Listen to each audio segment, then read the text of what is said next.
Glad to have you back to do the best we can. And as usual, we have the Nude Guru.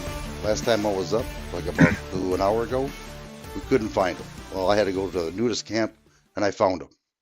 He was showing off his fig leaf to everybody. So, back by demand, Mr. Nude Guru. Hello, Guru Nude. Yeah, thanks for bringing my laundry. I appreciate it. I have to ask you something. Um, my accountant called me up today, and I'm in the red. I'm losing money like crazy being on the StreamYard. And it seems to me that there's a little discrepancy between you paying me to doing this. Apparently, that when I'm on, you pay me $7 a StreamYard, but when I'm off, you pay me $9. What's with that? Well, see, that's your first problem there is you got an accountant. Oh, I see. Okay, I'm gonna have to talk to him about that. Yeah, so fire him, save your number and money, give me a refund and a credit back. And it's all good. Well, what a deal. Will I still get paid $7? Ask Barbara Yeah. or ask her pimp, go through go through her accountant. No wonder I'm in the red. Damn Barbara. Yeah. Yes, very red. Today, everybody, I have another video, which I was saving for New Guru up here, so we could talk about this. The RIF, the World Economical Forum, are the ones that are controlling our fake owners called government. They are the ones that have the money, the trillions of dollars that backing them up. They want diversity, but they don't want to spend their own money. They want to take it from us. I have a clip in Cambodia and Hawaii, and they're both similar, the same. And I want to show you this. This is not just happening in this fake nation that we have here. It's happening all over because of the RIF, the World Economical Forum. This is why they're doing what they're doing, because they want to control our lives more. Because we live on a plantation, because we are dependent on our plantation. Anything to say, Nude? You mean WEF, WEF, World Economic Forum? Yes. With the WEFers. Yeah, they're the WEFers. WEFers, yeah. Yeah. So. Have a whiff. Have a whiff. Yeah, really. The stench is everywhere. And if you people continue to stay on this plantation of government, they're going to screw you left and right like they're doing now, even worse than what they're doing now. I myself are still in this loop of dependency, and I'm trying to get out of it as much as I can. With realize go on. Realize that when he says plantation, what he means is that you are being farmed. You are the chattel property of the owners. It's a farm. People are being farmed. The plantation for people.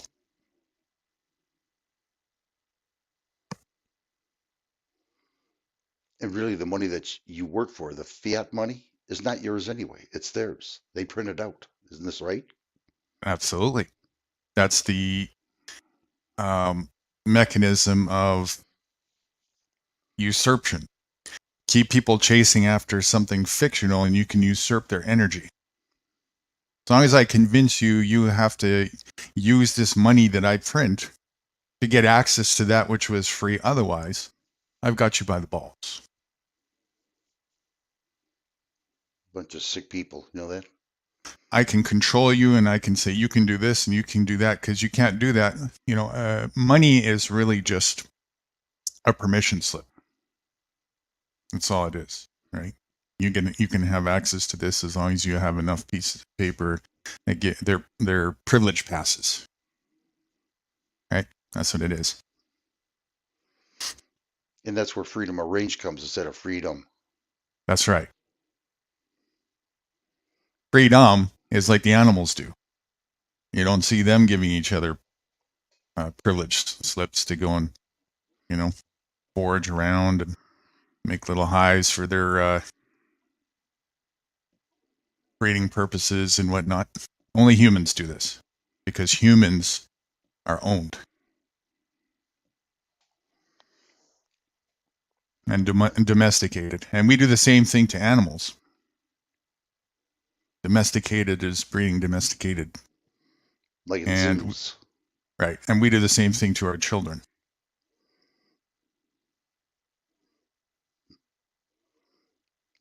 Let that sink in.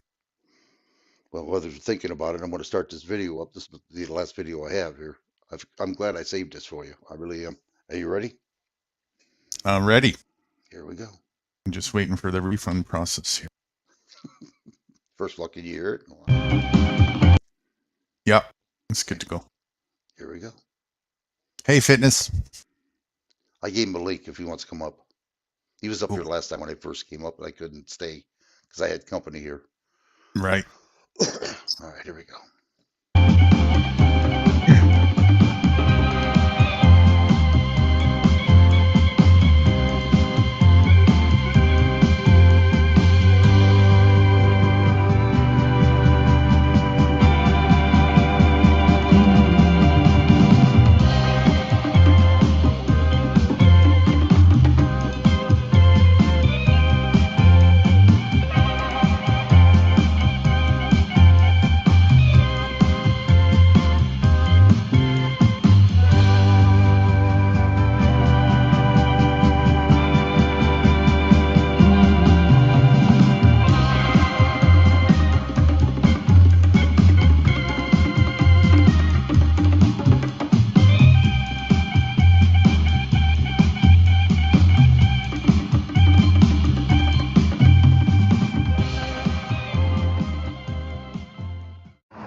This is a story about power in Cambodia, those who have it and those who don't. It's also about the power of money and what some call progress in this impoverished land. Right across the country, the poor and powerless are being shoved aside in the rush for so-called development. And it's happening with the complicity of Cambodia's leaders. So what's happening? Tell me what's happening.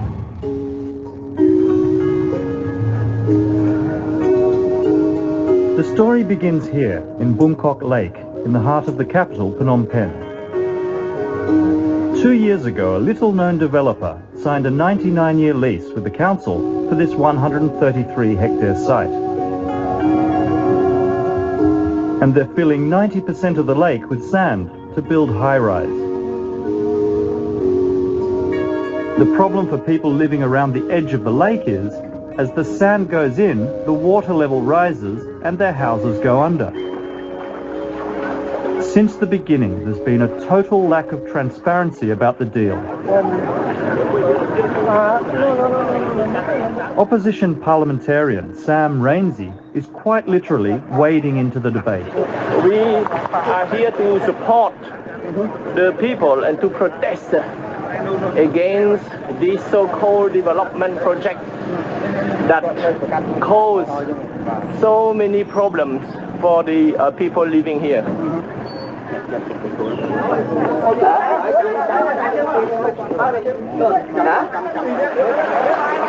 This is a ridiculous situation. Ridiculous. No.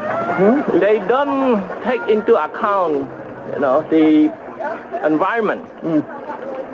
They ignore, or they pretend to ignore, that when they fill in lakes, this is going to cause floods, but they don't care. They want to make profits. Who's this they you're talking about? They, some unscrupulous businessmen who have the support of corrupt political leaders. People here tell Rainsy they've seen nothing like it in 30 years. They say that this is directly related to the lake, nearby lakes being filled in. It's not that you've had more rain this year than usual? No, it is not due to rain. So it's a pretty miserable existence here at the moment. Yes, everybody is complaining. Behind the gentle smile, you can perceive the anger.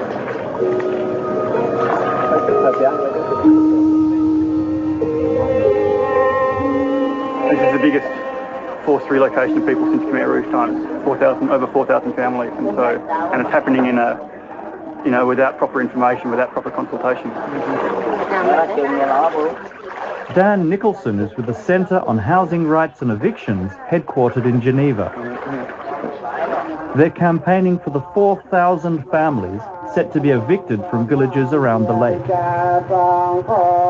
Families who've lived here for years, including many who settled here immediately after the horrors of the Khmer Rouge period. The whole contract under which it's being done is blatantly illegal, but even though we've gone to court, we can't stop it. There's a total lack of involvement of the community and benefit to the community. Instead, the urban poor are just being shunted out of town while the elites take over with another badly thought out development. The community's legal challenge was dismissed by the court on a technicality. And for those residents resisting threats and intimidation to leave, the flooding is making daily life extremely difficult. Nicholson believes the company, Shukaku, may be using it as a strategy to force them out. They've been pumping sand into the lake for the last couple of months, and so when the rains came, all this flooding is much worse than usual at this stage. Kind of a way to force the community out, I guess, those sort of staying. You think so that could be it?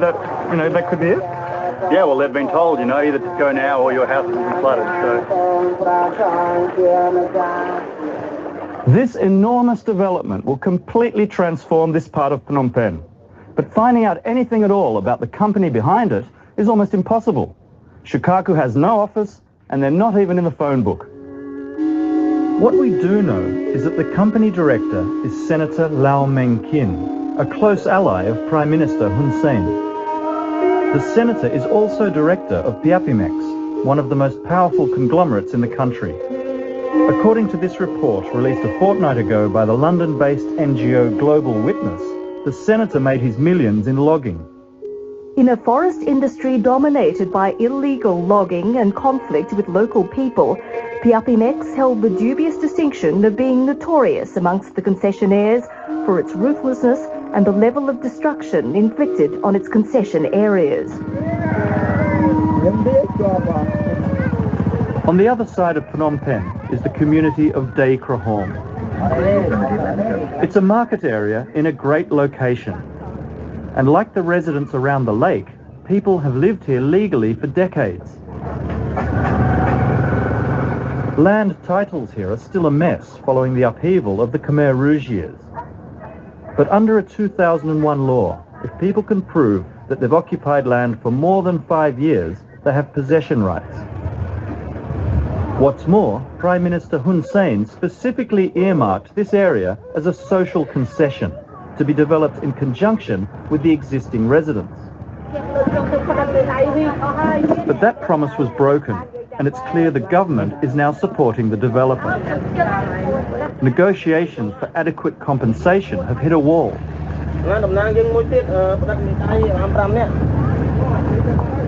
And community leader Chan Vichet knows that this is the beginning of the end.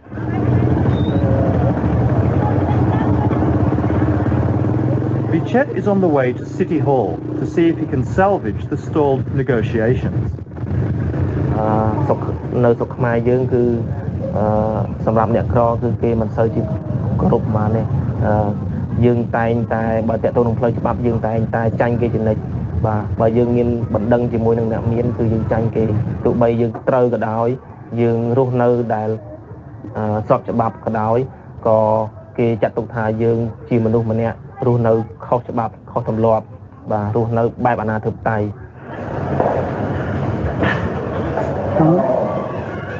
With no one to stop them, Vichet and the other delegates marched straight into the Deputy Governor's office.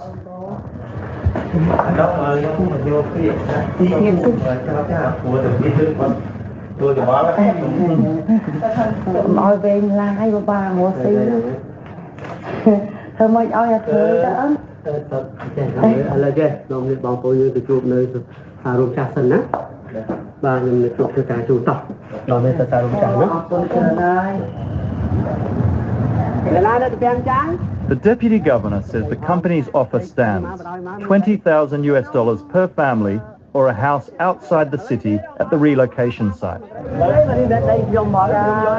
The residents complain that $20,000 is a fraction of the land value for prime real estate in the centre of the city, and the relocation site offers inadequate housing too far from their livelihoods.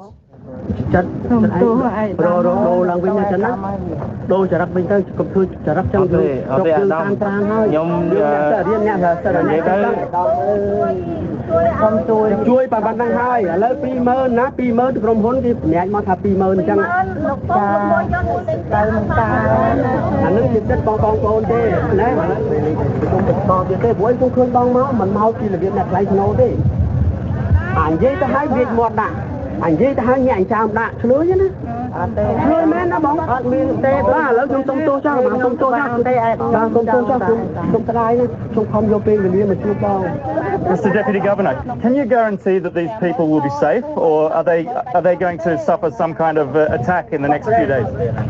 Cho lên miền Nam miền Tây, miền Nam miền ấy xuống miền Nam ta chạm một cặp liền đấy. Gọi là đây ao tin mấy đấy thuộc nè, nơi cha nó miền Tây khang nó vào đây luôn nó bay luôn khang chứ không phải ao không. So far nobody hurt. What about tomorrow, the next day? Phép có thật chứ mình men chỉ nhẹ miền Tây sầm rải tê. One question. Không miền Tây xua tại chúng của miền Tây mình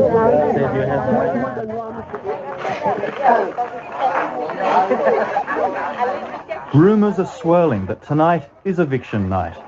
I find Vichet at home, a broken man.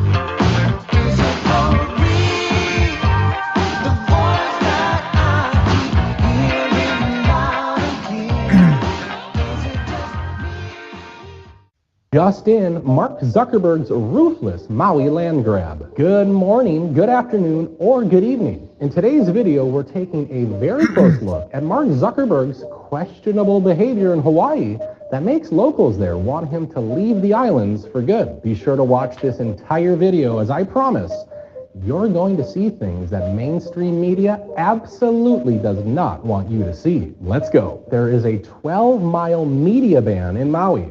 No journalists allowed. This again infringes on First Amendment rights. Matt Wallace asked, why is the Maui Fire's media ban still in place? What else are they hiding? We can have reporters in literal war zones like Ukraine, but not in disaster areas like Lahaina. Totally normal and not sketchy at all, right? Let's deep dive into more of what's happened. Daniel Zach asked, to my people on Maui, is all of this true? Fire hydrants were dry. Fire marshals were out of town that night. The mayor and the governor were out of town. People who were trying to evacuate were told it was not time to evacuate and to turn around back into the fire. No cops on bullhorns. No firefighters in the streets. Most robust emergency siren system in the world did not sound. No warnings whatsoever. Anomalies with reported wind directions that don't scientifically add up. Tourists evacuated by bus. Locals locked in and told that they can't get back in if they leave. School was canceled. Children were home while parents worked. Hundreds of children burned alive. Can't be identified.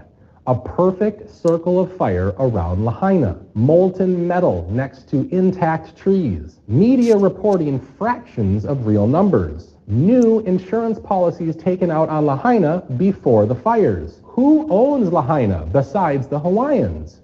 The oceanfront property.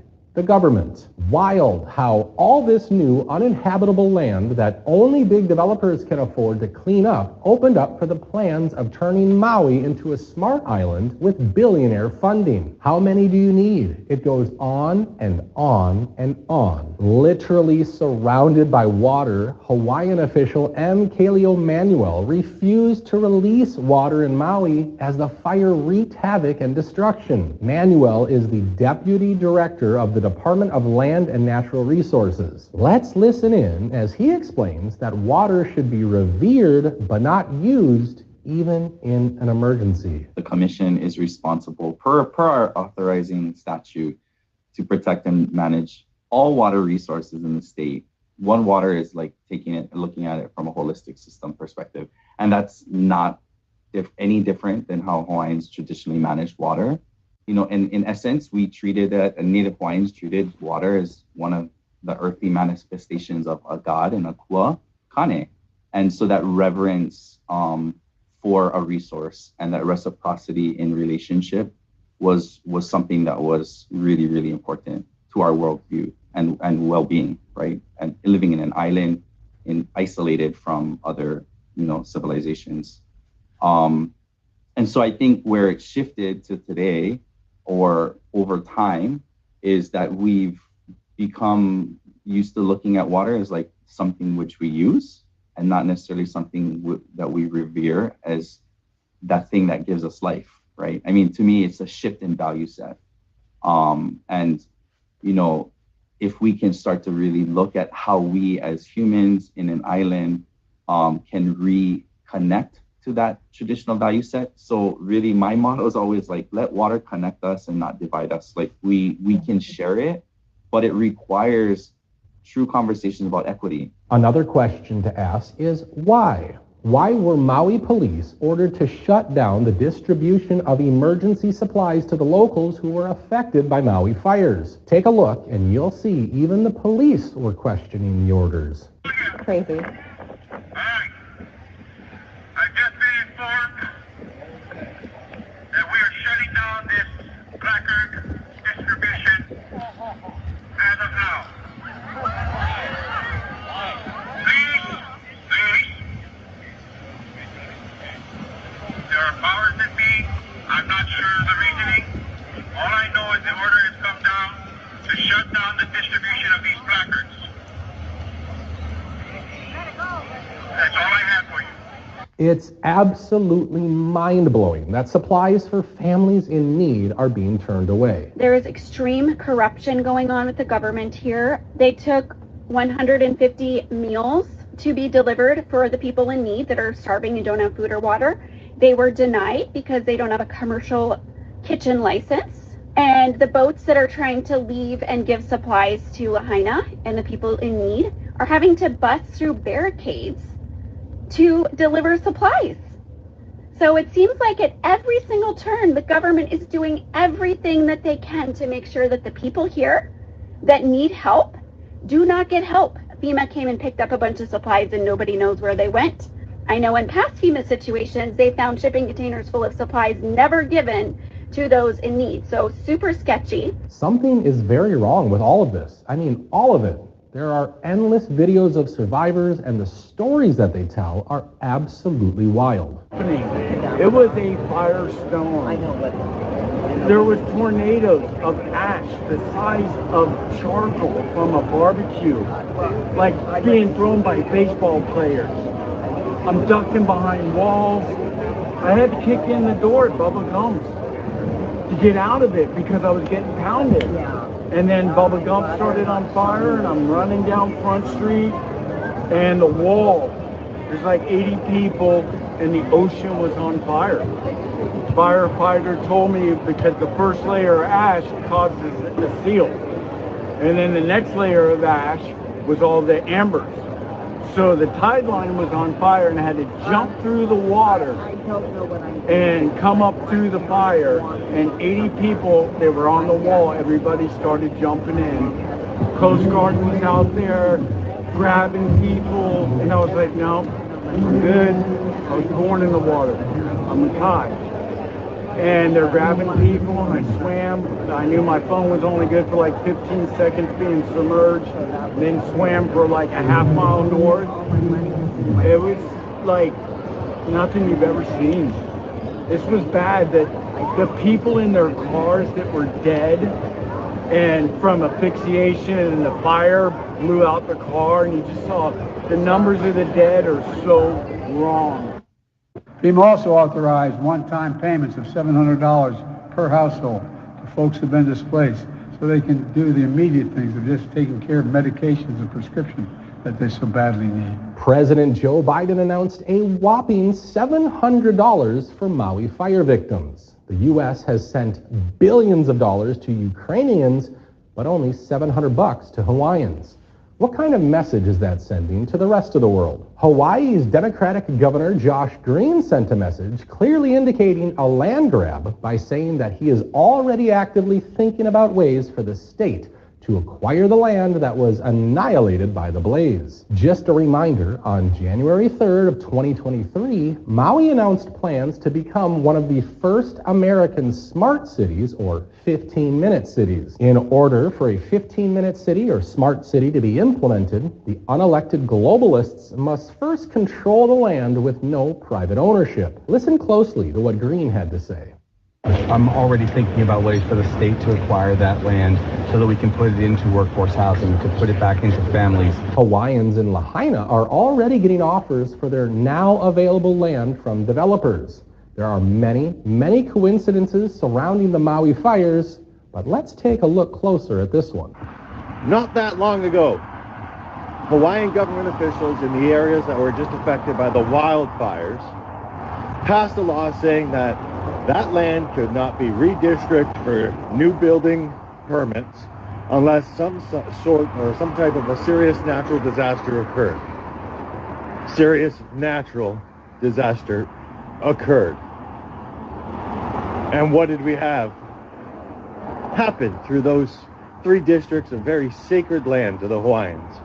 A very serious natural disaster. I'm not going to get into space lasers and all of that, but people called their insurance companies after the fire, and the insurance companies, for the first time, informed them that there was zoning infractions on their land, so they would not honor their insurance policies. And within 24 hours of these people losing their homes, the same developers who the Hawaiian elders fought in court to have that law passed are already calling these people and making them offers for their homes. This is what happens when the government sticks their fingers in everything. The government's in the insurance industry, and they're talking to people who are paying for their campaigns, which are the buyers of this land. And they say to these people, hey, let us know when they call you to get their insurance claims, and let us know when you deny them, so we can then give them a call right away and scoop in and swoop in and be the heroes. So they're going to get this land that they're going to develop into millions of dollars worth of property, and the Hawaiian elders are going to get off. They're going to get screwed over. And this happens everywhere. There's too many coincidences for this not to be shady. Wake up. And there seems to be so many similar stories about the vultures swooping in on these victims. Tell you guys, I am so frustrated with investors and realtors calling the families who lost their home, offering to buy their land. How dare you do that to our community right now? If you are a Kalamai, sorry, I had a little bit poor reception right there. If you are a victim and they are calling you, please get their name. People keep calling me, sorry. Get their business name so we can put them on blast. I am so frustrated hearing since yesterday that multiple families that I know personally were reached out and offered money from investors and realtors. Shame on you. Shame on you. If you are a Maui realtor contributing to that, karma's gonna come and get you. Okay? That is pilau. And if you are a realtor and they are calling you, investors are calling you to represent them, I hope you have dignity and aloha and compassion to turn them away and tell them off. Speaking of vultures, Hawaiian natives view Mark Zuckerberg as just that. Zuck owns 1,500 acres of land in Hawaii, and he wants more. In the past, Zuckerberg sued native Hawaiians for their own land.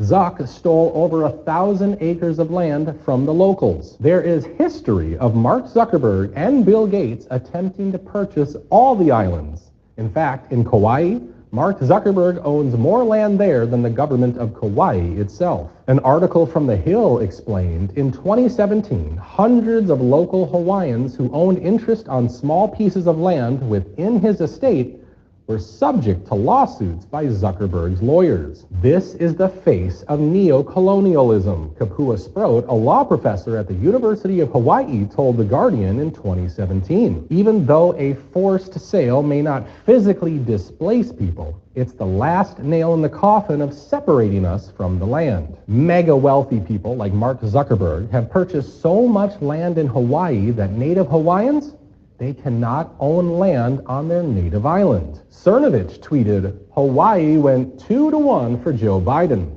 All their native land is being stolen from them by Democrats. My heart weeps for Maui, but this is what they voted for.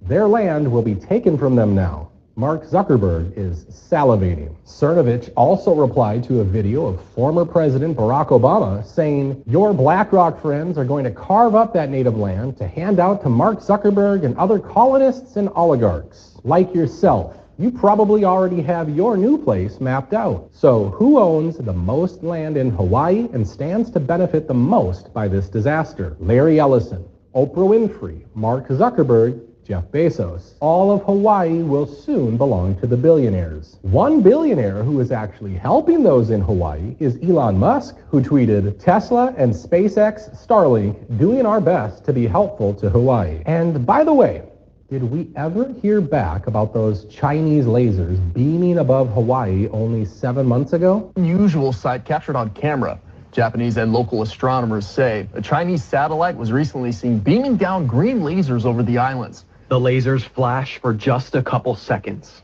Initially thought to be from a NASA altimeter satellite, the Japanese put out a correction note on Monday saying NASA scientists found a most likely candidate as the ACDL instrument by the Chinese Daki-1 AEMS satellite. I went to a University of Hawaii astronomer who read up on AEMS instruments. It's a Chinese satellite that is measuring pollutants, among other things. It has many different instruments on it. Seriously, what do you think is happening in Maui, Hawaii? Is this a land grab by elites like Mark Zuckerberg or Oprah Winfrey? Are the conspiracy theories turning out to be true? Was this a natural wildfire, or was it something much more sinister?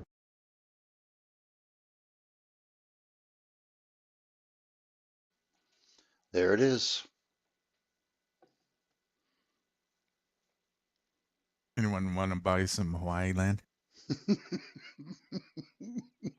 Do I have to fight with Zuckerberg? Oprah Winfrey? You got to get past my accountant. Yeah, unreal. It just shows you that even though you bought your home, it still isn't your home. Never is. They can do whatever they want to do. The system is to beat you, you know?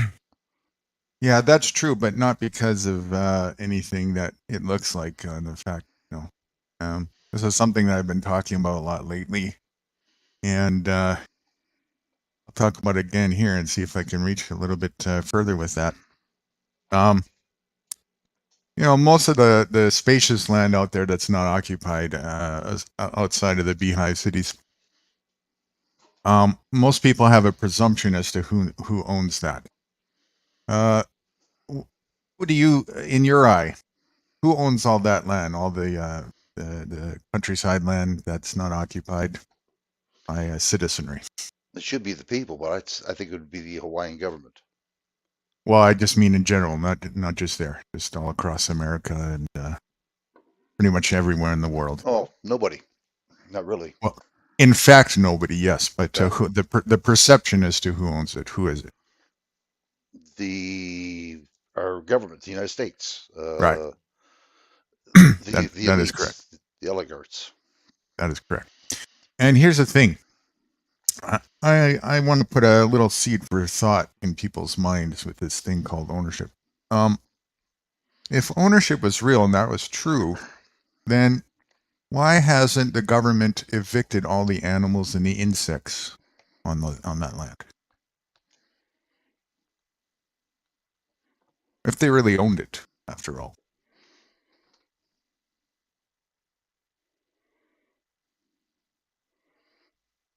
Is there an answer to that? There is. I'm just saying if you got an apply to that, your I wouldn't know. I contemplation. never thought about it that way, honestly. All right, well, let me elaborate then. See, if that was true, you would be able to, most people would say, well, we can't convince the animals that they don't have the capacity to understand. And that's precisely the point. It's just in the imagination of human beings. And that's why you can convince human beings and control human beings, because they believe in this fairy tale, this fallacy called ownership. They believe in that. And when you believe in something, you can be controlled by what you believe in. And that's what happens. The animals and the insects, you can't convince them of a fairy tale life. A lie, sorry. You can't convince them of that. So that's why you can't, control them. You have to just accept it. Humans are domesticated into believing this thing. The truth is nobody owns it. Ownership is not is a fallacy in itself. Nobody can own it. And that's why people are getting screwed, because they believe in this thing, and so they act accordingly according to this belief, and then they do perform unnatural things that they never would have performed otherwise, and get themselves into all kinds of predicaments because of this belief. And some people, I hear this a lot as an excuse. Well, we're domesticated and we don't know any better. How many times do you hear that one? I got to reply to that. How much longer are we going to use that as an excuse? You ought to know better by now. We've been seeing this repeat movie for generations already. And if you don't know better by now, if that's your excuse, well, you do now. No more excuse time. If you want this to change, you have to be the change. You have to deprogram yourself from the clutter and the bullshit that's fed to you about all this stuff. You have to take a second look and question all of these things and stop pointing the finger at the people you think should spoon feed you for your lives. Zuckerberg doesn't own anything. Elon doesn't own anything. Oprah doesn't own anything. I don't own anything. Nobody owns anything. It's just an illusion that we put down on paper so that we can be controlled by people who propagate that narrative and know that by doing so, they can control us or own us. Better word to put it. You're owned by what you believe.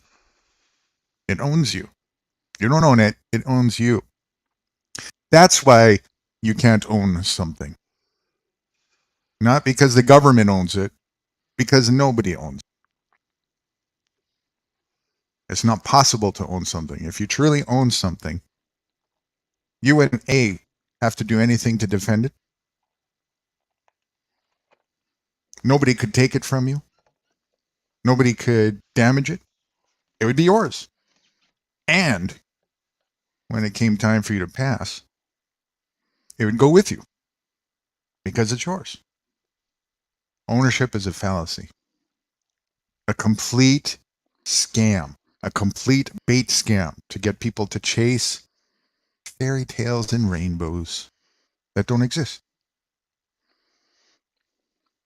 And as long as you're doing that, as long as you're chasing these fairy tales and rainbows, you're ripe for the picking to be usurped.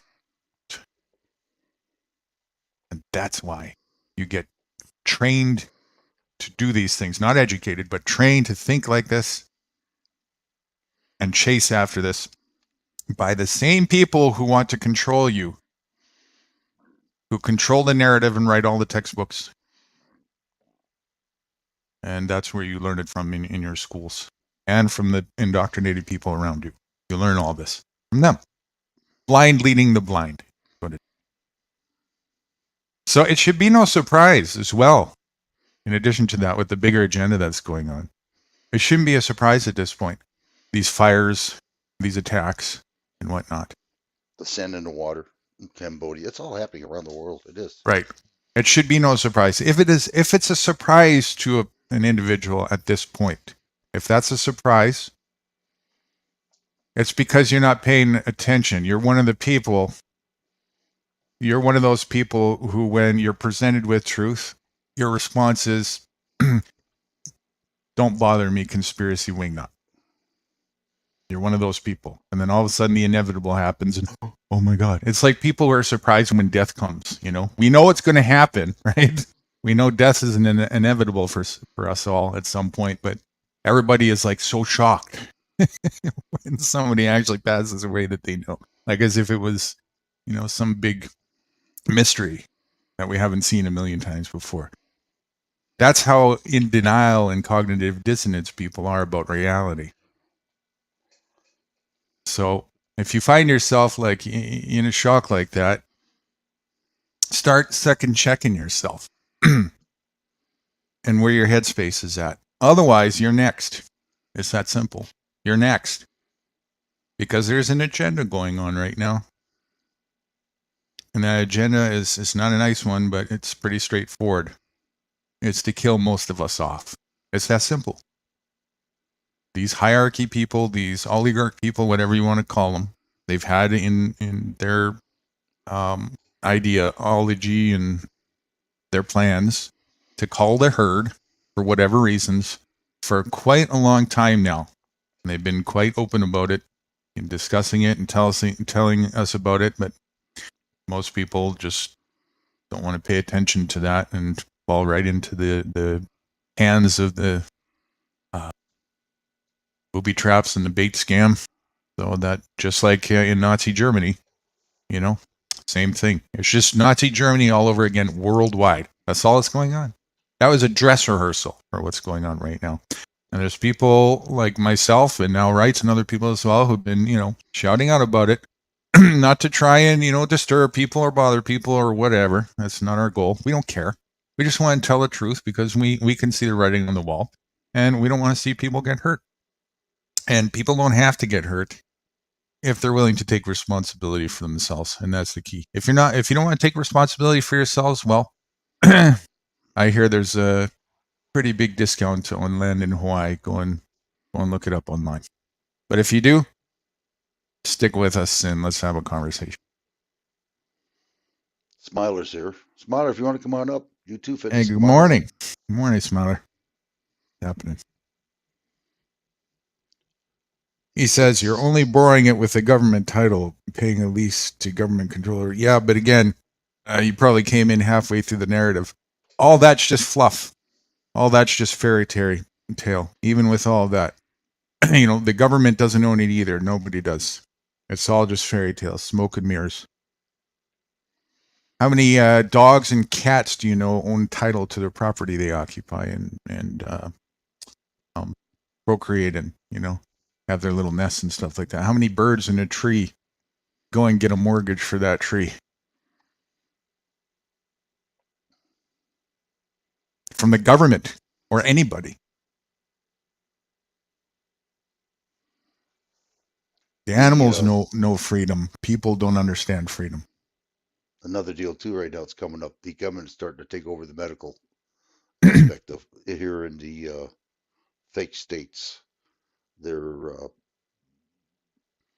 putting their power into the hospitals now, so they can start owning the hospitals. Yeah, They already did. It just looked like it was privatized. But you have to realize all the shares in the private sector were always already owned by BlackRock and Vanguard. Oh, BlackRock, Larry Fink, the CEO and the founder from it. Well, that guy's a son of a, oh man, he's part of the Riffer. He's a Rockefeller. He's a Rockefeller descendant. They all are. How he got rich. That's how he got rich so fast. Okay, that makes sense. The 13 major families own most of the shares in BlackRock and Vanguard. People they give just get they give the directives to the secondary shareholders in the United Nations. But be fooled not. All of them are also taking orders from people above them. They too are just staged Muppets in the public eye that aren't actually making any real decisions. The actual people who are invisible to you and I. People in the world are hurt. I'm telling you, it's coming. It's coming. They're gonna just, if people would just realize to get off the grid, don't even listen to government. Just do what you want to do. Half the people in this world, the government would shit. They wouldn't know what to do. They wouldn't know how to control us. It would be over Yeah. because it's us that is actually doing it. They need us to do this to ourselves. And if we don't do it to ourselves, they die because they're getting their laundry done by us. And if we don't do their laundry, they don't know what to do. They don't know how to function.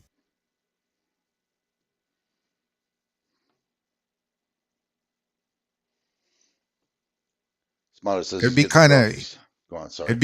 it'd be kind of hard for the queen to sell her crown if there's no more money that's worth anything. You know, you see what I'm saying? She would starve, and so would the rest of the royals. Royalty is a fallacy. All of it is a fallacy. There's no such thing. All right, here it is, everybody. The one and only, from the UK, Smiler. Myler, morning, buddy. Morning. Is my mic working? Yes, Mm-hmm. it's good. That's all right. I got a different headset on at the moment. But It's a little different. Yeah. Yeah, it is different. It's a little different, yes, but I think you're okay. Sounds pretty clear to me. Joe Cool had a really good video that he released recently. I don't know if you saw it yet, right, or not. Yeah, was that the English? Was that the English cops? It might have been. It Yeah, had three. I saw the English one that he released. It was about authority. Yeah.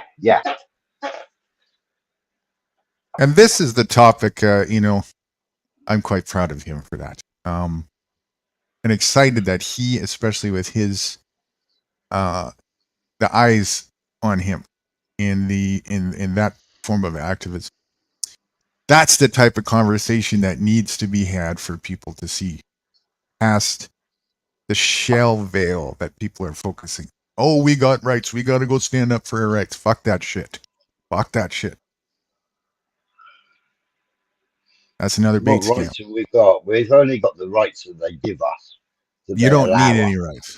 You don't need any rights. If you think you got rights, then you believe in an authority. That's the whole point. Then you want an authority. Because you're right. A right is a synonym for permission and privilege. And he who holds the most paper notes, the most monetary notes, has the most privilege. That's how it works in capitalism. Like Monopoly? Yeah, like exactly Monopoly. like Monopoly. That's what it is, right? That's why that game was invented. Controlled by the banker. That's right. That's an Illuminati board game that was people, kids and everything were playing it with their families for fun. And it's, again, mocking us.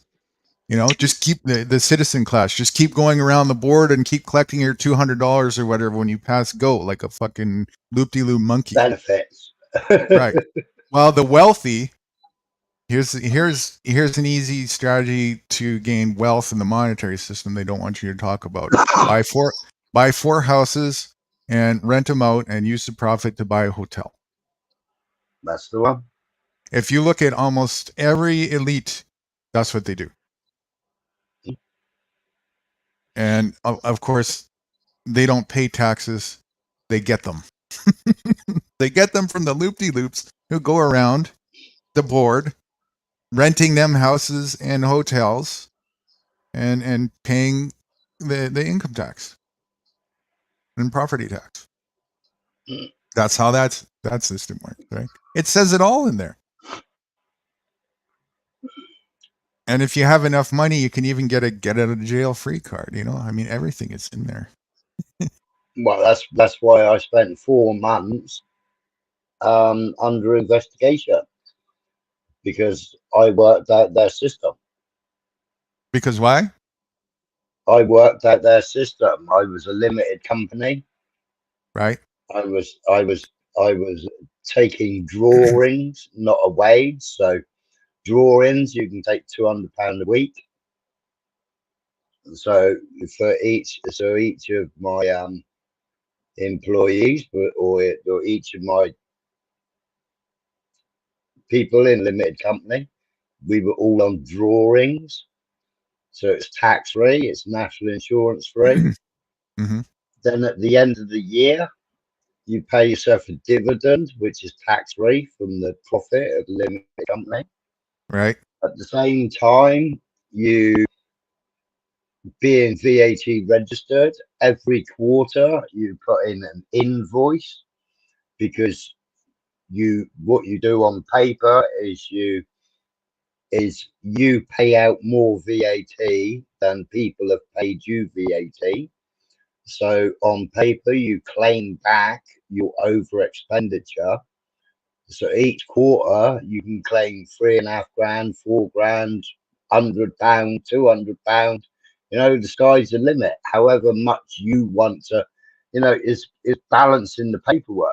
It's looking and going, oh, at the moment I owe the government in VAT £100. So I'll go on the tool van, snap on tool van, buy a brand new tool that cost me £300. I straight away get an invoice. I then put that VAT straight in against that, cancels out any VAT that I owed the government. Now the government owes me money. Right. And the same with your monthly accounts. Your monthly accounts with parts suppliers and all kinds of things that you use everyday consumables. It's on a monthly account. Well, as soon as you make the purchase, so if I buy a barrel of oil, I make the purchase, that barrel of oil is £500. I've made the purchase, but I haven't got to pay it for a month. So I've had an invoice to say that I bought it, the VAT's there, the expenditure's there, but it's not there until the end of the month. Or, some of them are 3-month deals with the car supplier, with the parts suppliers, the motor factors. Mm-hmm. So it is, you're working the system, and you're working the system against them. They didn't like it. They wanted to know why I had all this excess money in my account that was being paid into my account, and who was paying it into my account. I said, you're paying it into my account, you din loads. Go and look at all my VAT returns. Yeah. I said, that excess money in my bank account is from you. I said, because I've overpaid and my customers have underpaid. So I claim that money back. Oh, and the silly woman that was investigating me was, well, how can your business survive if your expenditure is bigger than your income? And I said, well, because you're paying me back the VAT that I've spent out. Yeah. Which is what then kind of a putting me question in is profit. that? How are you surviving when you don't have enough money? I have my ways. None of your fucking business is the answer to that. Right? But it was absolutely, I spent 4 months. That was why I had all the computers set up, because I was going through all my old computers to find all the relevant, because we went electronic. So I had to go through all the old computers, getting all the paperwork that they wanted. Right. She wouldn't have been asking you that question if you just did the lemming way and right, and you were in the rear so much, and you were at a loss of like whatever x amount of money. She wouldn't have said, "How are you surviving?" Because you're way under the amount. You owe us so much. I had a friend of mine saying VAT is crippling me. He says, I've got to cut back, and I've got to cut back and like dissolve part of my business because this VAT is crippling me. So I sat him down and we had a conversation for about 2 hours, and I was showing him on paper. Now he sacked 3 staff and set up another company or another business which wasn't VAT applicable. and he just couldn't get how I was doing it, and it just didn't compute in his head. Even though I was showing him my bank details, I was logged into my bank account and was showing him, and he couldn't compute. He was so programmed It's called into, lemmingitis. yeah, he was so programmed he couldn't compute on how I was fiddling the government legally. Right. They give you the escape because they need one, and they they need it for themselves, right? So you just do what they do. It's pretty simple. And then when you had the flu, the Kung flu, there was three of us that were all working the same system. You know, we weren't on a wage. We were taking drawings from our company, from our business, tax free and national, and not having to pay national insurance because you're under the national insurance threshold. Mm-hmm. That when they were dishing out the money for COVID, and they were putting people on furlough, so whatever your wages were per month, you were getting that and paid to sit at home. Well, we couldn't furlough anyway because they made us stay open to repair vehicles. But we couldn't do it because we didn't pay enough tax and we didn't pay enough national insurance. And a couple of mates were laughing at me, going, you have to work, you have to work, and you can't furlough, you can't furlough. I said, well, one of the lads that works for us, he's on furlough. I said, we just can't furlough ourselves. I said, but we still can't furlough ourselves because the contracts we have with the RAC, etc., they want us to carry on being open and carry on repairing. So that gives me freedom of movement where you've got to stay at home and you've only got half an hour's exercise and you've got to put a nappy on your face to go out the door. I said, I don't. I drive to the workshop. I open the workshop. I shut the workshop door. I open the workshop door when I notice that the customer has arrived. I said, and they drive in. I shut the workshop door again and I work all day long, enjoy myself. Yeah, And the forbid, roads are completely empty. Instead of taking me 45 minutes to drive to the workshop, it only takes me 15 minutes. Oh yeah, bring back the lockdowns. They were the best. Yeah. I was so it was an introvert's paradise. I'm telling you.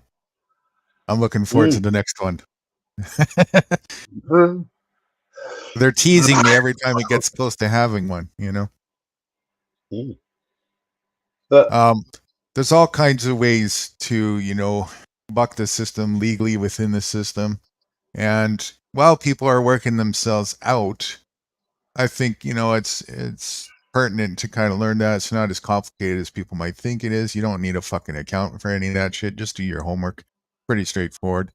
But be careful for anybody who's listening to this. Don't get too focused on that and wrapped up to it and thinking that is your get out of jail free card. And if people do that, they're missing the bigger picture and the more important part. Even working within the system legally is still the root to the problem. Learn how to be self-reliant. Learn that this little rinky-dink system that people are so intertwined and dependent on is not by no means anywhere even close to the only way to function in life. And in fact, it's still a stupid way to function in life, even when you've figured out how to mitigate your taxes with proper structures and paperwork and so on and so forth. Dependency on the monetary system at all is you're still a slave. You're still a monkey. You're a monkey slave to the owners. A slave to the pound. A slave to the dollar. Slave to the monetary system itself, which of course is run by the owners of it. The people who designed it, who are in control of it, right? And it's all intertwined. The same people are the people in government and so on and so forth. So if you want to be their slave, keep chasing after that fairy tale paper that they created. and thinking that you actually own something and are purchasing something. It's all those notes are is just permission slips, privilege slips. That's all it is. In the nature, and people who understand this and know how to function with it, we don't go to the fucking trees and swipe a debit card. We don't go to the trees and insert a permission slip note in some slot before we can pick the goddamn apple off the tree. I know a couple, which is really sad. They bought an old dairy and a lovely bit of land with it. Nice old fashioned building. Lovely place. The council years ago had drilled right through the middle of their site, testing the ground, the rock bed, testing what was under the ground, what was, whether it was stable or not. And nobody knew this. Nobody knew this bar the old owners. And they were planning to build the main A30 right through the middle of their land and through other farmers' lands. So instead of using the small ring road, which was the A30, they're now diverting to a brand new road. Well, the road goes straight through the middle of their property. Mm-hmm. It's compulsory. They've got a compulsory purchase order. They're paying something like £2,000 an acre, where when they bought it, they paid nearly £5,000 an acre. And there's nothing they can do. There's a compulsory purchase order on it. The government wants to put the road right through the land. There's nothing they can do whatsoever. But there was no easements. There was no paperwork. There was no nothing that they could check before they took out the mortgage and paid the deposit and laid claim to that property and that land. There was nothing they could check to see that after they purchased it, there was going to be a road put right through the middle of their land. That's because there's no such thing as ownership. That's right. There's only such thing as people making decisions and the consequences of those decisions when they actually act them out. Just like all the rest of the animals. No, they did it all over the States, didn't they? And then they fined them for boring wells on farms and putting irrigation systems in. Yeah. And then it was about a year and a half ago. I was watching a video where they'd land grabbed, and they were also using drones or using a plane, and they were GMOing the crops. And the farmer said, "What the hell are you doing on my land? Get off my land."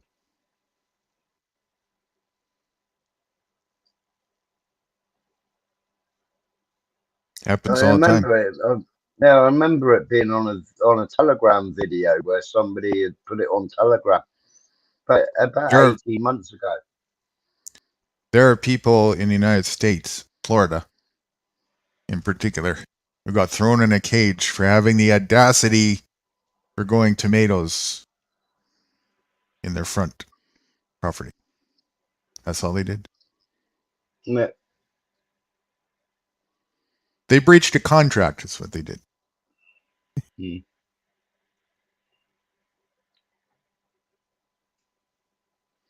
you notice, though, we have no voice at all. We have no voice. Oh, sure we do. They just do what they want to do. Well, that's right. But so can we. That's the only difference between them and us is their balls are a little bigger. Except mine.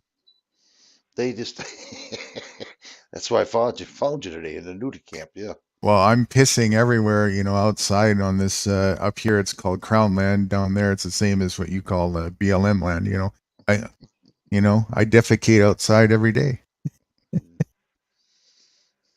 It's just, people won't stick up for themselves. They won't. And they deserve exactly what they get. Because of that, exactly.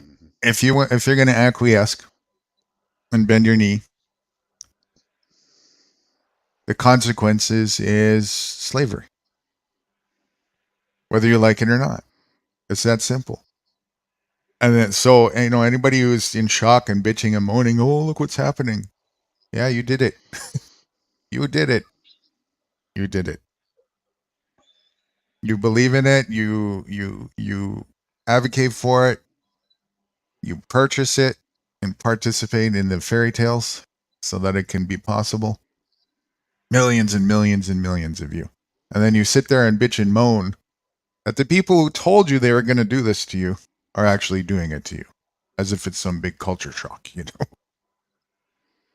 But anyways, so I'll continue as I always do to 180 that finger point right back to where it needs to be, where the truth of the matter as to who the real culprits are. It's we the people.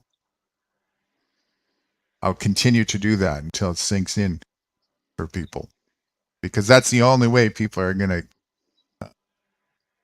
make some kind of change for themselves, and is when they realized, oh shit, I'm the culprit. I need to take responsibility for myself. Until then, they'll continue to do what they've been doing, looping this narrative forever and a day. Oh, we just need to vote harder. We just need to change the system.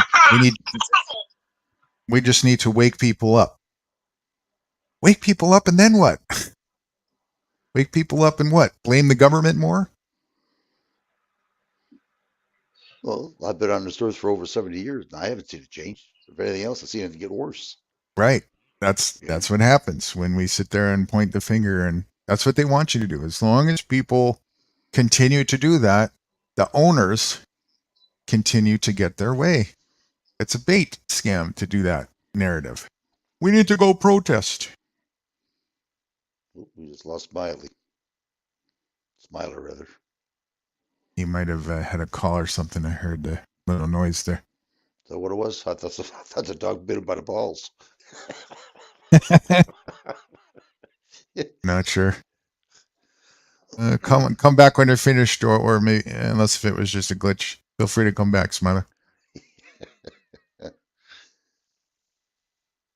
I don't think people are going to wake up. I really don't. There's going to be a lot of them going to be. Well, like Most you said, are not.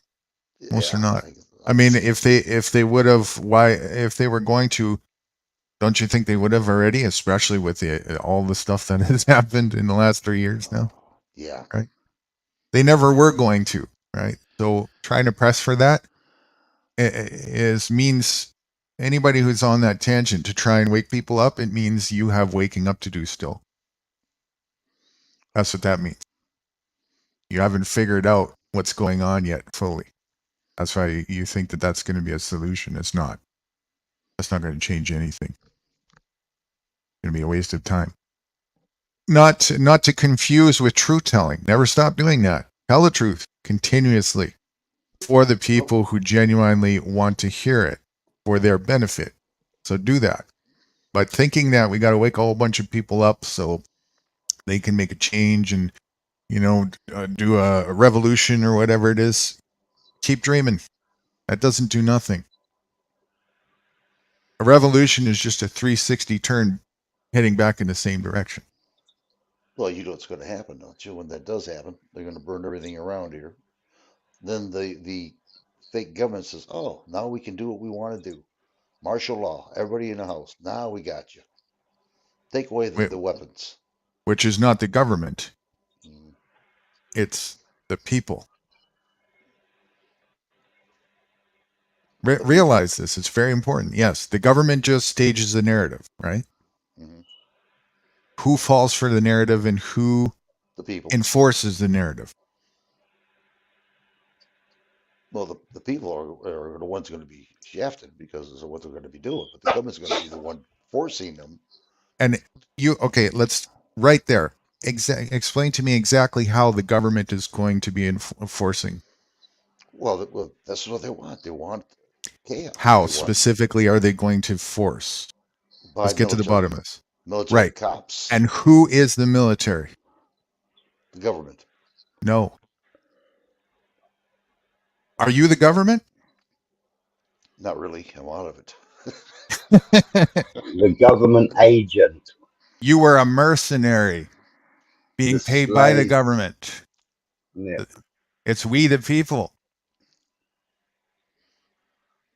Well, you think these we the people that I mean, you know that the cops get paid well, and they're not going to That's bow right. to The cop, to but are the cops the government?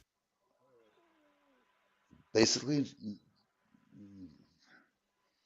they work for the government. No, Work they for just the work. government. Yeah, Mercenaries, correct, but they're not the government. And but still, and Who where do where who do they protect and serve now? hold the on, government.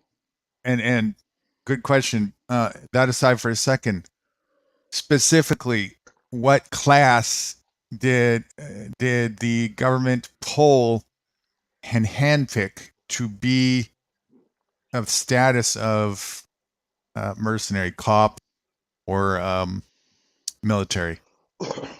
I don't understand what you're saying. What honeypot of class of people? In other words, where did they pick their mercs from? Oh, they hired in. They hired, sorry? They hired in. They wanted to be a cop. They did it themselves. Yeah, but from what pool did they hire from? What pool? Ex-military. No. Originally. Did they What, hire your from the cops? government?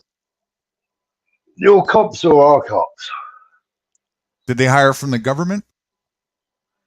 Of course they Did did. the government hire government workers to be cops?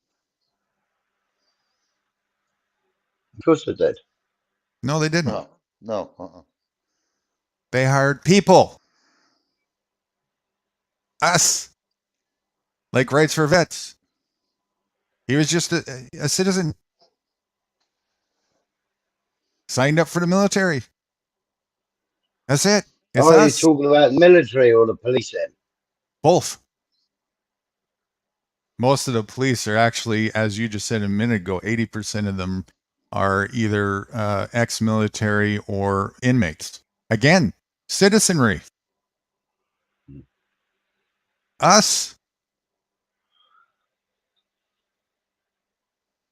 And here's how they pull the illusion. They just get the citizenry to have the perception of this status by putting on a costume called a uniform with a badge and put all these movies out labeling the word authority or official. Remember, I said all you have to do is put the word official on the front of a book and everybody believes it. Isn't that what they call all the mercs? Government officials? Mm-hmm. And everybody believes it. Oh, well, he's a legitimate authority. He's a step ahead of me now. He's above me. I have to listen to him. But he's not the government. He's a mercenary. He's an agent, as you said, of the government. Handpicked from us. One of us. Even the government itself. On the lower levels. Until you get into positions of importance, then it's not of us. It's their, that's a separate discussion. That's a bloodline that keeps itself intact. The owners. The elected hierarchy. Right. But to do the dirty work, to do the actual physical dirty work, they're not sending their own kind into battle. To battle each other, into battle us. They'd be nuts to think to do that. They hire us to do that. We are doing it to ourselves. Figure this out. If we figure this out, it's over. They don't want us to, this is what they want to chastise people like me for saying this. The reason why it's so difficult for people to come to terms with this is because it means people have to look in the fucking mirror and realize, holy fuck, did I fuck up? I had good intentions. I wanted to go serve my country or whatever. I'm doing it under the guise of freedom or whatever it is. I had good intentions, but it doesn't matter what your intentions were. It doesn't make a difference. I had good intentions to kill 8,000 babies this week because I believe in population control. My heart was fully in it. It doesn't matter. You're a fucking murderer. Figure it out and stop it.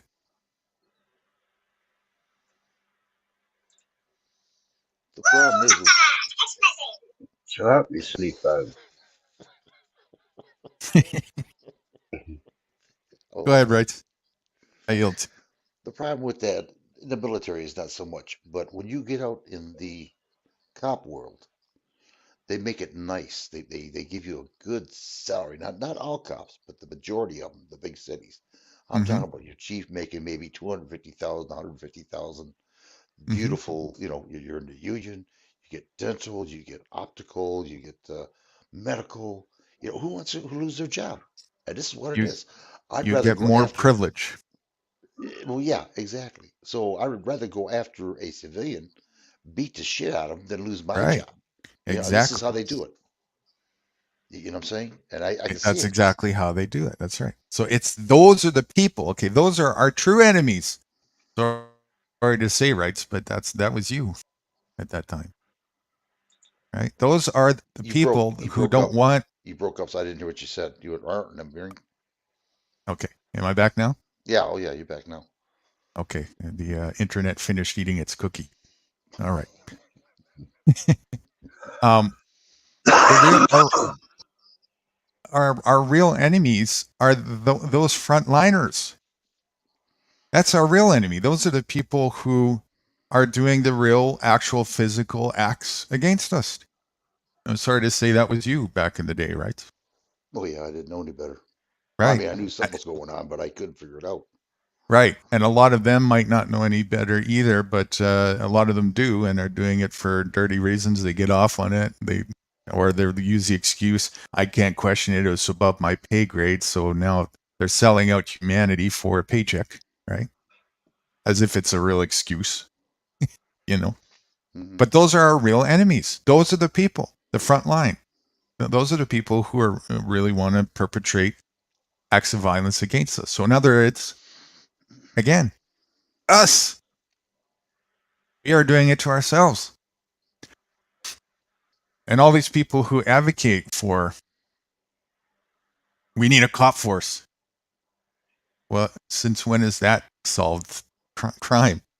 If that was going to solve crime, that would have done it a long time ago, don't you think? That accelerates crime because you can't solve corruption with corruption. People are insane because they don't learn from the mistakes. The domestication is very effective, very deep. That's why I talk like this, and I'll continue to do so for those who are interested in listening. Because the more people who can get this and stop advocating for being the corruption, the less corruption there is in our life. Not going to, there's always going to be a level of it. It'll be interesting to see, after this culling of the herd happens. I don't like seeing people get hurt or whatnot, but at the same time, nature takes its course, and corruption does get cleansed out. So make sure you're not on the wrong side of attrition. Make sure you are not dirty in your mind and part of that corruption. And we still are by participating in it in some way,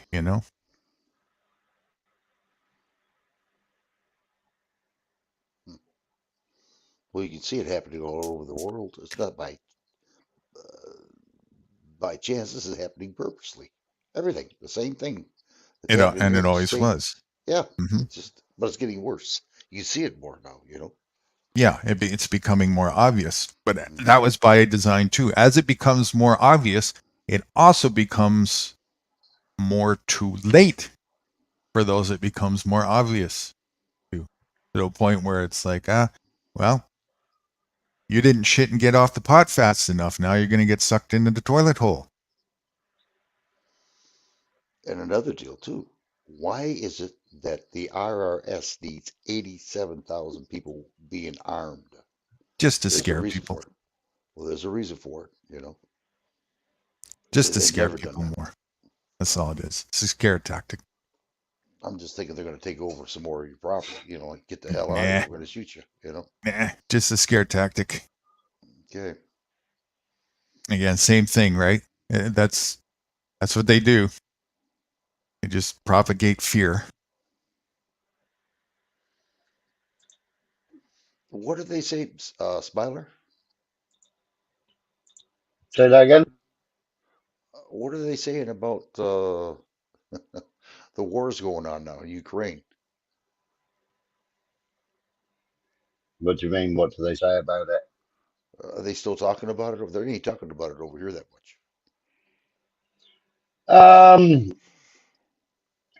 Well, yesterday there's uh, um, I've said I live in a small community of 33 houses, basically in our area, like a private area, and one of the well, 10 of them took the Kool-Aid. 8 of them have since passed. One had accelerated cancer and had to have a mastectomy, and the old chemo. So they did it. So they did a bit of a tombola thing yesterday, and a coffee, and and a chat and a get together, and raise a bit of money for the people that were caring for her. Not the big company, but the the private carers that were caring for her at the time. So it doesn't go to the corporation; it goes to the people that were actually doing the work. And during that, it was quite interesting because these people from early 50s up to 73, I think, was the oldest person there. And they're all still watching their mainstream TV, and they're all still, subscribed to um, EastEnders and Coronation Street, and they have their daily plug-in of their mind control. But then when I started talking to them, because somebody said, "Oh my God, have you seen what's going on in Palestine? It's absolutely disgusting." So I sat there quietly, didn't say a word, and then somebody else had said, "Oh yeah, the poor Palestinians," and I was like, "Wow, you people have woke up. Normally, you're watching your TV and you're shouting what your government leaders shouted." And one of them turned around and said, "You can guarantee if American government are paying a force and saying they're going to invade and they're going to back that particular force, and in this case is Israel, obviously, we know it's bent. When they're saying their lies about 40 babies, we know it's twisted. We know they're trying to sell us the story. We know the negativity that they're trying to force on the Palestinians. They did exactly the same with the other PSYOP war. It's government laundering, and they're slaughtering thousands and thousands upon thousands of Ukrainians. They're sending the Ukrainians to their slaughter. And I was like, wow. And, that was coming from a 73-year-old lady that's plugged into mainstream TV 24 hours a day. And if she isn't in the TV, she's listening to radio.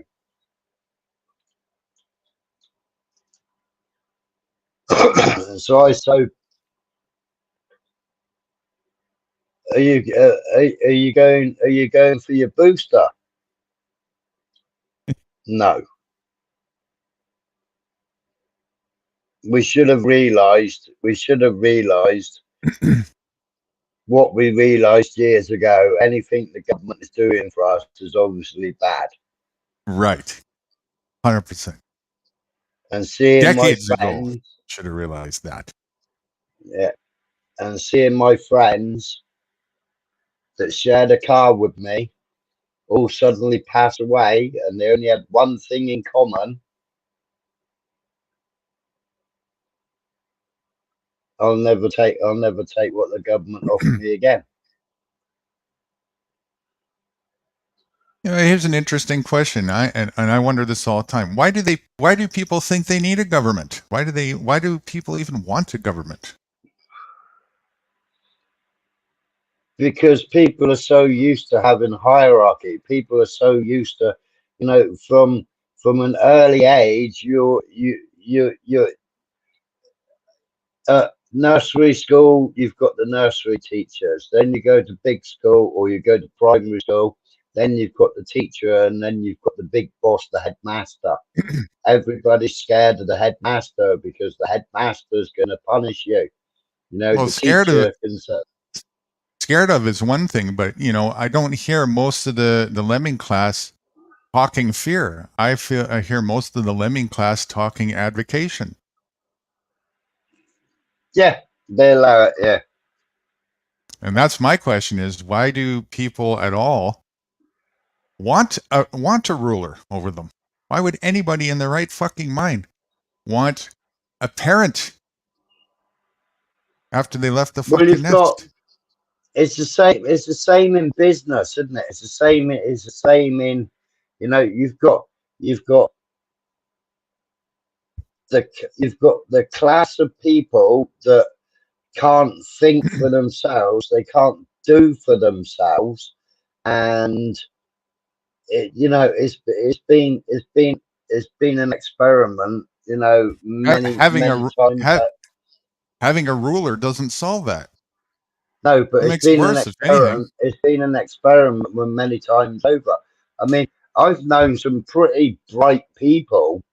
I mean, I employed an absolutely fantastic Lithuanian mechanic, and I said to him, "Why?" I said, "I'm paying you £15 an hour." I said, "And you're worth every penny. I wish I could afford to pay you £20 an hour." I said, "But you could be setting up and you could be doing exactly what I'm doing." No, I prefer to work for somebody and then just collect my wage, and I know my wage is there at the end of the month. You're getting close to the answer. I have an answer to this as to the Yeah. why question. You're getting But close. I said to him, but you're a brilliant mechanic. I said, I feel like I'm not abusing you, but I feel like I'm underpaying you for the quality of work that you give me. I mean, at the end of the year, we actually gave him a nice bonus. But he couldn't function without that 9 till 5. He was so set in his mind of 9 till 5, 5 o'clock. I shut down my time. Where if I run the same business as you're running at 5 o'clock, I'm not going to be able to shut down. You're getting a little And close. He could learn to function, but he chooses not to. And now we're getting close to the real answer. Where's Let me the direct it. indoctrination, isn't it? He that feels that that propagates it, but there's something more foundational that's part of human nature that is the reason all why his people life, choose to advocate for a ruler. Yeah, all his life he's been controlled from the early age, from your parents. Right, the difference between right and wrong. Then going to school, and then you've got right and wrong at school.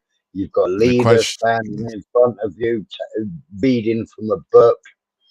And the question is, why do people want that?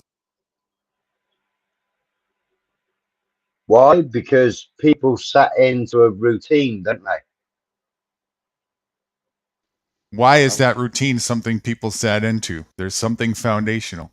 Let me switch to Because people rights. can't. Rights. Hold on. Because people are creature of habit.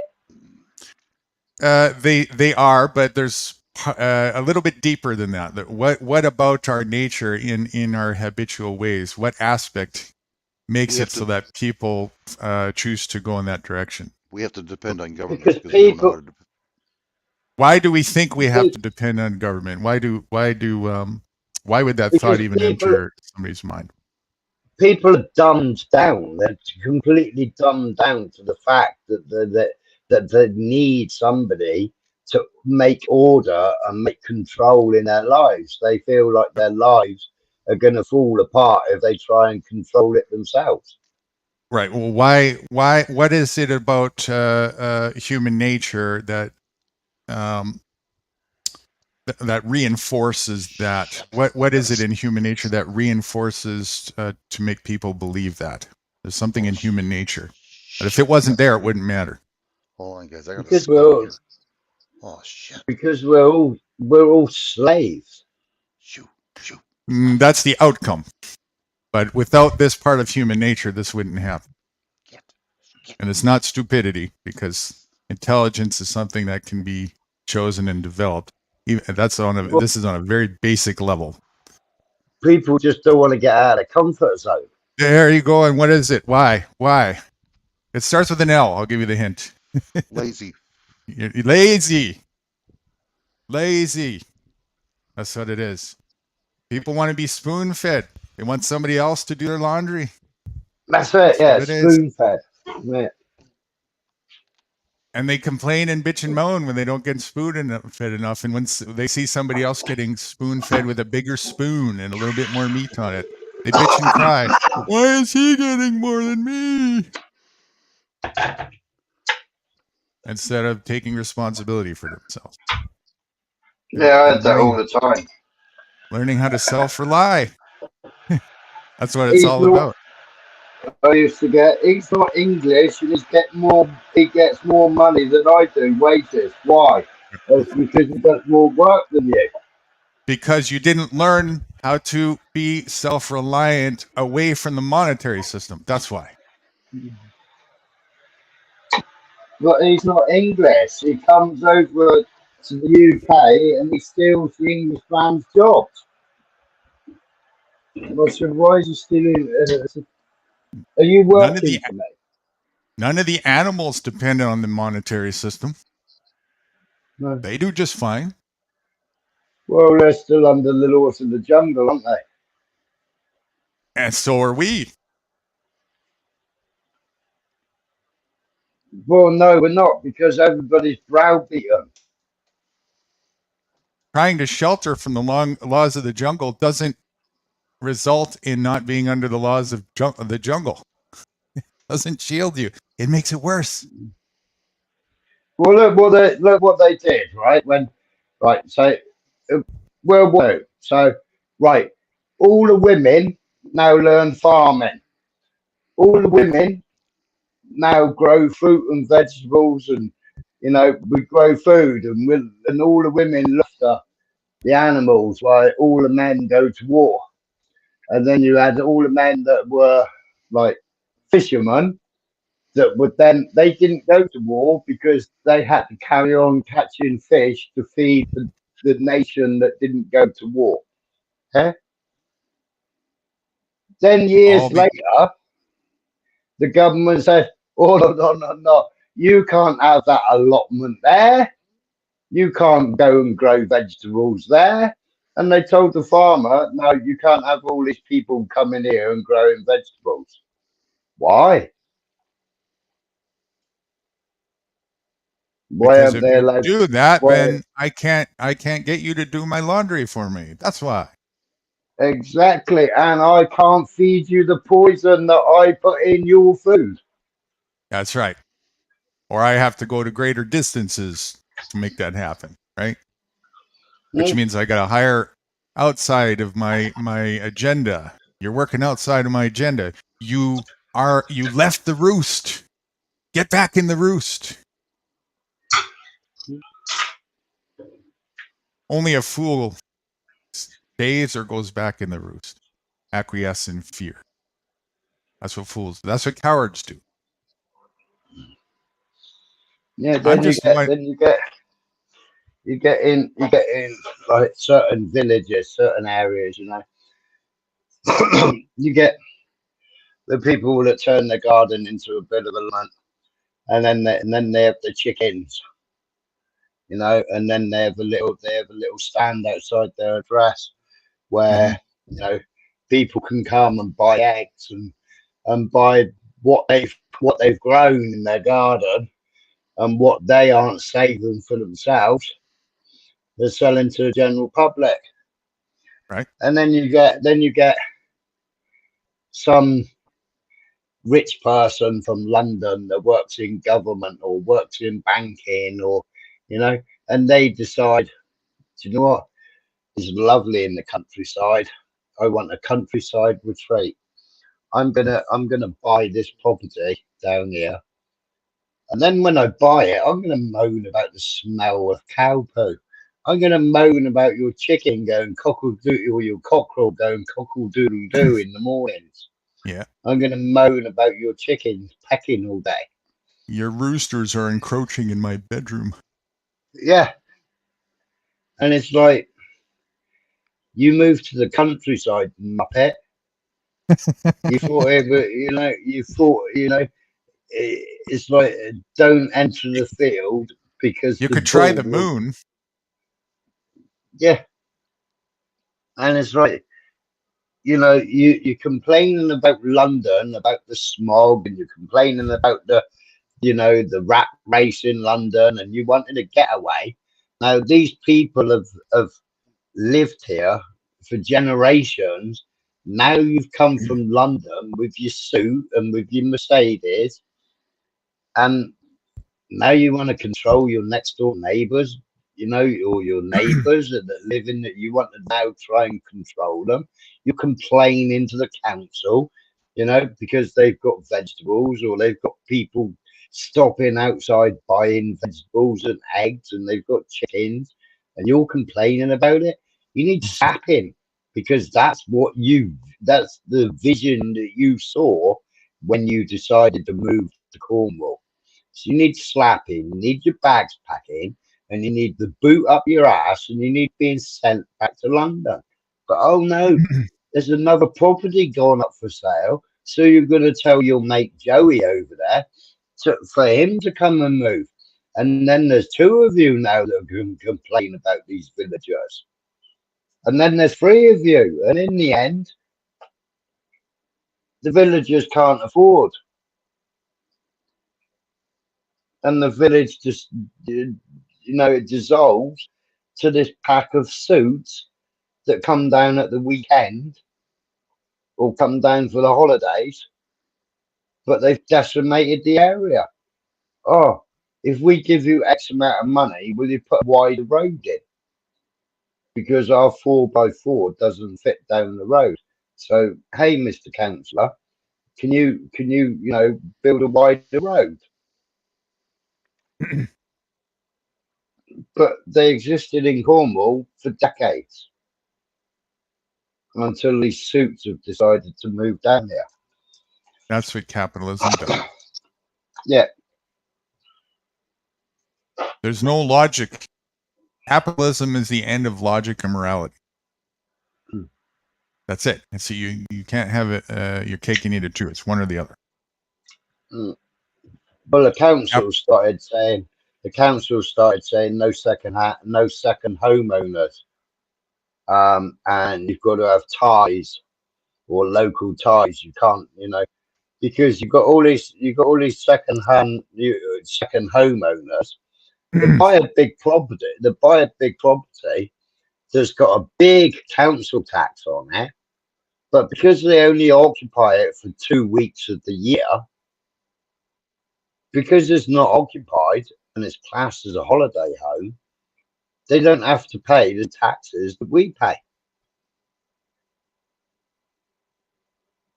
So they've got this massive, great property that the 2 weeks of the year they've got to pay tax, and the rest of the year they don't have to. Whereas everybody else has got the daily sludge of making the money to pay the tax to actually live in the property. Whereas these, Nobody bankers actually and does. They just believe they do, and so they do. Really that simple. So the council have started banning second homeowners.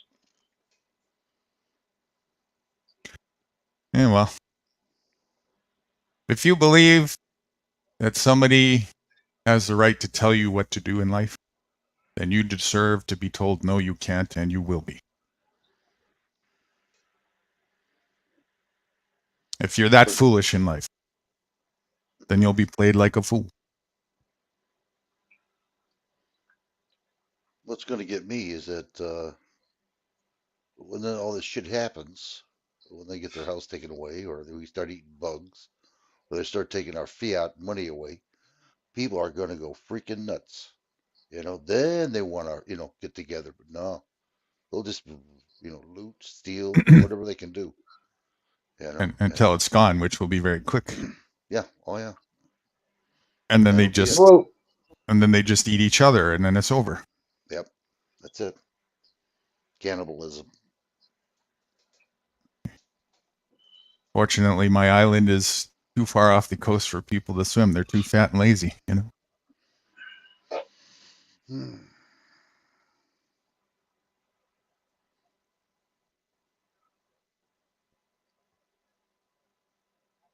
See, I'm not sad about that part. I mean, I'm sad that people are stupid and hurting each other. But the can has been kicked down the road for far too long now. And it's, again, the people are doing this themselves. They're making these choices. Nobody has to be caught in these pit traps. Nobody. Not at all. Especially when you realize that the amount of resources humans are is in the millions.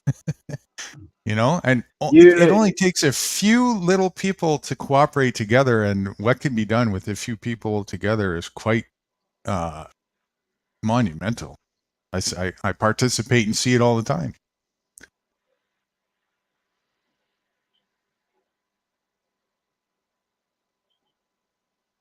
Go ahead, Smiler. You're going to say something? You look at all the films. I mean, people, there was. Well, look at the Simpsons. I mean, the Simpsons. Written by a Mason. They put out that things that are going to happen before they happen. Do you know what I mean? But people have only just started realizing that the Simpsons have been doing it because the Freemason knows what's going to happen because it's all written down and it's all there, and they're pushing and guiding. That's all of TV. Yeah, and you've got one guy sitting there writing the script and putting cartoon characters and animation, and it's like, a month later, well, yeah, the Simpsons got it again, look. The Simpsons got it again, look. And it's like, do you people not actually understand how the Simpsons got it again then? Do you not realize how the Simpsons got the script that you're now all following? It's if they did, then it wouldn't be working. You see, okay, first of all, just look at that name, Simpson. Sim, first three letters, simulation. Simp, first four letters, simping. Yeah. Simpson, simpletons. Again, this is all media, all TV and all movies. They're just mocking. They're just saying, "Hey, we're doing this to you, but you're so blind you can't see it, and you applaud it and get entertained by it. You can't see this is what's happening to you while you eat your GMO popcorn that we sold you." Have you two ever seen that movie V for Vendetta? Yeah. Haven't watched that one. Wow. I watched a few clips of it, and I don't know if I like where that was going actually, but it's not a fair. I can't give a fair assessment of it. I've only watched a little bit.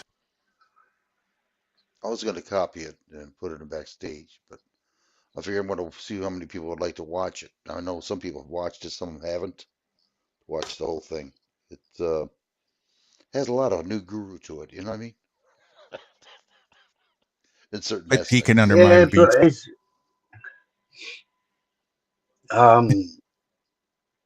what was that? What was that? Controversial film that came out a couple of months ago, and it was in the cinemas, but people people were going to the cinema, and then the heating doesn't work or the air conditioning doesn't work. I can't remember what it was called. It was about children, basically. Oh, The Sound of Freedom. That's it. The sound there, but that's only still pushing the narrative. They're only showing you what they want to show you. That's what it's for.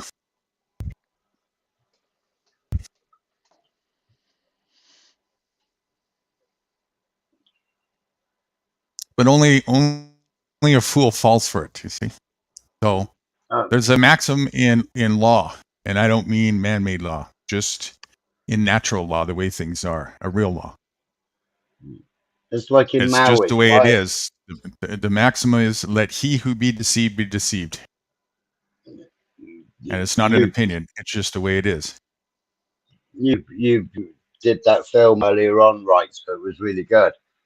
But who's talking about all the tunnels now? Who's talking about all the children now that were in the tunnels now? Nobody. Nobody, because they're all shouting about everything else, and they've forgotten about that now. You know, they've forgotten all the land grab where all the tunnels are. You don't know what to believe, so I just don't believe it anymore. You know what I mean? It's all farce. It's fake. Actually, it's easy to know what to believe. Don't believe anything in life. Believing is for idiots. Believe in yourself. No, don't even believe in yourself. You either know yourself or you don't. Don't do any beliefs. You either know something or you don't. One or the other. Beliefs are for people who are willing to settle for anything less than factual truth. Yeah, but the trouble with that is now is that you've got lots of people now, instead of being lemmings and instead of being an activist to try and make things right, they've now put blinkers on, and now they've got their tunnel vision, and they're walking in their own tunnel, doing their own thing, and whatever's going on in the outside world, I'm keeping out of my tunnel, Well, and I'm just that's where it comes down to the individual.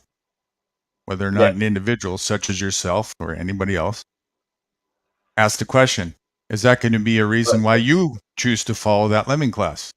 Or is that going to be an excuse for you as an individual to not do the righteous path? Not follow. I've always bucked the system. Yeah. So when you say, the trouble is or the problem is, well, the trouble is or the problem is only for fill in the blank. Only for the fool class, only for the people who want to choose to be ignorant. They're in trouble by their own doing. I got to tell you something. Remember I told you one StreamYard I went to and I was up there talking. I went on there about a week ago, and the same people were talking. So I wrote them a letter on the chat, and the guy said, "Oh, Wrights is here." So it's real nice gentleman. I said, "I have a question for you. I'm writing this down." They He goes, believe "Oh, that? huh? Sorry. Yeah, suckers. Well, they didn't believe what I tried to put down. Trust me." So I said, I have a question for you." Go, "What's the question, right?" I said, "What are people going to do when you have no energy, no food, no government to help you out?" You know? And he completely dismissed it. Didn't say a word about it. Didn't even put it up there. I mean, he just, like I wasn't even over there. So I left. I mean, I head home. He didn't know what to say. So that's how much people care about what's going to happen to them. They don't. They don't believe it. They'll fight to the death, to their own death, to defend the fictitious, the fallacy idea that somebody is supposed to take care of them. I was one of them. And bitch and moan and whine all the way to the starvation about it. Like as if somebody has some kind of, but we're paying them in our taxes to do so. So? That still doesn't oblige anybody. Well, you got people in 9 or 10 days' time, right? The government is giving all these low-income people £300 towards their gas and electricity bill. Right, they're not taxing. The gas and the electricity companies are making massive, massive profits. But instead of saying, "Well, we're going to put a cap on your profits," like they do with Putin, like they do with Iran, we're going to cap the price of our oil. We're not going to buy any oil off you for more than $80 a barrel. We're not going to buy it off you for more than $80 a barrel. Well, why aren't we doing that with the electric? So the electricity company and the gas companies are paying the government their taxes, and then the government are giving a £300 handout to everybody, to try and help them with the cost of living crisis, And there's people It's online. actually not a handout; it's a rebate because that government was taken. That money was taken, right? Yeah, but you've got people like on YouTube now going, "Oh, what are you going to do with your £300? Oh, I've already got my £300 lined up for blah blah blah. What are you doing with your £300?" And I'm like, what world are these people living in? What world are these people living in? You're sitting there waiting for this £300 to come in. You're sitting on your arses. You're more able-bodied than I am, and you're sitting on your arse waiting for your government spoon-fed handout instead of kicking the and instead of saying, "I ain't paying it." That's why I have no Instead of sympathy. saying, instead of saying, "I ain't paying that money," I'm not having a meter. I'm not having a direct debit. I'm not doing it. I'm not paying that money until something steps in and says, "You're buying it. You're buying what creates the energy. You're buying it at X amount, and then you're selling it for 20 times more to us and making millions of pounds in profit." Instead of everybody saying, "I ain't paying it," they're all saying, "Oh yeah, what are you going to do with your £300?" But they've already paid out £1,000 for their electric, and they think that they're benefiting from the £300. Right, and they think that the handout giver is their best friend. Oh, look how kind and generous they are. People are stupid. I'm going to vote for him again. Yeah. Well, that's what people did when they were all given their furlough money and all paid to sit at home, don't speak to anybody, don't go out for half an hour a day. You're not allowed in a group of bigger than 4 people or whatever it was. It's so you can't talk. It's so that you can't converse with people. Why did they shut all the pubs down? Why did they ban smoking in the pubs? To stop the numbers going into the pubs, to stop people speaking to each other, to stop people having a voice. That makes sense. So now what? Now what? Everybody goes on YouTube by the day or by the night, and you get a panel, and then you get a side chat, and you get people chat. Oh, hang on a minute. We need to control this. We need to censor this. Oh, give them a strike. Oh, look how many followers that person's got. Look how many subs they've got. Their voice is getting out there, and what they're saying is against the government. You know, so oh no, shut them down, strike it. They're not it's not as if the owners of the system and the internet are surprised by that. That was just another honeypot bait thing. There's a reason why it's called a internet or worldwide web. It's a trap. I mean, my last video that I uploaded, I've got 3 copyright strikes on it.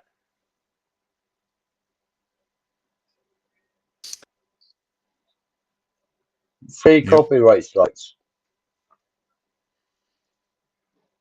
Yep. But the only place it can't be seen is Russia. So, although they've given copyright strikes, they just won't let it be streamed in Russia. Yeah, it's a private platform, so they get to decide those things. And we have no business complaining about that because we're choosing to use their platform. The YouTube said I'd put it up in Cat's Discord. That being said, fuck terms of service. But anyways, keep going. Well, somebody here?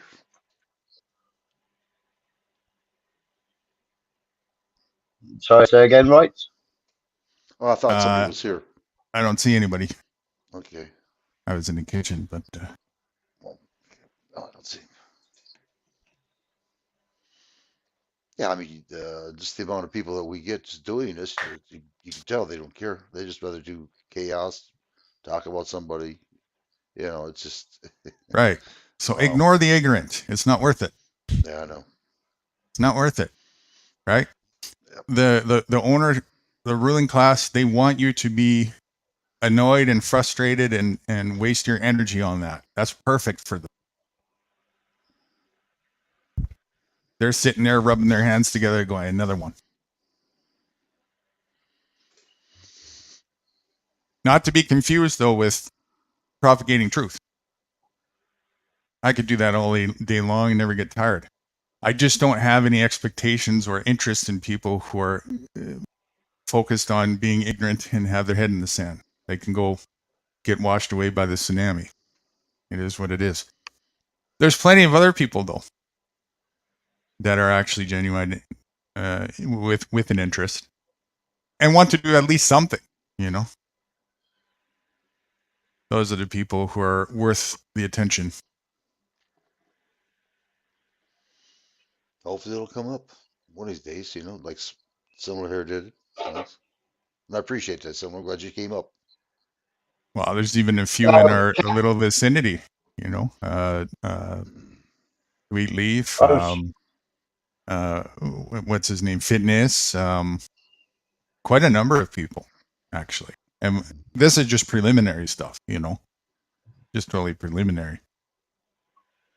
In my private life, I've consulted for upwards of in the thousands. I never kept an actual count, but many people came to me for consultation on their health and fiscal direction, where to go, and so on and so forth. I've seen many people secede to some degree and some all the way outside, like I have, and took it even further.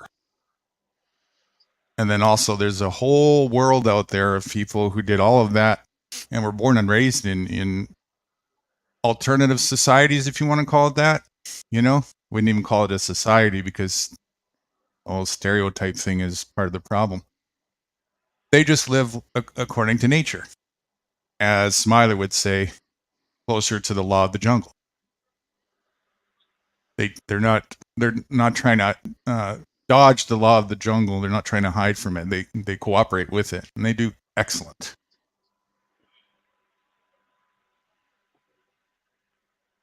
Yeah, like that banana lady. Whoa. Yeah, it's a good example. Although she's a capitalist still, you know. See that? But at Well, least what she's capitalizing on, right, is very healthy for people if they learn about that. If they learn that, hey, there's abundance growing everywhere. What she's talking about is excellent education for people to know, and it's definitely a big step closer to self-reliance. She just hasn't figured to go all the way there yet. That's why she's still dependent on capitalism, you know. Or she's like me, and she still just uses it as she sees fit, right? But obviously, you can see if I think she's just like me, maybe even closer. I don't know. She's got quite the homestead going on there. And I don't have a direct one myself like that here. I have in Houston and several other places. What I have is I plant gardens out in the wild here, all over the place, wherever I go and forage. Yeah, I I got mark family does that. Right. I mark my honey spots. And I how do I say? I enhance the honey spots. And then I drop some seeds where I go in other places and mark that. So, you know, I work with the wild in that fashion. So I don't give a shit. And then, of course, I got my other ties and communities and allies and whatnot that I've been collaborating with for years now, where I've been getting my food, real food, clean food, and clothes and other supplies and so on and so forth. So, you know, the sooner the fucking corporate world goes to the wayside in these grocery stores and people buying their petrol goes to the wayside, the better it is for all of us. Well, they're telling everybody, you know, get away from petrol, and I agree. The only problem is that the oligarchs and the elites are not going to do it, and they're going to still run manufacturers. Oh You well, know, they're that's telling still you one thing. Well, I mean, you know, the Green New Deal. My ass. Yeah, but that's still not an excuse for us not to do the right thing. Well, I agree. Just because they aren't, we're not going to do that. Well, that's a childish attitude, right? I understand that, but I'm just saying, though, the way they're putting it on us, trying to make us feel guilty, and they're the ones going to be living high in a hawk. You know what I mean? Well, you should feel guilty on your own. You shouldn't need somebody to tell you that. It goes back to the first day that we went to nursery school. It goes back to you know, going to nursery school. The game used to be follow the leader. Right. So if the leaders aren't going to lead by example, why are the minions gonna? You know, the minions are going to follow by example. And if the leaders aren't doing it, you're not going to follow the leader, are you? Yeah. So then you're gonna. So then you're once again falling for the scam. See, that's what they want people to do. They want people to do themselves in by making excuses. And I see this all the time. It's like, well, they're doing this, and yeah, they are doing it, and they ought not to be doing it, but not because of lead by example. Lead yourselves by example. That's the problem. Right, as garages, right, we've always heated our garage, yeah, by what's called a waste oil burner, yeah. Now instead of like paying that oil away, that waste oil, yeah, we've been burning it in the garages in a waste oil burner, right? Now, when you light that waste oil burner, for about the first 3 minutes, 4 minutes, you might have a bit of smoke. But when everything gets up to temperature, the emissions coming out of that are zero emissions. What's coming out of that chimney? There's no smoke. All there is heat coming out of that chimney. Right? There's no contaminants coming out of that chimney. It's all burnt off. And what is it burning? Waste oil, waste engine oil. Waste engine oil. Yeah. So when you service a vehicle, obviously you're draining all the dirty contaminants, you're draining all the waste oil out of the vehicle, yeah. And what Right. you're doing is you're putting it into a big tank, which then Okay. feeds your waste oil burner. Right now, the Okay. emissions that come out of that waste oil burner are zero. There's nothing coming out of it because it's all burnt off. Right? How is that? What? Because I'd like to see that. I'd like to see that burning petroleum residue is not producing any pollution out of the chimney. I'd like to see that. there is nothing. There is no. It's just heat. There's no emission coming out of it. How is that possible? Right? There's no smoke or nothing, residue, No and smoke. No smoke. I don't. You go on YouTube and you look at waste oil burners. You know, you look at the waste oil burners. People are homemade waste oil burners. Even them, as soon as they get up to temperature, no smoke, just heat, just the natural heat of vapor coming out. All right, if that's Right? true, I want to see somebody go to the top of the chimney and stick their head there and breathe in for 20 minutes and then say the same thing.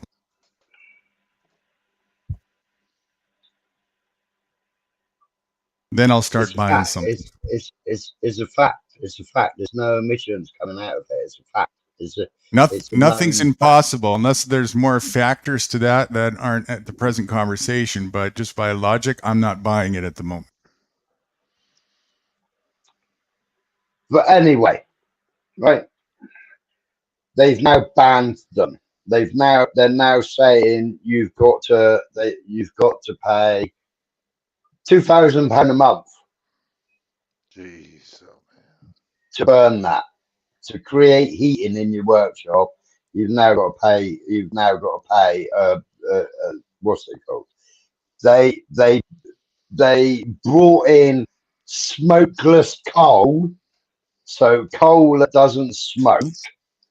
They brought in smokeless coal, so in certain areas you're only allowed to burn smokeless coal, right? People used to have log burners in their houses, and they would buy logs, or if they lived on a land, or there was natural trees that fall over or what have you, they used to go and they used to cut the trees up and they used to burn those trees. You know, natural occurrence, whatever. You know, they're not cutting the forest down, they're not cutting the wood down, they're cutting down what's naturally fallen. You know, like picking apples that have fallen, you know, from the tree. You know, and people are burning those logs. Well, that's now banned. In the UK, it's now banned. You're now banned from burning logs. Again, if you believe that somebody has the actual authority to tell you what to do, you can and will be told you can't do something, or you'll be told no, and you deserve it. But the government agency then comes in and gives you a massive great fine because you've got a log burner. They want you to have all these these ground source pumps. Get off dependency of capitalism and problem solved. Also, a reminder: if it gets too bad, that's what weapons are for. But they don't work. You know what doesn't work? These ground source heat pumps. Oh, okay. I got you. The technology. We don't get enough heat. We don't get enough temperature. We aren't a temperate climate in the UK. We don't get enough sunlight to actually create the ground to warm up, you know, in order for a heat source pump to actually produce heat in the house. It's right. You know, people. It was a grant scheme, and people could get rid of their coal fires, get rid of their log burners, and they would get a grant, you know, to put solar on their roof. They would get a grant to have one of these heat pumps, you know, and somebody would come along, dig a big trench, lay all these pipes in the ground, and then put a big box outside your house, and that was supposed to be the source of your heating. You know, people are now saying it doesn't heat the house. We've had to have alternative heating in order to heat the house. You know, these things are designed for different countries. But our government seems fit to say, "Oh no, we should all move over to this," because somebody else has told us burning a log, burning a tree is bad for the environment. This is bad for the environment, so we better do this instead.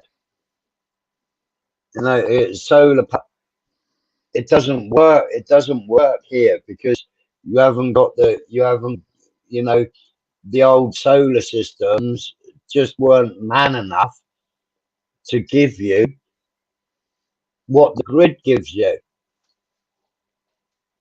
Well, I think No, that's a combination of people being spoon-fed still and spoiled and living a cushy lifestyle. The real root of the problem of that, if you really want to go to the actual source of it, which I reckon people do and think yeah, about, but if you're living people in an don't. environment that is not catering to the conditions of the human body, you ought not to be living. But people That's the don't real root. realise. People don't realise that if they have the solar, instead of feeding it back to the grid, if they fed it to a battery bank and they had inverters and they ran things 12 volts or 24 volts or 48 volts with a step down, if they ran it that way, they would be self-sufficient. Yeah. Also, if they minimized.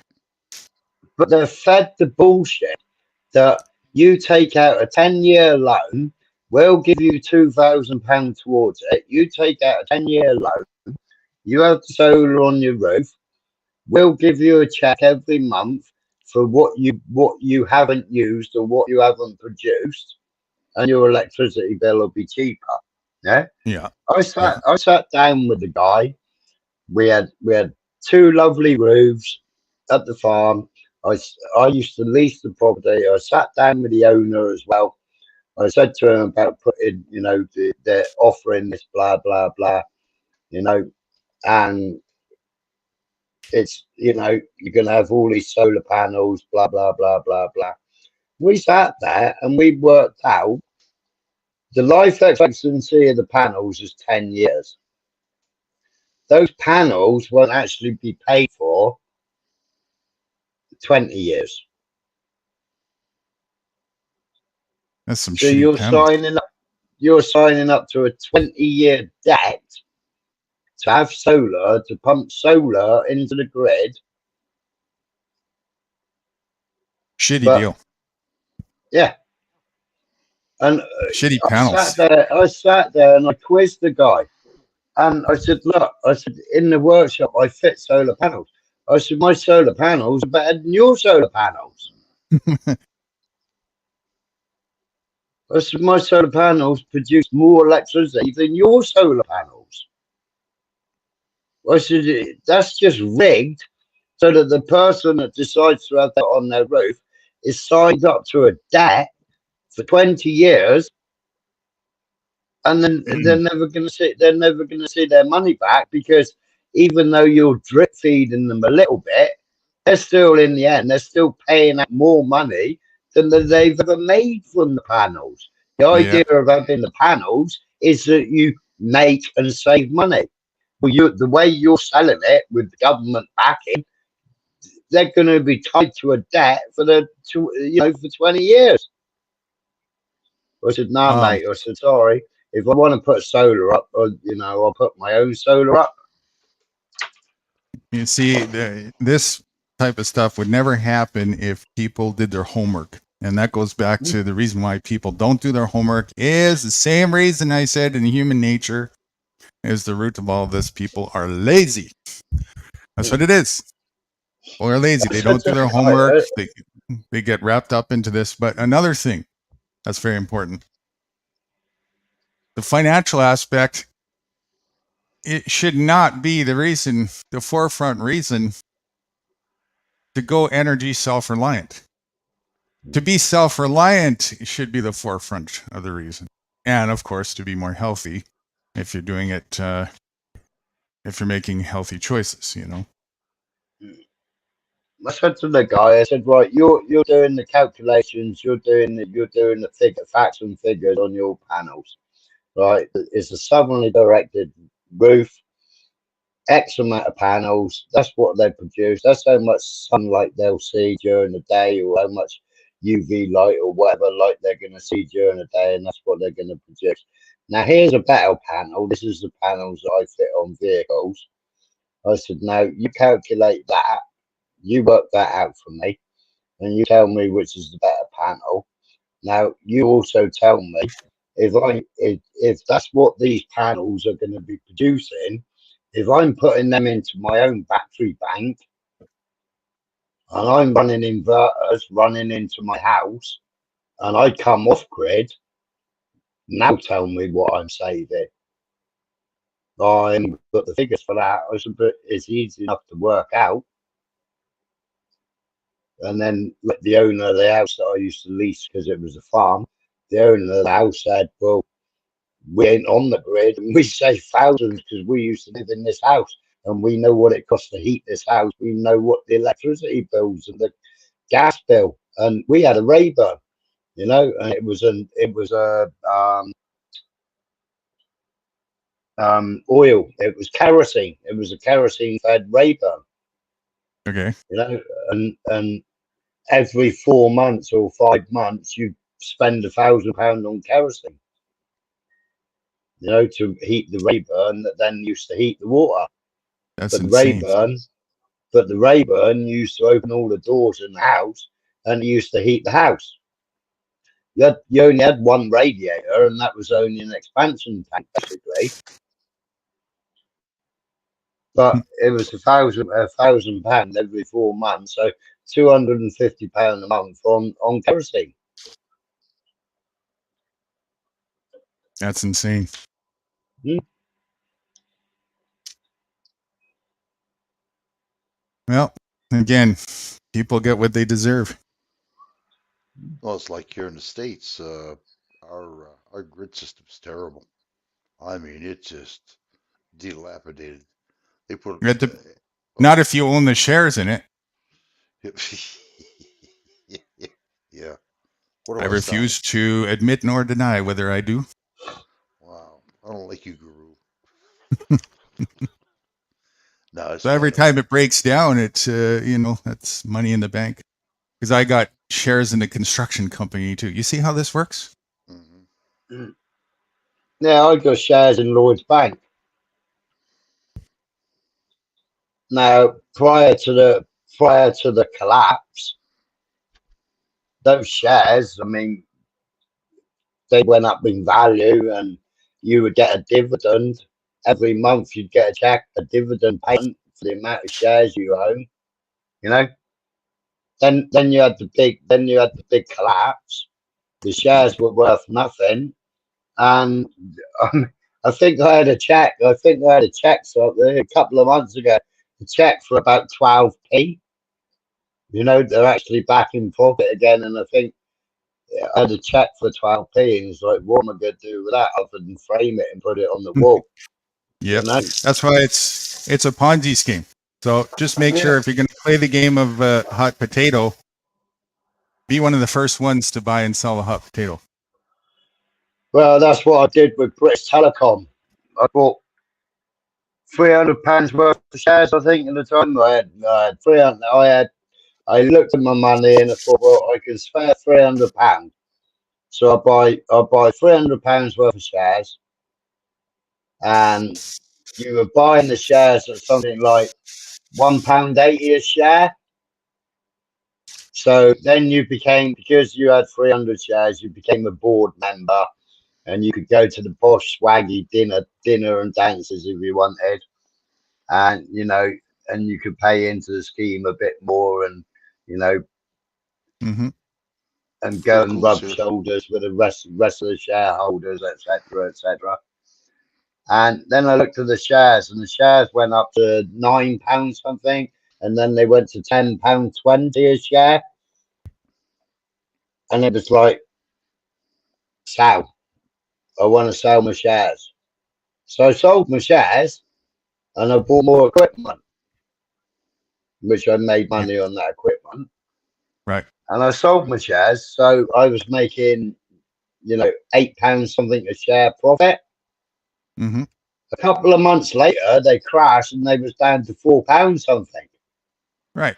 So here's So the it was problem like, with this monetary system is that in order whoever wins in this game, it's on the back of somebody else who has to lose. Yeah. And that's by design. And people just go, well, as long as it's not me, I'm just going to sweep that under the rug and, make sure I play the game better than the next guy. It's a competitive system designed to make you step on your neighbor.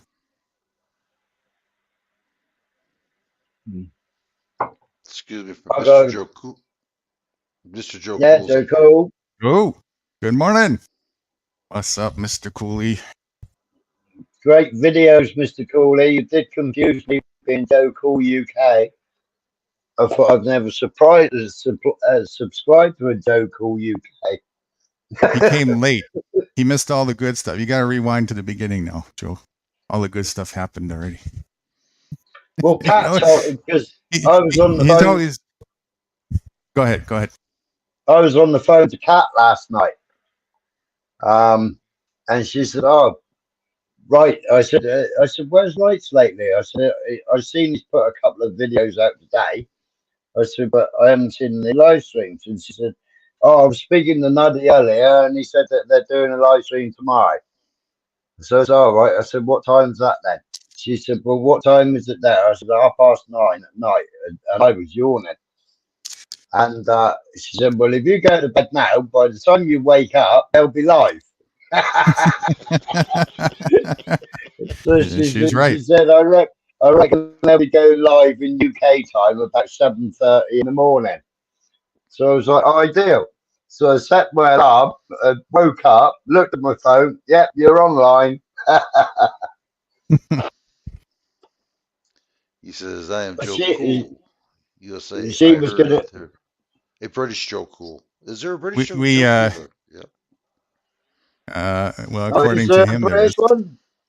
No, I haven't subscribed to a British one, but I thought those videos were your videos, Joe.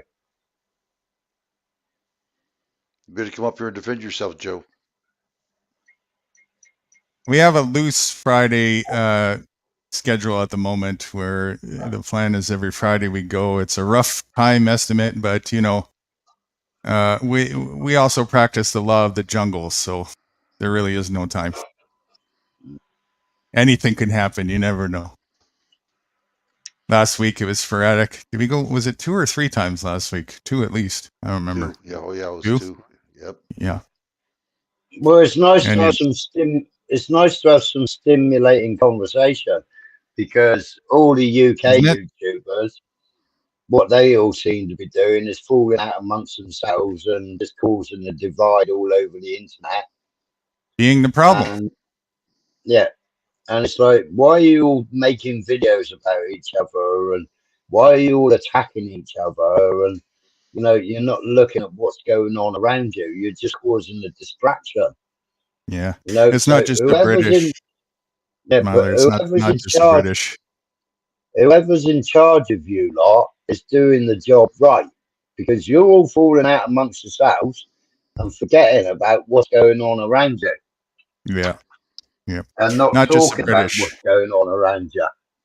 It's like a good 90%. Well, I shouldn't say 90. A real big percentage of anybody worldwide on YouTube is doing this type of stuff, And not just this platform, other platforms too.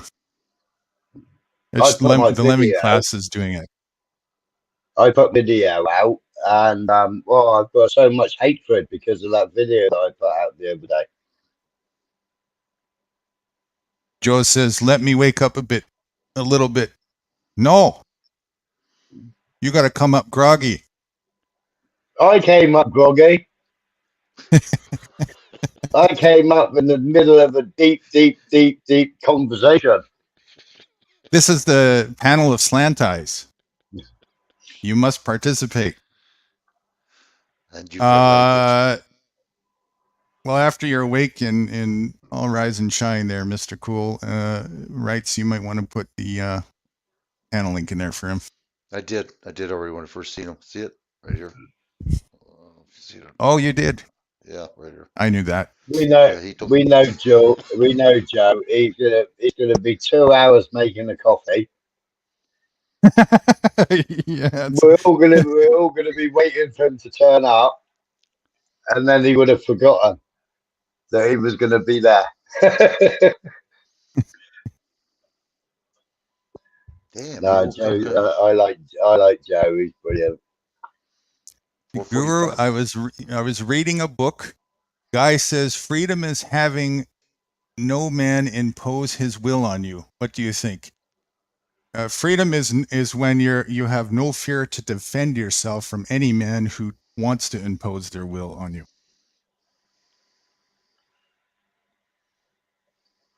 Freedom is when you acquiesce to none and obey to none. That's freedom. But there's no such thing as freedom. Yeah, there is. There's just no such thing as the first part that that guy said, where no man imposes his will on you. I mean, if you go to an island where there's no other man, then okay, you know, as long as there's no other men, sure. But where there's men around you, freedom is when you have no fear to resist any attack by any other man's will.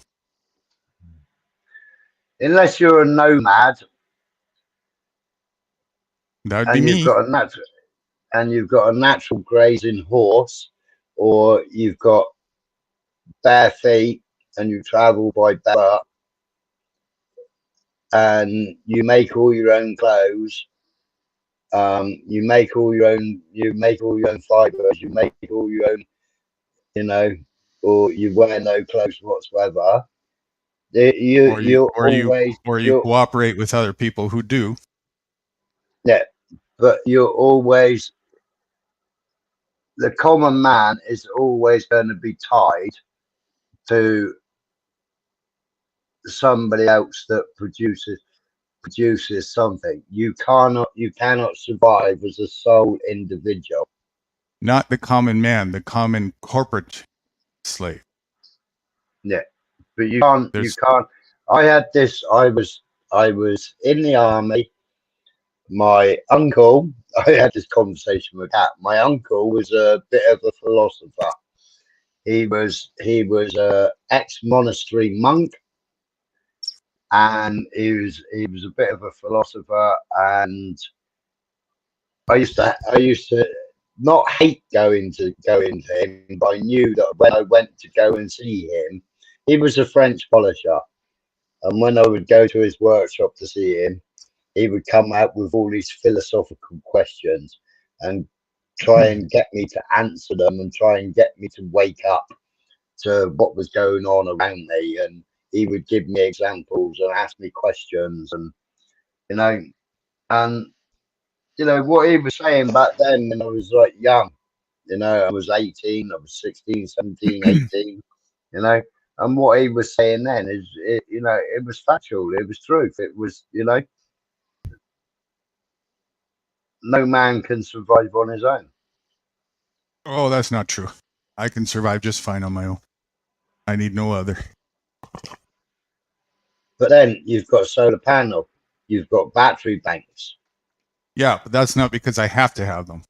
I just choose You to have them. feed, yeah, but you feed your vehicle with gas. You feed your vehicle, with fuel. That's That you that's have not to. because I have to have a vehicle. That's because I choose to have a vehicle. You see, there's a difference between knowing how to function and be self-reliant without all the technology, which I do.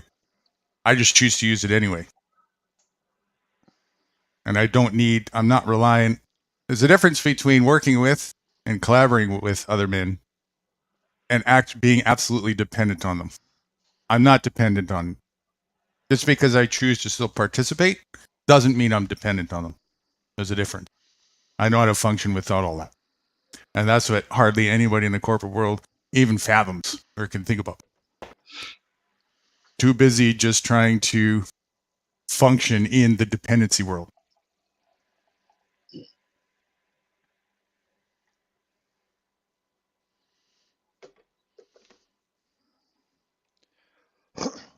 I got a neighbor now just bought a brand new car, a grass truck, and he had to rent it. He can barely afford it. His other truck was falling apart. You should just stop paying for it.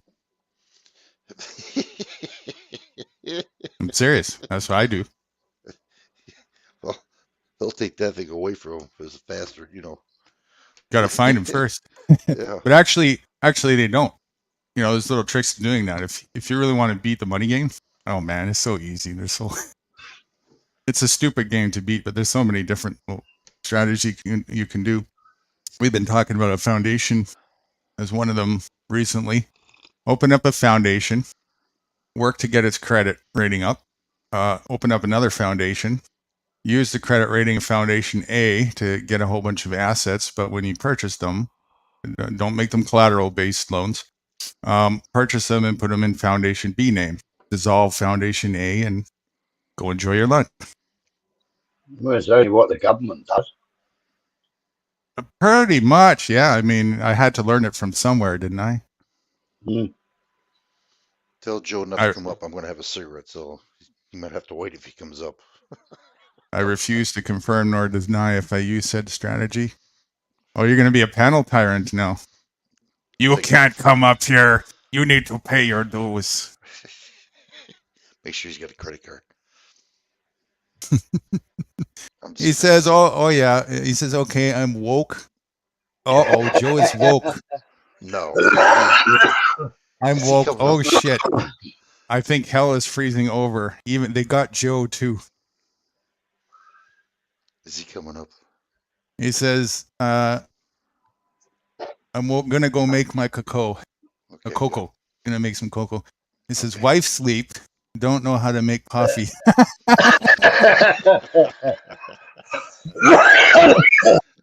Speaking of dependency.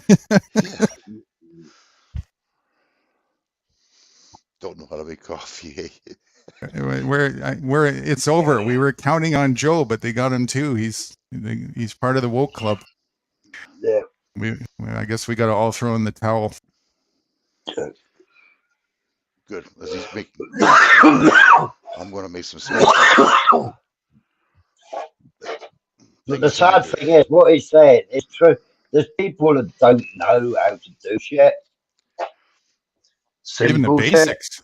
Yeah. Even the basics, right? Just grow a couple herbs in your garden to start out with, or something as simple as that, Crochet a little toque or little floor mat for yourself or something. All people know how to do is get up to the alarm clock and be a cogwheel for the most part. And go to the store and exchange your permission slips in for corporate products. What a life. For 9 years, I was a factory rat, and I hated it. Same job over and over and over. That's why I went to heating and cooling. I loved it. Everything was different. Every day was different. I used to look forward to going to there. I love challenges, when it came to mechanics. But no. And then you tried to grow a tomato plant. Yep. Damn Paul Billy. Put it in a bucket. Yeah. Put it in a bucket. It's the buckets, they have their uses, but I actually kicked the bucket when I found out the tomato was all infested with fungus. You kicked the bucket and you're still talking to us. Holy shit. Holy shit. Well, we have our proof, ladies and gentlemen. Yeah.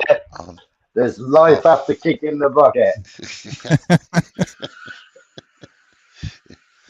I got rated a tomato of 67 on that one. Rotten tomatoes, if the rule of thumb is you have to eat what you produce, then you'll produce better. Well, I will next time if I ever. Yeah. I can grow a garden, not in a freaking bucket though. Got it. Oh, you're supposed to have this kind of soil. Well, the hell with it. Next time, just put it in the ground.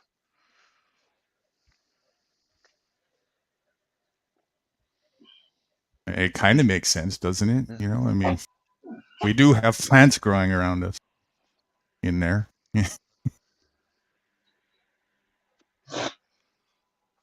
I can't wait to start a garden up. Well, you seen my daughter's garden. Jeez, oh man.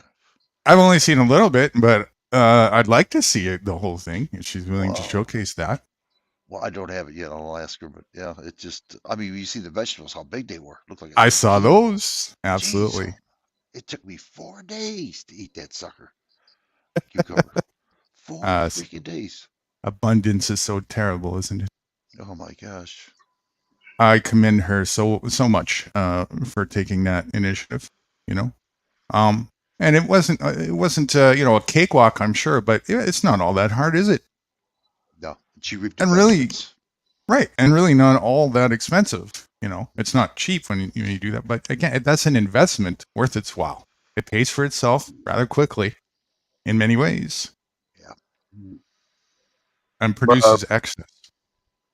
My ex-partner's family in Poland, I mean, they've got their own garden, and they grow everything in their own garden. And then she does the canning, she does the, you know, she makes all the sauces for your spaghetti bolognese. She does all the pickling. She does, you know, so she'll do gherkins, she'll do cucumber, you know. And the Fitness only says, thing that sorry, finish. I got a lag here. the only thing that they buy is like meats, you know. But yeah. if And we, alphabets. if we all didn't like the taste of meat or whatever, you know, what she grows in the garden, you know, you can go out to the garden, you can pick what you need, you can bring them in, and you can make a soup, you can make a stew, you can make, you know, and or you can eat it raw. Yeah, or eat it. Well, I mean, Forbid. we used to do that, you know, go out and grab a cucumber and eat a cucumber, or eat the tomatoes. You know, we Heaven used to do forbid, that just when have a we good were. old fashioned salad, you know? Yeah, exactly. You know, Love salads. but if you was out in the garden playing with the kids and you was thirsty, you walked over and you grabbed the tomato and you know, you Suck sucked on the it. juice out of the tomato. And then you ate the Exactly. tomato, you know, and it saved you walking into the house and getting a drink. Right. Fitness is here too. I'll give him a link. Fitness says, when I go off grid, I'm going to pick a spot in the woods that's close enough to get Chinese takeout food delivered. I neglect to deny or confirm whether I use that said strategy either. I don't have a garden, he says, but I have a chia pet. That's close enough? Well, you could eat chia seeds. Yeah. Yeah, they're very good for you. Well, apparently, anyways. I eat them a little bit sometimes. It's a good start. I would take that over any corporate supermarket food in a heartbeat. Oh, by the way, Fitness. Even though you probably bought the chia pet from a superstore or something, you know, but still. By the way, Fitness, I found Guru. He was at the nudist camp. I told him to get back into the stream. He did. Yeah, just getting my laundry done. Ran out of leaves. Yeah, there's not many left now. They've all fallen off the trees. So this is the season that I have to actually do laundry. I recycled the leaves, and then they're used for mulch. How do you like that? Fertilizer. Yeah.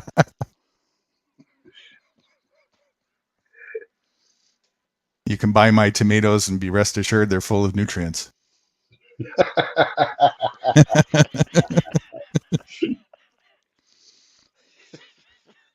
I make a good campaign, don't I? Nude for president. I'll vote for you. That's good. That's good. My shares are cheap. Yeah, I make them in pails. You just go on. I made the mistake of sharing in Discord what was it? What was in my cupboard? What I was growing in my cupboard, and I made the mistake of sharing it. And it was because I didn't want to go to. I didn't want to go to town. I didn't want to, I didn't want to go and buy off somebody else that, added chemicals and added all kinds of stuff to the weed. I wanted to grow my own, try it, see whether it gave me the pain relief that I needed, and get off the pharmaceutical drugs. And I made the mistake of sharing it on Discord. So when I got the knock at the door, and when they came in, and when they said, "Oh, what's in there?" then I went, "Tomato plants," and they was, "What?" I said, "Tomato plants." So I opened the cupboard door and I said, "Well, there you go. Is that illegal? Is it?" No. So the person that grasped me up in Discord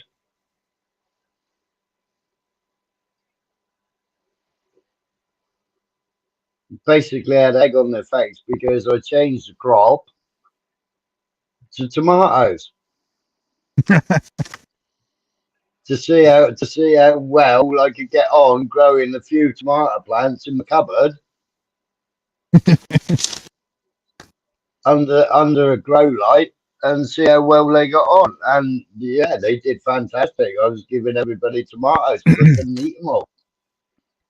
And tomatoes don't freeze down very well. So I was giving away all these tomatoes because I couldn't eat them all, and they were going to spoil. Right. But I'd already harvested the plants, and then thought, well, I'll get a couple of grow bags and throw a couple of tomato plants in and see how we go with them. Oh, they did absolutely amazing in that. Whereas the lady next door to me had them out on the patio, and hers didn't do very well whatsoever.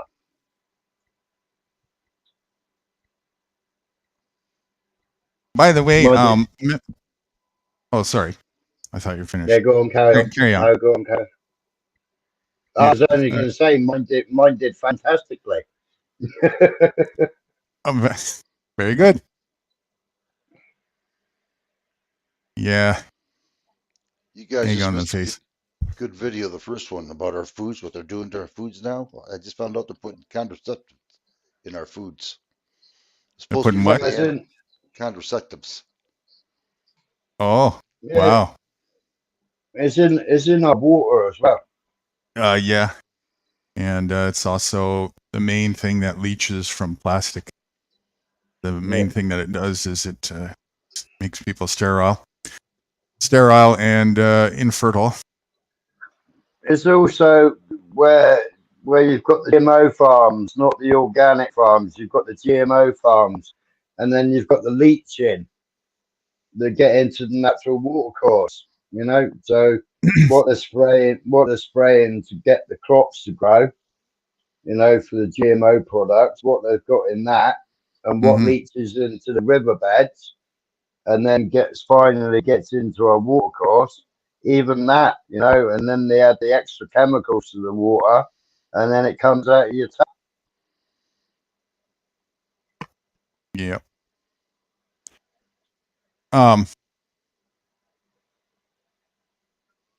From our conversation not too long ago there, Smiler, when we were talking about when that was the one where Mr. Wright's turned into a tractor and disappeared on us. We were talking about the solar and all that. So I've decided, and I'll let you know how it goes. I'm going to order a couple of those portable Blue Eddy panels, more expensive ones. I'm going to order 2 of them. And I'm also getting some new, just a couple of new bifacial panels, real good quality. They got 30-year lifespan. I'm going to get a couple of those. There's a good price on them. I'm just going to wait till there'll be a sale on the Blue Eddies in about 2 weeks, maybe 3. So it's going to take maybe about a month and a half until I get them. But when I get them, I'm going to make a little space for them up in the canvas part at the top where it's real close to the lights. and I'm going to test it and see how well that works. And Good if it morning, works Silver Girl. good, I'm going to further that experiment and see how far I can take it. So I'll let you know how that goes. You need a YouTube channel, and you need about 50k followers, and they'll send you the product for free. Yeah, I know they do. I know a lot of people do that. Good morning, Silver Girl.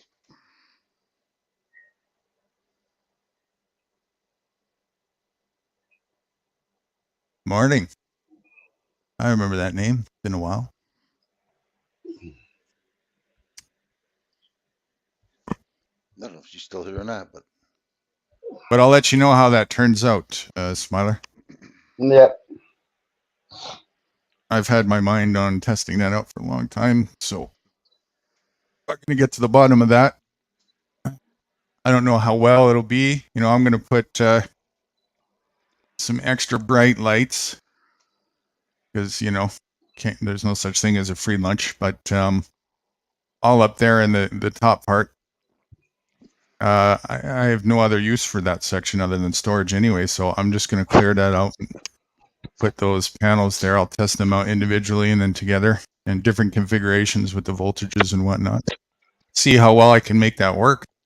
And while I don't expect the result to be a perpetual thing where that would be enough to power 24/7 self-sufficiently, I think you need, no matter what, you're going to need to still combine that with solar in a day. And of course, it all depends on your batteries. But if it goes even just half decently as it could, it may be enough to never have to you know, my backup, if need be, is to still use shore power to replenish myself. So that might take away the need to do that altogether, you know, which would be quite a feat. If I go a bit conservative at times or whatever, you know, up here during the winter, the cloudy days can go for weeks at a time, sometimes over a month before we get a day of sun, you know. So it can be a real challenge. Solar can be a real challenge here in the winter, for if that's all you're relying on, you know. So we'll see how much further that extends the capacity with doing that technique. So I'll report back to everybody my findings.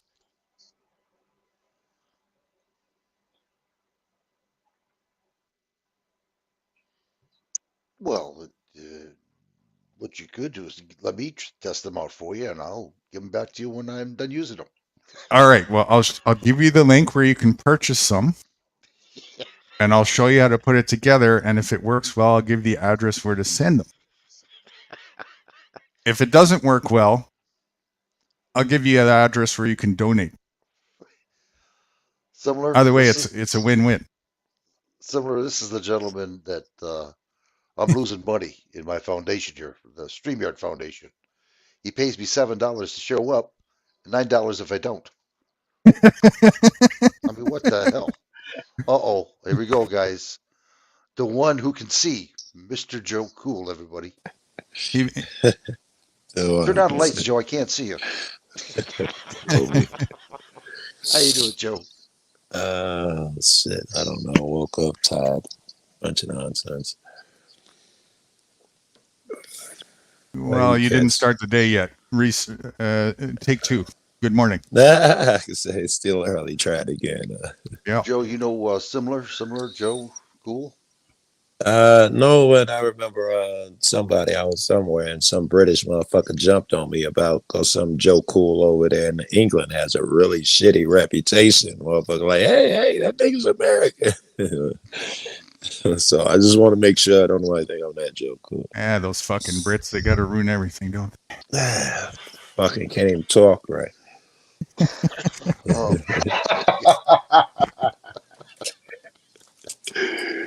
You know, I miss God Bless UK. I think that's his name. That guy's a great conversationalist. Bless UK, that's what I call him. I think it's full Yeah, handle I don't know what's under God Bless UK.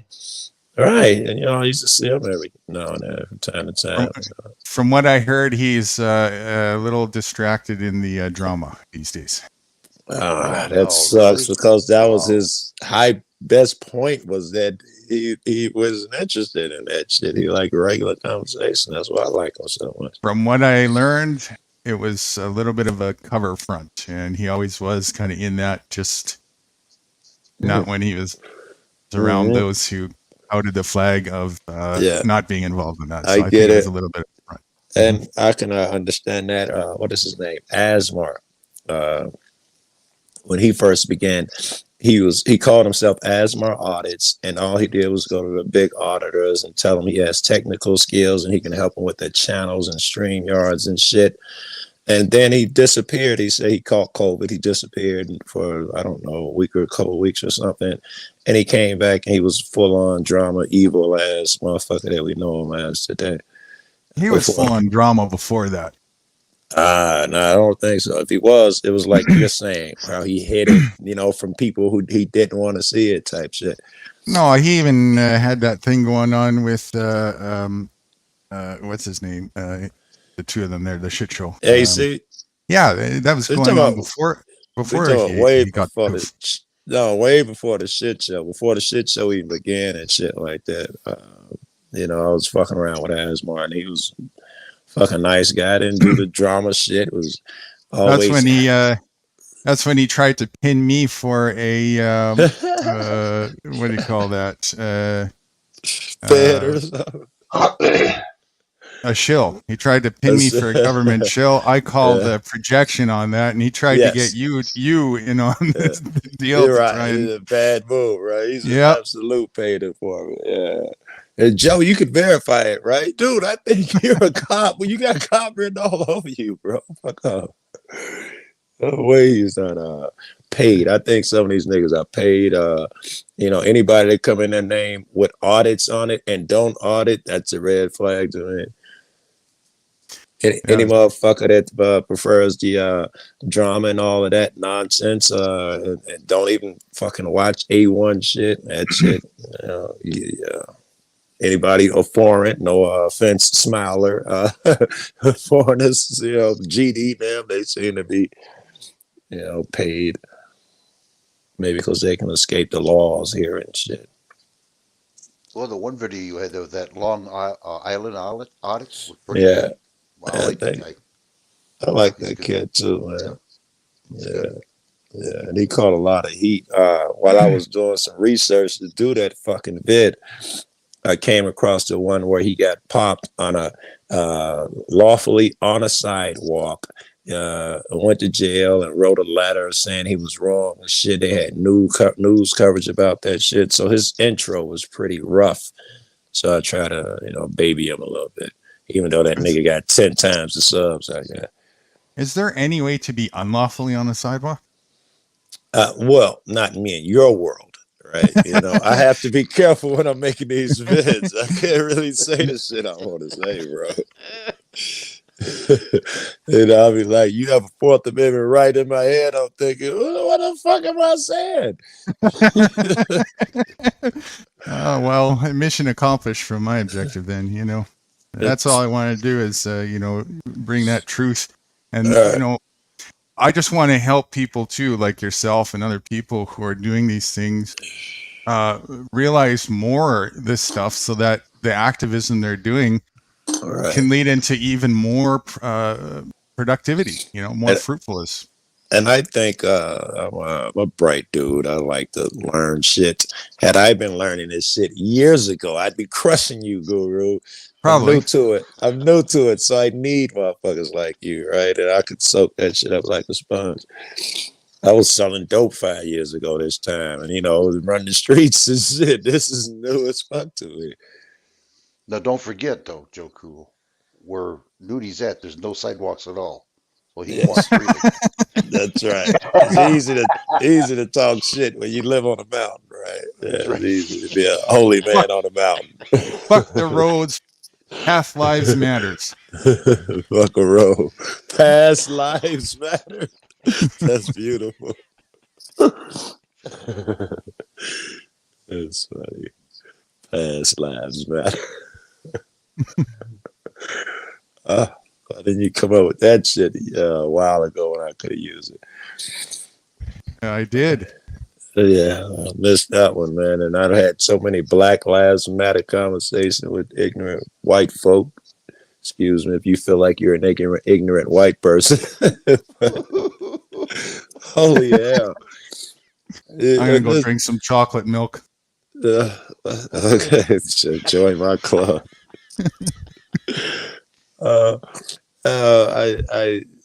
This was a tactic I used, and this is not guaranteed, but I would intentionally flare people up and say shit like white folk. I don't even believe in race, but I'd say that a couple times. I know how sensitive we are over here.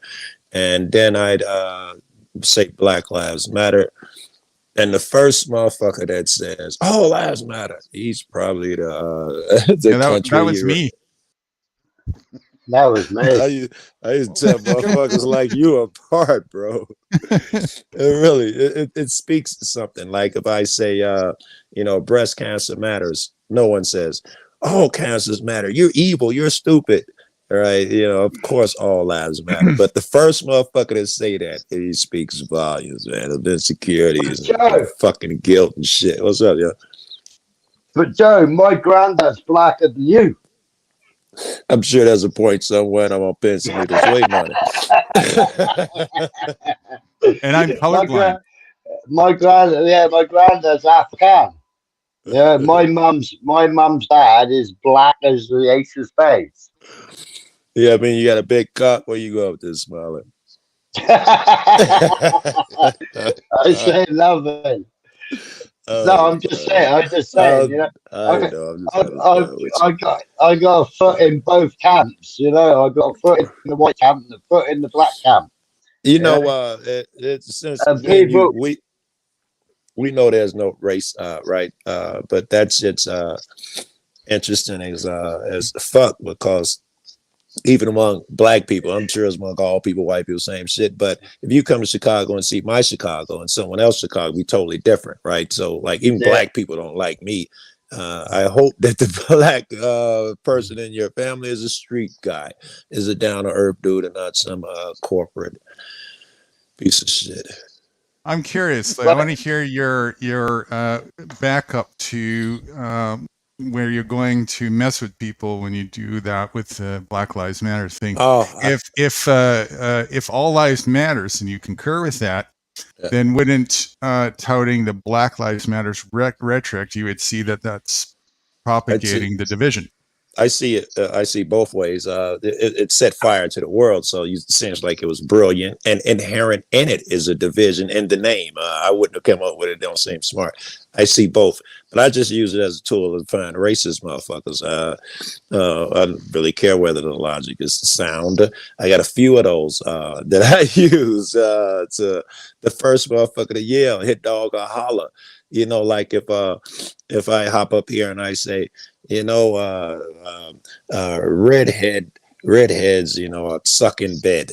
Hey, what do you guys care? You're not going to say nothing. But if you're redheaded, you think you suck, you might squeal a little bit. So I just got a few of those that I use just to sniff motherfuckers out. Yeah. Go ahead. So what about the support then? Because I even heard you just said a bit ago. It sounds like, if I'm getting you right, somebody who has a reaction to saying all lives matters somehow equates that they are racist.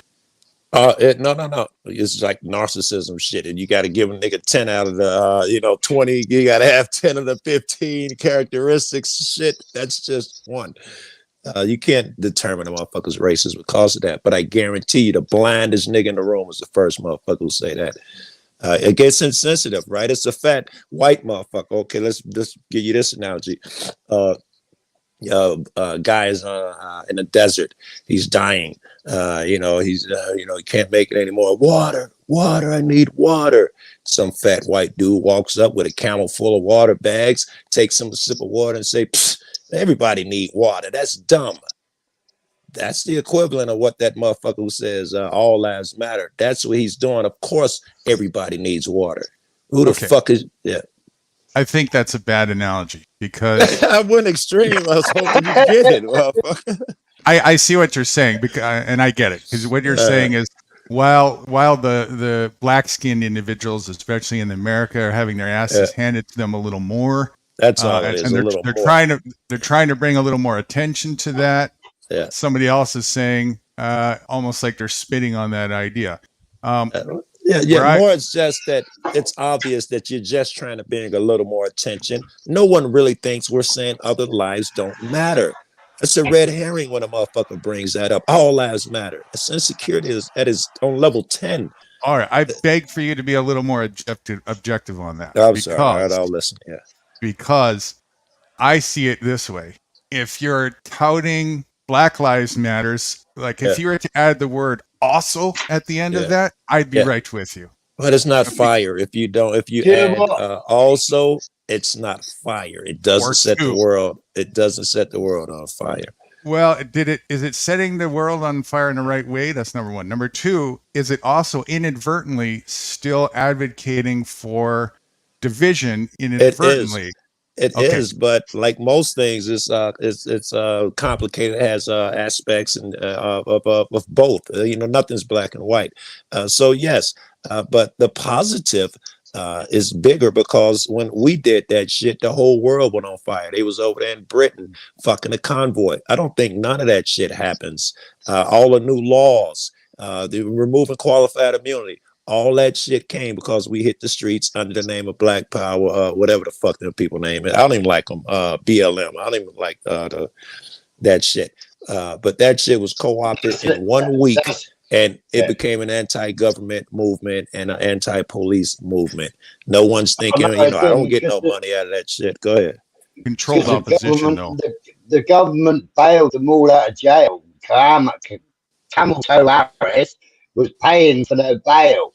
That squeaky old cow, I can't remember what she's called, the Democrat, she was stood there going, burn them down, kill the police. She stood in the middle of the street with all Black Lives Matter, people around her. And she gave them instructions to go into the town and smash, loot, burn. I doubt that shit happened. Station up.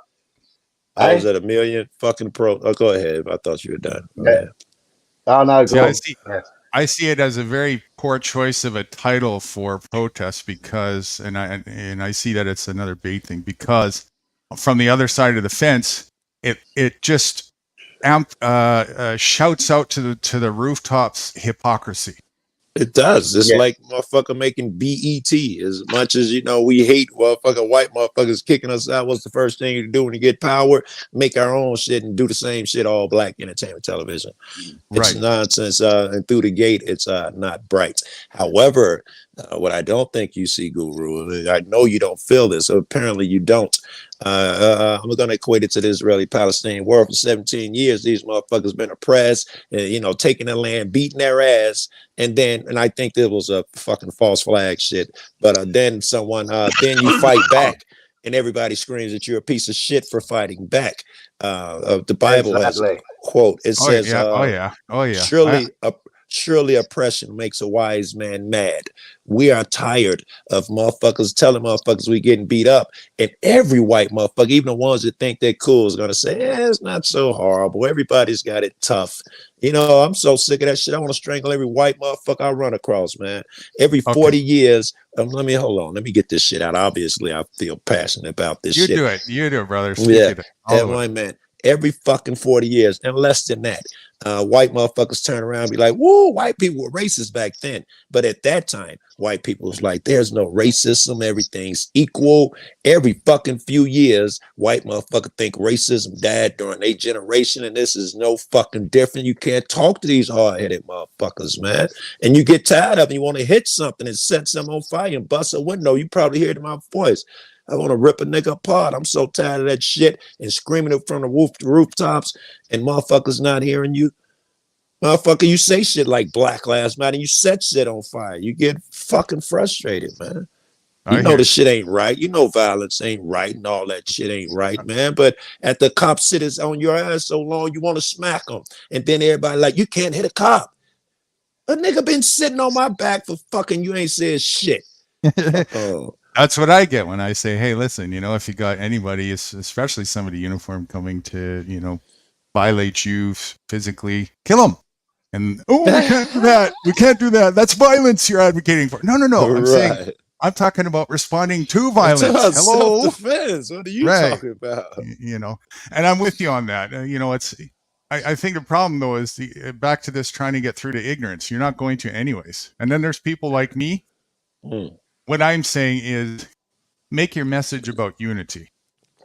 Oh, I'm in agreement with you. I learned that lesson one time, Guru, when I first started this, one of my early vids, and it's still up.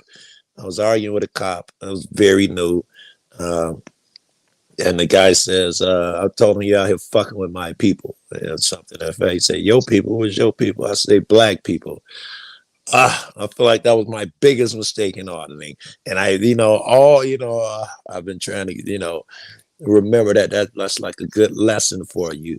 It was not about that. I let him get me angry and say some shit, and I need to get out the message that every motherfucker gets it. Every motherfucker's oppressed. I get caught up because when you bring it up, but it's rougher on certain groups. Black motherfuckers, one of them. No, it's not as bad as you say. Black people don't get pulled over more. They don't get tickets more. They don't go to jail more. And then I get caught in that fucking argument. Right. Yeah, people are blind and ignorant. There's other sides too. Like it also depends on where you are. I probably know more what you're going through than most of the people you're trying to talk to. Because over here, okay, even though I don't do nationalism and all that kind of bullshit, I don't know where here is. I have no idea where you are. I never asked you personal shit. For the last 24 years, other than a couple expeditions around the world, my center has been British Columbia in the southwest. Okay, that's Canada. Vancouver. Vancouver a lot. Okay.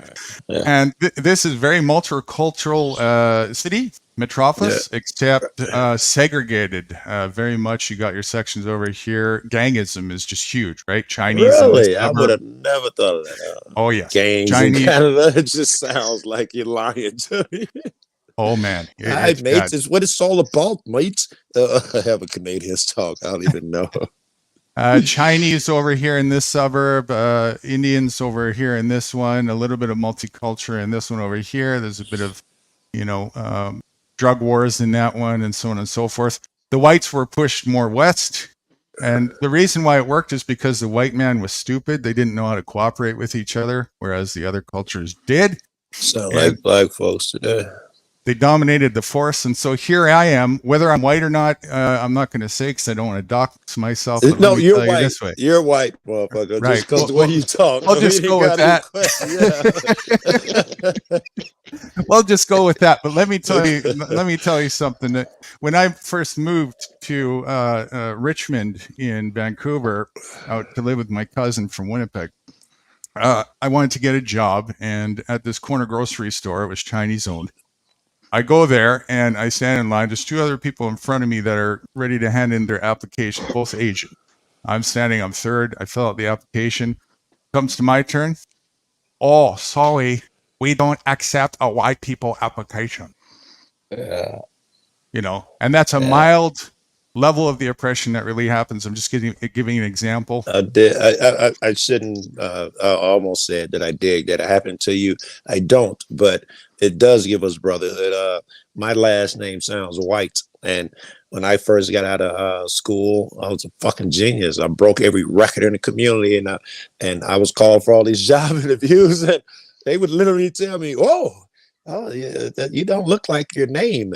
And I wouldn't get the job. They thought they was calling it a white motherfucker, bro. Right. And I mean, hundreds of these things happen to, you learn. Yeah. And there's privilege here too. And if I did believe in such a thing as a country and I cared about those things, boy, would I feel like a foreigner in my own home country that I grew up in over here. Holy fuck. Interesting. Yeah. Wow. Interesting. That is interesting. I mean, privilege all the way around the boat as far as, look at it this way. I'm a gringo over here. All right. It's like a white motherfucker in my neighborhood, right? You white motherfuckers are treated shitty until you jump through all the shit that we have to jump through, and then you're one of us. But the white guy, no one knows you. You're gonna hit motherfuckers double bubble. I mean, we're gonna charge him double because he doesn't know anything. Whatever it is, you assume the white guy is at least hip, at least athletic, gonna tell first. The white guy has it rough in my neighborhood. He has to prove himself more than the average black dude. Same shit as being black in the real world, man. And when I started doing this shit, I was voted one of the top 20 activists in the country when I was young. And I would go places. It was all, older white motherfuckers, professors and motherfuckers from different places. And I'd ask a question, and I'd be with, a white professor. Me and him wrote books and shit together. And I'd ask the question, and they'd turn to him to answer it. Like, I'm not smart enough to understand the answer, but I was smart enough to ask the fucking question. They got to the point where, like, why are you telling him? I'd get, what the fuck? He didn't ask you. I'd, be me, do the shit I do. I don't know. You get tired of that shit. Just people thinking they're above you. It ain't just a race thing. It's not a race thing. Because cops do it. Government employees do it. Your fucking postal worker thinks they're better than you because the government has told them if you're a government. But fucking your trash man probably thinks he's better than you because he believes the smoke and mirrors. Yeah, it's a stereotype thing, which is an undercover for an elitist thing, which is all about people. Yes. This is what happens in this societal conditioning, this cult that we grow up in. It's dog eat dog. You have to do it that way, and even when you're dog teaming with other people, it's still fake. It's still that mob shit. It don't matter as long as you make a mob. It don't matter, man. It's BET. I'm gonna make my own entertainment channel because yours suck, and then I do the same thing. I'm friends with you until it's your turn to go. Wow. Well, I had paused there. It made me think of that quote. They came for the Jews. They came for the so and so, and then no one was left. That's how it works in this corporate world. Everybody familiar with that? Does someone know it better than me so they can say it? There's a saying about a guy who they like came for the Jews. He's like, I'm not a Jew. I don't care. They came for the Muslims. I'm not a Muslim. I don't care. And then when they came for him, he just ran outside and asked for help, but there was no one left because he didn't give a fuck about nobody else.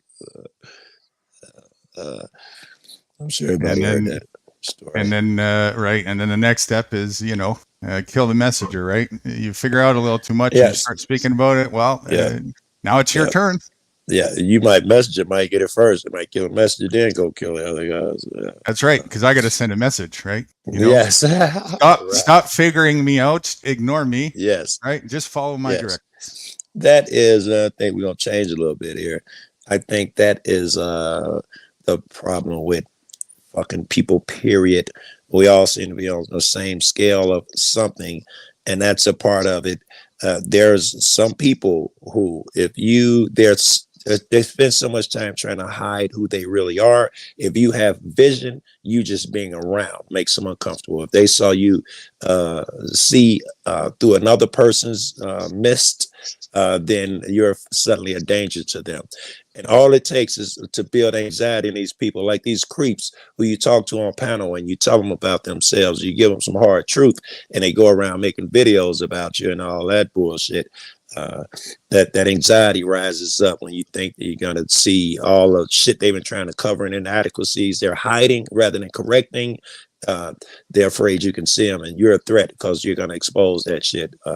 Where adults, the way I see it, I say, you have a shortcoming, guru.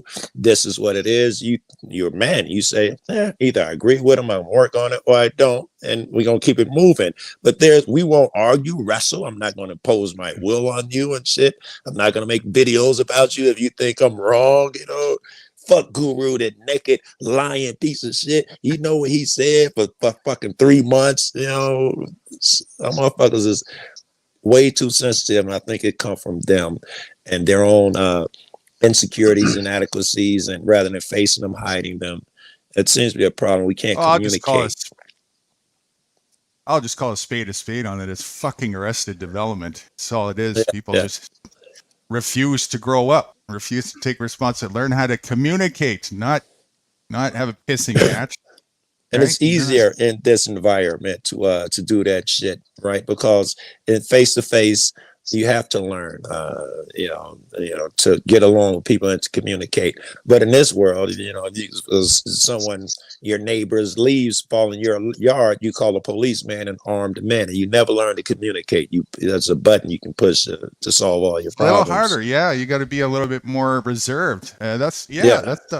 that's the beautiful part about this arena. Yes. I even got a better edge on that one than most because my cover front affords me even more freedom, if you will. Right? I just go nuts, and if you don't like Nude Guru the pseudo man, well, enjoy your hate on a little avatar picture on the screen. That's okay by me. Right. I gave you a shot, motherfucker. I did, I tried to help you, man, but I'm not obligated, nor do I feel any obligation.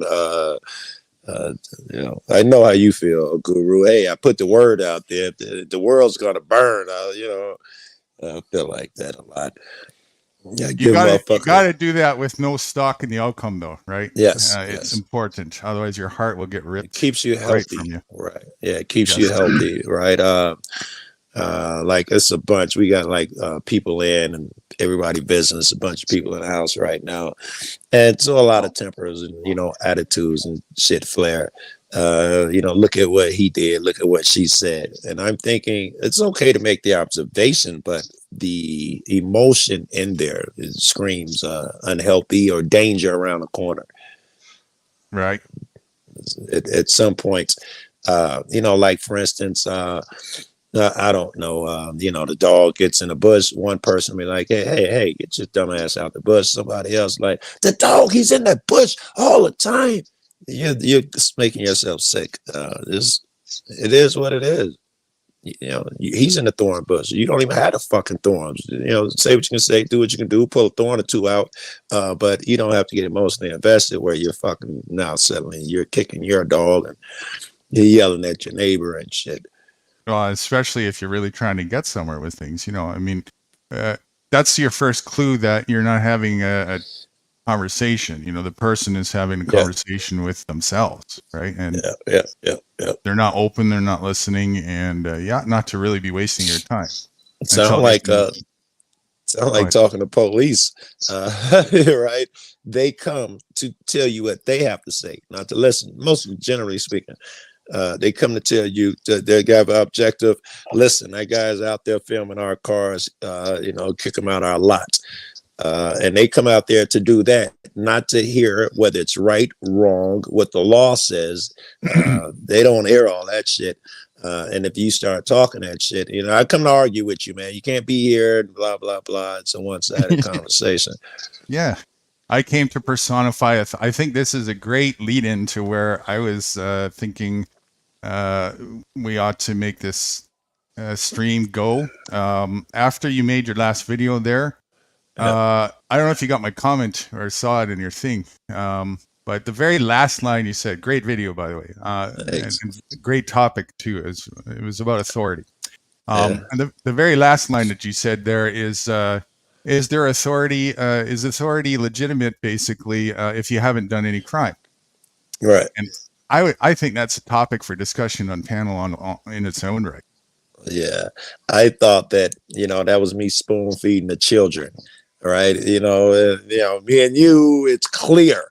That was clear, right? That's 101 grammar school shit. But yes, people, and I still, even though I know better, there are times when I've still felt that authority. I haven't felt it in a while, but I can remember turn the corner, after yelling at a cop, or a dozen come out, or you go to courtroom, and for a second you feel that authority. It's deep. It's deep on that palate, isn't it? It's hard to take that residue out. Mm-hmm. Yes, you got to be consistent with it. That. Yes, you got to like the thing where I say if you're afraid of something, you rush to it.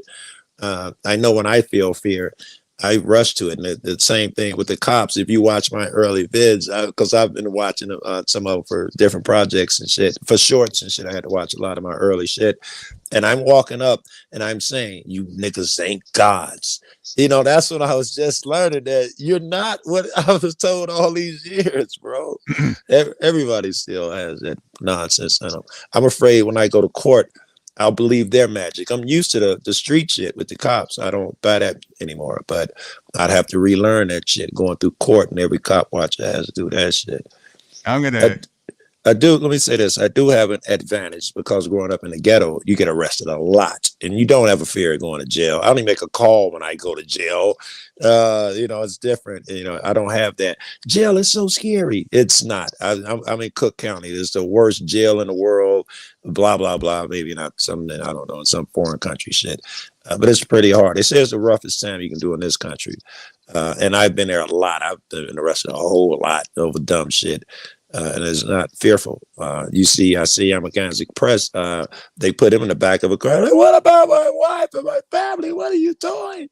I don't. Or Long Island, he go write the letter because he's afraid of jail. Fuck jail. You know. Fuck you. Just real quick here. Fitness, yes, you can. I think I heard the pop, but I didn't see it. Wrights, I don't know if he's watching. I was in the kitchen, so feel free to come. And when I hear it again, I'll bring you up. Didn't hear nobody. Yeah, what kind of you even charge money for this? What kind of host are you? Hold on here, Joe Cool. I want to tell you like I tell everybody else. Hey, I gave you my 20. I don't want to hear it, bro. I just heard it. Let me figure out how to do this. No, I'll tell you something. I heard it now. Yeah, I did too. Since I'm going to get him as soon as I find out how to do this. Hold on, everybody. Just hold on. Lay up there. Just guess. While you do that, I just okay, there he goes. Okay, I want to put a little twist on which I probably won't be surprised for people to hear, but a little further to that last thing that you put there in the video, Joe. You know, is authority legitimate if you haven't done a crime? In my eyes, if you could see it from my eyes, authority isn't legitimate even when you've done a crime. I thought that was obvious. I felt like, you know, I'm spoon-fed. I thought it was obvious. I don't think authority is a thing, but that's lesson 3 or 4 for these guys. Yes. It's deeper. It's much deeper. But I do ought to, I will spout that we are all the authority of ourselves. Even when we delegate that authority away, that was our own authority choosing to do so. Yes. So in that sense, authority is legitimate. And the problem is that we're being irresponsible. So when we got somebody who's doing something that we know is wrong, physical violence, if we're not being the authority against that, then we're advocating for it, and that's where we're going wrong. And that other thing, you know, when you say whatever word you was like rights, and you say change it with responsibilities and so and that's another thing. You don't want anyone to have authority over you. I want my rights and all of that shit. But that means that I have to up my responsibilities a ton. It'll probably end up what you say. You have to be willing to protect these things. You know, probably end up with. We all ought to just be leading by example, and we're not doing that. Some of us are, but very few and far between. Right? I know me. I lead by example in a lot of ways. At least going out here fighting these motherfuckers and shit. But you know, I got my shortcomings too. Like, you know, I still do shit like quote laws and dumb shit. I don't know. Yeah, you got a ways to go from secession. I'm sure you still got a driver's license and stuff. We'll work on it. We'll get just got it. I didn't have it. It took when I was 17 years old. I just got it so I could fucking travel state to state. Right. That shit is still probably fresh as fuck, bro. I didn't have to, but I got I'm sorry, guy. Let's talk 1 second. I also got a debit card so I can get hotels rooms. I got tired of being stranded at 3 o'clock in the morning. Go ahead, Fitness.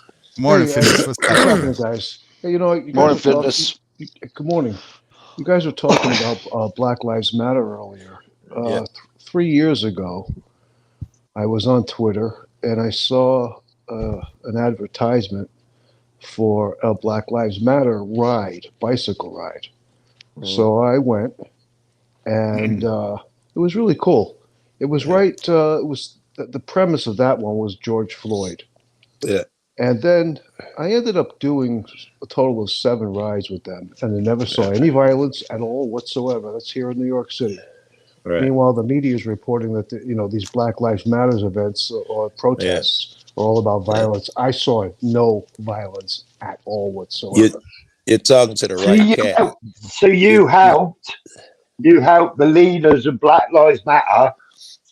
You helped them buy all their properties with their helipads and I wouldn't say multi-million pound properties. The Black Kind of Lives like Matter organisers that I never wouldn't. helped a single black person other than their own skins. Yeah, When they Smiler. spent Yeah, all the money on themselves. he did, Okay. Smiler. He assisted them in the same way that you assist those slave children over there digging out in mines and shit every time you buy a cell phone and a computer. Are you telling me you contribute to them? Same shit. Exactly. I actually did work with the organizer. I rode right. Let me tell you a quick story. So one of these rides, right? It was to meet up in downtown Brooklyn, literally a block. I can't remember the name of the park, but it was a block away from the Manhattan Bridge.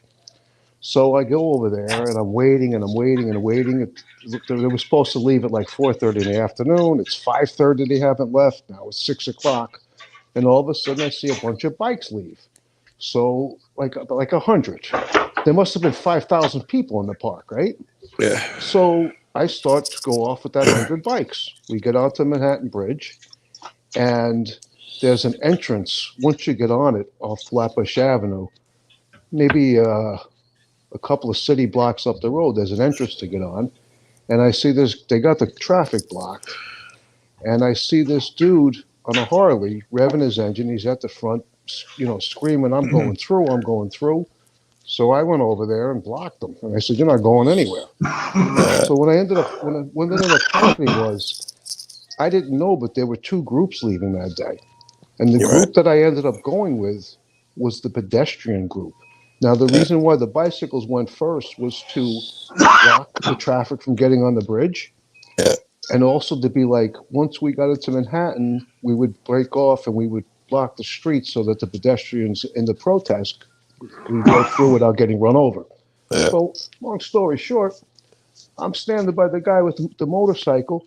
There's 4 other guys there, and they're like looking at me like they're shocked, right? So the guy on the motorcycle realizes he's not going anywhere, right? So one of the guys says, "Hey, man, would you ride with me? I'm the leader of this group." And I'm like, "Sure, yeah, man." He goes, right up in the front with me. We're going to be on the front row.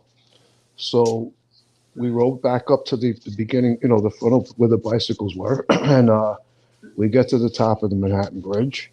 And we stayed up there probably about 20 minutes, chanting this, that, and the other thing. And then we proceeded to go down the bridge, and I see a line of cop cars in Manhattan on the Manhattan side. I'm like, "Oh, Christ."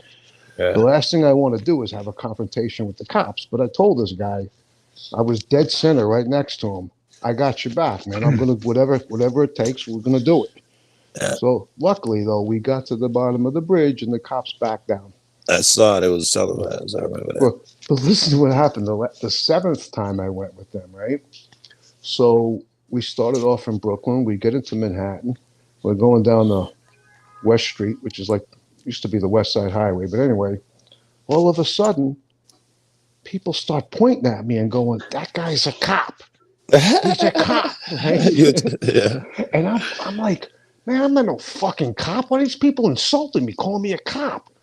So I don't think 3 minutes went by, and about 50 people circled around me. They just stopped and they said, "You're a cop. You can't ride with us." And I'm like, "Are you kidding me, man? You're insulting me. You're calling me a cop?" So they were cool. They didn't threaten to harm me or anything like that. So I left, and I got to be honest, I felt really bad, but I understood. I really did. I understood. I could be taken for a cop, I guess, in their eyes, and they don't know who I am. I got a white buddy, DPN. He died recently. But he got that a lot. Whenever he split off from me, he got called a cop in a lot of those crowds. But I did a lot of those protests too, and I mean a lot. I was doing like 3 a day, and I was doing them across country, and I did it for a long time. It was kind of my job, and I'm with you. All of them were peaceful. The only times they went bad is when the police rushed us. You know, like we're protesting and they split the crowd and pin us, box us in, and you know, do shit to make you do fucked up shit. Or when it's clearly Antifa, someone comes up in some black outfit, you can't see his face and throws a brick or something. We chase him up out of there. They also did a study. 80% of those crowds were white people. It wasn't like a bunch of Yes, black motherfuckers especially out there here, doing it. especially here in New York City. Yeah, I'll say it was. I'll say it was more than 80%. I'd say it was closer to 90%. that was a college that generally speaking, over all the crowds in general, they did a study and counted. Well, you know, And because I think some white people like myself said, you know, black people have been fighting for racial justice, and it's yeah, just not working. So maybe if some white people step up and speak yeah. up, maybe Hey, you would see a change. Of course, nothing bless you, changed. Well, bless you. no, you don't have to bless me, man. Just you do what's Uh, right, man. You do I what's sit on right. here. I've been doing this, and I'm getting teary just saying this shit. I've been saying that for a long time. I tell my white friends on these panels, what you said, that my voice doesn't carry a lot, and a white motherfucker can say the same thing I did, and suddenly his shit's more valid. Or he can get in rooms, and people feel more liberal to say shit. If you got one white motherfucker that really believes or sees that you're going through some shit, he can speak up in your absence. Problem is, I sit on these panels and I say, hey, I need you guys on my side. I fight for gay shit, trans shit, and I don't even believe in that shit. But I don't want nobody to be hurt. I need you guys to fight for my shit. And then you have to convince them that you even have an issue because they think, you know, blacks making it up. It's fucking Bullshit. painful. Listen, no white man can ever understand what it feels like to be a black man in America. That's for sure. But you know, I've Except me. observed over the course of my 63 years, I've observed numerous times where the white guy commits the same crime and he gets to walk, and the black Oh guy, yeah. not only does he get arrested, usually he gets beat up to boot.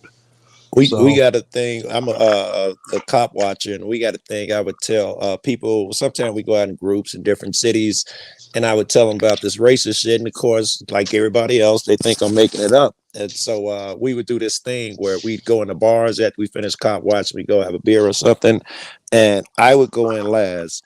And all the white, I'm always the only black motherfucker. All the white people go in, no one gets carded. And then when it gets to me in the last of the line, they need my ID.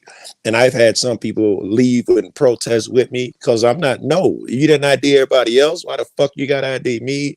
And I've had some white motherfuckers that won't go in and won't go to them establishments, you know. And I have had other white friends be like, "Don't worry about it. We'll bring you a drink in the car. We'll sneak you out something." You know, yeah, fuck you. You know, unfortunately, you got a lot of people, too many people that they judge a person by their color of the skin, the way they dress, the way they talk, instead of the content of their character. Yeah, You're too smart, you're too stupid, you think for yourself, you don't think for yourself, you speak out, you don't speak out. You can't win in it. What are you talking about, Willie? I carry my the way I talk and all of that neighborhood shit. I carry it with me because I am a bright guy, and I know I get judged immediately just by the way I talk and the slang I use. I use that shit as an asset, as a tool, man. I fucking enjoy that underestimate me shit. Yeah, I'm with you there. That's one of the greatest assets you can have, is to be underestimated. It's the story of my life. You sound like a brother the more you talk, bro. Yeah, that and the element of surprise, my two greatest allies. Yes. You know? And here's one: as a drug dealer, you learn, and you only get one opportunity to do this. Stay off the radar. Once you're on the radar, you're on the radar for good. So the longer you can stay off the radar, that's beneficial too. Well, one of the main reasons, or the biggest reasons why most drug dealers end up getting caught is they get too comfortable. There's also one, I was reading a book that I didn't consider. No matter how cautious you are, you have to do business with other people and you don't know how cautious they are. You go through all of this shit to shake the cops, use burner phones and all of that shit, and the idiot that you're meeting to get the shit drives up with his cell phone on it and two cops telling him because he is not as cautious as you are.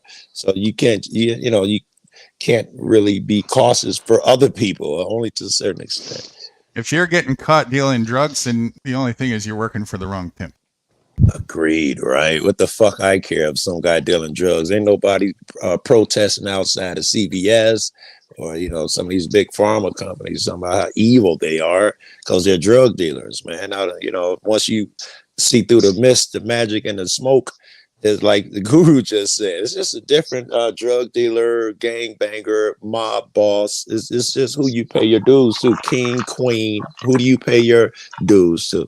I got gang bangers in the neighborhood. If you sell drugs, you got to pay them just like the government. Yeah, it's also where you rank in capacity, right? Yes.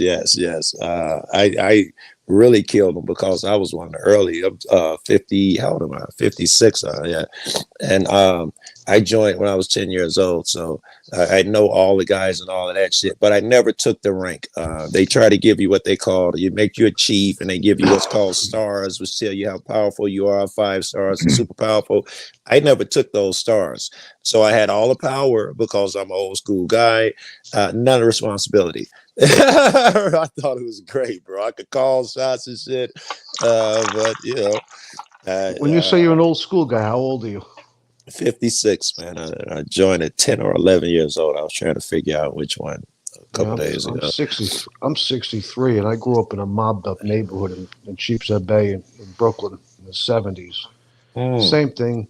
What are you guys complaining about? I never sold drugs, but everybody that was selling drugs was paying to one of the families. Right. Otherwise, they were selling drugs in the neighborhood. Right. What are you two complaining about? You're still young kids. I'm 70.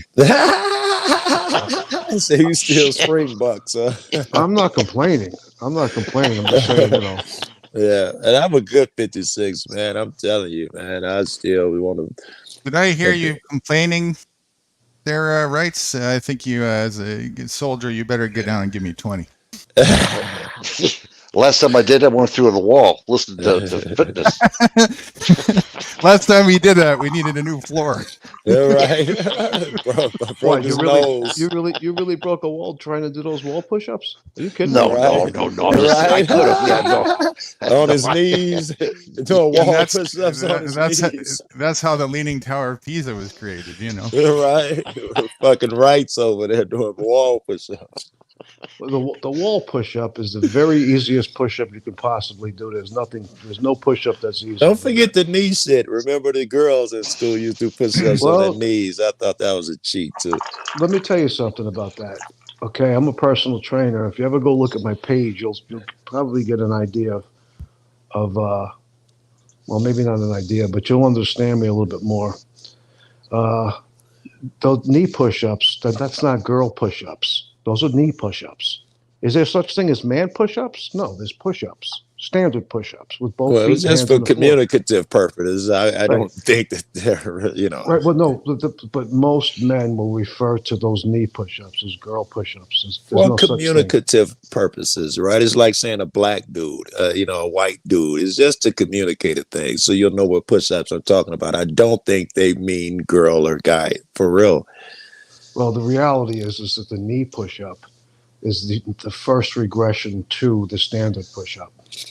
And yeah, I get that. It's logical. And if say you got some guy who's overweight, you put him on his knees first before you. Actually, I wouldn't put him on his knees. I would put his hands on an elevated surface with his feet in the floor. That's actually, the higher your hands are up, the easier the push-up is. So it's actually easier to do those than knee push-ups. Knee push-up would be a progression to incline push-ups. Yeah. You know what I'm saying? Yeah, so but then, I don't want to be that guy who argues, but you do agree you do the knee shit before you stand up. I'm assuming you're fat or whatever. What do you mean before you mean before the standard push-up? I'm sorry, before the conventional push-up. That's the one right before it, yes. Yeah. And then once you get good with standard push-ups, the next step, master step would be the one-arm push-up. The next step after standard push-ups is to do standard push-ups with only 1 foot on the ground. Yeah. Like you do 10 with the right foot on the ground and 10 with the left foot on the ground, or whatever the rep things that you're going to do. And And it's the rough. next step after that would be diamond push-ups, where you Yeah. bring your four fingers and thumbs together, Yeah. right? Yeah. But like I said before, the wall push-up is the very easiest push-up you can do. Listen, you're talking to a bunch of guys who I haven't seen an piece of exercise equipment. If I see them, I throw them out the house. I haven't seen a gym. I don't even audit gyms. I don't know. It gets rougher when you get my age. When you're young, yes, fuck. Well, you gotta listen. You gotta check out my page sometime and go look at the shorts that I put up. I do handstand push-ups, the whole 9 yards. I don't do the planche, but I do all advanced calisthenics. So what I did was I started a poll on my channel when I first opened it a couple of months ago, and I asked people what kind of videos did they want me to put up, beginners, intermediate, or advanced, and the majority wanted beginners. So the videos that I've been putting up are the beginner exercises. Right now I'm doing push-ups. But when I put up shorts, I always do advanced exercises. It's not really, I wouldn't necessarily call the Mike Tyson push-up an advanced push-up, but it's a push-up very few people know, and it's much more challenging. I like to use the word challenging as opposed to hard. It's more optimistic. Much more challenging than any kind of standard push-up. I'm waiting for him to do a curl with a hamburger in his hand. I can do that. No, I do all body weight. I'm a certified calisthenics instructor, but it's it covers the gamut from beginner stuff up to advanced stuff. Personally, for myself, because I've been doing it now for 13 years, I dropped the weights. I lifted weights for 30 years. Actually, I started out with calisthenics when I was a teenager, at the age of 13, and I went to technically 14 when I came back from the farm, but then I went to weights when I was 20. From 20 to 50, I lifted weights. And from 50 to currently, I haven't touched the weight. I just do body weight exercise. So I guarantee if you go over to my page and you look at some of the shorts I put up, you'll say this cat has been working out seriously for a long, long time. I would have said that just by how serious within seconds how serious you are about the corrections on the push-ups and shit. I wouldn't even have to go to your page, and I'd love to go to your page, but I'm not gonna lie. Apparently, I smoke too much weed. My memory's gone because whenever I say that, I get off panel. I can never remember a fucking. Yeah, that never happens, right? I'm horrible with that. I would love Joe's got a serious level of fitness too. I think yes. This motto is so long as you can roll a blunt and pack a bowl, you're in good shape. You can lift that motherfucker 12 times. Yeah, I got one rolled right here. He lit it up. Guru. I think it was last week I was on with you when we were talking about exercise, and I was explaining eccentrics, the eccentric part of any movement. Yeah. Like for instance, with the push-up, the eccentric part of the movement is when you're going down. Same thing if you're doing a dumbbell curl. The concentric part of the movement, when you raise the dumbbell up, your bicep muscle is shortening. During the eccentric, when you're going back down, your bicep muscle elongates. And it's actually in that eccentric position, the elongated muscle position, where you're stronger. So the most current video I put up is for beginners. It's part 2 of beginners push-ups. I explained the eccentrics, and I actually did a couple of reps of each. The incline push-ups is 5-second count on the way down. You don't push yourself up. You just work on going down. You reset, 5 seconds to go down, you reset. Same thing with the knee push-ups.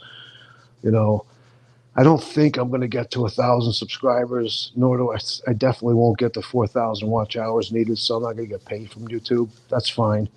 If I can help people to better their level of physical fitness, great. That's it.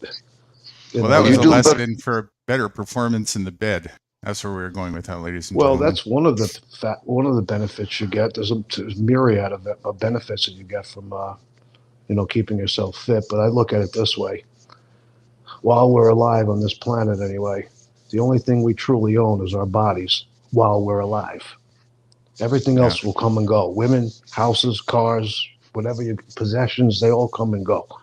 I would And argue I you don't also, even own that. You just occupy it. But anyways, I I also would feel argue that that motherfucker comes and goes too. Yeah, and go ahead.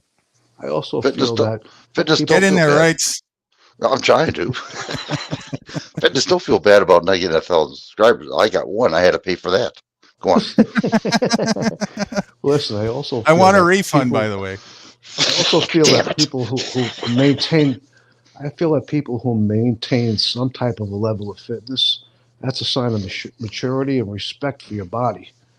You know, most people in America here are extremely unfit.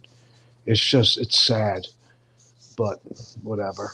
The first priority of responsibleness is your health. Yeah, Everything is exactly. centered with that. Without that, everything is gone. You don't have Health, anything. health is wealth, the way I see it. Exactly. Exactly.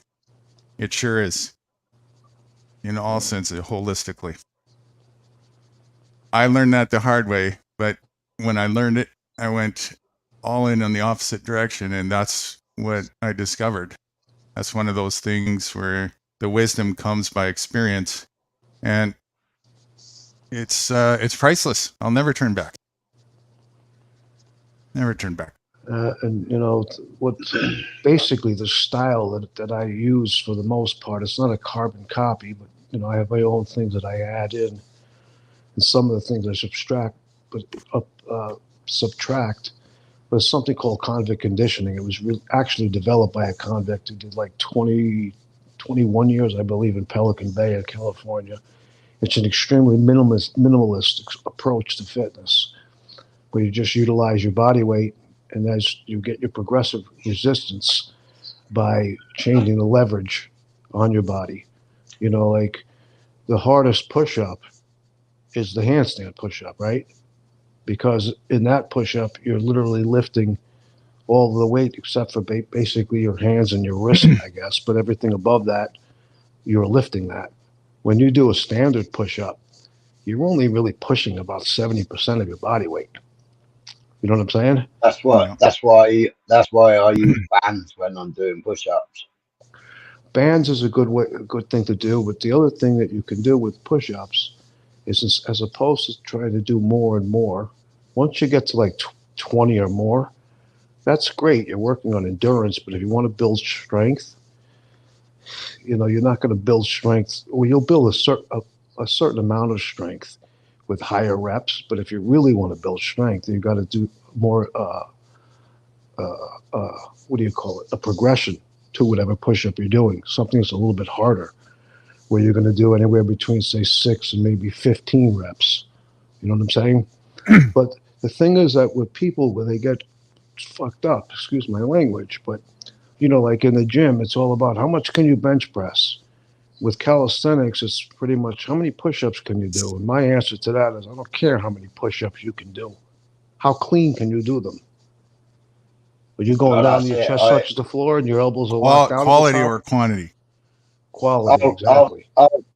I'll do 3 set. Right. I'm 55. I've got a spinal injury.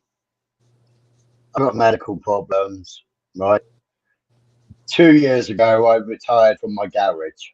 Right. I retired. I packed up because one day's work was 2 days in bed. Right. I've been waiting 8 years for them to diagnose what the problem is and to get rid of the large syrinx in my spine. Now, prior to having another accident with a horse, I even though I broke my back in '87, sciatic femoral nerve and the sciatic nerve to the left hand side of my body.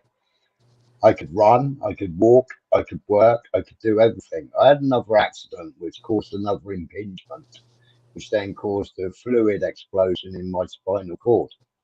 Right? But every day after work, I would go on my multi gym and I would stretch. I wouldn't use the multi gym to build muscle. I would use it for stretching out my spine, for stretching out that compression. Right? Now, I noticed once I moved and we didn't have enough room in the house for my multi-gym, I noticed the pain building and the pain growing and the pain, right?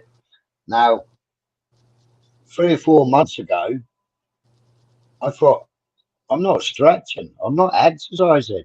That's why I can't walk. That's why I can't walk to the shop and I've got to jump in the car and drive to the shop because I'm not doing any stretching. I'm crushing the nerve, which is causing the neuropathy.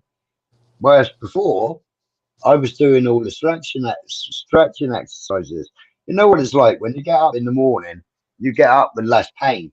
And as the day goes by, due to compression of our bodies, the pain comes in and it gets worse and worse and worse as the day goes on. And the longer you're on your feet, the longer the pain grows. So I thought I need to do some exercises at home. I need to start walking. I need to start doing. I bought these bands and I started doing all the different band exercises. And then Yeah, it's well, you know what's great about the bands is that they keep constant tension on the muscles. All right, I'm, It's all sort right. of like I'm a working with bail. I don't want to be rude. I'm a bail, man. This fitness shit drive me insane. It's 4 o'clock in the morning. I'm right with you, cats. what was I going to say? But you know, like with whatever you're doing, right? If you don't know the next progression to whatever exercise it is or exercise it is that you're doing, what I suggest to you is, let's say you're resting 2 minutes in between each set.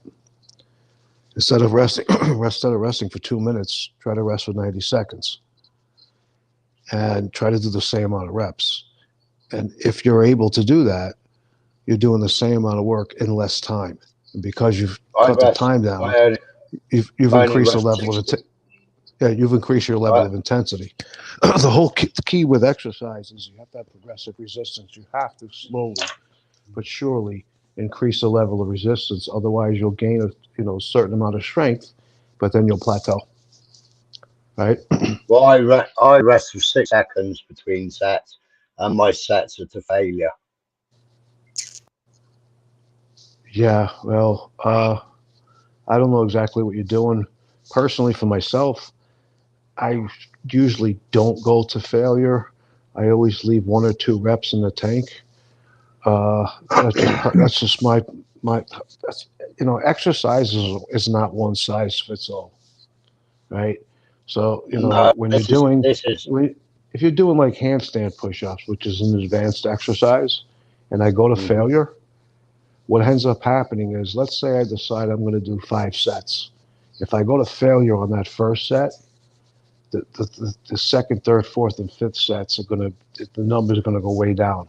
But let's say, okay, so my maximum on handstand push-ups right now is probably 25. So if I do 25 that first set, the second set I'm going to do 15 or 18. The third set I'm going to do 12 or 15. The fourth set I'll be doing like 10, and the fifth set I'll do 8. But if I don't go to failure, and I just do 15 each set for 5 sets, I did 75 reps. I'm going to get more reps in. You understand what I'm saying? So that's just, I'm talking about personally. I'm not saying that you shouldn't go to failure. If that works for you, you go to failure. The other problem with going to right. failure Well, for me, my problem is I've had 2 years of sitting on the couch. I've had 2 years of no exercise. I've had 2 years. Well, I've had 6 years of pharmaceuticals. Yeah, I piled on 4 stone in weight, in blubber. Yeah. So yeah. Well, the other, I'm burning blubber. I've changed my diet. I've changed everything. I've cut the pharmaceuticals out. And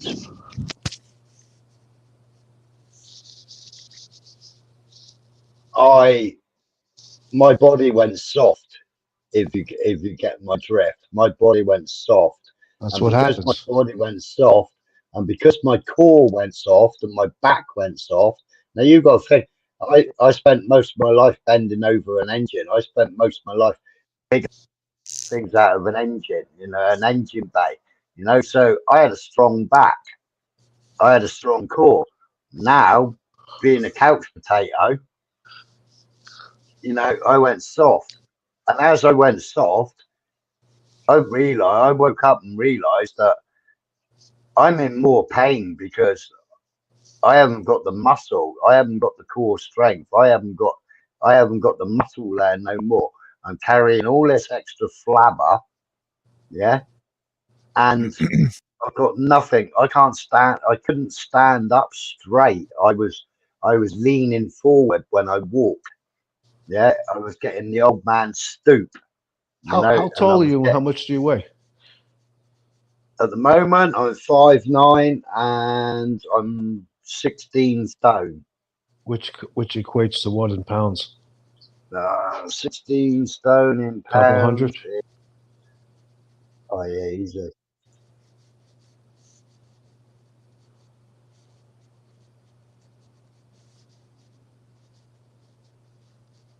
£224.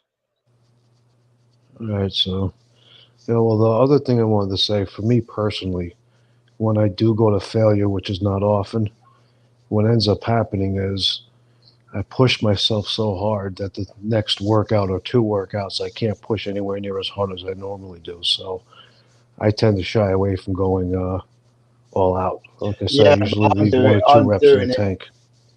I'm doing it because I want to push the muscle. I want to grow the muscle. I want to build the muscle. I mean, Right. Well, I got 50. I'm I got trying to explain to you that the way that you build the muscle is by, let's say you're doing knee push-ups, all right, and you can do 3 sets of 20. You can't keep never doing knee done a knee push push-ups. up in my life. I'm just using it as an example. You can't keep doing knee push-ups after that point. If you think you're going to get any stronger, you won't. You then have to progress to the standard push-up, and you Well, no, have to get to the I just increased the bands. Because right. I put the bands across my shoulders and down to my hands, and I'm pushing against the bands. I've got Right. 50-inch chest. I've got 50-inch chest. Okay. Well, another thing you can do to mix it up. This will be good for both your body and your mind. Put the band away, right? Just for one workout. And when you do your push-ups, do them like this. Go down, hold it at the very bottom for 2 seconds, press up as fast as you can, go down and hold it at the bottom for 2 seconds. When you count to two, you don't go 1, 2, you count 0, 1, 2. And trust me, if you do that, it's going to challenge your body in a way that you haven't been challenging. I'm not saying you should eliminate your bands altogether, but there's many other ways to do your push-ups that you're not probably even thinking about. You know what I'm saying? That will actually build, you'll get stronger, right? But the reality is, I can do 51 arm press ups in one go, yeah. and I'll then tell swap to my left arm. I'll tell you what I do. It's a lot more fun. Now, of course, this is a bit more challenging if you have a bit of a challenge physically to overcome, but this can be a way to overcome it as well. Eat right, forge, build, and practice procreation. You'll be fit as a fiddle. You don't need to do anything else. Exercise is the best exercise. Yeah, well, I have this thing, especially with pull-ups. You know, I'm stronger pushing than I am pulling. And I know if I stop doing pull-ups and chin-ups, I won't be able to I do them noticed that in anymore. your video. Yeah, I won't be able to do them anymore if I stop. Did You you know, notice? Did it's you a notice in beautiful the thing video? about practicing procreation is there's all kinds of positions you can Did entertain you, yourself. Smiler? Did you notice in the video the pull-up one?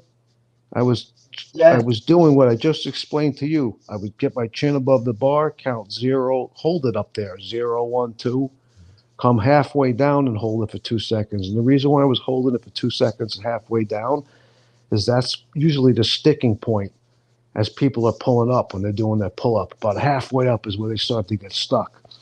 The thing is it's not the reps that you do that really counts so much. Yeah, but you're It's the doing time it. under tension. You're It's the doing it time. halfway down. I do it halfway up. Stop. Okay, you work with them with your range of motion. Right. Well, then you work. Well, I'm ex-army. I also used to box for the army, so I train the way that I used to train in the army. So I'll tell you what you could do. With your bands, what kind of bands do you have? Do they have handles on them or are they just loops? I've got both sets. Okay, here's what you do. Find yourself a pull-up bar and loop Yeah. the heaviest band you have over that bar. Let it hang down. And then put it to your foot. Stand on it. Exactly. Yeah. It'll help. It'll take some of the body weight off, a little bit of your body weight off. Start with your thickest band, and eventually, as you get stronger, you go to a thinner band, a thinner band, a thinner band. But I used to do pull-ups with kettlebells on my feet. Yeah, well, I wouldn't be looking to do that as you get older. I really wouldn't be looking to add weight to pull-ups as you get older. Remember something I was trying to explain to you before. It's not so much about how many reps you do. What matters most is how long you keep the muscles under tension. Time under tension, TUT. The longer you keep the muscles under tension, the more benefit you're going to get, to a degree. I mean, you don't want to go, do It's a bit of pull-ups. a balance, but it's definitely more of that in the balance for sure.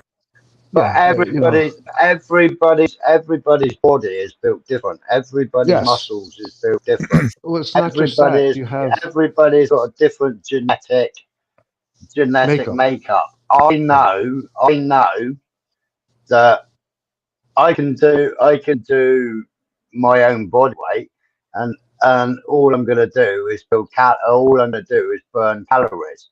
With my own body weight, I'm not gonna do anything at all. Yeah, I've gone from since I started doing the bands, like bought my own hammers off. I've grown my chest by 4 inches. Yeah, well, it's what I'm doing. I'm not looking to put on muscle per se.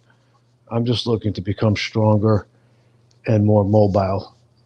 If I was really looking to put on muscle, I'd be lifting weights. I mean, you can put on muscle with calisthenics, but a lot of people think muscle equals strength, and it's not really true. Exactly. I mean, I'm but somewhat muscular, but that's why I'm using the bands, because if you right, we go back right now. You look, I was a doorman, yeah, right, and you got rugby players, you got big lads who are rugby players, who were running, who were doing fitness, who were hitting the pads, yeah, and pushing the pads and what have you, yeah. Then you've got these idiots, yeah, that go to the gym, they give themselves a jab in the leg or in the arse or wherever they want to jab themselves, yeah, and they walk around in their tight t-shirts with their muscles bulging, yeah, right. And then you got me. I was the smallest doorman there. Everybody used to call me the pit bull because I was always first one in, and I was always the first one, grabbing people and throwing people out. I had a guy that was 7 foot tall, looked down at me and said, "Who's putting me out?" I said, "I'm putting you out." And he looked at me and he said, "Go on then." Well, when I had his nuts in my hand and I was squeezing his nuts and he was bending to the ground, he became my eye level. He was crying with the pain because I had hold of his ball sack and squashing his balls, and he was going out that door. Whether I was 14 stone or 20 stone, he was still going out the door because I had hold of his nutsack. And no man is going to stand there and try and throw a punch while somebody's squeezing your ball back. Well, you know what? The way I look at it is that strength is a part of fitness, but it's not the biggest part. To me, what defines a person's level of fitness is partly how strong they are, but more importantly, how long can they move, and for how long can they move quickly. Because I don't give a fuck how strong you are. If you can't fucking race up 6 flights of stairs, you're gasping for air by the time you're on the second floor. Big deal. You can squat 600 pounds. You can bench press 600 pounds. It means nothing. Yeah, but all those people doing the race, right? They're only doing 50% of the exercise. They're shortening all the muscles, right? And they lose their mobility. A lot of times they're even injuring themselves in many ways. You look at boxers, right? You don't get a decent boxer isn't a muscle-bound boxer. course. Right, a boxer needs full range of movement. You know, and That's you look right. at all these gorillas that go and push weights, right? None of them can straighten their arm properly. They're all walking around like they're apes because they're doing preacher curls, right? And because they think that they want to pound the bar up, or they want to put excess weight on the bar and only manage 6 reps and fail, yeah, they've torn their muscle, but as well, they're only doing 50% of the exercise. They're not even doing 100% of the stretch muscle exercise, right? Right. So And then they do that for a couple of weeks, and they can't even straighten their arm. They haven't got full reach of their arm anymore they because lose their mobility. arm is their muscle patterns shrunk. They shrunken their movement, which is why I use bands and why I use full range of motion. Hey, rights. Yeah, like I Hey, said, rights. bands are a really good tool to utilize because they do. The main advantage I see with bands is that they allow you to keep constant tension on the muscles as you're working. Don't talk too much, right? Say, leave some room for the rest of the panel. No, I'm just. He's over there doing wall push-ups right now. Yeah. I'm going through the wall. Yeah. Maybe he's practicing the number 4, the procreation part. Again, you showed me. Nah, you would have been back a long time ago. No, he's just crashed, hasn't he? Oh shit, he fell. Oh yeah, exercise and swimming are your best exercises. Swimming is, I would say, as far as cardiovascular work, for sure, swimming is the best thing you can do. Was that your version of a push-up, rights? I keep getting kicked out of this damn thing. At least my internet. What's that? Something to eat? I take it you're on your phone right now. Yeah, I am. How'd you know? You used your thumbs. Oh, I just. Yeah. He's doing thumb up. No, when I was younger, like I said, I used to be a rubber band. I could touch my knees to my head, my knees, and I could do a roundhouse. I could kick so much around. But since I got in this car accident, that was enough for me. I can't do nothing anymore. I'm done. Oh no, rights don't think that way. You can improve your level of fitness. You got to start at the bottom and just stay consistent. I have arthritis. Okay, so you can still do wall push-ups. You can still do the wall push-ups. I can't explain it to you, but I don't want to tell you how bad I am. But yeah, I'll put it this way: I can't even write my name. Really? Yeah. Oh yeah, that's how bad I am. How heavy are you? I used to weigh 336 pounds. I dropped down to 250. What's your height? 6'1". Right. And if I go below 250, I look like a zombie. By a big boned, very big boned, thick. When you stand up and sit down in the chair, do you have to use both arms or just one? Both arms. Well, actually, one arm. I can do that. But then if you can do I it, can't. If you can do it with, but if you can do that with one arm, if you put a chair, not a chair with a heavy cushion or a thick cushion, like a kitchen table chair, out in the middle of the room, and just practice. Sit down in it, stand up, sit down, and stand up. That's the problem. I can't sit on a regular chair. It's got to be a real high chair. Okay, well then you start with something high. You start with a higher chair. I am totally screwed over. That car accident did me a job. I'm telling you, I hit How long ago was the accident? Since 2008. I mean, I was walking across and he hit me so freaking hard, 35 miles an hour. I hit the windshield with my head. That's why I have a hard time retaining things right now. Short-term memory. Right. Used to be good in math. I have a hard time in math. The only thing I have with me right now is my wit, and that's all I have. But Gruen knows about what's going on. My daughter confirmed it. I mean, I lost a lot of pounds, so I'm happy about that right now. And I do walk around. I can walk. On the panel here, I really wouldn't be able to help you, but trust me, if I was in front of you, I would be able to formulate some type of workout that you could do. Well, I can't do it on the panel though.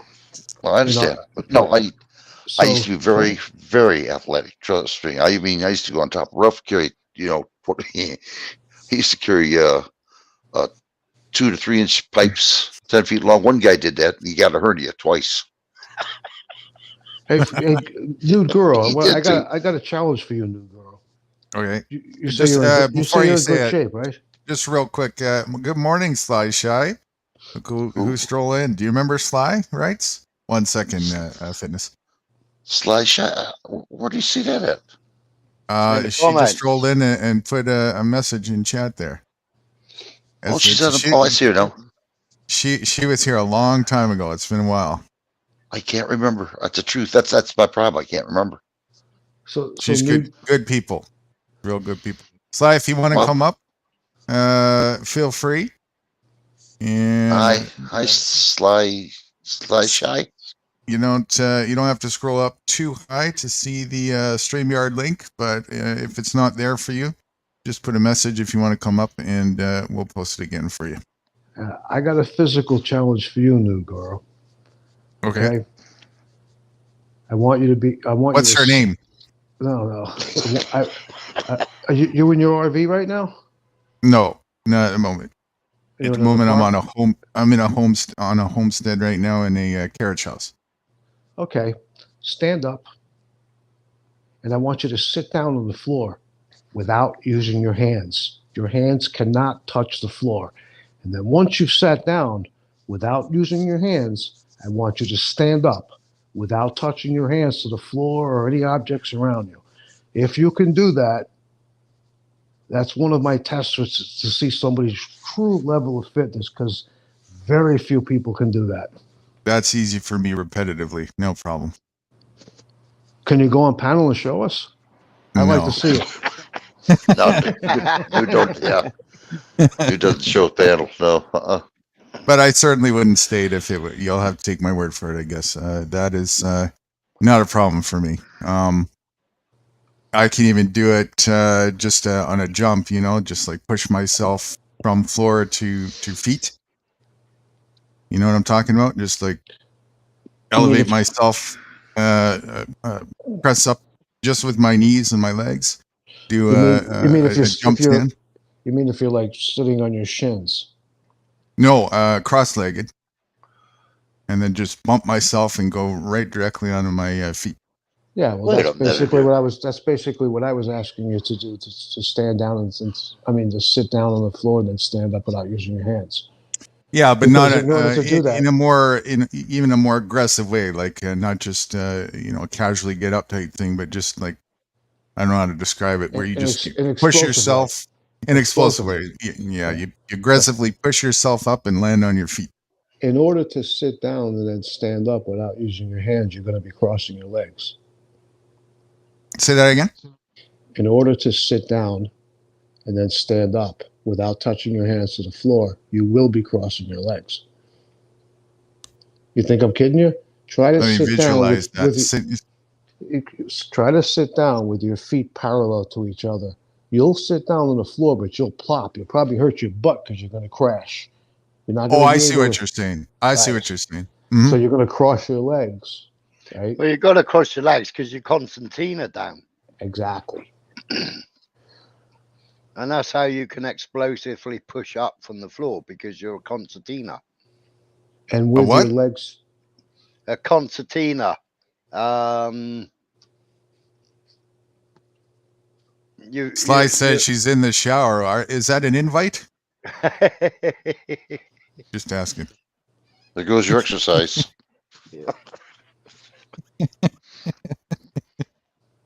You fold your body within itself. So in order to get to the ground, you naturally cross your legs to sit down. Or if you're going to try and sit down, you are going to go with a bump with your bum, because where your knees stop bending, there's still 10 inches between your butt and the ground. The only way Exactly. you can get to the ground is by crossing your legs And or as you sliding your legs. go down, once you get to the bottom, you won't be on the soles of your feet anymore. You'll be on the sides of your feet. And when Yeah, you you'll go to be push back up, you'll starting position. You'll be on the sides of your feet, and as you start to stand up, you'll end up on the soles of your feet. Oh, well, it's you end up on your cankles. Yeah, well, I got to tell you, I used to do that at the end of every leg workout, and I stopped for about a year and a half, and I put a video up of me doing that, what I'm describing to you. And to be honest with you, when I stood up, I had to kind of like take a little bit of a hop. So I've got to start doing this again. I used to do it all the time, but I stopped. And when you stop as you get older, you stop. Like I won't stop doing pull-ups because I know if I do, I won't be able to do pull-ups anymore. If you got to keep it moving, or you're going to lose it. Yep, use it or lose it. Yeah. Best to just maintain. You're either going to struggle in one of two ways: either through the pain of laziness or the pain of consistency. And it's much better to do the pain of consistency. Yeah, well, I look at pain as weakness leaving the body. Absolutely. I had that as a slogan that I put on a t-shirt. Well, anyway, the past couple of weeks my workouts have been rough. And the other one, it's been hard to get into it. Don't want to do it. That happens sometimes. But the when that other one, happens, the other one, go ahead. The other one was on a t-shirt with no pain, no gain on the back of the t-shirt. I don't necessarily believe that. I mean, maybe when you're starting out. Yeah, when you're young, okay, but as you get older, you really shouldn't. Your workouts shouldn't cause you pain. If they do, No. something's not right. Yeah, or you're pushing too hard or whatever. Yeah. A little bit, but go at the pace that you feel okay with. You don't need to overdo it at all. An ordinary, healthy, fit person can go for a walk on the beach, and 2 days later they'll feel that walk on the beach because they've been walking on sand. Yeah. Now they could do the same distance on concrete or tarmac or road. They could do it or pavement rather. They can do the same distance on pavement, but you put them on the beach and get them to walk that same distance. 2 days later they'll be aching. Oh yeah.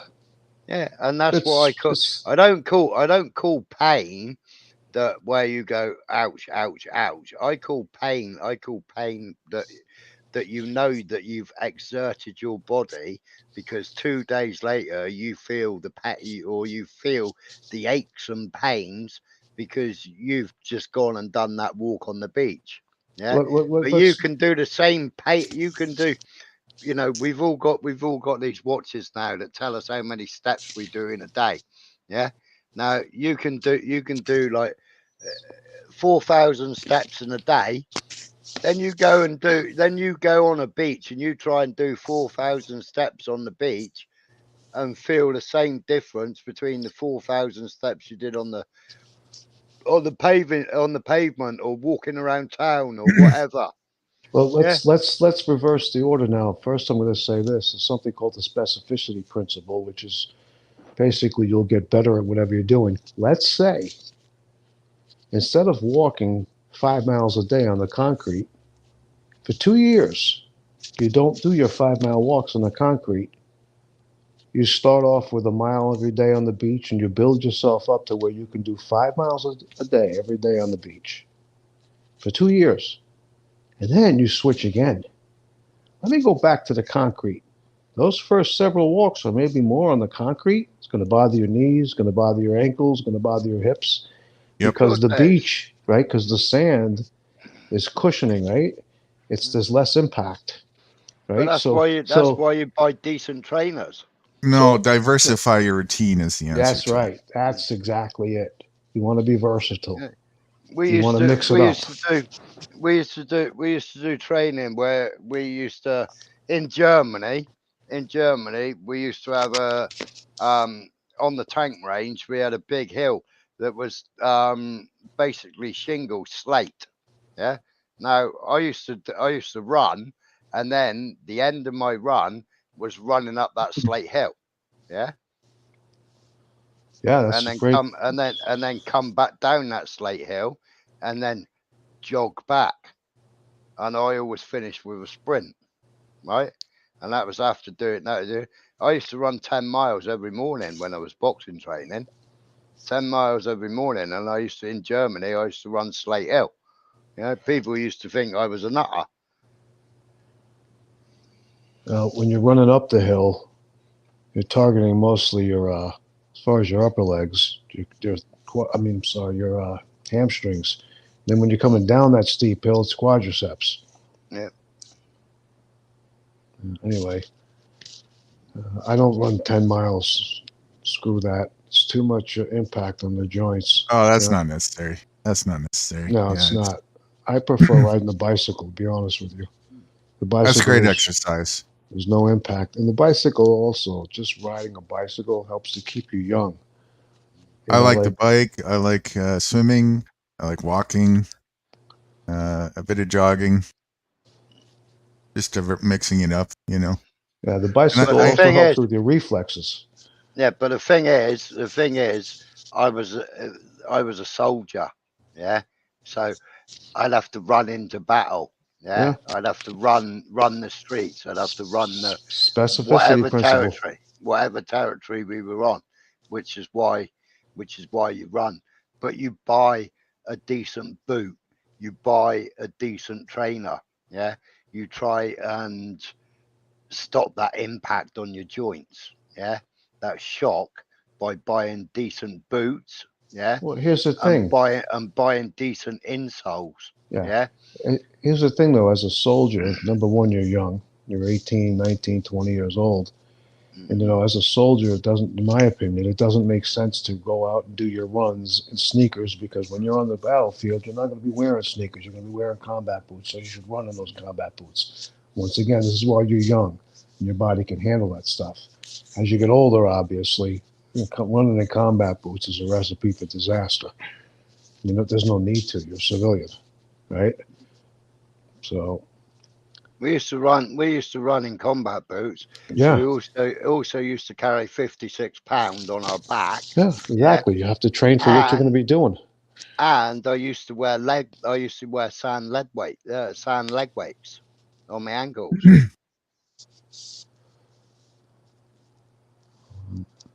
Even at a young age, they're training you as a pawn to be used and then thrown to the side. It's not good. It's not a good physique to be attaining. It's at the soldier's expense, Yeah, it is. And even the training, like, when they teach you to do push-ups, they're not really focusing on your form. It's just about, getting you moving, disciplining you. You know what I'm saying? They do improve your level of fitness when you go through your boot camp. But, I've had like Israeli Americans that I've trained. I've had 7 of them over the past 30 years. And, none of the 7 knew how to do a push-up correctly. Now, they did push-ups when they were in boot camp, but the way that they showed them to do push-ups is not really the way you're supposed to do push-ups. Either they're not going all the way down, or they're not going all the way up, or both. Or they're going too fast. It's usually the problem. So it goes back to what I said before. It's quality over quantity. In the military, it's quantity. You know what I mean? We used to use the fist, or if you didn't use the fist, use a tennis ball, and you press down to a tennis ball. No, but just see, answering Sly, yeah, that's all women stiletto heels as well, isn't it, Sly? See, I don't use the fist or the tennis ball. The way I teach push-ups, your chest touches the floor. Plain and simple. And why is that? Because that extra couple of inches that you go down when your chest touches the floor will increase your mobility and your strength. Now, not everybody can do that in the beginning, right? But little by little, the goal is to get your chest to the floor on each rep and your elbows locked at the top. So you're doing a full range of motion. So now, technically, the push-up, if you put somebody puts their fist underneath your chest when you're doing them, and your chest touches the fist, technically, is that a push-up? Yes, it is. But is it as beneficial a push-up as if you bring your chest all the way to the floor? Absolutely not. It depends how much you want to rip your shoulders, doesn't it? Well, Because your arms have got one range of movement, and then your scapula's got another range of movement. You know, so if you look at any of my videos, any of my push-up videos, you will see my chest touch the floor on each and every rep. Period. Now, if you're predisposed to shoulder problems, okay, I get it. If you have a shoulder issue, I get it. I don't have any of that. I don't have shoulder problems. That's I don't what have any. I'm saying. You know, it's not one size fits all. Right. One size isn't. You know, and Exactly. you will give yourself shoulder injuries by over exasperating that exercise in the first place. Not if you do the push-ups correctly. If you keep your elbows in tight towards your rib cage, you take the stress off of your anterior deltoids in front of your shoulder. Most people, when they do push-ups, they have their elbows flared out to their sides, and that's why their shoulders hurt. But that's exercising your shoulder and not using your chest. No, actually, when you bring your elbows in towards your rib cage, you're now allowing your body to utilize your tricep muscles in the back of your arms more. When you bring your elbows out away from your body doing the push-up, you take some of the tricep muscles out of it and you put it into your shoulders. You put it into the front of your shoulders, the anterior deltoid muscles. That's why when you do push-ups, you look at my videos, you'll see what I'm saying. You'll see my elbows are always tucked in. I explain that in the videos, in my beginner videos. If you look at my shorts, the advanced push-ups that I'm doing, you'll always see my elbows tucked in towards my rib cage. And that's the reason why. Twofold. One, you keep the stress off the front of your shoulders. And two, you force yourself to work your triceps harder. Your triceps is when you're doing a push-up correctly, the three main muscle groups you're working in your upper body, well, technically four, is your chest, shoulders, the anterior deltoids in the front, your triceps, and your abs. But when you're doing a push-up, you should also be flexing your quadriceps and your glute muscles. So in reality, the push-up, just like any calisthenics exercise, is a full body movement. For example, when you're doing pull-ups, people think that's just back and biceps. Wrong. If you do pull-ups correctly, as you pull yourself up that bar, you should be squeezing your hands in towards each other on the bar. That'll engage your chest. In conjunction with that, you want to keep your abs tight, your quadriceps, your glutes, and even your calves flexed. And if you do, you won't be swinging all over the place. So the pull-up, once again, all calisthenics movements, when done correctly, it's a full body exercise. You have all the muscles firing, right? Like if you just do push-ups and you don't focus on keeping your abs sucked up towards your spine, you're not going to be as strong doing your push-ups as if you do focus on that. You know what I'm saying? And like a better example would be when you do a one-arm push-up. When you do a one-arm push-up, when I do a one-arm push-up, even the arm that's not on the floor is flexed. My whole body is flexed.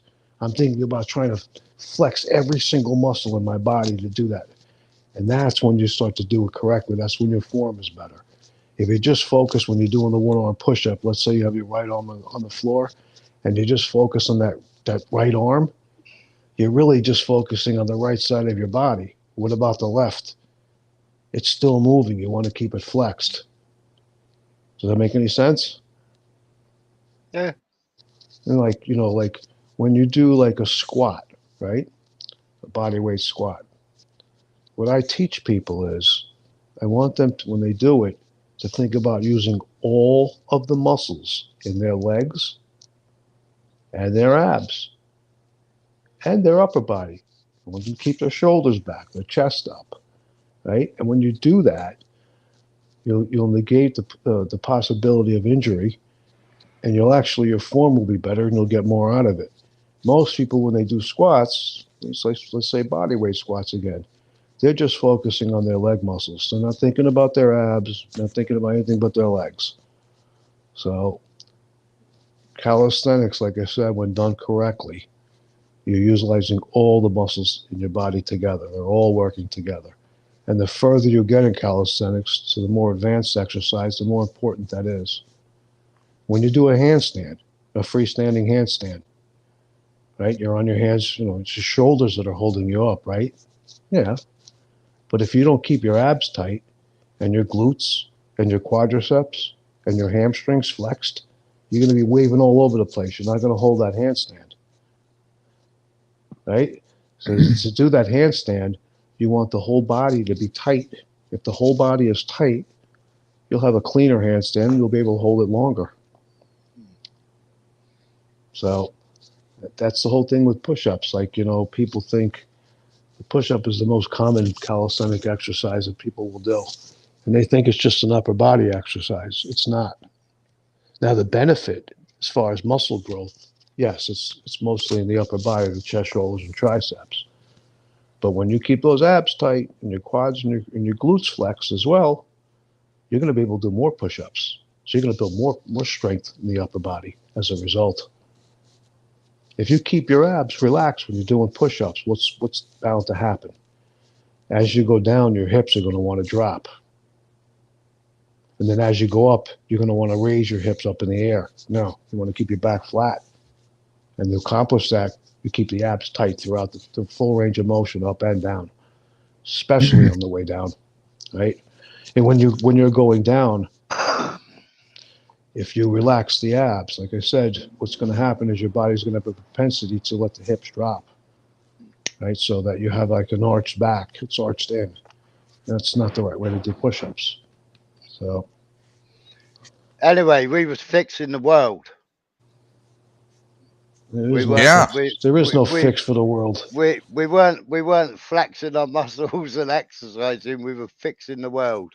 We were discussing ways of fixing the world and training people's minds.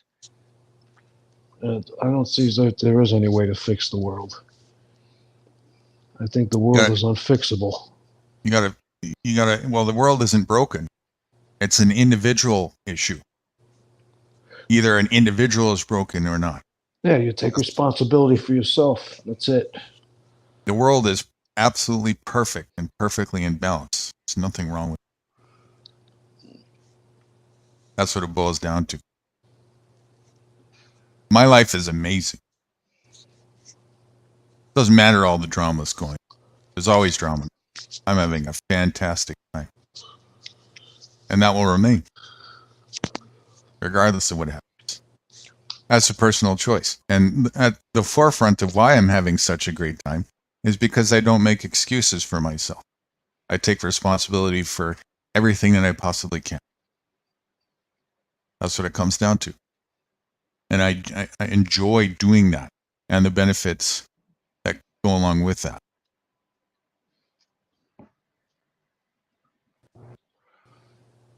Makes sense. Most people just prefer to make excuses, bitch, moan, and complain about being in agony, and then scapegoat, blame, and point the finger. I shouldn't say most people, but you're indoctrinated slave mind. That's the slave mind. And there is no fix for that mindset. It's the individual that has to change that mindset. It's a mindset issue. Yeah, if you're living in constant negativity. That's right. Then you're going to drag everybody down with the same negativity. Well, you'll drag negativity minds down. You won't drag me down. I'll just if an individual is staying like that and they're not open, then I won't be paying attention to them. I got a life to live, That's it. And misery likes company is a saying. The question is, why like misery? I don't like misery, Misery is a choice. It's an outlook, right? Why are you miserable? Oh, because this happened and that happened. Well, that's your focus. I lived in a pharmaceutical bubble of a state of I don't know what you call it actually. A state of not off my face, but in cloud cuckoo land on pharmaceutical drugs. You're under like a state of being under the influence of something. Yeah. Well, they don't call it drugs for nothing. Mm. It's not an accident, you know, or a coincidence, that word. If people would realize just that even, maybe they might start questioning, should I really be ingesting, you know? Smiler, do you use marijuana, no? If I'm going to go for a shower in a bit, so you got king skins, and then you got ordinary skins, which is what you call a single skinner. So like the water touching my skin is painful because of the neuropathy. So Okay. half an hour before going for a shower, you know, I'll have a small joint, you know. That'll enable me to, you know, not feel the effects so violently when I get in the shower. Right, well, I smoke marijuana too. Do you know what type of marijuana you're smoking? Do you get medical stuff? No, I grew my own. Was it grown from seeds or was it grown from a starter plant? Grown from seed. Okay. Is it marijuana legal over there? Yeah. It is. So there are stores. Is it recreationally legal or just medicinally? No, it's illegal. It's illegal. It's illegal. I'm now getting a prescription. Okay, well, what I was going to suggest to you is, like, when you grow your next crop, make sure you're growing something that's at least mostly indica. You have two types of marijuana. Well, three types technically. You have indica, which when you smoke it, it kind of slows you down. You want to sit down and relax on the couch.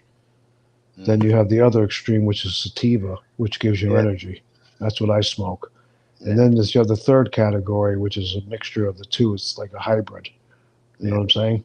Yeah. Well, mine's a hybrid. Mine are hybrid seeds. Yeah, there's some marijuanas that some strains of marijuana actually help to help if you have pain. Yeah. And some don't. You know what I'm saying? No, mine is literally it does work on my pain. Good. But if I've had to, because like going back years and years and years ago, you know, when you used to smoke red seal, gold seal, you know, squidgy, and then you used to get soap bar. You know, going back to that, and you know, you get the old adage of, yeah, you're stoned, you know, you're gouging out, you know, you're sitting there gouged out, and somebody in a minute is going to shave your eyebrows off and cover you in black pen, you know. No, so I understand the two different or the three different. I understand that, and that's why I chose the seeds that I chose. And because I didn't want to go and buy something that was, you know, they've added chemicals to it and it's shite and it just gets me totally mongoed out. I wanted to, you know, if I wanted to do that, I'd may as well just carry on the morphine, you know. So I wanted something that was gonna keep me on a level keel, but also help me with the pain. So that was why I grew my own to. At least you know what's in it, right? Yeah. And to experiment to see if it did help me with the pain. I mean, I can have a couple of smokes in the evening now. I can hit the pillow and I can be gone 12 hours. You know, I can turn over in the bed. I can be lying in the bed. I can kick the duvet off. I can have somebody sleeping next to me now, and you know, if they move in their sleep, it doesn't bother me in the slightest. Whereas before, if my partner rolled over and she pulled the duvet with her, you know, I would wake up, bolt upright, screaming in pain, you know, which would then kick off my feet, which then I would have to soak my feet in freezing cold water, then pad them dry before I could lay back down and go to sleep again because of the neuropathy. Marijuana definitely has medicinal purposes. Like the only time I smoke marijuana, I'm kind of an anomaly. There's other people that do it, but not that many. I only smoke sativa, which gives you energy, and I only smoke before my workout. Yeah. And it's for that energy. It's like for me, working out is like a menial task. I've been doing it for 51 years, going into my 6th decade now, and it's like I don't know how to explain it. For me, anyway, it's sort of like sweeping the floor. It's like a menial task. So if I smoke a little marijuana, a little sativa before my workout, it kind of puts me in the zone. It gives me some energy. In addition to that, I have a cup of coffee with it about half hour before I start my workout. And I do my workout, and that's it. I don't smoke marijuana until the next day. You know, most people, if they smoke marijuana, the last thing they're going to do is work out. Well, coffee's Well, a pre-workout drink anyway. It is, but people use it the wrong way. The thing with coffee is this: is that I drink a coffee with a little bit of milk. So when you drink a coffee, like in the morning, right, you don't feel the effects of the caffeine if you're using a little bit of milk till about 45 minutes after you drink it. Mm-hmm. Now, it depends on your metabolism. If your metabolism is slower, it could take an hour. Most people think when they start sipping on coffee, it's waking them up. They're not feeling the caffeine yet. It takes some time. Now, if you drink black coffee, it won't take as long to feel the effects of the caffeine. Because once you add milk to it, it takes your body a little longer to digest that milk. The other thing about coffee, what was I going to say? I lost my train of thought now. I lost it. Anyway. Here's what it is. If you want the effects of the caffeine to last longer when you drink your coffee, put a teaspoon of all natural peanut butter in it. Mix it up real good.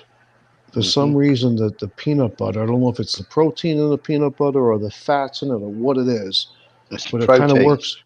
It works as a catalyst with that caffeine to make it last. You'll feel the effects a little bit longer. In fact, now I won't drink any coffee unless there's peanut butter in it. It's proteins and natural fats. It's like I said, it works as a catalyst with it, and you'll feel the effects of the caffeine a little longer. Anyway, so you know, I wake up. The first thing I drink with 700, 800 mil of water with creatine in it. You know, and then after that, then I have my coffee. I used to use creatine. I would want to say, 25 years ago. I took that stuff for about 6 months. I don't touch it anymore. I don't take protein powder. I don't take any kind of supplements. I just eat whole foods. I take creatine first thing in the morning. I drink creatine. So I have 2 scoops of creatine a day. Why are you taking creatine? For what reason? Why? To hydrate myself. It's good. It's got lots of good benefits in it. It's good for like I've got a problem where my body manufactures too much cholesterol. All right, and creatine is good for neutralizing that cholesterol. But you can get detox. You know, most people that take creatine take somewhere around 5 milligrams a day. You can get that simply by eating a steak. Why would you want to go to a powder when you can get creatine from a steak? there's not that much creatine in steak. Sure there is. You eat a 1 pound steak, you're going to get at least 5 milligrams of creatine, and it's natural. It's not a powder made in a laboratory. I eat a steak every day, and I eat 3-4 eggs every day. Whether it be fried That's eggs your or problem. whether it be a milky drink with 3 or Yeah, 4 eggs in it. it's not your Or- body producing too much cholesterol. It's your You're diet. putting It's too much out of cholesterol into it. yeah. It's that, and also you're toxic, so your body's organs are having a difficulty No, regulating. this is something that I've only just started in the last 3 months. Why don't This you is try cutting it something- down to 2 eggs a day? This is something that I've started last 2 or 3 months. I've gone to meat, I've gone to proteins. Basically, I've gone back to my old boxing diet, what I used to call the boxing diet, my cutting diet, my Can I make a recommendation? Stick with your 4 eggs, but take the yolk out of 2 of them. Oh no, I do that. I only have the whites. Oh, okay. Yeah, no, Okay. I do that. I only use the, I'll do 50-50. I'll only use half the whites. That's why I just said scrambled egg. No. You mean half the yolk. Half the yolk, yeah. Sorry, half The the white. yolk, yeah. The white of the egg is just pure protein, but Yeah, I know. there are some vitamins and minerals in that yolk that you want as well. Yeah, that's why I said I'll That's make a scrambled egg, and when I make a scrambled egg, I only use 50-50. Right. So I'll only use 2 yolks and the other I'll use whites. And the other thing, a lot of guys don't know, especially men as we get older, they start losing muscle. Cholesterol is important to maintain and or build muscle. You need some cholesterol in your body. Proper cholesterol and the right amount. Right. Yes. I just want to say also to that effect, if your body is having difficulty regulating cholesterol, No, you got a your problem. You got a problem. liver, your gallbladder, and your pancreas are toxic and atrophied. You got to fix that. That's the problem. That's the root. Yeah, my liver produces too much cholesterol. Last time I went for the time before I went for a cholesterol test, they use an equation to work out how much cholesterol you've got. Yeah, there's a scientific equation that they use, yeah, to work out your cholesterol levels. Yeah. I breached their equation.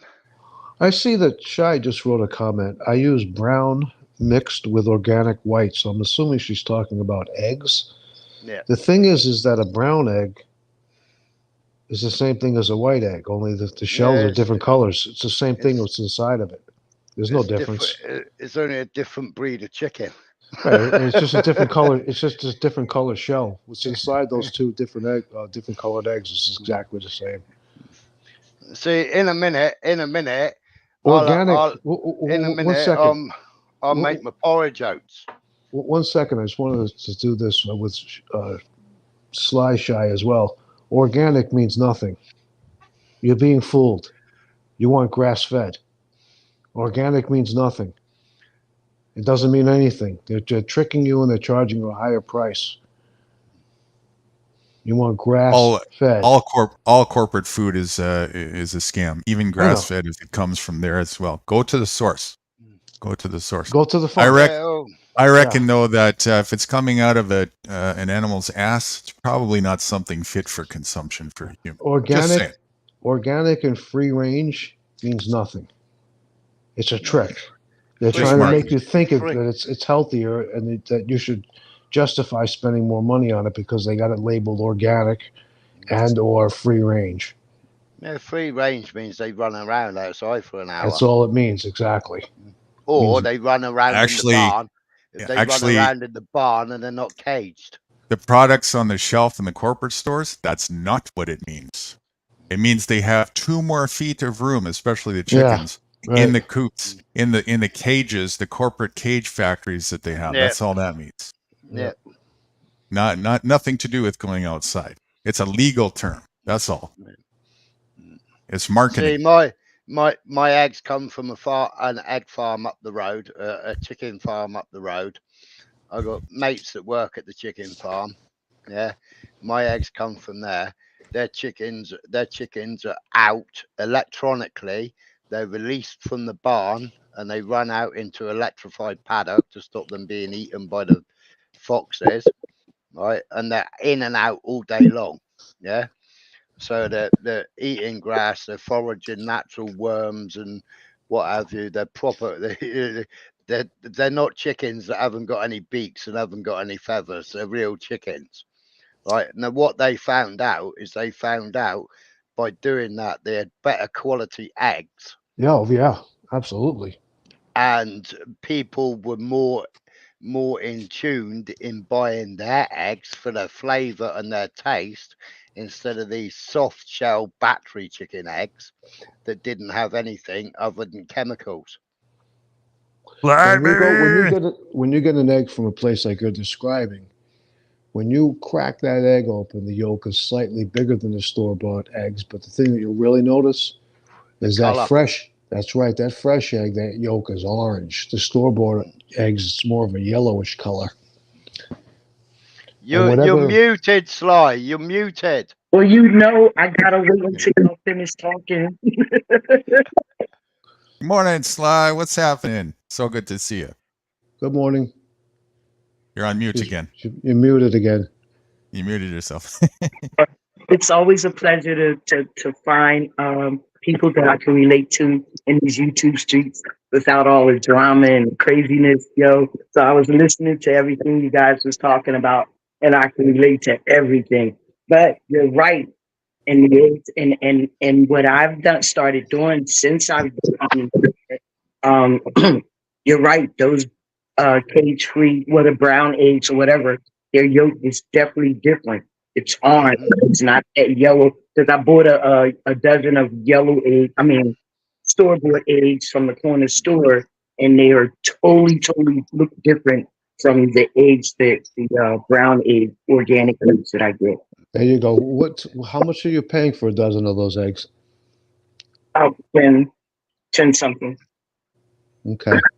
I'm assuming you're in the United States, right? Dozen, 18. What was that? 18, not a dozen. Okay. I'm assuming you're in the United States, yes? Okay, yeah. And a federal corporation, yes, I am. No. I said I'm assuming you live in the United States. She does. Yeah. That's what I just said. Okay. I'm sorry. I pay £1.80 and I take my own boxes. I have neighbors that have chickens and hens and stuff. I need to start making some arrangements to do some trading. Yeah, you have to be careful though, because what America did a while ago, is they put something in the chicken feed that actually stopped all the chickens from laying eggs, which forced the price to double, which is why they doubled it. I was following a guy who was a farmer, a chicken farmer, or he owns a farm. He has beef on it, he has goats on it, and he has the lot. But he noticed all of a sudden the chickens stopped laying, and it's like, what's going on? Why are my chickens stopped laying? He then went back to his other brand of food, and the chickens started laying again. And what the government had did is put something in the chicken food to stop the chickens laying, and then they said there was a shortage of eggs, and they doubled the price on the chickens' eggs. You know what There is happens? no corporate food or product that you can trust, whether it be for you or for your animals or just anybody. I buy the store-bought eggs, right? But about a year ago, I decided when I went to get the eggs, I saw extra large eggs. So I was like, well, they're not really much more expensive. They're extra large, so I'm going to get a little more for my money. So I brought them home, and I cracked open an egg, and there was 2 yolks in it. I cracked open a second egg. There was 2 yolks in it. Every single egg had 2 yolks in it. I wouldn't eat them. I said, there's something wrong. I could see, once in a while there being 2 yolks in an egg, but every single one of those eggs had 2 yolks in it. I didn't like that. I just threw it out, and I won't buy Clones. the extra large anymore. I couldn't Clones. talk about shoes and your feet and stuff. The federal corporation created shoes to mess up our feet so we can use the foot doctor so they can profit off of our feet. It's crazy. Well, the guy that was pointing it all out on the chicken thing, because what he does is he phones up his farm supplies, and then they deliver everything out to him, and he put in his ordinary order, but they turned around and said, "Oh, we run out of your normal brand of chicken feed, so we got this, and it's actually cheaper." And it was a corporate government chicken feed. You know, it was subsidized, and it was like, whoa, shit, man, all my chickens have stopped laying eggs. Why have they stopped laying eggs? You know, we're in the middle of summer. They should be laying like mad, you know, because chickens will lay according to how much daylight or sunlight we have. If you're And trusting corporate food and corporate problems, you're the problem. Or yeah. corporate products, sorry. Corporate food and corporate product. He phoned up and said, "Have you got my brand of feed in?" He said, "Because all my chickens have stopped laying eggs." And they came out with another truck of food for him, and they took the other food away, and they gave him his money back. But he actually got banned off Twitter. It was before Elon took over Twitter, and they actually banned him off Twitter because he was pointing it all out. He was telling the truth. They don't they can't handle the truth. They don't want the truth to get out, that's for sure. The truth means slashing of profit. That's what that means. It's very similar to YouTube. When you go to one of these genres where they're scamming people for money, it's cash apps, this, that, and the other thing. They don't like the truth to get out. And if you speak the truth in the chat room, you get blocked. Of course, you're cutting into their profits if you tell the truth. People listen. Kind of, sort of, like with that blocking stuff in these chats and stuff like that. It's childish. It's controlling. It's that ego thing. Because if you know how to conduct yourself as an adult in a chat, right? And people don't understand or read your comment right, they get in their feelings and then they want to time you out because they don't understand what you're saying, right? Instead of being an adult and say, I can explain myself. You know what I mean? But then you want to backstage me because I said something you ain't like. You want to time me out because I said something that didn't agree with you. I had my own opinion, So that kind of stuff is just petty. It's just ego tripping people. If you're on a panel like that, you're the problem. Yeah. In England, as soon as I go on certain channels in my area or whatever, because they knew that I stood with the people of Donbass. They knew that I said that what Putin was doing is right. And like now, because I stand with Palestine or Palestinian people, straight away, as soon as I say, oi, oi, how you doing? Bang, timeout, 300 seconds. Write another comment. What you time me out for? Bang, I'm timed out again. Because they and like all my Discord channel, they've they attacked me for the YouTube video that I put up, and they've all gone AWOL. One person argued with me, and I put the facts out to him, and it's like, well, do you know what? I'm taking away. He server boosted me so that we could put longer videos up. He's now taken his server boosters away and put them on somebody else's channel. That I run their channel for them, and it's like, because I support Palestine or I support the Palestinian people, not the Zionists. Hey, I got news for you. YouTube just recently changed their structure, for lack of a better word. I actually got timed out by a content creator in another genre for 86,000 seconds. That's 24 hours. 24 hours, yeah. So what happened? I didn't know that. That's a new thing. 86K.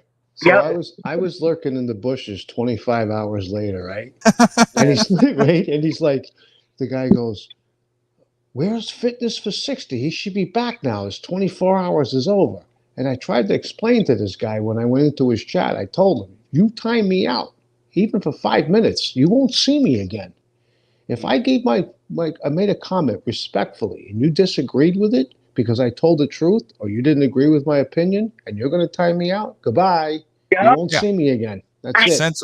Sensible people do not go to roll with unsensible groups. It's not a sensible thing to do, right? And Well, only idiots argue with idiots. yeah, I've had a couple of channel owners say, "Hey, why don't you come in my chat, or why don't you come on panel anymore?" It's because I'm fed up being timed out, and I said I ain't gonna go There you go. watch and give a like and support somebody if your side chat is gonna time me out. I'm not gonna do it. But So the it's problem, yeah, so the two of them went, right, there you go, you're a mod now. You can't be timed out other than by a super mod. the problem in some of the chats is not necessarily the content creator, although ultimately that person, he or she, is responsible for their wrenches. Sometimes you'll get into an argument with somebody that has a wrench, and they take your comment personally, and they go and block you, or they time you Yeah, out. And what that falls Jason. on the content creator. You got to be careful who you give wrenches to. Nude, you know Jason. I believe so. I know Jason is. Mr. Blue Hair. Yes. That used to, yes. Mr. Yes. Blue Hair said to me one day on a panel, he said, "Oh, Smiler, do you want some fun?" So I said, "Oh, go on then, I'm up for a bit of fun." And this was in the side chat. Boom! 5-minute timeout. So I had to wait for the timeout to finish, and I go, "Well, where the bloody hell was the fun in that?" He said, "I had fun timing you out." That's said, Jason being Jason. Yeah, That's Jason and his. I said I thought we was gonna have some sort of conversation in the side chat, you know. I said I didn't think you using your spanner was any sort of fun. I said You what fell you've for his done. trolling. I said what you've done now is because that content creator has given you a spanner, you've used it in that way. I will now no longer go on that channel and I will unsubscribe now. So, your channel creator can say thank you very much, Jason, because I ain't sub no more. I didn't get involved with YouTube like channels leaving comments till about 2 years ago, and I'm an older guy, so I don't really, I know a lot more about social media now than I did when I entered. But what I used to do, if I put a comment up and I told the truth and I said it respectfully, which I always do, and they blocked me, I would just create another account. And I'd come back as a different person. I'd make up a name. I took it personally. It was like, what happened to my free speech? Just because you didn't agree with my opinion, but now I changed my policy. Okay? I got timed I don't out. do that anymore. I don't create. You got smarter. If they're gonna be shithead, then you don't want to be with them. Yeah, Sly, you don't have to raise your hand. Get in there. Yeah. Get in there, Sly. You know me, Nudie. I try to behave myself, right? I know you do, especially with the panels. I know that you roll with sometimes. You get, the snowflakes. Get in there. It's all right. Thank you, guys. But listen, for real, all of what you guys are saying, it's true. And that's what I tell people.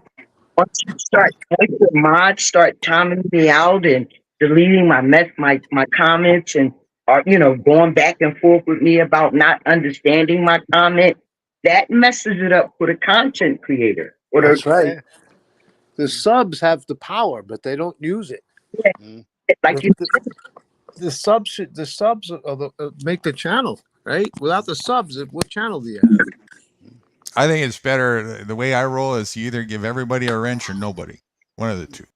Well, it's like cats. The other day I was on Cats when she did her Palestine one. I was on there, and one of her mods was like anti-cat. He was like anti what she was saying. So when I came on and explaining facts and truth and backing Cat up, boss, he timed me out. Then he banned me from the chat, and it was like, whoa, Nelly. I'm in favor, and you're like in favor for something that's completely against what Cat stands for. So I came in with my other channel, then made a comment directed straight at Cat. Hey, I've been timed out, and she's like, "Whoa, who's timed Smiler out? What have you timed Smiler out for? What he's saying is the truth and the fact." And it was like, well, I know who timed me out because there's only one spanner here. and I've just had a go at him for like posting against you. Yeah, I just said, people so in their because I power trip. posted it, yeah, because I posted because he was on Israel's side, and I pointed out he's he's in the wrong camp, and Right. you're definitely on the wrong channel to be on Israel's side, sat in this channel. I said, because you've got to look where Cat's roots come from. I said, you're in the wrong channel, mate. So he timed me out and banned me from the chat. I'll Just tell you out of what, curiosity, how long have you known Jason, Smiler? Oh, I've known Jason. Whoa. I know what he did to Cat because I was on that live stream. I Okay. tend to try to Other stay than away that, from. did you know him previously? I knew him for about 3-4 months before he did that with the StreamYard with Cat. Okay, and just from Cats, did you know him, or did you know him from other places, or? Oh, he came over to the British scene. He came over and he introduced himself. I think his cousin is brilliant. He's a brilliant guitarist. He's a brilliant instrument. I can't even say the word. And he's a good singer. And Jason's a wannabe. I'm still somewhat loosely involved with a genre. I'm not even going to. It's not really technically a genre. They call Hold it. on, a I just genre. want to It's finish that not. conversation with Smiler there, Fitness. Okay. Sorry. Thanks. The reason why I ask you is because there's a little bit. I think sometimes people take things a little bit too far, and I'm not saying you in this case. I'm pointing at other people with other things, and particularly with him. And knowing Jason like I know him, like I've known him for about 2.5 years now. He was part of the territory where I debuted. Let's put it that way. Yeah. And Jason, his intentions are fun, harmless intentions, but Oh sometimes yeah, he's a clown. He's a clown. he's a clown. Exactly. Yeah, I mean that's his thing. Yeah, he plays up to he plays up. He's a circus clown. He Yeah. plays up to the audience. He's the kid in the classroom that I used to be. The one that used to cause trouble to teachers, and everybody used to laugh at. He's a prankster, right? Yeah, that's He's a him. prankster. Yeah. Nudie, are you I- are you talking about Jason J? I mean Jason G? Jason got it. Yeah. I knew it. I don't like what he did with God Bless His Children. I don't like that part of it. That still has me questioning, and I actually went on to one of his live streams and I actually quizzed him about it on one of his live streams. I didn't like that. I don't know too much of anything of the personal, whatever goes on with whatever. I learned when I met Jason, I learned to accept Jason as a character, right? He's a character. He plays his role in these YouTube streets. And you have to, if you don't get in your feelings about some of the stuff he does, even though you can disagree, because I have disagreed with some of the stuff they do.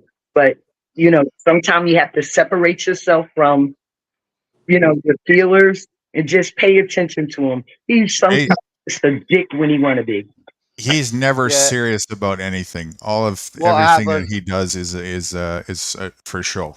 What happened with Simon? What happened with Simon's children is that Simon's children came down and took his mobile phone and they logged into YouTube because they wanted to say good night to what's he called? Father Christmas, they used to call him. The one with the grey beard lives in Canada. That Jason's normally on his channel.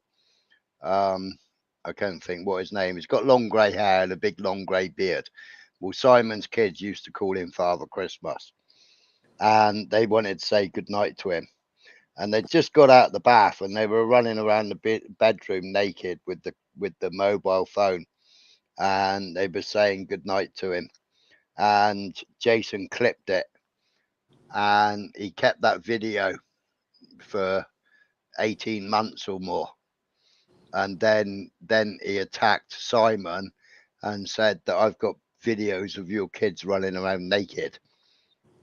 And Simon said, well, why would you have videos? He said, well, when they stole your mobile phone and they went onto YouTube. And he was like, well, why would you save that video? And that was the same question I was asking. Why, as a grown ass man, why would you save two little girls running around naked, wanting to say goodnight to Father Christmas? So what was his answer? Holy shit, man. Nah, I never saved it. Whereas, but we know he did save it because he attacked Simon about it and used it against him. And we was like, well, yeah, that's a bit paedophilic. Why would you save it? And then on the person that looks like Father Christmas, he actually deleted the file off his computer. So I went on to one of his live streams and actually quizzed him about it, because Simon was going to do a video called The Kraken, where he was calling out all the bullshit, and he was actually going to put it in. Kat said, don't do it. And he was going to do it. And I already jumped onto Jason's panel, and I was talking to him, and I said, hey, dude, I want to ask you a question. Why? Just why? Do you not find that creepy? Would you not find it creepy if I did it with your children? And Well, and what was his answer? He's like, shit, man, the way you put it, yeah, it does sound creepy. I've got rid of it now. I said, yeah, I know. I saw the video. This genre I'm still loosely connected with is like 90% Trump supporters, and these people are they're whacked. They call child protective services on each other. They call the police. They call the city morgue to come pick up a body. It's just unbelievable. That's a statist-minded individual, you know, and that's on both wings. That's across the board. Don't matter. That's the problem. People, you know, snitchitis, right? We can't handle our own. Supporters. It's not just Trump supporters, is it? I mean, you got Trump supporters over here, but they still, you know, when they were grassing up their next door neighbors for going out for a walk for an hour instead of half an hour. It's a plan to divide us. It's a plan to keep us divided. And if we fall into the division, you know, it's our problem. You know, that's why I always say I separate myself from, you know, even when you was talking about the miserable people, I try to, you know, like you say, keep it positive. But when you're around somebody miserable all the time, that's something that you need to check in with yourself. Why you want to be around somebody miserable all the time? You know what I mean? It's going to give your head a wobble.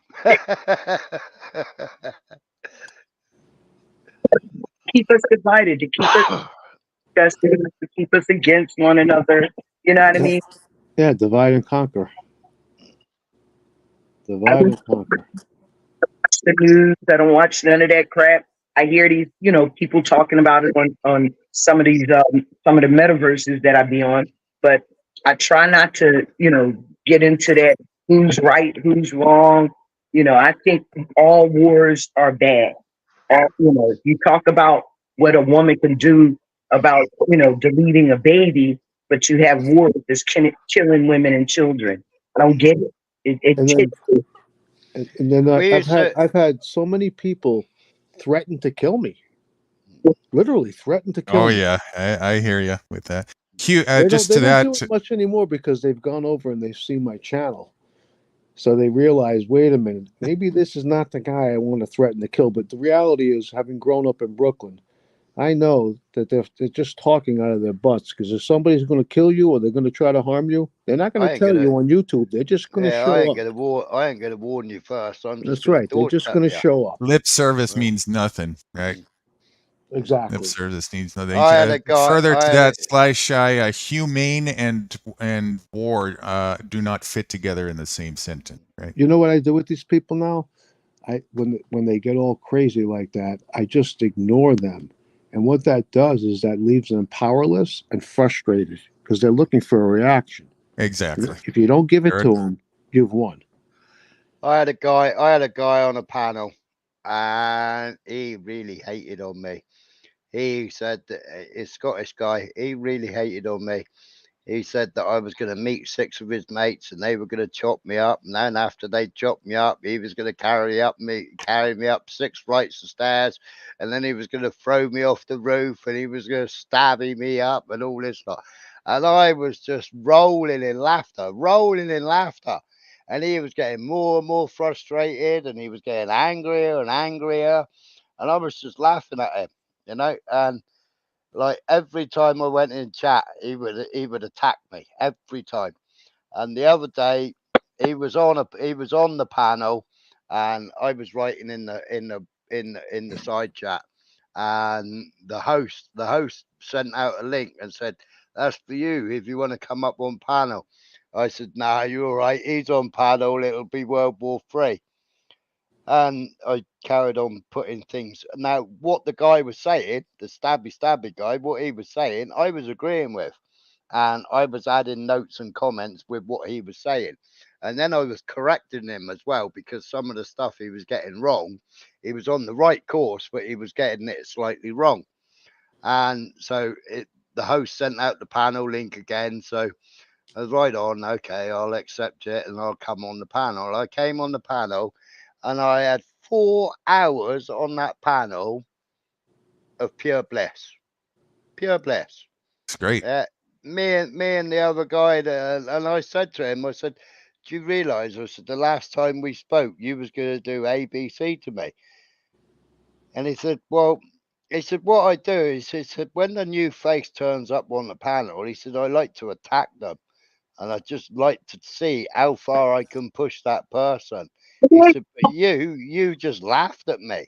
He said, "You angered me because you were making me. You were just laughing at me." I said, "Yeah, but," I said, "sticks and stones." I said, "You're in Scotland. I'm in Cornwall." I said, "Between us, there's 300 miles." I said, "You ain't going to get in a car and drive to me." And I said, "I ain't going to get in a car and drive to you. I'm not going to waste my energy or my fuel, all my money coming up to say hello." I said, it's not going to happen. We live like a universe away from each other. Listen, I had a guy. This is what they do, and that's why I was going to ask him, Nudie, did he meet? But no, he didn't meet Paul yet. But listen, that's what they do and I don't understand that. You get you get more bees with honey than you do with vinegar, right? So if I come up on your panel and you just start going in on me and trying to get a rise out of me and attack me and stuff like that, I'm going back to your shit, yo. I'm not messing with you no more. I had a guy call me a ninja 40 something times trying to get me to react. Guess what I did to him? I laughed at him. I said, "That shows your behavior. It doesn't do anything to me. I'm gonna be who I am, right?" But that's what they do. They want to test your like remember in school, oh, I'm gonna make you tough. You ain't got to make me tough and bully me all through. Look, you're gonna bully me all through junior high school, and that's gonna make me tough. Now that might make me want to kill a nigga. Yeah, that's it.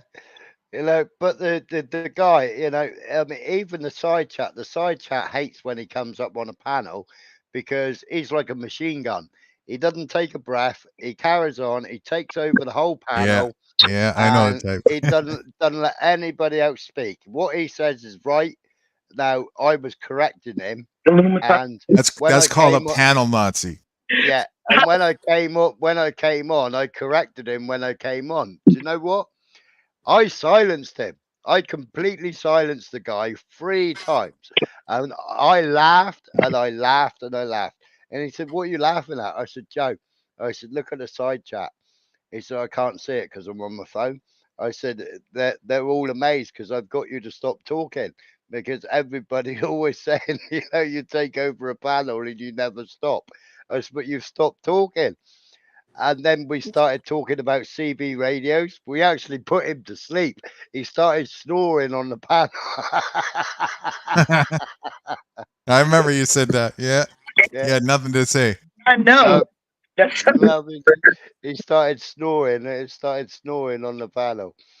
I find most of the time when I'm arguing with a content creator, when I'm in the chat room, if I go onto the panel, most of the time I'm able to have a reasonable conversation with the person.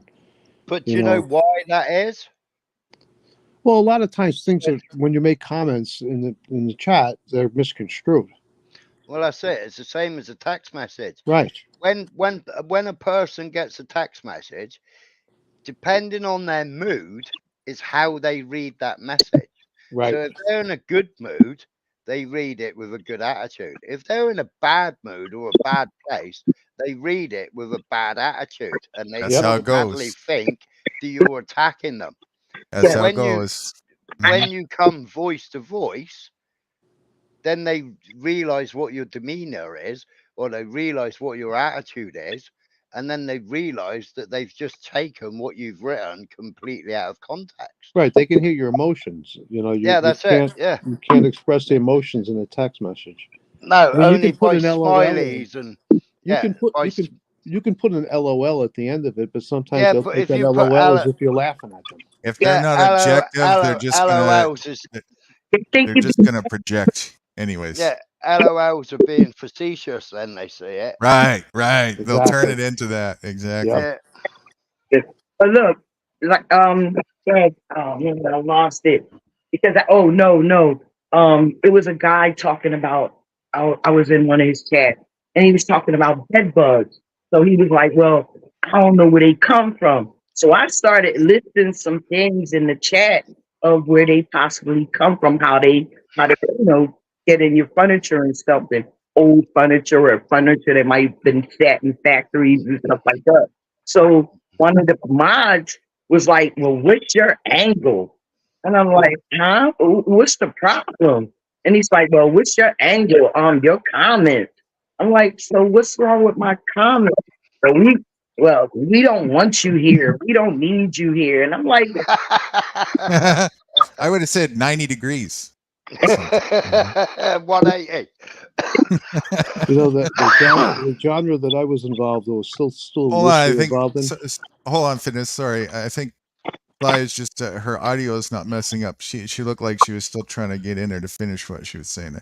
yeah, thank you, Needy. But yeah, so they got so angry with me and kept timing me out. So I left a long message on the guy's channel on one of his videos. I left a little nice long sweet message. I said, "Listen, here's something I said. They thought that I was calling you dirty, and I wasn't." I said where it came from, how it might have got there. I said I was not, trying to come at you, but I said if I'm not welcome in your chat, I can't support you. So Fly, your audio's something's wrong with your audio a little bit there. Okay, I'll get my earphones on. I'll be back. Oh, when you were quieter there, I think it went through. Maybe it's let me check your settings. Hold on. And sorry, Fitness, just trying to make it even all around. We'll turn to you right next. I understand. I'm sorry about that. No worries. Oh, I can't even control from my end. That's weird. Okay, we got you. We'll come back to you then. Let's go back to Fitness in the meantime. Go ahead, Fitness. Floor is yours. So this genre that I'm still loosely involved in, there's a lot of liars. Like this guy comes on and he says he was a heavyweight boxer and he fought Mike Tyson and he fought this guy and he fought that guy. So I go up on the panel. There's like 6 of us up there. And I said to the guy, I said, "So you're a professional heavyweight boxer, right?" He goes, Yeah. So I said, when you hit a speed bag, right, you hit it. How many times is it going to hit the boards before you hit it again? And he goes, "Twice." Wrong. It's 3 times, right? He went nuts when I busted. This guy's never even been in a ring, let alone a professional heavyweight boxer. Any boxer would know that.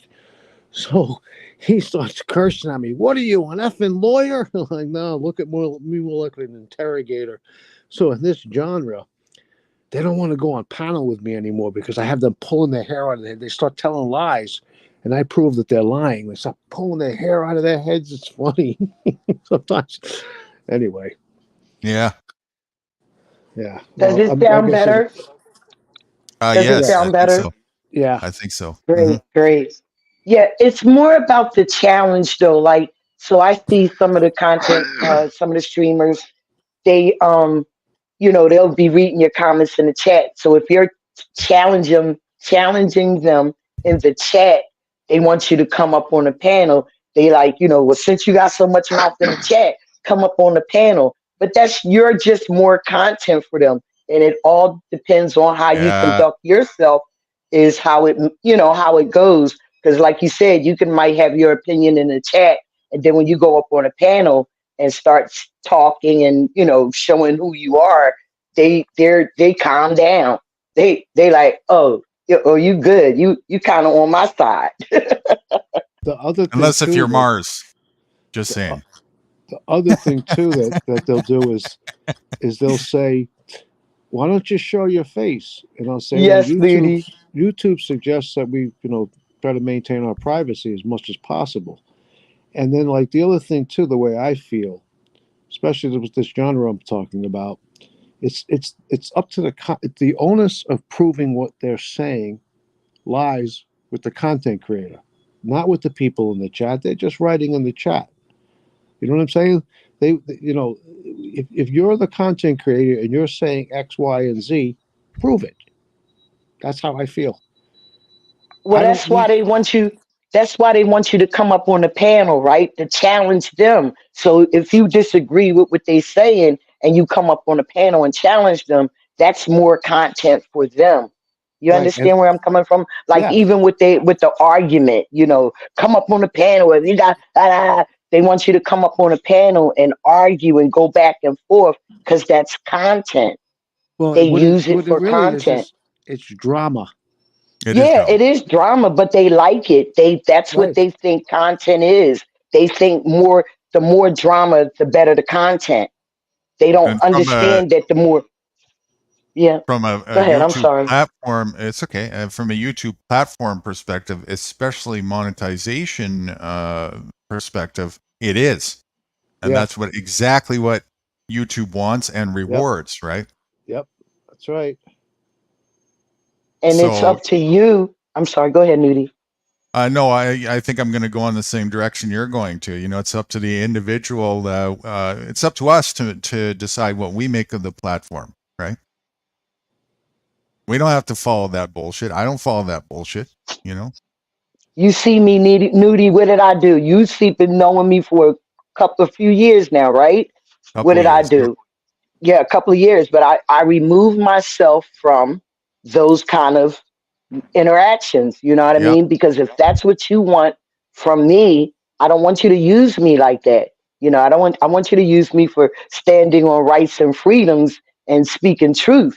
I don't want to be played, in no high school lunchroom shit. You know what I mean? I'm too old for that shit.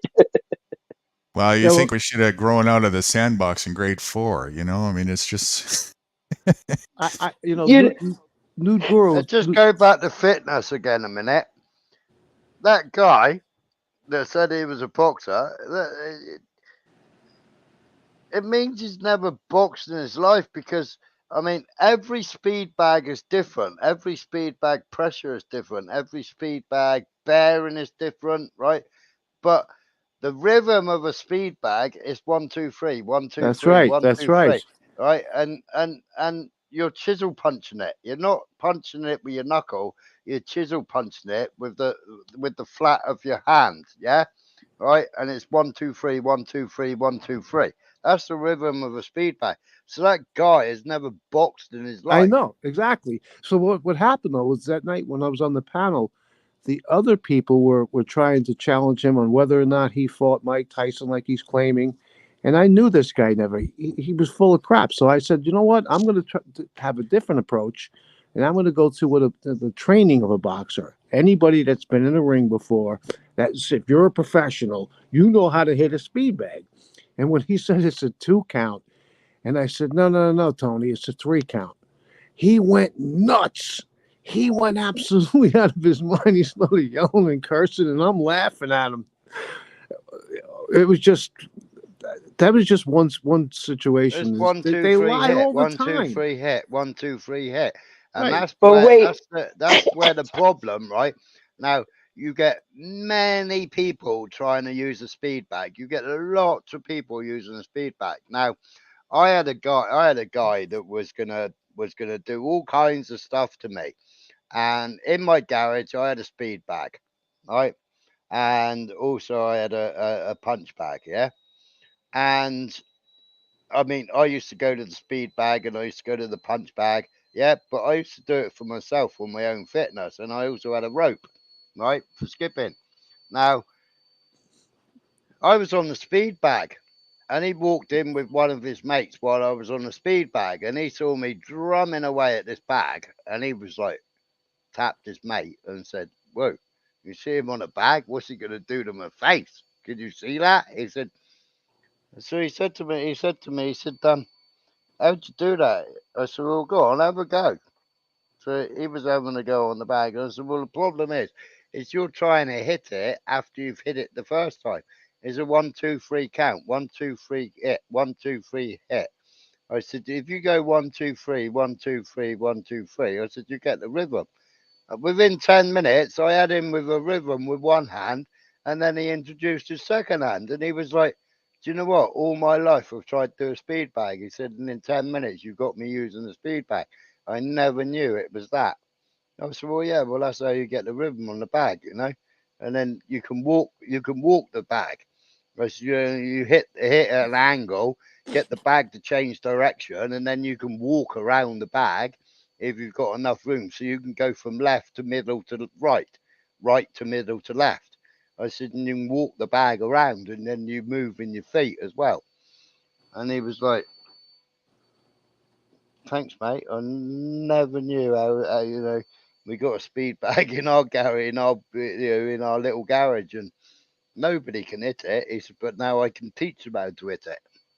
Yeah, well, so the end story with that was that whenever I run into this guy now, I say, "Hey, Tony Speedbags, how you doing?" Oh, he gets pissed. He doesn't like me. I busted him. Tony Speedbags, how you doing?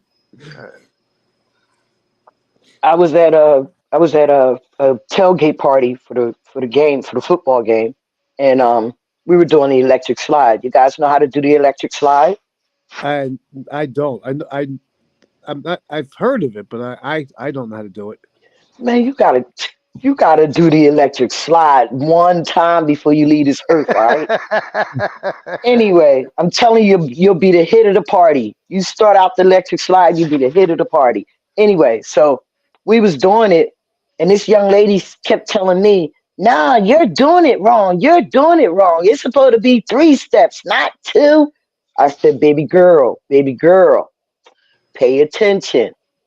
They did it 3 steps when it first started, but we've adapted to 2 steps, so we do it different from them. So, and like you said, she was mad at me. She was like, "She don't know what she doing." Guess what? At the end of all of us doing it, she said, "Oh, I ain't never seen it do 2-step before." The way I got involved with that genre was by accident, and I noticed immediately. Like I said, it's 90+% Trump supporters. So it's a couple of years ago when I first started going over there, I would just post facts about Trump, and it drove them nuts, absolutely out of their minds. And it took me a while to realize that thought that they knew I was telling the truth, but because they watch that Fox News, they don't even know what the truth is. So anyway, Any I, I any of That's the that same. backwards propaganda, any of that Yeah, backwards propaganda is dangerous. that's Oh the but yeah. that's it, the same for anybody who watches anything that comes onto the television. It's all propaganda. Even what's he called that just got sacked from Fox News? What's he called? I can't remember what he's called. But Tucker they didn't. Carlson. Yeah, Tucker. Well, Tucker's just received like 1 point something million from the WEF. you know, so he can set up his own station, his own broadcast station, and he can set it all up. It's all there, and you know, it's all there. If you go and look, you can see where he received his funds from, and he received something like 1.8 million from the WEF, you know. So even Tucker's compromised. It's Even simple. though, They even though, all rub elbows, yeah, man. They yeah, all rub yeah, yeah, elbows. They all yeah, have one objective, one yeah. alone, to I distract mean, you. And if you're Look, paying attention, it works. you know, I had a girl. Exactly. I had a girl called Vicky Loves Truths or something, and she's supposed to be a PhD scientist, right? And she was supposed to. She's all to do with maternal. She's all to do with baby in the womb, etc., etc. And she was telling all these. She was telling all these. Pregnant people, yes, you're absolutely fine. You need to go and do it. You need to go and roll up your sleeve. You need to have it. And I'm like, whoa, Nelly, no way. They found it in the milk. They found it in the uterus. You know, they found it here. This person's written a paper. That person's written a paper. Don't do it. Don't do it. You know, you're in the wrong. The CDC has come out and said ABC. And even the CDC are bent and twisted. The WHO has come out and said it. Even they're bent and twisted, and they wanted everybody because they were sponsored by Bill Gates. You know, I said, you know, they're saying don't do it if you're pregnant. Don't do it. Even the British government have written on their website, don't do it because it's never been tested. But what has been tested on the rats or the mice is they found it. They found it in the in the amniotic fluid. They found it in, you know, just don't do it. Just don't do it. Even the government are saying don't do it. Speak to your health advisor. Right. So even our own government are saying it. So I'm throwing all this at her. She's got me kicked off. She got me kicked off. So it's like, whoa, Nelly. So I've had to come back on a different account. I've come back on a different account, you know. We're now, what, 2.5 years down the line. And they're all saying, don't do it. Yeah, So now after even, everyone's taken it. yeah. Why do people vote? Why do people vote for dictatorship? Yeah, there's a they're question. Why do stupid. people vote for rulership? Because we all look forward to our 18th birthday I because think we've all been told that if we go and vote, you know, we're gonna change what the rulers are gonna do. And you So why can't do vote people Indoctrination. and you why do can't vote till Indoctrination. you're 18. And why sadly do I was in the army, so I couldn't vote anyway, because you're why do not allowed people to do as vote they're told against. without question? And why do people believe lies? Yeah. I Especially think from it's the source that continuously, persistently, forever and a day now says nothing but lies and doesn't even lie about saying lies. That was, I mean, I that was one of my wake ups when I was in the army, you know, because like from, you know, 14, 15, like you learn about voting and what have you. And it's like, yeah, I can't wait until I'm 18 and get rid of this twat that is in office, you know. And then like I'm in the army and it's like, oh no, you can't have a polling card, you know, you can't vote because you know you're serving the government and you can't vote. And that was straight away. That was what gave me all my alarm bells. That was what started waking me up, you know, thinking, well, just because I'm in the army, surely I can vote against who's giving the orders down to the, down, you know. And it was like, wow, no, but I'm not but allowed to vote. if you're Yeah, they voting didn't for a want you to do ruler, that. if you're voting for a ruler, you're the problem because it doesn't matter who it is. You're voting, you're advocating that you want a ruler.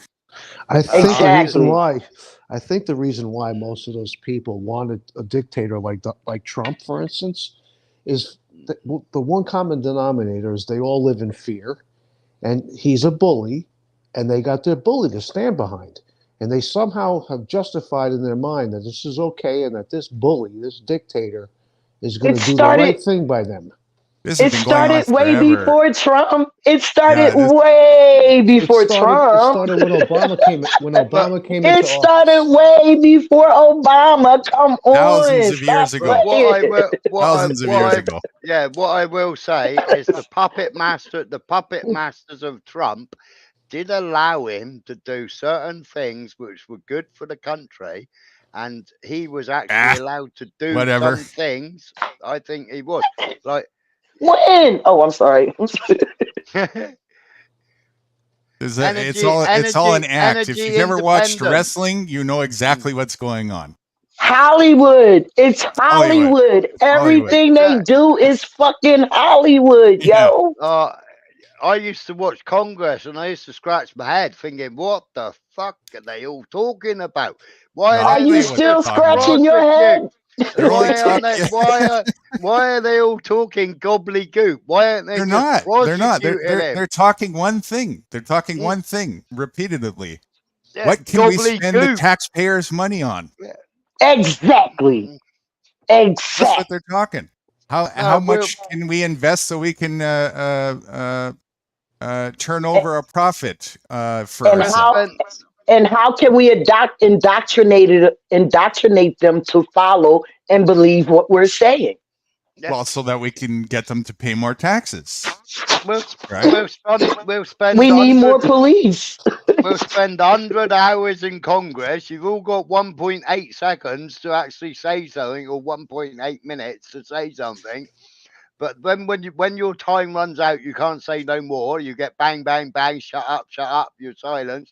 Right, and you got that, and they're doing it for 100 hours. They be And then at the end filibustering, of it, man. yeah, They and be at the end of it, filibustering. there's all the yays, there's all the nays, right? The yays have won. Okay, then. So where's this prosecution? And When are all we of going it, to have this? all When of are we going to? You've all just said, right? You've all just argued. You've all just said. So when are we going to have this prosecution? Oh and no! Now we're going to hold an inquiry to see whether yeah, we're going yeah, to have a It's prosecution. And it's Hollywood. like, It's to it is make it's the like, Hollywood. people. All of It's it was a scripted play from the get yeah, go. yes, yeah, yes. yeah. And then they It's get the American people to follow behind it. They mm, indoctrinate you. They tell you, "Oh, we're teaching this in the school. They're teaching your kids." Da da da da da da da. No, no, I'm teaching my child.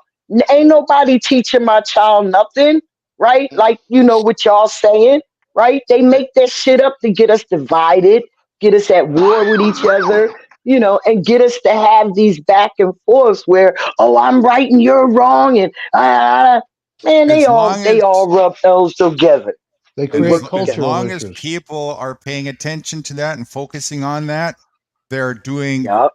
there's one thing they're not doing, and that's what the rulers don't want people to pay attention to. It's called responsibility, because as soon as you start doing that, they have to do their dirty laundry for themselves, and it's game over. So as long but as And they it's then like continue to distract you, that's why they keep giving you the shows, the dramas of the voting and the propaganda and all this kind of stuff. Just keep paying attention to it so that they can usurp your energy and your attention. And they exactly, love it. Nudie. They love it when Yeah. you blame but them it's for your like problems, because as long as you're blaming them for your problems, you're still not taking responsibility for themselves. It empowers them. They love that.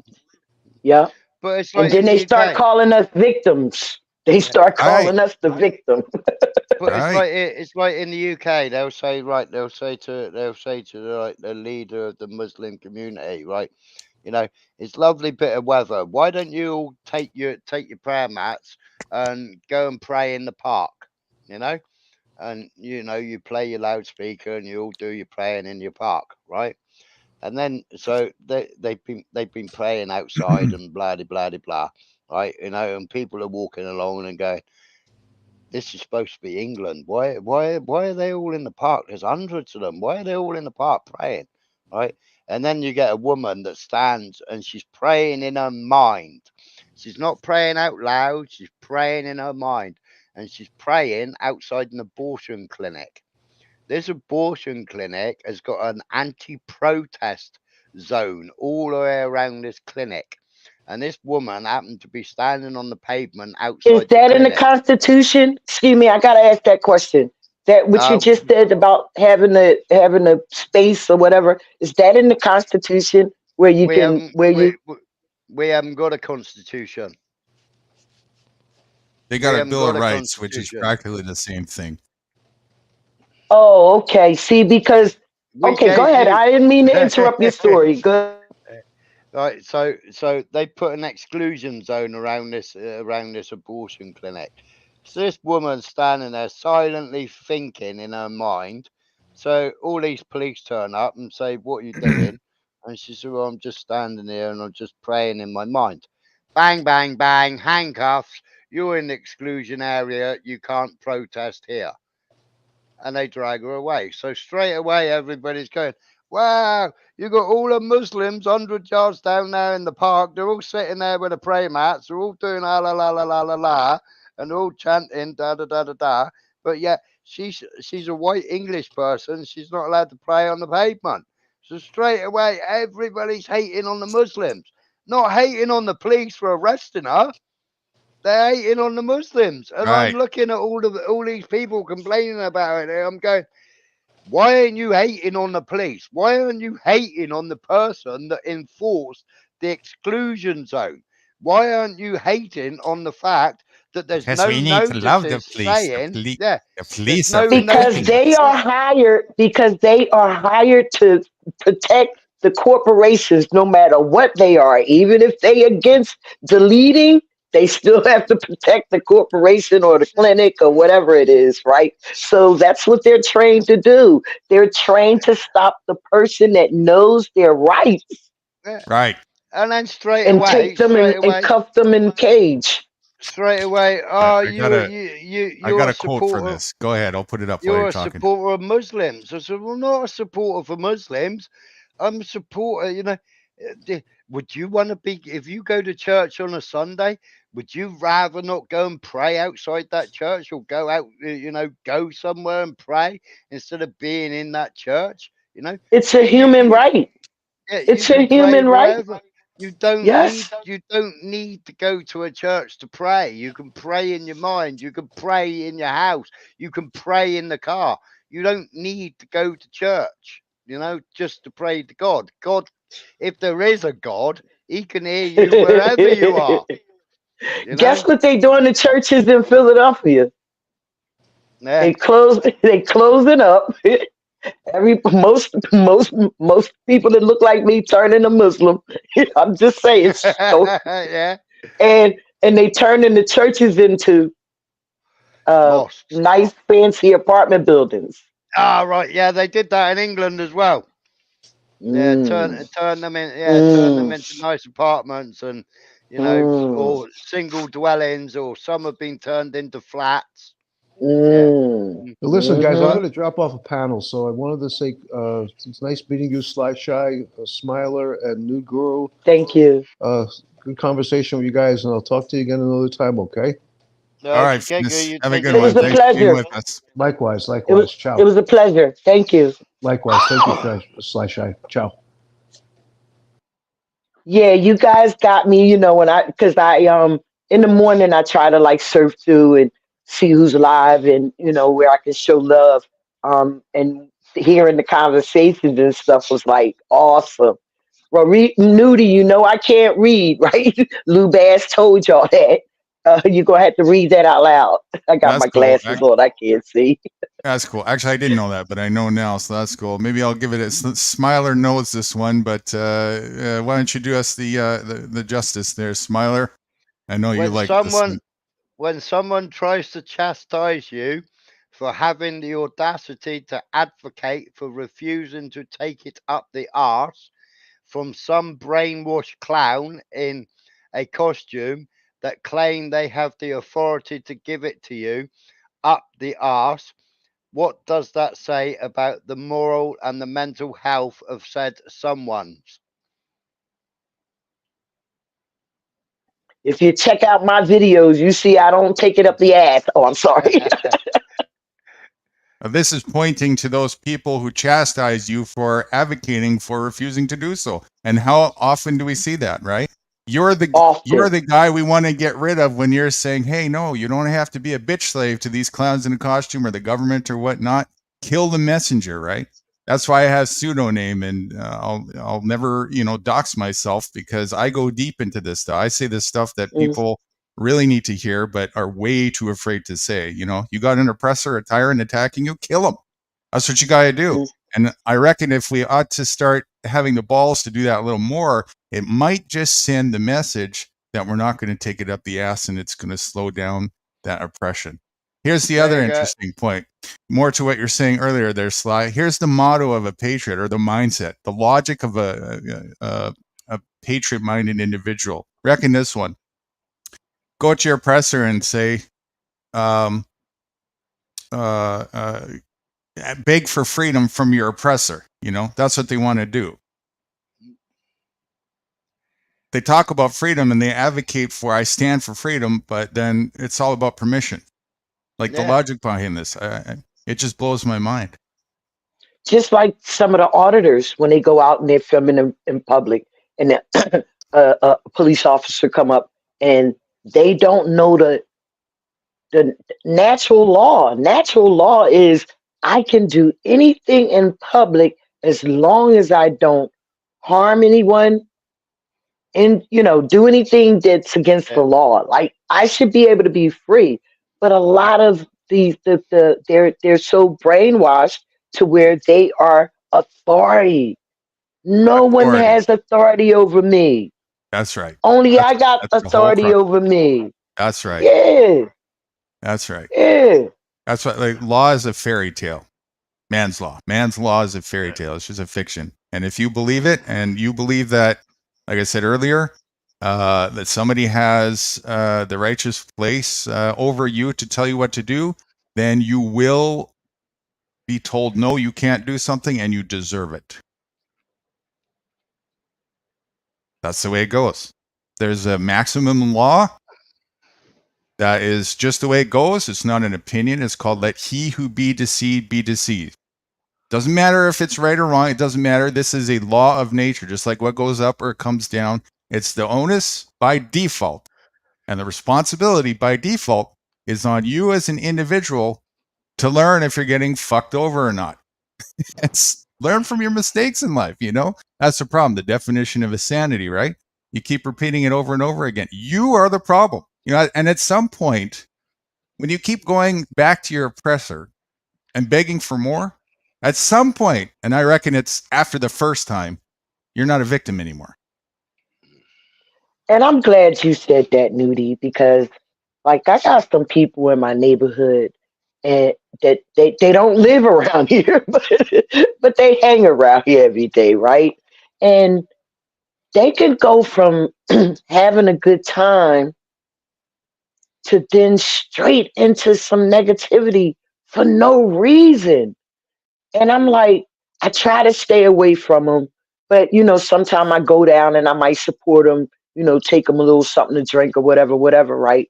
But just to see how they just turn on each other and they're so negative after a certain amount of time, it's like they can't enjoy feeling good. It's like they gotta draw in something negative to turn it upside down. And that makes me not want to be around people. And so you should secede yourself for corruption. You'll be a product of your environment always, right? I mean, even holding your own, and at some point it's going to affect you. That's why you gotta get out of a situation where if it's at your expense. That's the only logical thing to do, Exactly. And you're talking about the YouTube streets, and I know the streets, and I've seen your growth and progress. What you did at the first, where you were drawn to, and then you worked your way out of that in the whole 9 yards. I see this narrative over and over again. But I gotta say, this is a back lane on the streets, a little side street, kind of a hidden corner, right? And yes, Nude, you ain't never listen, Nude, you ain't never lied. Because when I seen you up there, I was like, oh shit, let me go ahead in here and hang out with Nude and the crew. It's been some time. What took you so long? That's what I'm saying. you know? Cause Nudie, like being as though I don't be on a lot of panels or in a lot of places anymore, like Yeah, it doesn't come up on my algorithm. But this morning I decided to just go click on who's live, and that's gotcha, how I saw you. But gotcha. I'm just I razzing you. I'm just yeah, razzing you. yeah. Listen, you know me, you see me, and I know how to conduct myself. I don't let them lure me up in all that arguing and all that kind of Yeah, stuff. And yeah. you died. I don't. I know, I know. I don't That's got. just my I'm little elbow rub, and the translation for that is it's really good to actually rap with you on. So we go way back, in epics. Remember, that's where it It's all almost started. 3 years. That's what Oh, I'm saying. has it been that It's long? almost. Has it been that long? I'm. I was 50. It was 2020. I'll be 61 January. Wow. It's been almost 3 years. Yes. I'm freaking. I Yes. guess so, because I made this email in 2020, which was near Right. the end of 2020, and then I debuted. I Yes. believe it was in March or April on Tammy Linland's for one show, but then after that, I started co-hosting on Epics and slow burners and all of Right, them. right. So that Yeah. was Yeah. Yeah. 2021, right? Yeah. Okay. Yep. So I'll be 61 in January. So, but I just try to, Nudie, I'm just going to continue to be myself and try to just inspire people to enjoy life and stop being so caught up in the labels and Right. The all silliness. everybody, yes, everybody's so caught up and they don't pay attention. I pay attention to people. That's why I'm here. I paid attention to what y'all was talking about, the energy, you know what I mean? So when you pay attention to people, you get the feel of them, right? And this is what I want. I want to get the feel of people. One chick I went to go support. All I did, Nudie, is said I kept speaking because I kept seeing them on the panel and I liked them and I wanted to support them. So Hmm. I spoke to them a couple of times in the chat and they never spoke back. So I got up on a panel one day and I said, well, hi, how you doing? Hey, I said, I was just wondering, like I always speak to you and you never speak back. Well, gosh, Lee, I should have never said that. Man, yo, how are you? They didn't do it to me on that panel, right? But they waited and they let it build up in them. And Mm, then they started saying that I was steamrolling them about not speaking to me, and I'm an attention seeker, attention whore. And I'm like, yo, lady, I just wanted to get the feel of you so I could support you. Because if you friendly and then you speak back when I speak to you, then I'm like, oh, she cool. I want to support her, right? But if you give me that standoff attitude and that standoff behavior, then I can't fuck with you. Excuse my expression. But you understand where I'm coming from, right? I can't. I don't have time for that. Then they want me to come up on the panel and reconcile and resolve. They don't do all of that. that's not the healthy way to do that anyway, right? Grown ups, they Yeah. resolve their differences one on one, and it should be simple. Get it over with. Move. At least at our age, it should be a given. This stuff, right? It kind of blows Thank my you. mind how Yes, Nudie. most grade fours know how to self-regulate better than these adults around here do. Nudie, I say it all the time, and they say, well, and the reason why I say it is because I'm hoping somebody fucking catch on, right? I'm hoping you hear me say that you sound like some eighth grade remedials. You sound like some eighth graders in the lunchroom, right? For real, it's like, and it's just constant. It's the same loop over and over It again, is. It's a and loop I, de loop. and then they wonder why, like y'all said earlier, why I don't show up, why I don't come up on the panels. I'm not doing all of that. Yeah, If it's we a waste can't have, of time. Sensible people yeah, don't, right? thank you. And then the one that laid me out about saying, asking her about speaking, she had to go back and watch. And she had to realize damn, Sly I ain't into all that. Sly got his shit together, right? Yo, I don't even know why I was messing with that woman. You see, and also because it's such a rarity, Sly, that you would think we would stick out like a sore thumb, right? And in a sense, we do, but because it's a rarity, it goes right over their heads, right? They don't see it. Because because we're supposed to be like them. If we're here in these boxes, we're supposed to be like everybody else. Yes, Loser, failure, whatever, right? How they want to clickiness. label us. Right. Yes, but we we we are the same because we are God's children, right? But we all have our own thing that we should be able to conduct, right? I'm not a follower, like not like that, not of negativity. I'm not. That's the only way to live. The only way to live. Propagate what you want to see as for yourself as change by leading by example. Nudie, and they get on me. I get people that get mad at me because I say stuff like that. Well, of course, because you represent what they absolutely despise and are afraid of the most. Taking responsibility. Because that's what that means, right? Whoa, wait a second. I gotta think about things now. I gotta be accountable to myself. And I reckon that is the rudimentary problem of the cancer right there. The reason why there's no accountability in government is because there's no accountability in the people. That's what's missing. And if there is accountability in the people, you know what would happen? They would realize, what do we need government for? It's called self-governing. You need to self-govern. Grow up. That's why things are problematic. You go, then they gonna label you a soft shit, man. Stop playing. I get everything under the sun. That's lightweight. Okay. I'm a bona fide terrorist at this, you know. Which I reckon, if you're not on a terrorist watch list by this point, shame on you. You're not doing something right, you know. I'm on I believe I'm on the Freedom Fighters list. I believe I'm on that, especially in my community.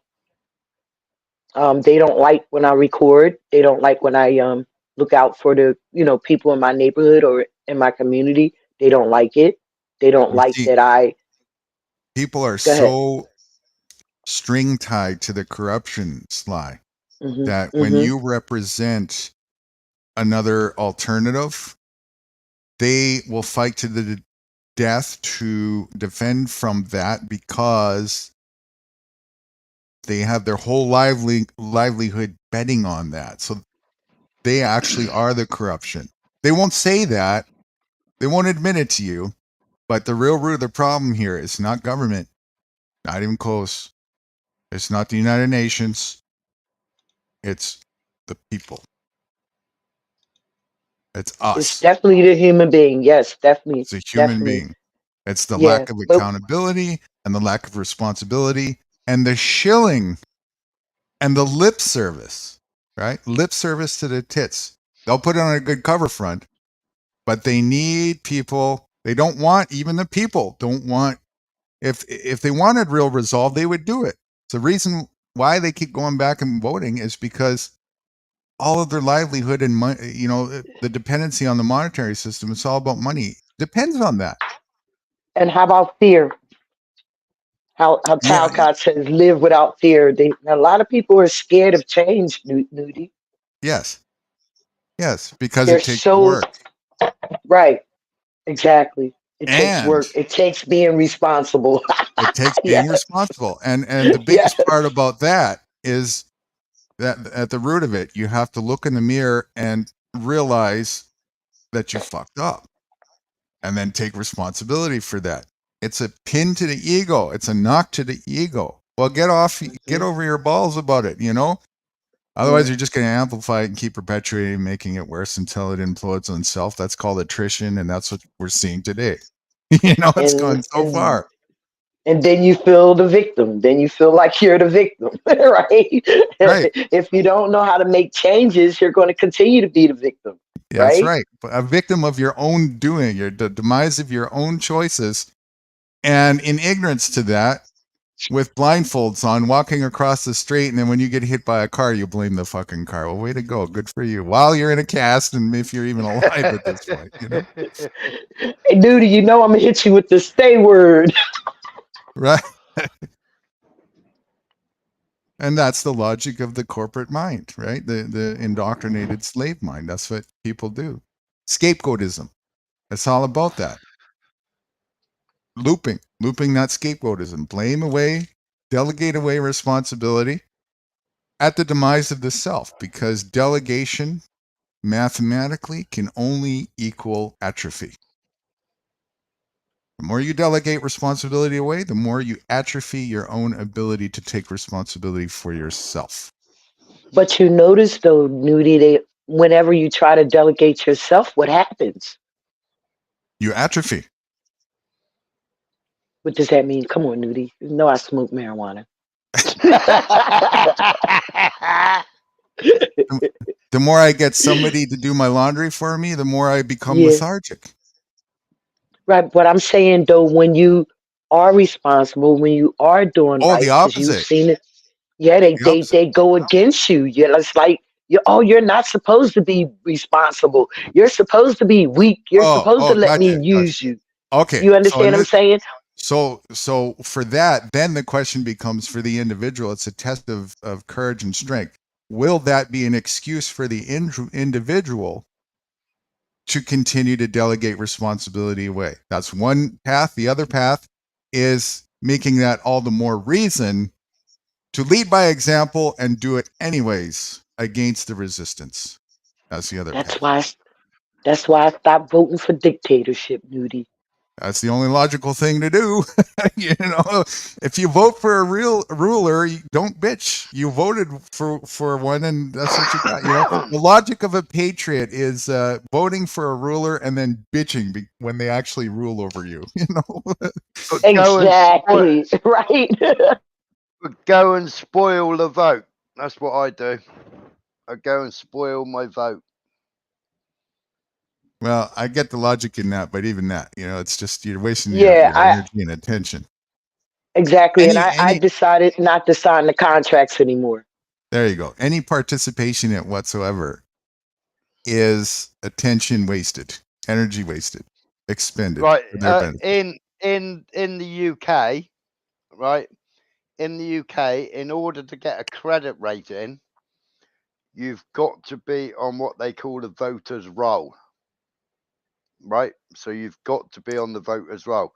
So all credit agencies will check your address against the voters roll. So you've got to be on the voters roll. So you get That's sent out crazy. Yeah. So you get sent out a voter's card. So instead of voting for a dictator, I go and spoil my vote, because my vote is then counted as a spoiled vote. When Oh, we got you like an independent. Like an independent. Like we'll vote on the independent instead of voting for the Democrat or the Republican.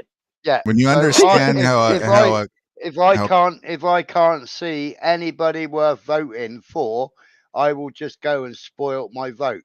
So when they count the votes, they'll say there's X amount of spoilt votes. So that spoilt vote doesn't go towards anybody at all. So you just want to be counted. You don't give a fuck who it is. What it's for. Just like the last time I voted was in a referendum to get out of the EU bloc. So I voted to get out of the EU bloc. We're still in the EU bloc. We haven't left, but everybody voted to leave the EU bloc. We're supposed to have left them, but we're still under their rules. The only thing we're not doing is sending them millions of pounds every month. So this is my question. Why can't we? Why is it? Why do they make it against the like against the rules if you don't want to be a part of the system? Like when because I was born, they need you to be a part of the roost. If only a few leaves the roost, they tend to just let them go. But if you are showing that you can leave the roost and be successful, that is the ultimate fear that they have. Yeah, but we're a That's part why. of it. From the day we're born, we're given a birth certificate and given a birth name. Then when you become 16, you get your national insurance number. So you've got a national insurance number, so that if you work, then they know how to tax you and how to claim You're talking national about that insurance for you. social security number. Yep, yeah. So you get your social security number, so they know how much tax and national insurance you pay. You know, so you're named at birth on a certificate, which is then sold to government as a government debt. You know, and you No, know, it's not sold to government. It's government. That's the corporation of the well, government yeah, that's creating that. They own it yeah, already. Yes. yeah, Yeah. they own it What they're already, doing but is, yeah, they borrow on your certificate. they borrow on their certificate. See, you got to Yeah, understand how corporations work. It's a The corporation that's certificate is creating. theirs. They're yeah, the creating. certificate is theirs. They're creating shares and then getting you as your labor to increase the value of the shares by making Yeah, you a surety for it. That's what's going yeah, on here. yeah. You're a surety. Yeah, You're the surety. You're the yeah, backbone by that, yeah, right? yeah, And that's why it gets sold on the stock market yeah. and passed around because people can make money betting on this stuff. Yeah, but it used to be when you used to hit 65, you're a useless eater, because now you don't pay into the system. Now you want your money back Oh, out of the system. oh hell no! In the U.S. now they trying to get you to work until you're 72. The same in the Till you, UK. You know and then what when you happens? die off, they get your money. And People say to me, why do you watch American politics? Why do you watch what goes on in America? It's because what happens in America happens in our country 2 years later. Because they adapt it. They adapt what the U.S. does. Yeah. And this is what happens when you accept the narrative that's been presented to you without question. And so, again, the onus comes back onto you as an individual. If you go through your whole life as a working class hero, you chose that life. Yeah. Right? So, and then anybody who does that and bitches and moans about it is a fool amongst their own choices, right? And that's what they want. They want this exact same thing. People used to say to me, look, you broke your back. You hobble along, but all day, you get up at silly o'clock in the morning, you go to work, you open the garage up, you speak to customers all day, you're doing the cars all day long, you could claim benefits. You don't need to go to work, And I said, well, if I do that, then I'll just become a cabbage sat at home, I said, That's the bait. I said, I love going to work, meeting people all day long, whether they're good people, whether we're going to argue, or whether we're going to argue about their vehicles or whatever. I said, I absolutely love going into work, opening the garage door, go in, grabbing my spanners, and taking something apart and putting it back together again, making it work again. I said, I love it. I absolutely love it. I said, and I love the interaction that I have with customers, because it's a new interaction every single day, whether it be a positive or a negative. I said, I just love going and doing it, and then like 18 months ago, 2 years ago, when I packed it all up, it was like, wow, what do I do now? I can't just sit and vegetate. What am I going to do now? So I took part of my business. We used to do vehicle graphics and what have you for um, customers' vehicles, for their vans. I took all that equipment home, and now I do T-shirts. I do the odd sign for somebody's car, and The opportunities are crazy. yeah, I've got Endless. my heat press here. I've got my mug press here. I've got my graphics cutter, and I just buy vinyl, buy T-shirts, and bosh, put a slogan on a T-shirt. There you go. That's really cool. Mm. Now, me, I'm self-sufficient. Um, but what I do get is what I earned, right? Yep. I figure over these years, right? I have earned something, Yep. so I use that. But as far as my my everyday living, I am self sufficient, right? And I try to remain that way because I don't want to have to sign a contract for nobody to be up my ass. I didn't get married because I didn't want nobody being up my ass. I didn't get a car because I didn't want the law being up my ass. I don't travel because I don't want nobody saying, "Oh, that little, I ain't never seen her before. Well, let's search her bag. So let's do that." And then I end up in jail because I got a vape pen. I don't want that. You know what I mean?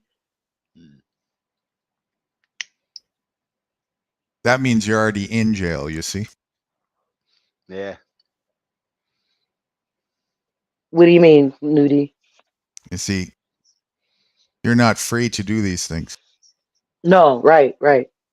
You're in. The only difference is that the walls of the jail are a little bigger. That's all. Okay. Yes. Somebody. Well, all right. Let me ask this question because I had this debate back and forth on in the streets. Um, is it against the law to use drugs? It's against corporate policy to use drugs. So what I ingest in my body is my business. It's correct. not right. So by go default, ahead. yes. So if I even if they say they smell marijuana in the car, right, and the driver wasn't smoking, and it was me, can an officer can I be committing a crime because I smell like marijuana, or could I be committing a crime smoking it while I'm in the car? Well, it depends on your definition of crime. Now, my definition of crime adheres to corpus delicti, which means you need somebody who has been actually harmed. There needs to be a victim. Mm-hmm. Okay. So now, in the corporate definition, on the other hand, it's all about contract. So if you adhere in contract that you have an obligation of some sort, which is, of course, the first reason why they want to get you to state your name and your license, what they're doing is they're getting the court has already begun. Whether you realize that or not is you're guilty. You're yes, guilty, and court now has you've got to already prove you're started there. innocent. So if you adhere right there, that's why they want you to give up your license right away and state your name and whatnot. Every single step that you're doing that, you're giving testimony on record right there that you have a contract and you're presenting that they are authority over you. I'm cautioning you, and what you say, I will be taken down in evidence, and we will use it if it comes to That's it. right. And we will use it in a court of law against you. My boy got stopped by the police driving in his car, right? He don't have a license or whatever. So I was trying to explain to him the scenario, what they do. They come up to the car, they done ran you already, and they see whatever. But they come up to the car and they nice and friendly. Hey, young man. Well, his tail thing was dragging and sparking, so that's why they pulled him over. So okay, so instead of him, okay, officer, thank you. I'm going to go. I'm trying to getting home right now. He even asked, could they help him get off at the exit so he won't cause no loss, injury, or harm, right? To no one, right? Because what he was driving, he could have. So he asked for help. But instead of them helping him, they questioned him and said, where you coming from? He said, where you going? And I'm on my way home. That's They why it said, starts with that. have you had anything to drink tonight? He said, They yes, just I had slip one that beer. in. He Right. said, yes, I had one beer. I said, that's your problem right there. I said, anything you say may be used against you in the court of law. I said, listen, he said, they gave me the test and all of that. I said, you know, you can decline the test, right? He said, well, I had already said. I said, see, that's why they tell you, you do not have to answer questions because anything you say may and will be used against you in the court of law. They Immediately, say, well, right away, not down immediately, the road, right away. right They'll arrest away. you. They'll Well, charge you, and the was whole on the 9 way. yards. I was on the way home from the workshop at the end of the day, 5:30, 6 o'clock, driving, covered in oily clothes, oily hands. Didn't wash up before I left the workshop. Just jumped in the car and was driving home. Got stopped by this copper. Me and this copper don't see eye to eye at all. We hate each other. So the copper pulls me over and he said, "Do you know why I pulled you over?" I said, "No, I haven't got any clue." Well, I was messing around with a stereo, so I was all over the road probably. And because the face off, I was putting the face off on and the face off fell off, and I was trying to pick it up from the floor and put it back on again. Anyway, so he stopped me. So I said, "I ain't got a clue." He said, "Have you been drinking?" And I went, "Eh?" And I looked at him. He said, have you had a drink?" I said, "Yeah, about 10 minutes ago." And he said, "What?" I said, "Yeah." I said, "I had a drink about 10 minutes ago." You know you done Bang, fucked up, bang, right? Oh, I'm sorry.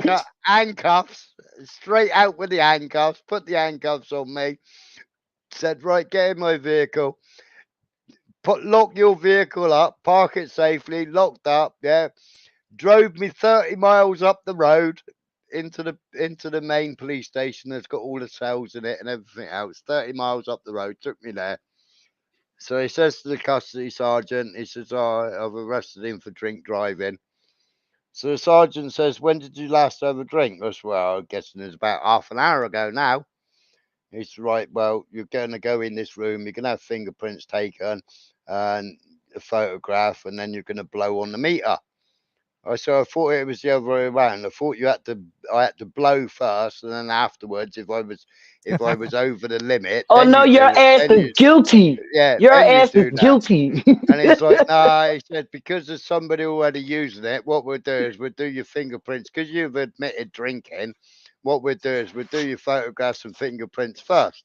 So I said, "All Yeah, right, well, whatever." So up until this time, I still hadn't blown a breath. So they did the photographs, they did the fingerprints, then the room was clear. In I went on the machine, blew a 00, 00. So he's like, "Well, it's best out of 3. So we'll blow again." So blows again, 000, all that come up like 0. So he's like, "What did the other guy read when he was over the limit?" "Oh, so the machine's working all right then." "Yeah, yeah, yeah. We'll blow again then." So the custody sergeant came in and said, "What's the problem?" He said, "We keep blowing zeros." So the custody sergeant said, "What did you drink half an hour ago?" I swear it was about an hour ago now. I said, "I had a cup of coffee." I said, "But he never asked me that." I said, "He asked me whether I'd had a drink." "Well, I did. I had a cup of coffee." So he said, yes, so he's like, "Oh my God. yes. So you haven't had any alcohol?" And I went, "He didn't ask me whether I had any alcohol. He asked me whether I'd had a drink, and I answered truthfully. I've just had Because a cold."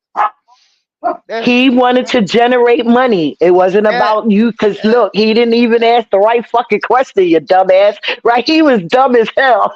yeah. So they had to take me He back tried to to my get car. you. They had to take me back to my car, and they wouldn't even use the same copper to take me back to the car. They said, "We'll take you back to the car, but he won't drive. He's refused to take you back to the car." I said, "Well, of course he has. He's got egg on his face, hasn't he?" I said, "He's wanted to bust me for years, and every time he tries to bust me, I'm negative. I haven't done anything wrong." I said, "And he's wanted to bust me for years. He can't bust my ass. I do nothing wrong. He can't, he can't do it. But because he's got a bee in his bonnet, because I punched his mate in the face, I said he just wants to bust my ass." I said, "But So you're being targeted. You're being yeah, Yeah, targeted. yeah. yeah, yeah, yeah, He's yeah, retaliation yeah, is what he's. retaliation. Retaliation, Yeah, exactly. yeah, That's what they do, right? yeah. And here's the interesting thing, right? Like a lot of people when I talk to them about, you know, the legitimacy of should there be any court system at all, should there be any justice system and whatnot, we get into the depths of it, and they say, well, what about drinking and driving? Surely that's got to be something that's wrong. Well, no, not if you adhere to the principle of corpus delicti. You know, I'm sorry to say, but until you've actually caused harm to somebody, no foul has happened. It's free reign. Well, that makes it dangerous. Life is dangerous. If you're that worried about it, don't go Exactly. on the roads, right? I mean, if we're going to go to that degree, there's no end to it, and we might as well keep everybody locked up in their houses, because heaven forbid I might actually walk around the corner on the sidewalk, step on a bug, kill it, and knock somebody over who was walking there. You know, safety is a fallacy, and using safety as a guise for authority is a misnomer and a never-ending. It perpetuates the problem. It doesn't solve it. I get where you're going with it, but It just generates money. I get where you're going with it, but I am a firm advocate of it should be zero tolerance. You shouldn't get behind the steering wheel of the car if you've had alcohol. I'm fully with zero tolerance on alcohol. I'd never stand by that. I understand that. I understand. Listen, I understand what he's saying, right? But on the other hand, it's how you know how to conduct yourself. If you drink and get drunk and get behind the wheel, you're a damn asshole, right? But if you have a couple of glasses of wine at dinner, right, and get and driving home with your family and get pulled over and say I only had a couple of glasses of wine, you didn't hurt nobody though. You didn't run nobody over. You didn't do anything wrong. So why am I getting harassed because I had a couple of glasses of wine?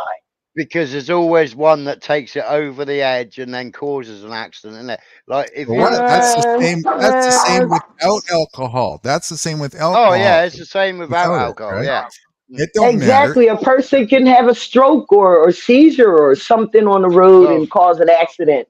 Right? And let me tell you Anything something. can happen. Nowadays, there's loads of people stroking out in cars and crashing, and they haven't got a clue why it's happening. Right. And here's the other problem. Trying to solve these things, the safety concerns with band-aidism regulation only makes it worse, right? If you want a safe environment, you have to make it from scratch. What are we doing having these bullets drive down that are made out of metal that you can go 0 to 120 in like 7 seconds, and giving it to kids who can barely know how to get out of the sandbox and wipe their ass properly and stepping on the pedal in 2 seconds? You know, if you want a safe environment, you have to make it by scratch. So don't get this stage here where you got a highway that you can go these speeds at and give people these clunkers. And, you know, it's just a setup for revenue. That's all it is, right? That's all it is. Yes, it's a bait. that's exactly what it is. DUI checkpoints, all of that. They're just to generate money and try to create crimes and generate more money. And to propagate the illusion of authority further. Yes. So advocating for what you're advocating, Smiler, although, you know, don't get me wrong here. I am not an advocate for stupidity. I mean, driving drunk is just stupid. But further to that, driving is stupid. Driving is stupid. Being, the road system is stupid. you should police yourself and police yourself. My belief is I mean, like obviously, like I've been to Poland, many, many times, and it's zero tolerance in Poland. Zero tolerance. Any sniff of alcohol, that's it. You're fined and you've lost your license. Zero tolerance. And I bet you there's still drunk drivers and still accidents and still deaths. They've got less drunk driving deaths and less drunk driving accidents than the UK has. I doubt it. No, wait, what? Where? Between Poland and England. Oh, okay. Regulation never solves corruption; it only makes it worse. Well, in Poland, they'll just put you in jail. So it's a fear factor of it as well. Yeah, and I get it. The idea of deterrence, right? And it has some effect, but not very much. And if you look at the overall outcome, it usually just makes way for the corrupt to be even more corrupt. And then they only make things a little more profitable for them by the fentanyl. Yep. The They bring the the crack. fentanyl in. Listen, the crack, the fentanyl, the diseases, all of that is a profit for them, Yeah. right? They test us with all of these things to make a profit. And Even war, it's they're just the a one. profit. Well, another thing is right. The government, just real quick, the Legally, government is the biggest cabal of, Yeah. of drugs. So realize that, right? Go right, ahead. right. So right. Legally, you're allowed to go and forage. Yeah. So anybody can go out into the woods and then go to a boggy area or a rotten tree area, and they can pick wild mushrooms. They can take the wild mushrooms home. They can cook them and they can eat them. Blah blah blah. Why ain't you allowed to pick a magic mushroom? Why picking a magic mushroom which grows as a fungi, the same as an edible mushroom? Why ain't you allowed to pick a magic? Why is a magic mushroom illegal? You know? Cause you gotta buy, cause you find them for free. The hell Yeah. out of here. That's right, because you're cutting into the You find the profit good ones. of the cabal. Yes. Mm-hmm. So Yes, you're you're only finding the good ones for free. They don't want you to do that. Are you kidding me? Here's the real answer. Well, we can Legal. prescribe you a psychedelic. That's right. Legal is a synonym for government's bitch. That's all that means, right? And back to the thing I Yeah. said earlier, I'll say it again. If you believe and fall for the scam that there is somebody who actually has the authority to tell you what you can or cannot do, you will be told what you can or cannot do, and you deserve to be told what you can and cannot do. Yep, because if you Authority, accept it, right? Go ahead. I'm sorry. Authority is a scam, a fairy tale. Be your own author of authority, or someone else surely will. Yeah, A sovereign person is a sovereign person is the best thing to be, for real, for real. They just don't want people to be self-sufficient and sovereign because they Actually, stand on their own.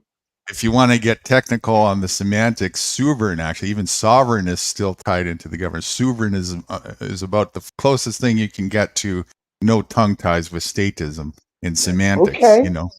That's something not many people mention. But yeah, what you're trying to say there is exactly on par. Absolutely. Yeah, Go ahead, Smiler.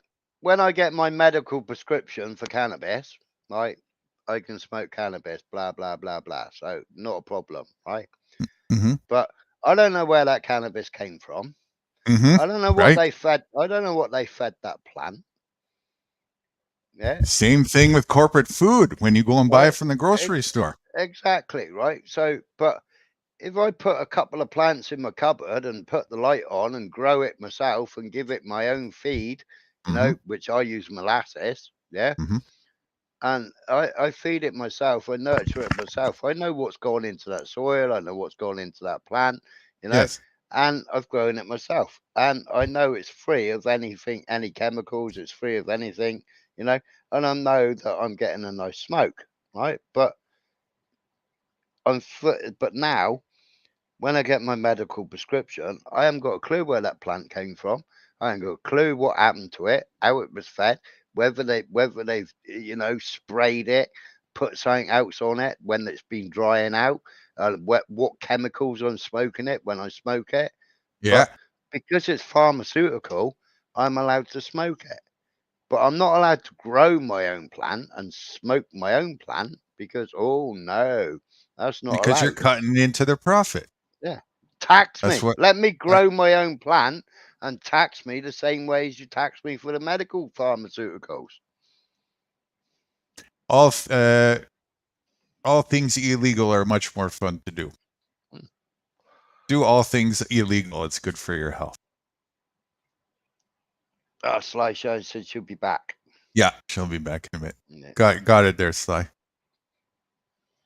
He's always welcome.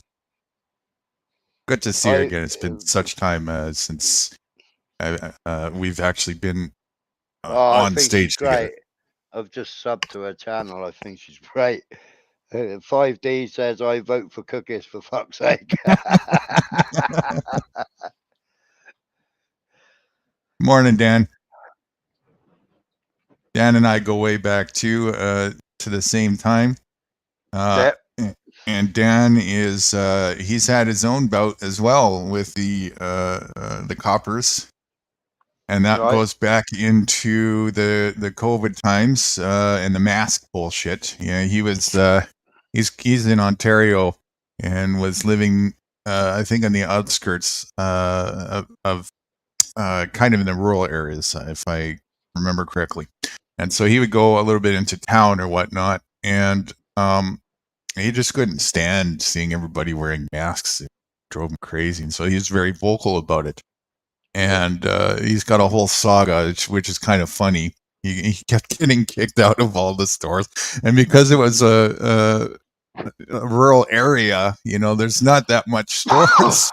So I think by the time he got out there was like not too many stores left that he could really go to and get Well, access to things. I used to go into the main Tesco supermarket every single morning because it was open, and for the first hour in the morning, it was supposed to be for nurses and doctors and carers, and what they called frontline workers, right? Mhm. So I used to go to the Tesco's, and like the Tesco staff knew me anyway because someone had brought their vehicles to me because I was only up the road from them, and they used to bring their vehicles to be serviced and repaired. So I rocked up there the first day, and they went, "You need a mask on." I said, "No, I can't wear one of them." Huh? No, I can't wear one of them. I've got breathing problems. No, what? I said, "No, I can't wear one. I've got breathing problems, COPD." "Hmm. Is that a thing?" And it was like, yeah, you look on the government website, you know, if you've got a medical problem, you don't need to wear one. And I shouldn't have to explain to you why I'm not wearing a mask. I said, but because I know you and you bring your car to me, I'm just giving you the, explanation. I don't need to wear one. Oh, right. Oh, right. Okay. And every single day, if there was somebody different on, "Oh, no, you can't come in the shop, you haven't got a mask on." It's like, go and read the government legislation. I don't need to wear a mask. I said, yeah, if you want to wear a face nappy, you wear one, but I don't have to. Or I said, so therefore I ain't wearing one. I do not comply.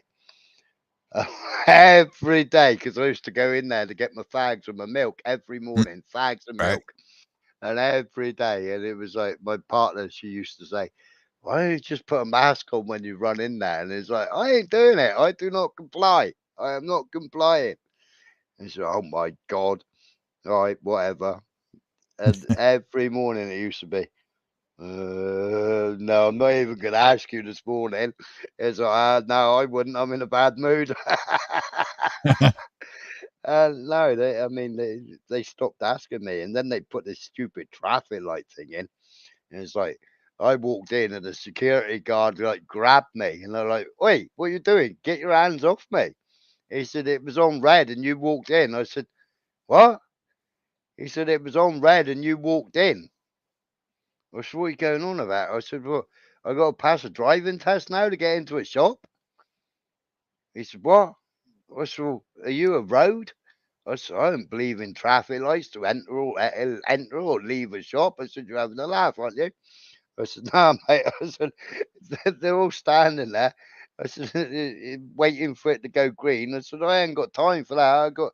I got a nurse's car being booked in a minute, and I've got to go and fix the car. So let go of me before I put you on your ass." I said, "I want to go and get my milk and my cigarettes." And then let go. I said, "You've stopped everybody else. I said, it's been on green for 10 minutes and nobody's come in." I said, "So let go of me and let me go and get my bits and pieces." And one of my customers came over and said, "Oi, what are you doing?" We walked in when it was red. Uh, uh. And then like you walk around the shop and it's like, follow the arrow. What do you mean follow the arrow? Oh, So this dreaded disease knows exactly which way to go around the supermarket, does it? I said, no. I said, I'm going to the direct route, straight up to the fridge, grab my milk, straight to the cigarette counter, pay for my milk, and pay for my cigarettes. I said, I ain't got time to walk half a mile around the shop, following arrows just to get to the cigarette counter. I said, I'm going direct, up there, grab the milk, down there, pay for it, out the shop. Don't you hate that though? Yeah. Don't you hate that? Like nowadays, everywhere you go, somebody has to control your movement, right? Somebody has to be in control of where you stand and where you. Yeah, I mean, and then if you want to stand, oh, could you sit down? No, I don't want to sit down. Do you know what the funniest thing? I still do it now. I still do it now. You know, I walk into the shop and somebody's got a nappy on, or you got two or three people in front of you in the queue, and they're all wearing their face nappy, and I'll stand there and I go cough, cough. Then I'll cough again. Then I'll cough again, and they'll turn around and they'll look at me, and it's like, oh no, he's got no mask on and he's coughing. And they'll get out of the queue, and I'll go, thank you. And then I'm there then paying for my stuff. It's like, why?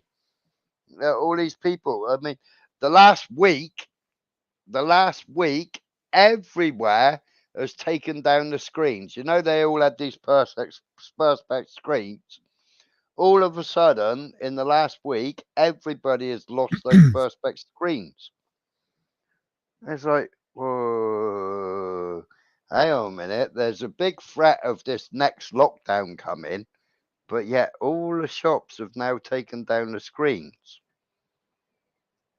What's going on? Why have they all taken down the screens? I know. They've all taken down their screens because they're all going to dispose of their screens now. And in a couple of months' time, they're going to decide to do another lockdown. And all these people that disposed of their screens are having to go and buy new screens to put up. Yeah. And invest in the screen business. Yeah. Good money to be made. You know what I tell them, Sly? I have fun with them. It makes them uncomfortable. They have a seat, you know? I just say, I come up with all kinds of rebuttals to that. The best one is, no thanks, I got hemorrhoids. They flared up this morning.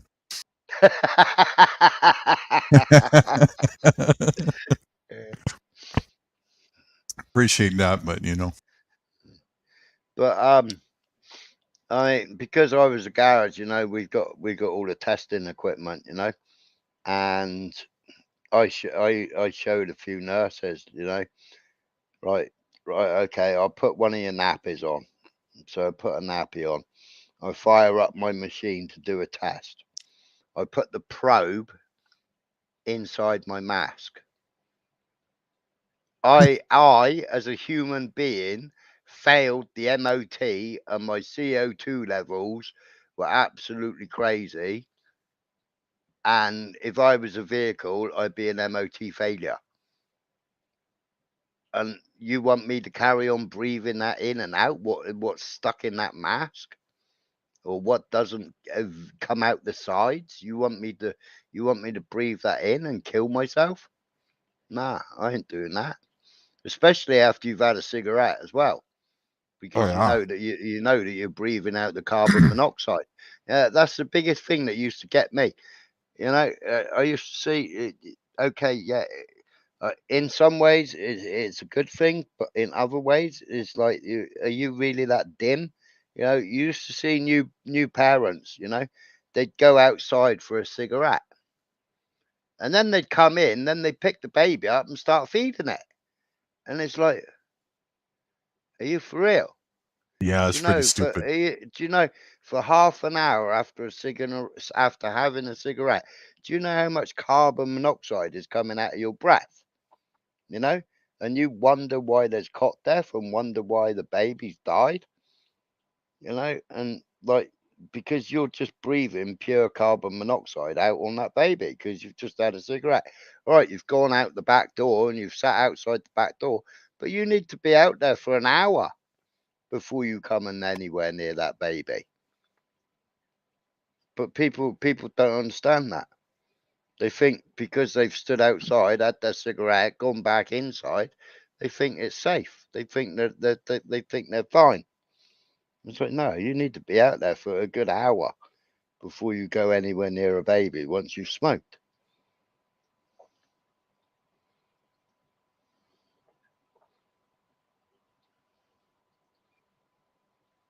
Ignorance is a virtue, people. But you know, what can I say? Fluoride works. Chlorine works. Ritalin Well, works. yeah, I mean, I said this years ago. You know, I said, you know, when they banned smoking in the pubs, even though all the pubs had extractor fans, you know, all the way around the rooms and everything else extracting all the cigarette smoke. You know, it used to be because I ran a pub. I managed a pub for a landlady who owned the pub,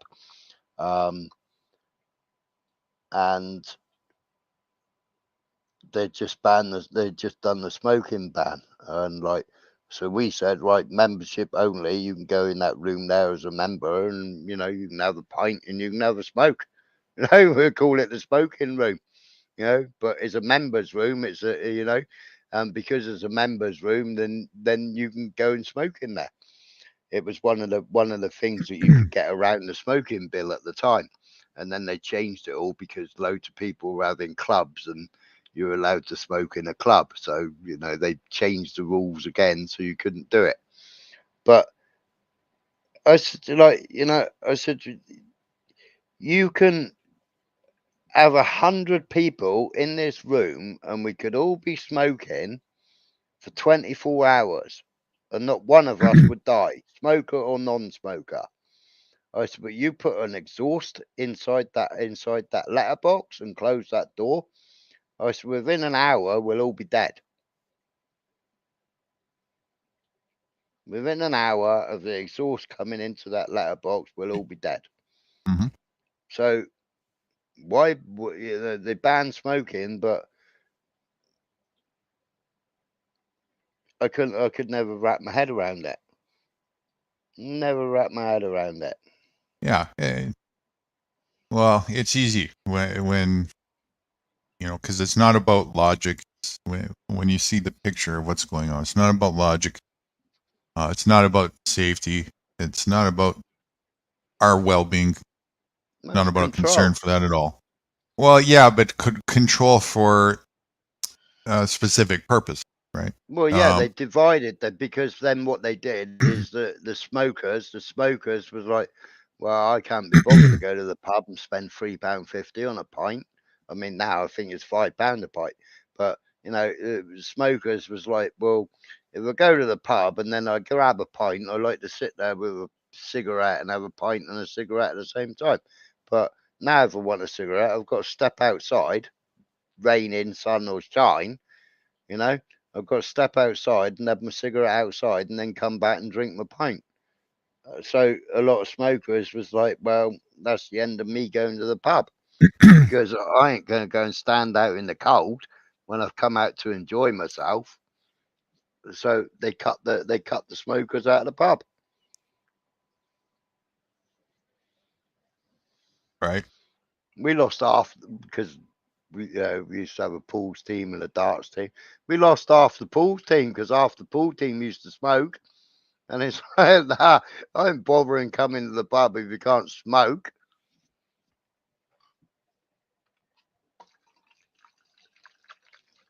It's about divide, isn't it? I mean, the pub was somewhere where you all met up, and you talked about the shit that was going on, and they wanted to stop you going there and talking about the shit that was going on, because you had a voice in there. You and the people were talking. People were, you know, they're conversing about what's going on around them and in the world and the rules and the silly leadership, and they wanted to and cause that division.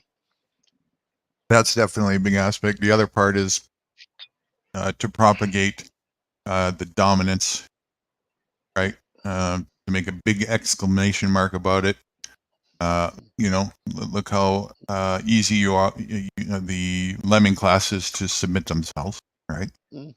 Yeah, I had a heyday with it, you know. Still to this day, I would never submit to anything that people pretend to have authority over. I had a heyday. I went to a park, and there was a security guy that said that. That's the only interaction I had during that thing. And he's like, "You can't be here in the park." And I said, "Why not?" He said, "Well, you know, it's for your safety and protection." I said, "Well, what are you doing here then?" He said, "Well," and he said, "Well, I'm taking a risk, you know, at my expense for yours." I said, "Well, so am I. Have a good day." Mm. That was the end of that, right? And it's all just a game, right? It's just a mind fuck game. You know, if that thing was truly something, if there really was something to be concerned about, then they truly would have had, like, if it was legitimate, that's what I'm saying. Yeah. They would have had to wipe out all animals, all plants, all molecules in the air Yeah. to really be certain to get rid of it, right? Yeah. So the lunacy behind this fallacy, just Oh yeah, absolutely it's absurd. absolutely, yeah. And it's like, I mean, I don't particularly like the guy, because he advocated and he pushed for it in the beginning. Okay, he's changed his mind about it, but I mean, he pushed, and you know, I mean, so what if he's changed his mind now and gone down a different narrative? You know, I don't particularly like the guy, but I will give him the time of day. Right. It's one of our MPs, and he stood up yesterday, and he said, "Right, we've got this amount of excess deaths that they already know is caused by rolling up the sleeve." Mhm. And like when you wanted the fear factor, every single TV program, every single member of the press said how many people died today. But we've got all these excess deaths now. There's more excess deaths than that were tarred with the, you know, the dreaded disease, you know, the killer of all killers, you know, that were supposed to be killing all these people. Every single day, numbers came out. Why are there's no numbers for all the excess deaths now? Why are you still trying to sell the shot? And you've got all these excess deaths, you know, like the fittest people, you know, that have had to have it. The football players, the sports people that are like fit as fit, you know, and they're dropping on the pitch because of it. You know, they're Yeah. having Yeah. heart attacks because of it. There's accelerated cancers because of it. Um, why aren't you broadcasting that now? No, they won't broadcast it now because they still want the Muppets to keep rolling their sleeves up because government's heavily invested in it and getting great big sponsorship deals from it. Right. It's all about money. Yeah, what happened to the hypocritical oath? Do no harm. Oh, well, that's it's Do No Harm Incorporated. That's just like a label on same thing with, like, McDonald's. They have 100% pure beef on their packets, right? Yeah. Same thing. It's 100% pure beef I know y'all see incorporated. me carrying on. I'm sorry, I can't hear nothing because I'm out here having a discussion. All Yeah, good. I saw you chatting with a lad. Thank you, but I'll be back. Okay. Yeah. Well, and that's everything that they propagate. Safety Incorporated, right? Medicine Incorporated. It's all just it's easy to use that cover front, and because they got everybody convinced that legal is official, legal Yeah, is legal's authentic, good for legal you. is Yeah, legitimate, right? yeah. When legal is the most made up fictional fairy tale crock of shit man has probably ever manufactured. You know? They're all prostitutes, aren't they? When you say they, and who in this case, who's all prostitutes? The one that authorize it for Big Pharma, You know, they're just big farmers prostitutes because they're just pushing it. Yeah, I would say. Well, yeah, I would say dealers. Yeah, they're dealers. Yeah, salespeople. Yeah, prostitute. I guess you could say that. Well, I would say no. The prostitute is the people who are taking it under the illusion that it's. Well, it goes down 3 levels, doesn't it? First of all, you got the maker, the giver. Mm-hmm. Then you've got the middleman who's a giver or a dealer. Mm-hmm. And then you've got the slave who takes it because apparently it's good for you. Mm-hmm. Right. And because legal equals safe, right? Yeah. I have another quote about that. You know, just because a product is something along the lines, it's off the top of my head, just because a product is sold on a shelf under the guise that it has regulation doesn't mean that the product is safe nor fit for human consumption. More often than not, the opposite is the case. Yeah, but then you look like his video that he put out earlier on, you know. You look at the chemicals that are put in food that aren't fit for human consumption. That's what I'm saying. Yeah. You know, the FDA allow it. Our country. I would allow is the wrong word. Mandate. Well, yeah, mandate it. Yeah. They mandate it. It has to be in there, right? The reason why you would say the word allow is because of the perception that the FDA is the regulator, and it has it's the idea that the FDA is supposed to be the filter to control and regulate that out. Wrong. The FDA is the manufacturer, shareholder, funder, and profiteer of said chemical. That's why it's called the Food and Drug. Look at the last word. Yeah. Administration. They're administrating it. Right? As in giving it to you. Not regulators, not food and government regulator or food and drug safety oversight or anything along those lines. It's Food and Drug Administration. Yeah. I was watching a guy's video last night from Canada. What's he called? I can't remember. Mr. Sunshine Baby. And he was covering the Ottawa. And he did a video about Trudeau yesterday and how Pierre's wiping the floor with him. But anyway, it was what he was doing. He was looking at numbers, and you know, since Trudeau's allowing and prescribing all the different injectables now that used to be illegal, and how he's legalized it all and everything else. And he was looking at facts and figures about the amount of overdoses and the amount of deaths now compared to when it was illegal, and the amount of overdoses and deaths by drugs then. I mean, now the number is like triple compared to what it was like when everybody was doing it in secret. It gives credence to the point, right? You know, it's all a fairy tale. Yeah.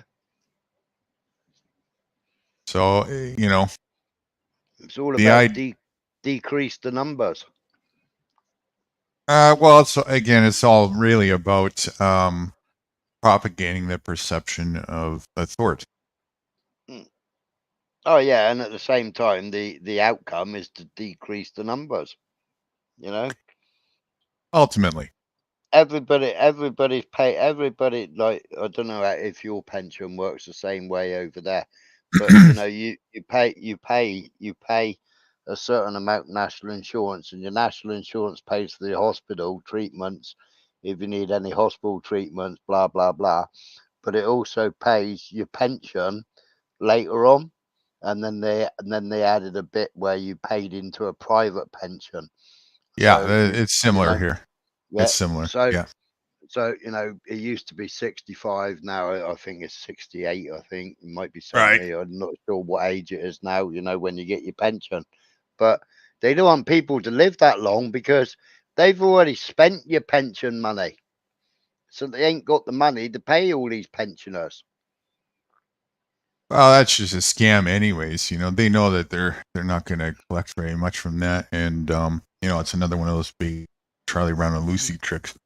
But the real reason why they don't want people to live that long, or at least be healthy and live that long and functional, is because, like what I just said there, the Charlie Brown and Lucy football show. At some point, you stop trying to kick and you start telling, hey, you start professing what's going on here. You start seeing it. You start wising up. And they know that. Even with all the poisons that they give and so on and so forth, they know it still only goes so far. That's why. So they got to kill off the older and the wise, right? Because otherwise the older and the wise will, start talking too much sense. And, well, the older and the wise haven't had as much indoctrination as the young millennials, I call them. Oh, I don't know about that. Just different kind of indoctrination or different narratives, Well, yeah, they're so damn different narratives, aren't they? Yeah. But the narratives now are just half of them are sick. Yeah. But that's because that was, that the plan was to do that intentionally, because you got to boil a frog slowly, right? If you don't want to jump out, that's why it gets worse and worse. And the reason why it's successful is because the slow drip effect actually does work. That's how you get people to accept their own and actually, what's the word? Perform. That's how you get people to actually perform the act of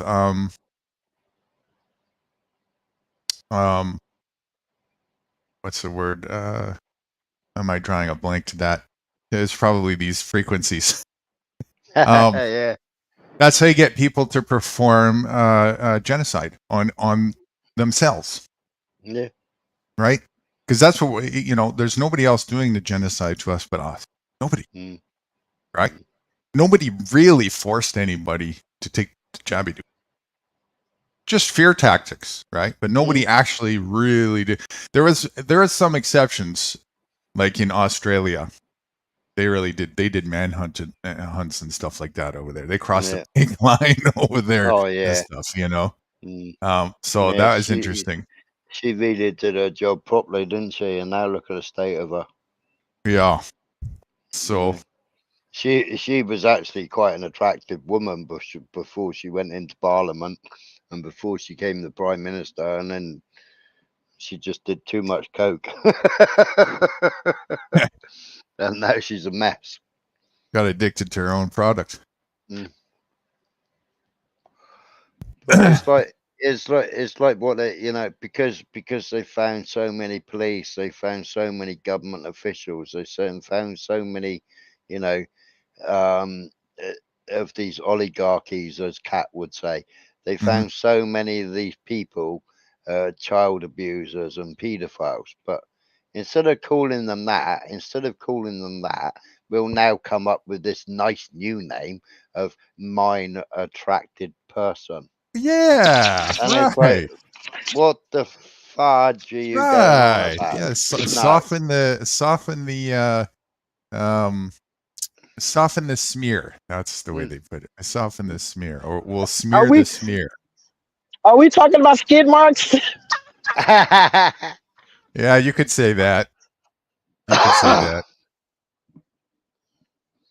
But yeah, you're right. That's what they do, right? Is it's a conditioning thing, right? And oh yeah, you can see where this is heading, and it's disgusting, right?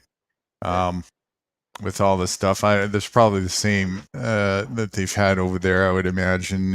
All the, and I barely know only the tip of the iceberg on this because I never watch TV or anything like that. But I get on YouTube still the mainstream stuff that's trying to make me watch, and so I see it. Yeah, the adverts. Yeah. The adverts, yeah. But it's So like these little kiddie shows where the young girls are like made to be dressed like prostitutes and show up to pageants and shit like that. Like, what the fuck?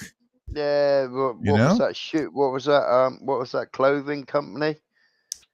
Posh, some expensive shoes and all that lot. Oshkosh Prakash? Not Oshkosh Prakash, is it? I can't remember what it was called, but it began with B. I think it began with Bella Maruso or Bella. Bella. I know exactly what you're talking about. Yeah, and they brought out all these dolls that were in bondage teddy bears.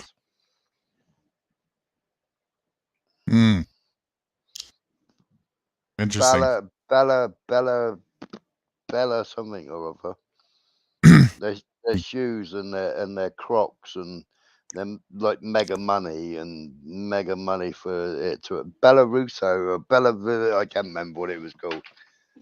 Bella Fargo or I can't remember. All right, so the fancy name was just to make people spend more money. That's it. Yeah. Yeah. Right. To make people feel like they got something fancy, some Belladora does. You know what I mean? Just make people feel like I feel rich. Yeah, and you ain't doing nothing.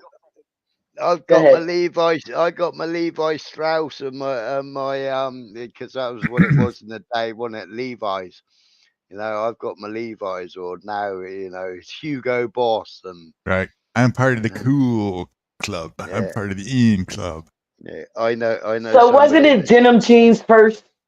Was there such thing as denim jeans first before Levi's or any corporation came out? That's right. Yeah, denim and Wrangler, wasn't it? I don't know. I think if you was a cowboy, you wore Wranglers.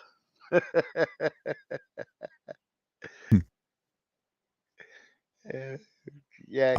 I remember when that really started, like, until about grade 9.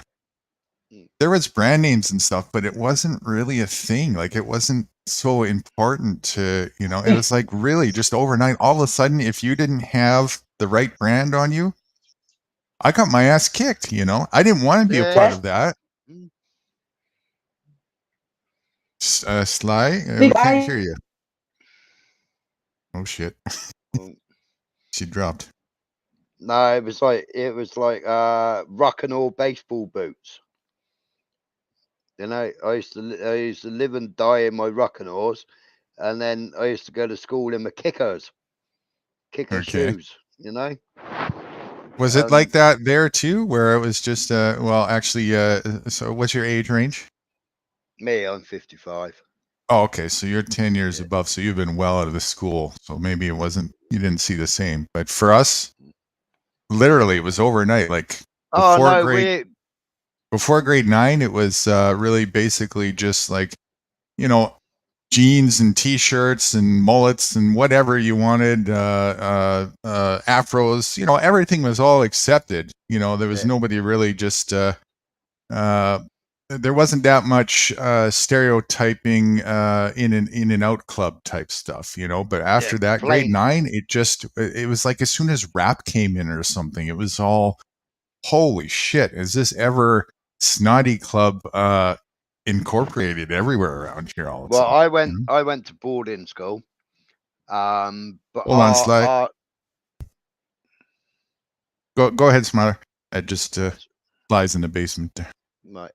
I went to boarding school, and our headmaster was in the frame that you have to wear a uniform for all school photographs.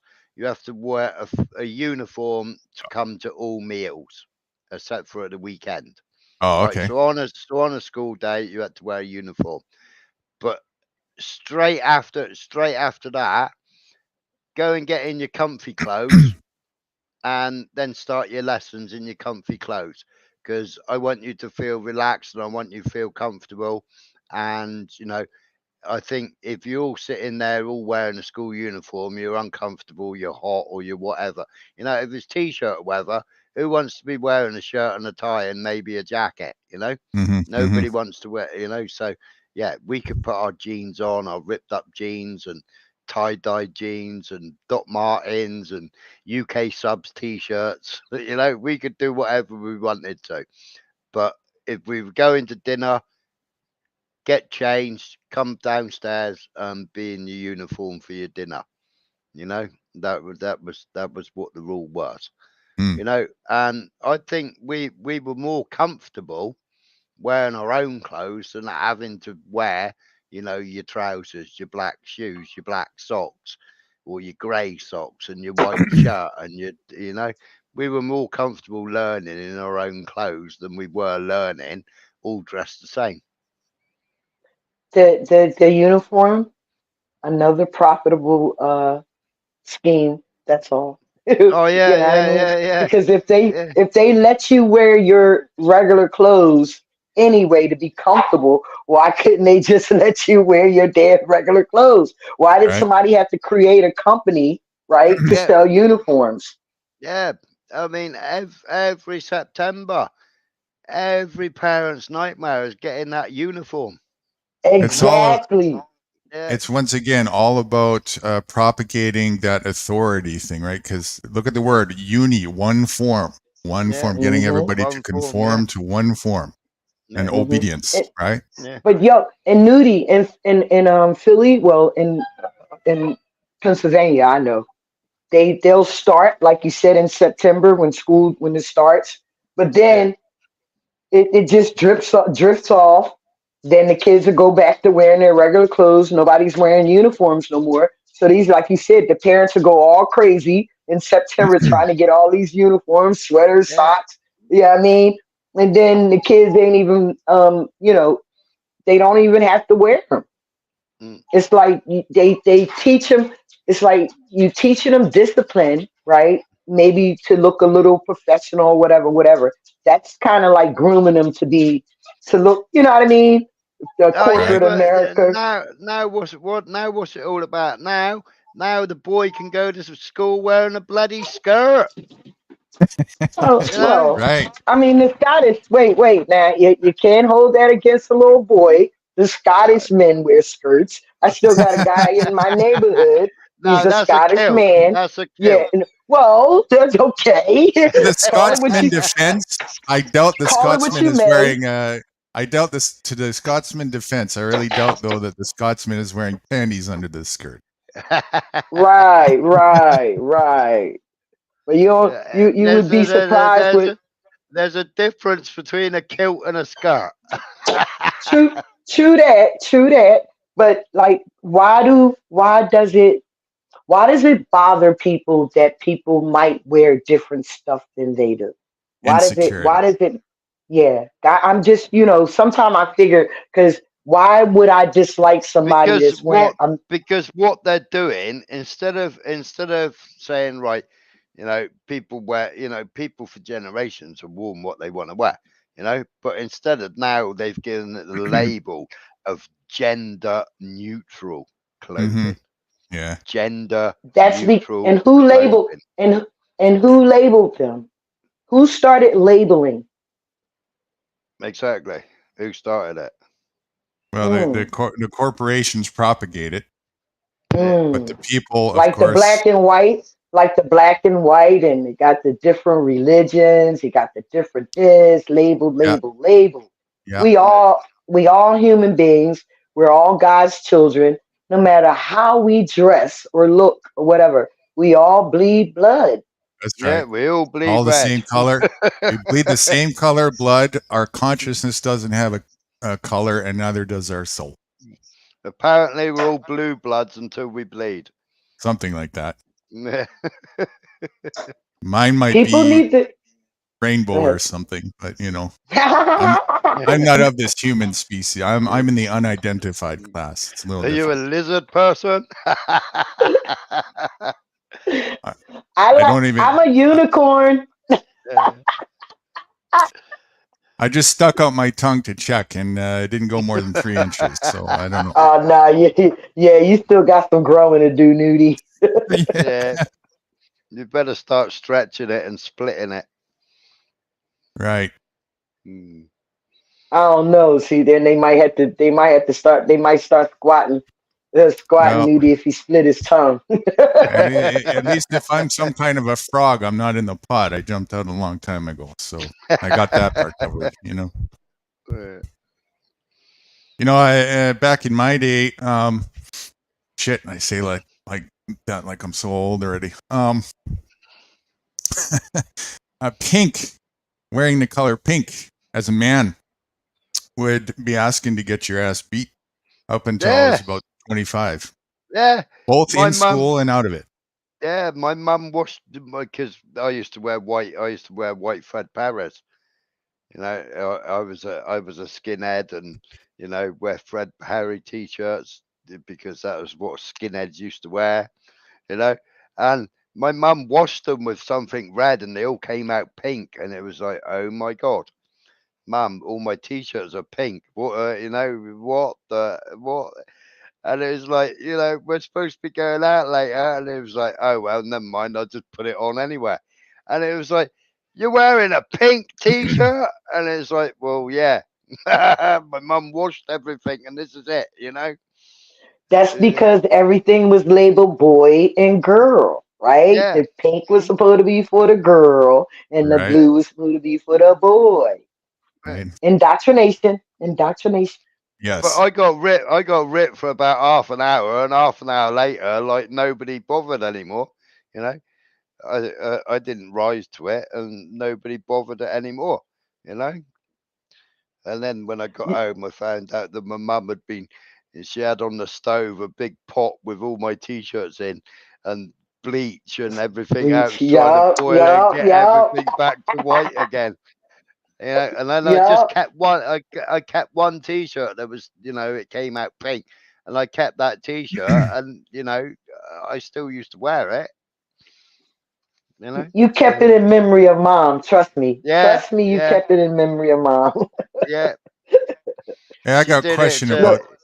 I had a French Connection UK T-shirt, and she did it. She did it to my Fuck T-shirt as well, which was a V-neck, lovely T-shirt, but it was a French. It had Fuck on the front of it, FC UK, and you know she dyed that pink, and I still got it now.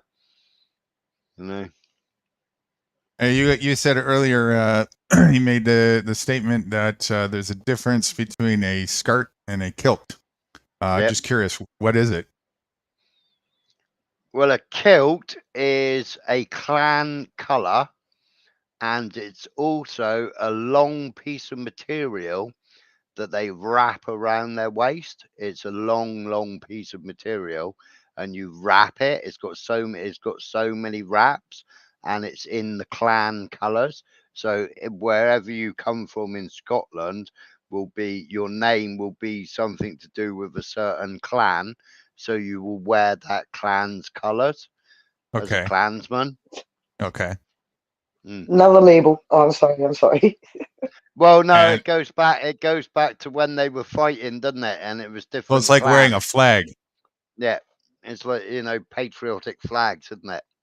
You know, you got Right. all the you got. I mean, there's my avatar. My avatar's the Union Jack, but it's a ripped up Union Jack because you know the UK is in distress basically, and it's being torn apart. You know, and you know that's Maybe it's why just the oppressors mocking the the obedient class and saying, "Look, you guys are wearing the skirts and you don't even balk about it." Oh, isn't that food for well, you thought, got all you you've patriots got out there? you got British Airways and things like that. You know where you get served by a bloke now in a dress. You get served. What did you say? So British Airways, what they've done is for their airline staff is they've done a gender neutral uniform. Okay. You know, and it's a dress. It's a man in a frock. You know, and it's like, well, are you trans? You know, because back in the day, if a man was in a frock, he was a transvestite. Interesting. You know, that's what you was indoctrinated to believe. You didn't know that for a fact. Well, yeah, boys wear jeans, women and girls wear skirts. That's what you was indoctrinated to believe. They weren't facts. Of course, it's all Indians didn't wear pants. No, nor did Africans. Indians didn't wear shoes. Nor did Africans, and they still Right. Still some tribes still don't know now. I wear leafs. Where do I fit into all this stereotype? Nudie. You just think you're Adam. No, it's his leaf, and he fits into nudie, freedom. You see, this is what a lot of people, and Sly's hitting the nail. Nude grew in this whole thing, right? Well, it's got a couple cover fronts of what it really means, but one of the number one things is it's a mockery of all that stereotypism. It's Adam and Eve, isn't it? Nude, naked, guru. Anybody who would state themselves typically has this like egotistical ideology, I know it all type of thing. And so nude, naked, or absence of guru. It's a mockery of all that kind of stereotyping. It's kind of a bait scam to trolls, because a lot of people, the first thing they do is they go into that presumptuous mode and make all kinds of things up of it, right? Mm-hmm. And they fall for it time and time again. It shows me it's actually a way to divide somebody of intelligence right from the get-go for me, because it shows where their mindset is at. Yeah, but another thing is right. So you've got a man and a woman, right? And they're trying to have a baby. So, you know, the woman gets tested, then the man gets tested. So they say, right, you've got a low sperm count. So, right, I suggest what you do is you don't wear boxer shorts. You don't wear underpants. You wear loose fitting clothing, right? So, Nude, you're going against all the doctors and the government and everything, because your sperm count must be through the ceiling, because you aren't cooking your bollocks all day long in a pair of shorts and then a pair of jeans. I guess so. Yeah. Why would I need? Yeah, but why would I need to go to a doctor to tell me my sperm count? I'm just saying. We keep trying until it happens. If it don't happen, it ain't meant to be. That's it, isn't it? Half the fun. Right, Nudie? Yes. Just have some fun. Keep trying. Keep working it out. Yeah, it's a numbers game. Just practice is good. Right. The more you get there, the more the law of averages will be in your favor. If that's your goal, People are so indoctrinated to believe that somebody else can fix it. Right. Delegation of responsibility once again. And you had problems, children, whatever, mental problems. You have to see a therapist. You know what's even worse to that? Mm-hmm. Is that people are indoctrinated to believe that what ain't broke they can fix. Right? It's like there's nothing broken. Right. So let me fuck it up. Excuse me. I'm sorry. Let me fuck it up so somebody can have to fix it. Right. It ain't broke. Yes. I know and then complain. I know somebody that was introduced to me online, and it was introduced that they were doing a fundraiser, right? Now, apparently they've been trying to have a baby, right? And what they did is they sold their house and they used the money from the house to pay for IVF treatment. right? So they went through all this IVF treatment. Sadly, she got pregnant and then she miscarried, right? So now she's fundraising again to go for this IVF treatment again. Well, she's had three lots of treatment, and she's lost a baby.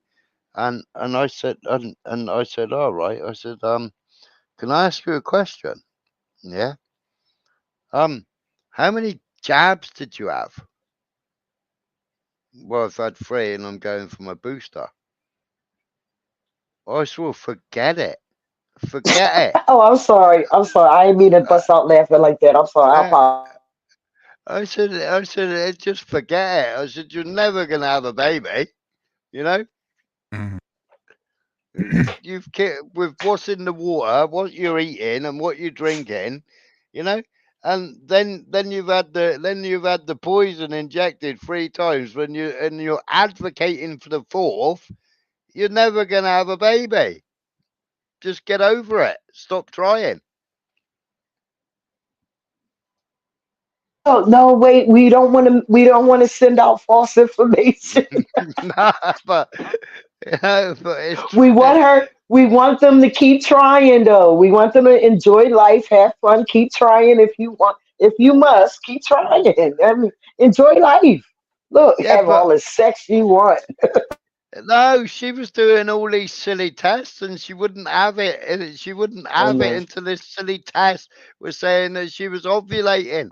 You know, so even though she was going for the IVF and they were doing everything else, she still wouldn't let her partner She have better not any steal my jiggy food. jiggy until that little stick said that she was ovulating, and it's Well, like, then oh she my wasn't. god. Yeah, she wasn't doing it right. See, Uh, she was indoctrinated to yeah. believe what they said instead of Mm, going with natural feeling and natural stuff. Right? You want to go through the books and the colleges and the doctors and this, that, and the other. God said, just be fruitful. Just do mm, it. Just, yeah, I mean, just why you need all of that? Just do it. It'll happen. The mm. chemistries work together, the fluids, it'll happen. And then if it ain't meant to happen, that means it was God's plan, not theirs.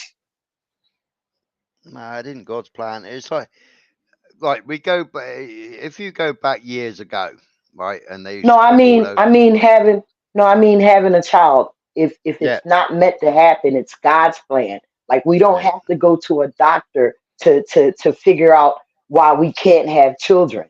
You understand where yeah, I'm coming from? yeah. But that's where I'm coming from, right?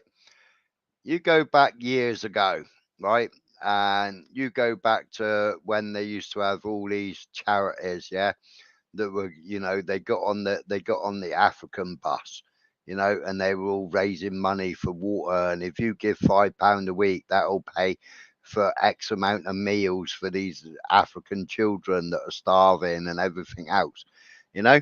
And then you look at like they're supposed to be like impoverished and starving, and they've got no water and they got no food. Well, we know why the water disappeared, because Coca-Cola did it.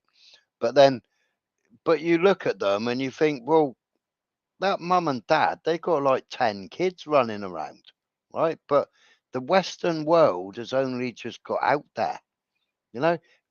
Mr. Gates hasn't got out there yet and started jibby jabbying everybody. You know, they haven't started giving everybody HIV infections, and they haven't started with all the right. You've got to have jibby jabbies for this, and you've got to have a They jibby they jabby did for that. They did that already. The H thingy. All of Yeah, that yeah, yeah, stuff yeah, was yeah, yeah, tested yeah. already. Yeah. But that came like years after that started coming. When you had all these starving children on the TV every day. And when you used to get envelopes through the door with a free pen, and then you could Can we fill out talk about the that? Can we talk about that for a little bit, y'all? I'm a comedian, sir. yeah, I'm sorry. I just want to fund everything yeah, sometimes. But can we talk about that commercial, please? yeah, yeah. Even even the damn SPCA commercial, the one that they want to get money. You send a certain amount of money a month. Why do they all gotta sound so sad and they get the baddest off child or the baddest off animal, and then they come on and they say, will you put, and the flies is flying all in the kid's face, Yeah. and did they get the skinniest child? Why they just can't say, with the money we're getting, this is what we're doing, this is how the kids are progressing. Why they gotta show, why they can't show the animal that got better, that this is what the money's going to, this is what we're doing, the animals are looking great. Why they always gotta go to the old sad shit? Yeah, but then you go, right, okay, there's the charity. Right, let's have a look up at Company's House. Let's have a look and see how much that charity. Look, the CEO's on £500,000 a year. Yeah. And The then the answer is person because underneath them's on like £250,000 a year. Ah, right, because okay. So how much of because that charity money that you just donated has actually gone to that child? Right. So every £5, and then 10p might have gone to that child because the greedy fat cat sat at the top is on £500,000. It's Go every ahead, because Nudie. charity. because guilt tripping is very profitable. Sad. Band-aids and bullets are too, Nudie. Band-aids and bullets are too. It's Hold up like that it's wallet. like I got some shares ready for sale. it's like I really feel for Kat because I mean Kat is like she's starving herself and feeling guilty because she's eating and knowing the Palestinians can't eat because they got nothing. And I'm like, you can't think that way. You can't feel guilty because you're having a meal and you know that people there. I said, you can't do that. I mean, I sat and watched the video earlier on. I said it brought me to tears, and I'm a grown ass man, and the Yeah, but video brought me to tears. I said, but I some of can't. those buildings, man, some of those buildings look like some old videos. I'm just saying. Some of those videos look like some of them old war videos, buildings collect, whatever. Uh, man, listen, No, cat, don't. I've I got know. genuine people. I've got genuine I people I that believe you. I'm just that trying to that make a little You, light you of it. you You know mean what I mean? you mean the I've ones got. I saw rolling down Beverly Hills Avenue? Those ones? But I have got information from 2006. I've got information from 2009. I've got information from 2002. And Yo, I've don't got. wait. Don't be telling all the info. You know they be watching you, man. I don't care because I'll be putting my video out later. They'll be going to you like Donald Trump. They feel like he got a secret. He got he I got got secret documents. I have got secret documents as well. See, don't Yeah, tell. You don't yeah, answer questions. yeah. I got secret documents where in 2021 Biden's given 360 million to Hamas. Oh, that's not much of a secret. Mm. That's the money they stole from the people. Come on, man. Stole Nothing is unusual. Well, it was stole is frozen. very subjective in this case, Sly, because Allegedly, again, I'm sorry. Allegedly, It was allegedly. I it, apologize. Allegedly. yeah, it was compliance. frozen. You can't steal from a cooperative, obedient, complying individual. You know what I'm saying? Well, it was Yes, I donations. It was understand. frozen. It was frozen by Donald Trump. It was frozen assets to what they class as a terrorist organization. And then 2021, Biden and what's his face? I can't remember his name. His right hand man. I can't think of his stupid Blinken. Stupid Blinken. That's the name. Blinken. Biden and Blinken. Is that They his name? said give them their money that you've frozen, the 360 million that was given to them in donations, and they signed off on it and gave them back their 360 million. All You right, see, if here you you understand, go. But now they've run out of money. Now they've run out of money for Ukraine because they decided to start this new one over there. You know, now they're saying, right, we're going to use the money that we froze from Russia. So we're you going have to to send the understand money how that we. corporations work. What do you think they're actually doing with this money? Why are they sending it there? What is actually going on here? They Oh, flipping it. Oh, I'm sorry. I'm sorry. Did I say that out loud? They flipping it. yeah. Thank you, Sly. They're The purchasing assets. They're launder. doing Yeah, what is righteous for the corporate shareholders. They're doing what they yeah. should be doing and what they're obligated to do by law in their own rules. These are Yeah, well, CEOs and presidents. I've got one picture with the Ukrainian flag above a washing machine with all the dollars in it, and now I've got one with the Israeli flag with all the dollars in it, and Mhm. it's like, well, they couldn't keep on washing the money in Ukraine, so they needed something else, so now they're using Israel, you know, Well, and yeah, it's just you wherever know. they're going to get the best return on investment. That's all it is. Yeah, your corporate bullet makers and bomb makers.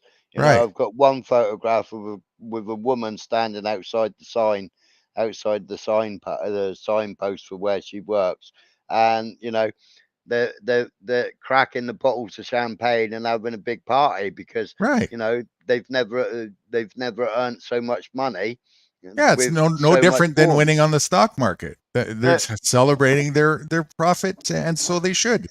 You know. well, So look they at the net. so they Look. distract from the stock market and pretend like it's war, but then it'll Yeah. go back to the stock market. That's right. Because Look at Zelensky's net worth before the war, right? He wasn't even a millionaire before the war. Now he owns a property. He owns a property in I'm trying to think of the name in America, but he owns a property in there.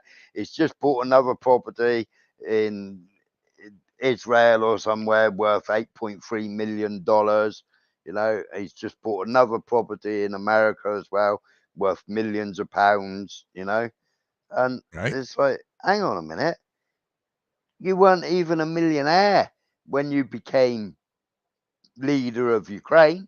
You weren't even a millionaire. Now you're going out and buying properties worth tens of millions.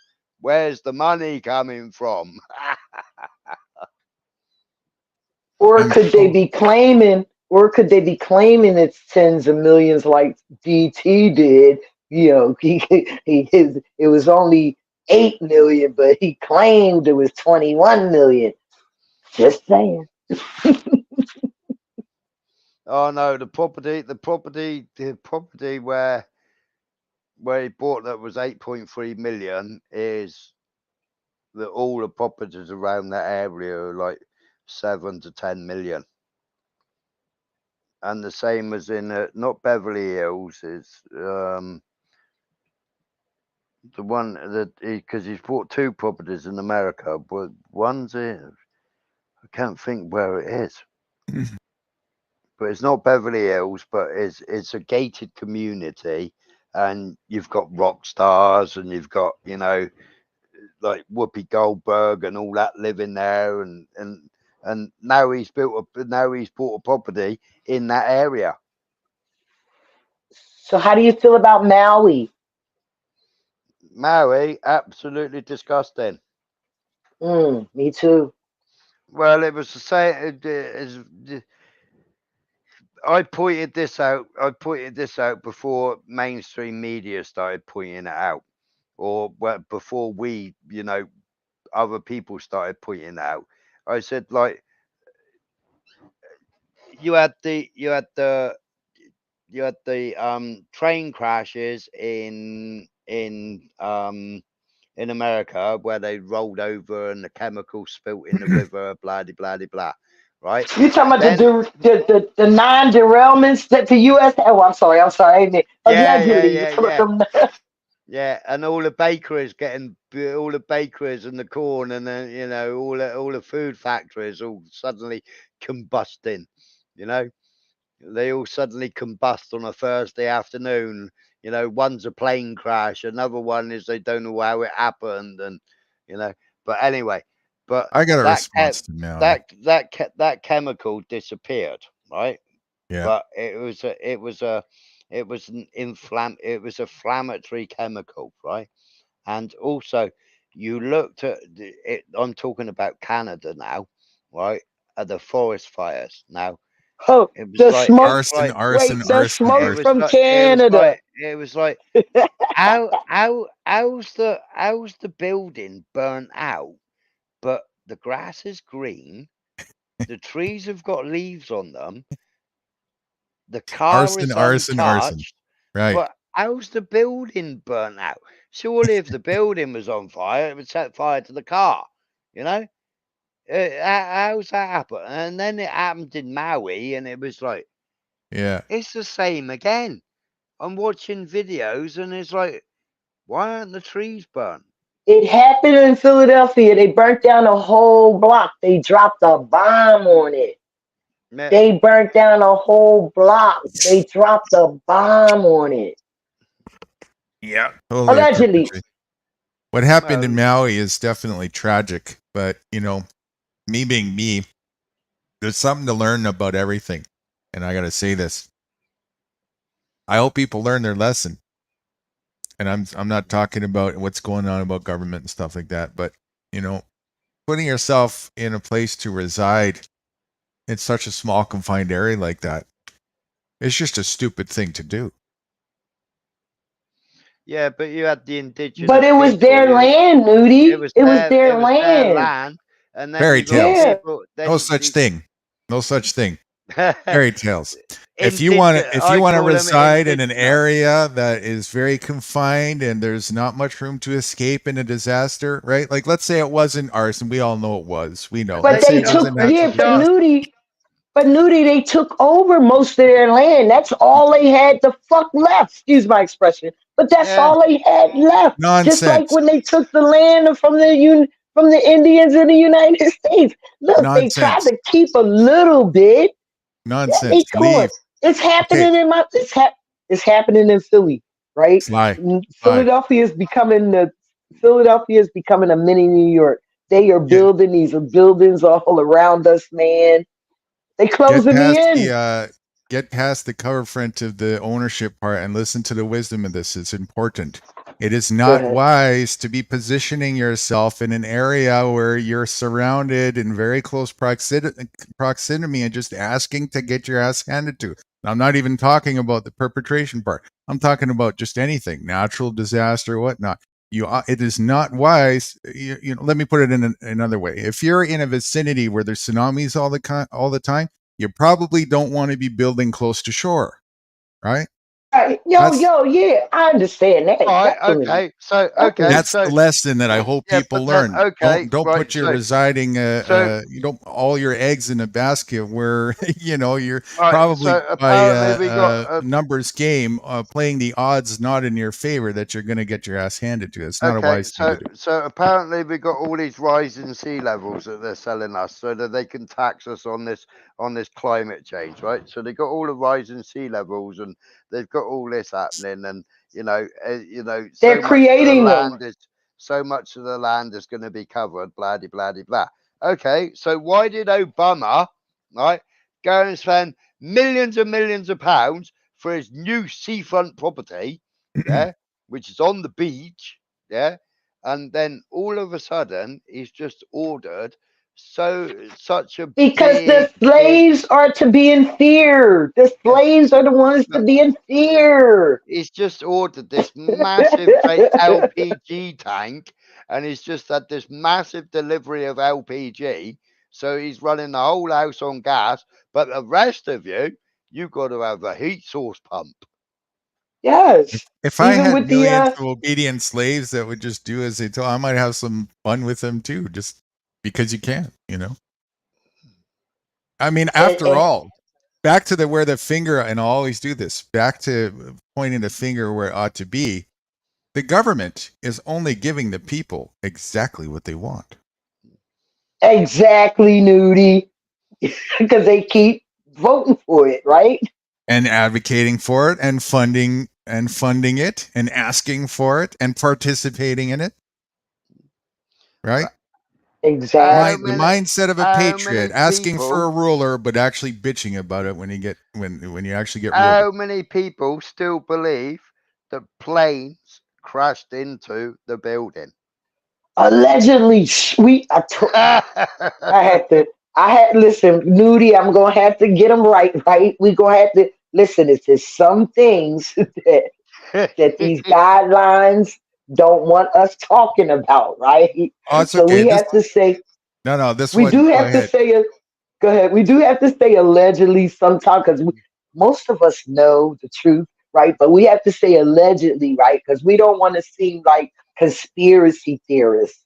You understand what I'm saying? Like they'll label us conspiracy theorists if we believe the truth. But if we tell the fake lies, then we all good. I don't know if allegedly would 300, get you out of that, though. 300 yards down the road, I 300 yards try. down, 300 yards down the road, the CIA or the FBI found an Iraqi passport that must have come out of the plane. Wait, no, wait, listen. Me and you on the same page about that one, right? Because I was watching the news when it went down, and when I seen that part, right, I said, "Hold the fuck up! Are y'all telling me a building, planes crashed into it, it burnt up, it collapsed, and on all the rubble, y'all found a clear and clean passport that belonged to one of the terrorists? Come on. That's when I woke up, man, for real. And then when Yeah. I seen the plane turn Have all you the way into the back of the building where they Yeah, was it never doing came out the other construction, side. And come on, But oh man. yeah. That shit was dumb. have you actually seen the damage to an aeroplane from from a bird hitting it or from a hailstorm hitting it? Yeah, it absolutely annihilates a plane. You know when it's in a hailstorm. You know that's why they don't fly through it; they fly around it or above it. You know, or You would think you at the speed. when birds have hit the front of an aeroplane, they've had to have an emergency landing because it's depressurized and it's they can't fly. You know, just because a bird has hit it. You know, an You aeroplane is soft as butter. okay? The bird cracked the windshield. Yeah. Just using a bit of logic here. Look at how fast a plane goes. You mean to tell me that plane went in that building and hardly a spill of glass spilled on the other side? Give me a break. Come on. If that really happened, there would have been a huge splash of debris going through to the other Okay, side. so and in all the rubble, why did you not find any aviation aluminium? Right? Sorry, I Yeah, was yeah, muted. They yeah. sent the people in to get all the stuff. Like at the Pentagon, they sent people in to pick all the pieces up from the plane. Like so they got rid of the evidence. I They have my they doubts. The Pentagon was a Scud missile. I have my doubts there was a plane at all. I really do. There no was no plane. Nudie. Wait, y'all. It was one of those, those big ones that carry the water and stuff for the fires and stuff like that. It, Well, if there it was, it was could have been that, or it could have been a drone. But I don't know. a drum. A drum. Yes, it was. It wasn't nobody in it. I don't believe anybody was in it. I believe it was more controlled. Yes. Do you have any? Has anybody seen I any think it was actual free. pictures of the plane from anybody's Well, cell phones, not just the media? no. They took No. them all down, Nudie. They wouldn't let. Oh, Listen, when I come was on. when I Come was on. You're going to be reading, on social media. I have It never glitched. seen listen, any It evidence. Nudie. glitched. I've seen videos. There's a guy that's just put another video out, right? And I haven't watched his video Oh yeah, yet, it wasn't them. but Yeah, it wasn't it's them. all, it's 3D animation, right? It's Looks like it to projected. me. It's Looks like it to projected. me. It's not. It's not. Looks like It's holographic. projected. If you Yeah. really look. Like the Right. man The on the guy. moon. Yeah. Like Right. the man on the moon. Right. Well, the man in the moon's green screened it. You know, it's like a lot of these Muslim I beheadings. know. A lot I of these know. Muslim beheadings are all green screened, all set up by the CIA. You know, Do we know any so that we who hate Muslims. Do we know anybody who was even there with boots on the ground that actually attested to say that's not a part of the media or anything in any way that it can attest Well, there that was a guy. they even seen any planes? There was a guy that it's from Cornwall. He's a guy from Cornwall, and he was a fireman over there, and nobody heard an aeroplane. Right? Aeroplanes don't fly that part of the country. There's no flight path there. Right? Mm-hmm. Now, if an aeroplane was flying in, it would have been seen, you know, for minutes, for 10 minutes before it At even least. got anywhere near that At building. least.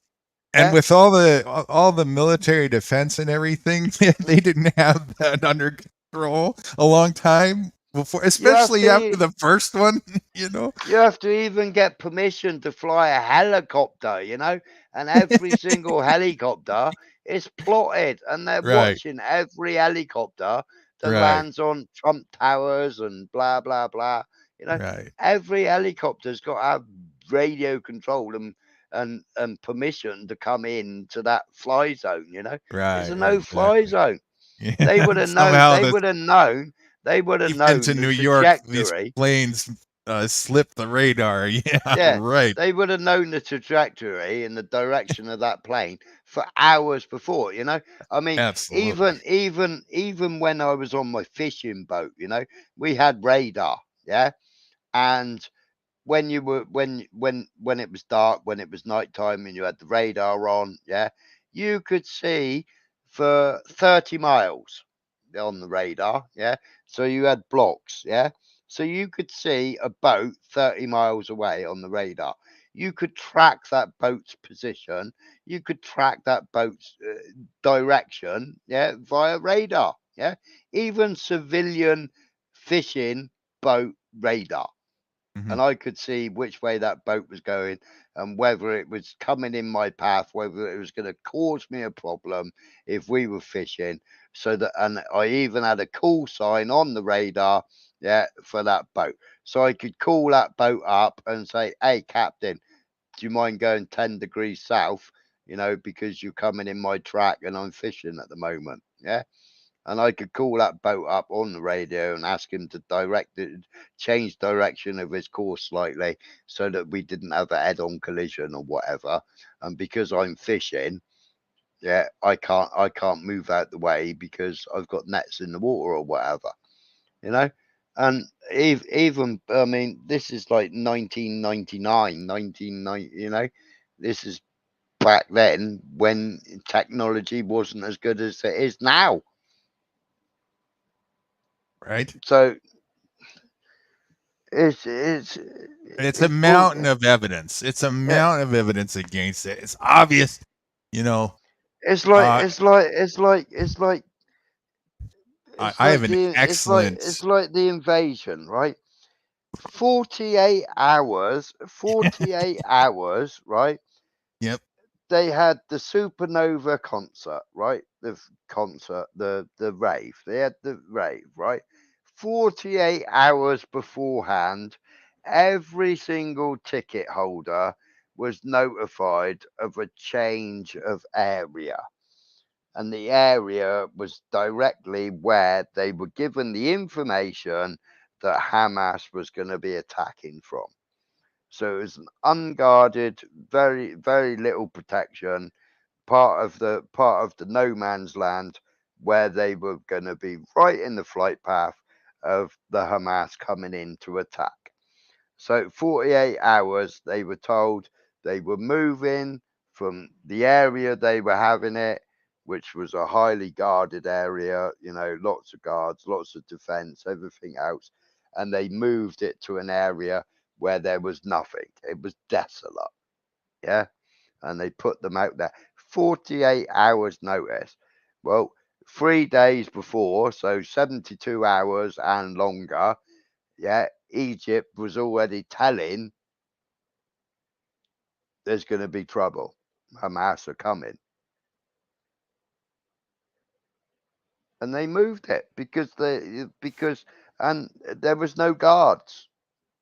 There was no guards on duty because they wanted it to come. because it would sell the propaganda. Right. It would paint them as a terrorist organization because you had the police on one side and you had Hamas on the other side, and they were shooting through the crowds.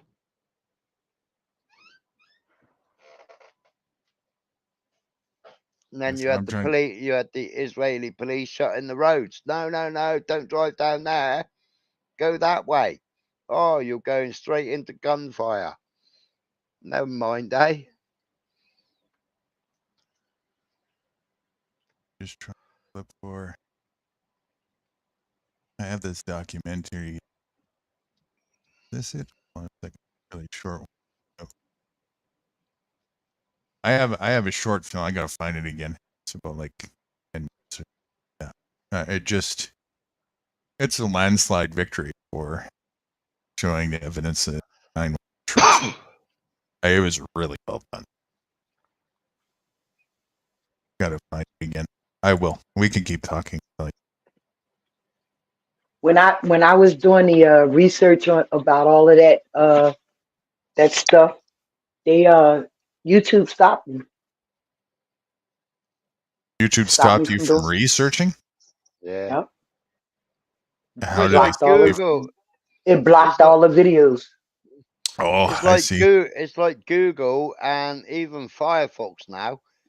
Like, I'm trying to find the original location where they were supposed to be holding it. Now, there's loads of evidence to say that they changed the area within 48 hours to a new area. They also stopped, like Ollie Mars was supposed to be playing there. There was a couple other high profile people that were supposed to be playing there, and they didn't manage to get out there. They didn't manage to go and do their set on stage. Yeah. Why was Ollie Mars's? Why did his plane have something wrong with it? Apparently. Why did another high profile rapper, why didn't he go out there? Because he had problems, and so he cancelled at the last minute. Why did they all start suddenly cancelling these big people that were supposed to be there? Why did they suddenly start cancelling? There's about 8 or 9 people that are high profile, rappers and DJs and what have you. They didn't go to the Supernova. They were booked and they were paid for, but all of a sudden they didn't show. Yeah. And they were booked for the 6th and booked for the 7th. But on the 4th and the 5th, they had problems. So they didn't show up for the Supernova concert or the Supernova rave. They were forewarned. Exactly. So that's part of my little video that I'm putting together. Yeah. To show that it was a big psyop. That they moved everything within 48 hours, and all of a sudden the superstars that were supposed to be there suddenly all had problems and didn't end up there because they were told don't go because there's going to be a military operation, there's going to be a coup d'etat.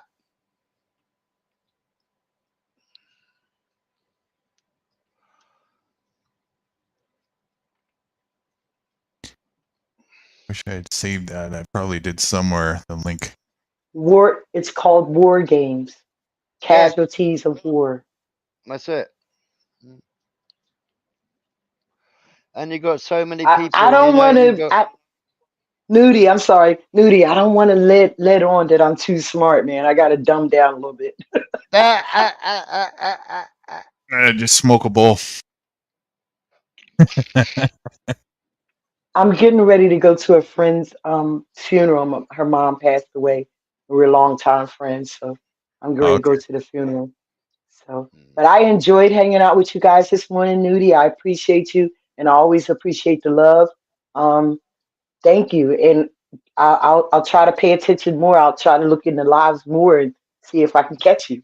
Yeah, for sure. I've subbed to you. I've loved chatting to you. I've subbed to your channel. Yeah. Thank you. I appreciate that.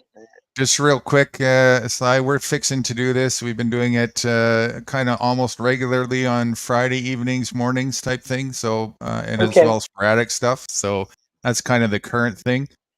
Just Okay. curious, does Larry, Dirty Larry, do any lives anymore, or what about Mary?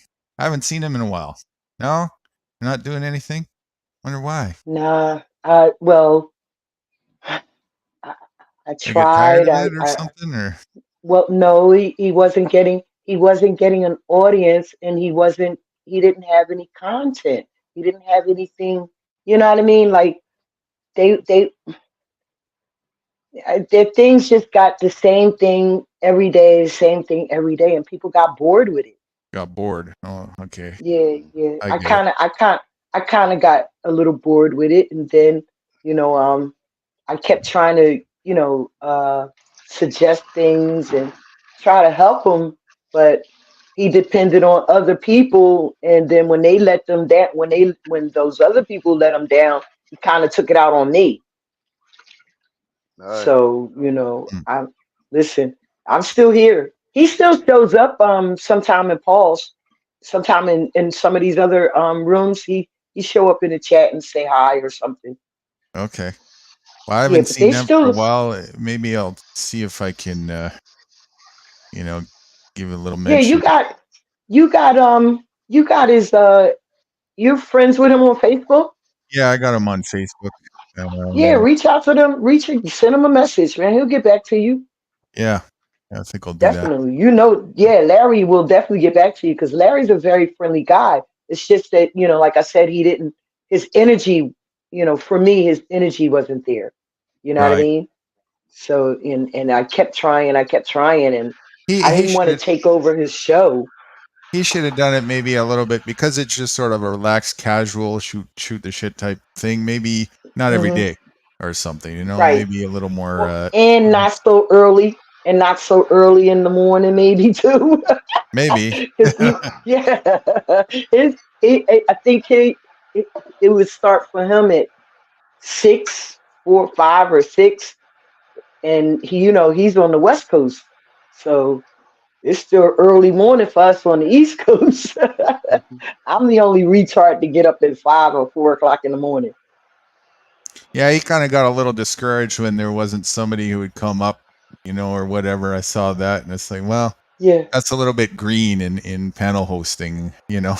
It don't Well, work like that. he wanted us to run the show, and Right. it's your show. So I don't want to come up and then as soon as I come up running my mouth, you got people like, those other couple of people, they would get mad at me because I'm talkative, right? Right. Well, I'm trying to keep the show going. I'm trying to be talkative, and I'm trying to keep the energy up. They start talking about 1969, 1973. Yeah, I mean, like, Well, that's why I put a halt on. That's why I put a halt on the conversation earlier on and said, we were trying to fix the world. Yeah. Yeah. It's like, It was dragging. yeah, it's like stop flexing. This, Yes. the show was going down this direction, and now, this isn't your channel. This is somebody else's channel, and the topic was. So let's get it back on direction. Well, that's somebody else I know. Nudie, that's somebody else I know. Last name Talcott. Oh, I'm sorry. I don't be meaning to drop no names, but Sly, save the world. he's Go misjudged your ahead. character with that. I hope he, comes to his senses with that a little bit. Well, yes, he does. And the reason why Nudie is because he sees he sees who I am, right? Anybody that talks truth or tells him what he needs to hear and not what he want to hear, he's against. I don't know. Yeah. Like I've never had one-on-ones, but he seems to take to my messages in the chat and stuff like that. He's never taken offense to it. I think No, it because just. I'll tell you what who I would think. take offense to Nudie? I Who's know. gonna take offense to Who's going to Nudie? take offense to what I? Yeah, that never Yes. happens. Right. I tell you, my take on it is, and I wasn't there to see it all, but I think you just are lumped in his mind a little bit more with the side of the fuckery of Paul enslaved team type thing. You know, I think he's He he's Paul got you created wrong. the damn monster. No, but I'm gonna Yeah. tell you, and I say it in right out loud. I don't care if y'all say I got Paul's my mouth, right? But Paul created a monster. Jack, he wants to be like Paul. He thinks that his whatever he's his guru. He thinks his spiritual guru will bring him in the metaverse, profit or whatever, whatever. He don't want to do work. He wants to stay in the metaverse. Yeah, for sure. That's the truth. He It wants is. to stay in the metaverse. I just love being on panels with Nude because you have to wake up the grey matter. You know, you have to give your brain a wobble, and you have to start thinking.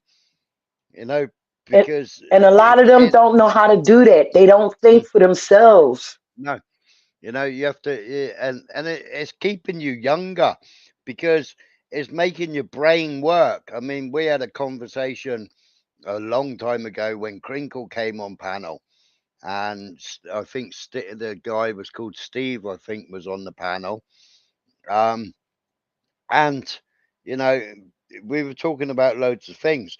And it took me back to school, and I was like, you know, trying to get my brain engaged and get my brain working because it was going deep and philosophical, and you know, you really had to wake up your brain matter to be in the conversation. Yeah, I mean, as adults, especially, I find it fascinating how without that, there's anything stimulating for people to stick around. You know, like I get the entertainment thing to a certain degree, but and pacification thing, but man, it's just like without that, I fall asleep. I Yeah. have no reason to be around. You know. Well, you fell asleep last time Well, when Mr. Exercise came on. well, You know? that's being a panel whore. That's a badge of honor at that point. Yeah. Yeah, well, we was on for 24 hours or 26 Yes. hours, Yes. and you was only doing a short live stream. Right. Yes. I made good on my promise. See. He restarted the panel 3 times. We was on the third restart. That's right. You're on And I mute was there. only there for 2 and a bit. I think I'm. Oh no, I think I'm ready. It's You just look going to great. be a kind of. It's going to be kind of a sad day because, like I said, I've been friends with them for a long, long time. So it's going to be kind of a sad day. But I'm going to try to keep the energy positive and keep doing what I do. So, It's all about gratitude. yep, yep. And I'm grateful to have known this lady for as long as I have known her. You know what I mean? Right. So guys, I'm going to be getting ready to call my lift ride and be up out of here. You bet. Well, Um, thanks for Well, it's being with lovely us. meeting you. Thank you, It's great. sir. And you'll see me Great. again soon, Nudie here. Yeah. You bet. Great to rap with you again on actual stage, and Yes. look forward to seeing you again soon. Thanks for being with us. You have a great day. We'll see you soon. Thank you, guys. Peace. You take it easy.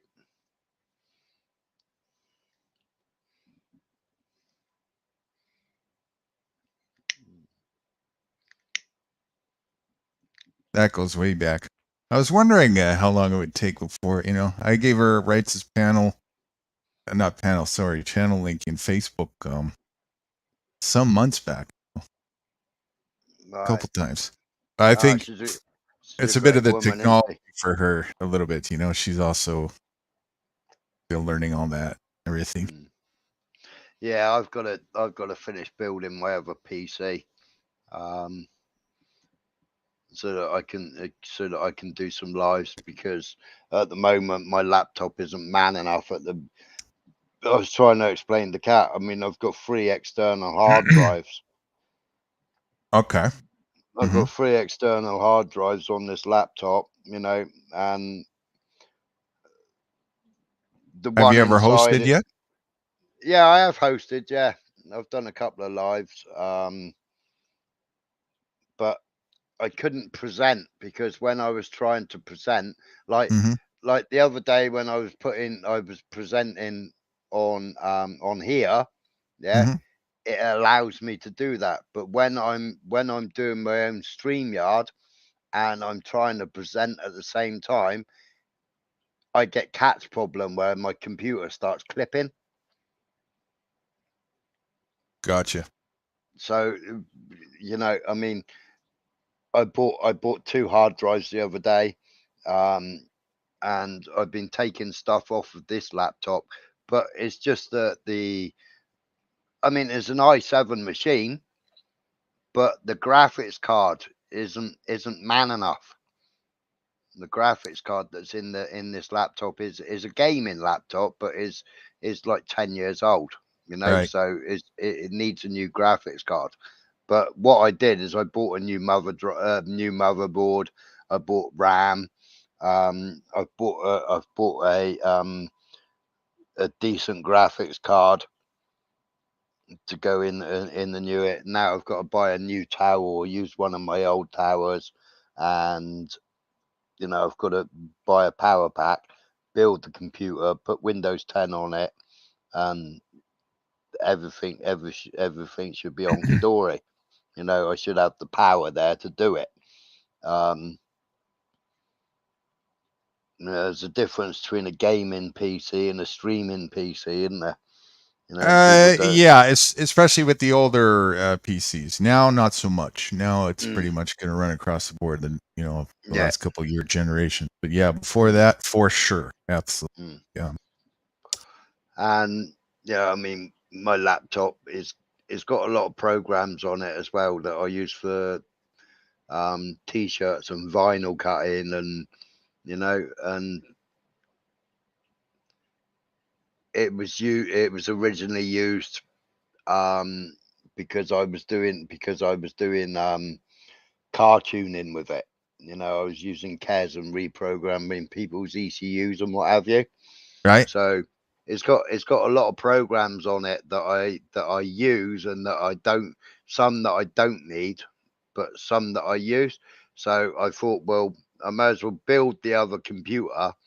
I mean, this laptop it had a problem, so I then took it all to pieces. I repasted, put it all back together, and it was running. It was running fine. But then after a period, it would then start clipping again. And also my internet connection, my internet isn't very fast. But it's the fastest internet that I can have in this area. And even my mobile phone, even though my mobile phone tells me I'm on 5G, if I turn Wi-Fi off and do a speed test, the speed test is like throttled. So I'm so far away from the distribution box, and then you've got everybody around me that are all on the internet, and the bandwidth is just throttled. So it's some of it's internet problems and some of it is computer problems. But it gives you a notification on StreamYard. You get where it says how long you've been live. It'll tell you what your internet connection's like. And when it's been clipping, it hasn't been down to the internet connection. It's been down to the computer. Right. Because even though it's i7, it's just the graphics card isn't man enough, and it's the memory was full up, and I started transferring stuff the other day onto 2 different hard drives, and it was just struggling. It just struggles. So it's a case of finishing off the build, doing my build, and hopefully it'll be tickety boo then. Right. Right. I'm going to be testing out Linux pretty soon. Yeah. Been a long Yeah, it's been a long time since you know, I fooled around with Ubuntu a little bit back in the day, not too much though. Mostly I avoided Linux just because, although it's a much lighter client and much better for sure. Yeah. Just a learning curve, you know. I was kind of just lazy, but I regret. I've been seeing some of the more later OSs, and one that I came across in my past starts with an F. For something like that. Right. Anyways, it looks great. Not too techy. Doesn't look like learning curve will be too much, and looks like an amazing client. So I'm gonna have a go at that from a USB stick.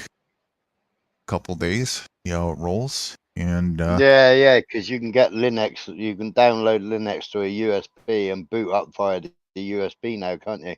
That's right. Yes. Yeah. And this one particularly is designed to do that for testing purposes. So I'll do Yeah. that, and if it's as good as she looks, then I'll go ahead and partition. And I think I'm just going to say fuck you to Windows altogether. I'm so, you know, even though I'm running Windows 8, which doesn't have the bullshit that 8.1 and above does, it's still a little bloaty for my liking, you know. And I mean, I could upgrade things still. It's about a 10-year-old laptop I'm running now. It's a gaming laptop, and at the time, actually, most bottom line gaming laptops still only are on par with the specs this thing has. Well, it's the same as this one. I mean, this one is still selling on eBay for £700. Second Okay, hand. right, You know? yeah. So and it was a quiz. It's a quiz that I had in my mind. Do I build a new PC or do I upgrade the graphics card? And then I thought, well, I may as well build a new PC because I can put my hard drives in the PC and I can say, right, that laptop is gone back to work again. If I want to work and I want to be designing, I can stick everything on that. I can do everything on that laptop. If I want to go online, if I want to present and I want to go live, blah, blah, blah, blah, I can do all that over there, sat over there, and I can do that on a dedicated machine just for going online with. Right. Well, And this then thing, then keep the laptop just for the work, and then yeah, have the and then have the gaming PC for streaming and what have you, and for playing games. I mean, right, I've got games. I've got games that have been gifted to me. You know, where people have bought me games on Steam, and I haven't played them for ages. You know, I bought a headset, I bought a gaming controller, and everything else. I mean, the last time I played games was PlayStation 1, you know, and I've been playing a couple of games on this laptop, and it hasn't had any problems playing the games. But it's like I might as well just put it all on one dedicated system. That if I want to sit there and play a game while I'm talking to somebody online, like now, if I wanted to sit and play a game in the background as well as talking, then it wouldn't struggle. It wouldn't have a problem. Whereas this computer, I have a problem if I'm online now, and if I want to do stuff in Telegram or if I want to do stuff on Discord or what have you, I have a problem where it starts going slow. right.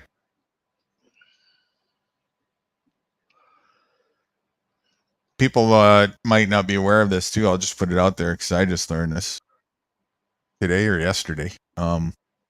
Windows 10 is fixing to be non-supported in less than 2 years already. Yeah. Whereas I've still got computers right next to me running XP and running Windows 8. Right? I got 8 and Fruity. My girl, Yeah. she's got 7, you know. And we're doing just fine for our needs with that stuff. I don't care if it's supported or not, you know. It's very Well, minimal no, stuff. I said sorry. I'm running XP on one computer, and the other computer is running Windows 7 Ultimate. Okay. 2009, Windows 7 Ultimate. Okay, right. And then the other computer next to it is Windows 8. You know, I think as long as you're not doing, and you're careful, and I don't do this anyway. I don't use personal information and shit. You know, so if there's a breach, whatever, what are they going to steal? I've got. And I've always used. I never put antivirus software on or any of that nonsense. That's just a virus in itself. You know, I just rely on if things are going kind of wonky. Yeah. Factory reset, no problems. Yeah. Right. Recondition everything's right back to brand new again. I think that's one of the greatest features that Windows did. It's one of the few things they actually did right. You know? Yeah. And then they botched it because too much money was being lost in servicing for that, you know? Windows 10 is a joke. I'll never go to that. Windows 11 is even worse in my eyes. That's what they want everybody to go to. That's why they're putting it out already in 2 years. I mean, it's only the second oldest OS of Windows right now, and it's going obsolete. Yep. From what I read a while back, there was actually never supposed to be 11. It was never intended to be an 11, and then something changed that. And I have a hunch that 11 might actually be the last Windows operating system.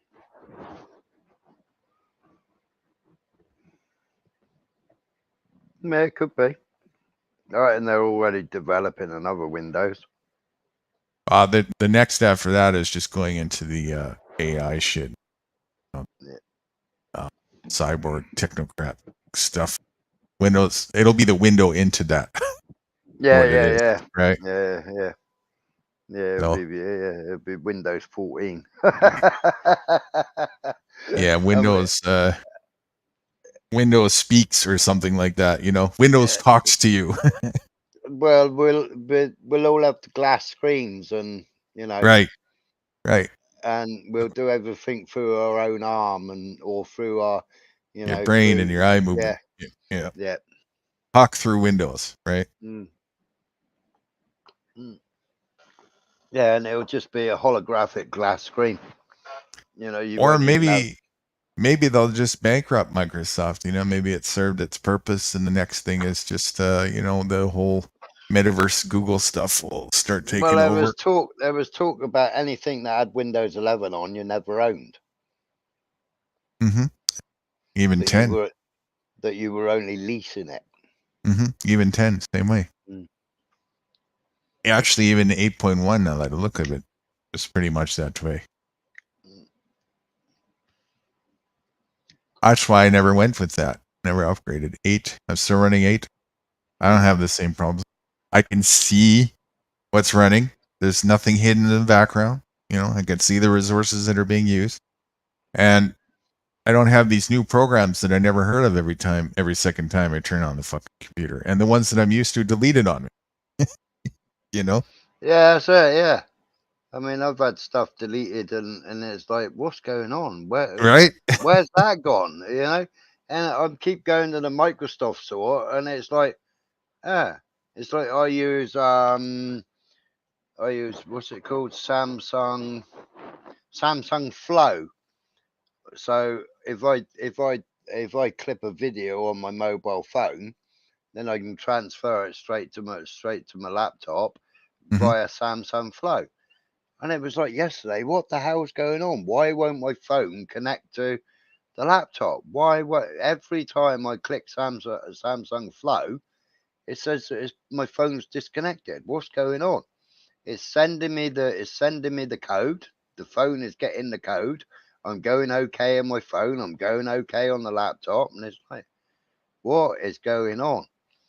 And then I realized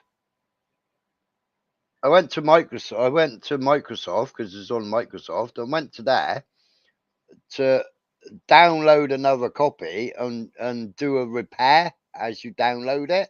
Mm-hmm. And then it went the latest upgrade. And it's like my phone's automatically upgraded. So my phone won't talk to the laptop because the laptop hasn't acknowledged that it needs to upgrade and I have to do it manually. so they were completely out of sync. So as soon as I did the upgrade, my phone started talking again. It's like, why can't they just, if it upgrades one, why doesn't it upgrade the other? Why doesn't the computer tell me? Why have I got to spend an hour trying to work out why it's not working anymore? So then you decide to get rid of it or install again, but install again with a repair patch, just in case you've lost something or broken something. And then it's like, have you done the latest upgrade? Oh, okay. I'll upgrade it then. 10 minutes later, they're both talking to each other. It's like, why? Just why? Why are Microsoft doing that to me? Yeah. And the same as Microsoft Clipchamp. It's like, why have you stopped working? Why won't you clip it anymore? I don't even know what these programs are. Mm. No idea. I think I might have seen them a little bit helping people with their Windows 10 computer. That's the thing, yeah, it's just a debauchery. Yeah, the older Windows. Actually, my favorite was Windows 7. I thought, wow, whenever that first came out, I was like, kidding me. This is a Microsoft product? No way, not a chance. It was lightweight. It was cosmetically appealing. Mm-hmm. It wasn't over bloated. Now, on older computers, maybe a little bit, but you could turn, if you really wanted to, you could taper down or settle down that Silverlight and, the Windows Extra Graphic Boost, whatever that was called. Yeah. But mostly you didn't need to. I mean, I've got XP running. I've got no graphics card. It's only onboard graphics. The other one's only running onboard graphics. On Windows 7 Ultimate. XP is XP. I've got XP Pro. And I'm thinking, well, I've never, ever, ever had any problems with those two computers or the Windows 8. I've never had a problem with that. Right. I've owned them for 20 plus years. And the other day, I had a VAT investigation, so I plugged them in, set them all up, went into the computers. That's why they're set up now. It's because I had to supply them all the evidence and all the information that they kept on requesting. So these are business computers that I had in the business, in the garage. We had three computers set up in the garage, and these are computers that were in the garage. So I didn't want to just rip the drives out of them and then get rid of the computer, because we've got to keep everything for 10 years, and we went electronic, so it's easier just to power up the machine, jump on it, boom boom boom boom, then swap the keyboard onto another computer and the mouse onto another computer, power that one up, have a look on that one, grab the information I need from that one, and then send it to them. Instead of like taking the hard drive out and then trying to boot the hard drive up and then trying to find the information on a different PC from the hard drive. And it was just easier just to keep the computers, so I've got my laptop here at the moment, and I've got four towers sat next to me. And so I've got 3 PCs all running at the moment next to me. Right. And the one that gives me the most headaches is the Windows 10. That's by design.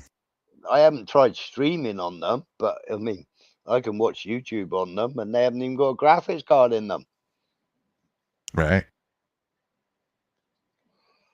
You should try just to see how functional it is. Yeah, I should do. I mean, nothing to lose, Yeah, I'd have to buy a webcam. Right. Oh, yeah. Back in those days. Yeah, because none of the monitors have got a camera on them. But, I mean, just try, like, being on StreamYard at first, at least. Yeah, I don't know Like whether that monitor over there has got a camera or not. I don't know. That one there hasn't. That one there hasn't. Oh, that one there hasn't either. So yeah, I'd have to buy a webcam or log in and just try StreamYard and see whether it works. That's right. Yeah, do that first. Just test it out. See if it's it can hold it. Right. Yeah. I bet it could. At the very least, I think the Windows 7 one will. No problems. The XP. It kind of depends a little bit. Windows 7, 8GB of memory, 64-bit operating. That Windows 7's an i5 machine.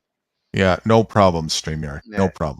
Intel Core i5 2500 CPU, 3.3 gigahertz to 3.6 gigahertz. It's a decent computer. Yeah.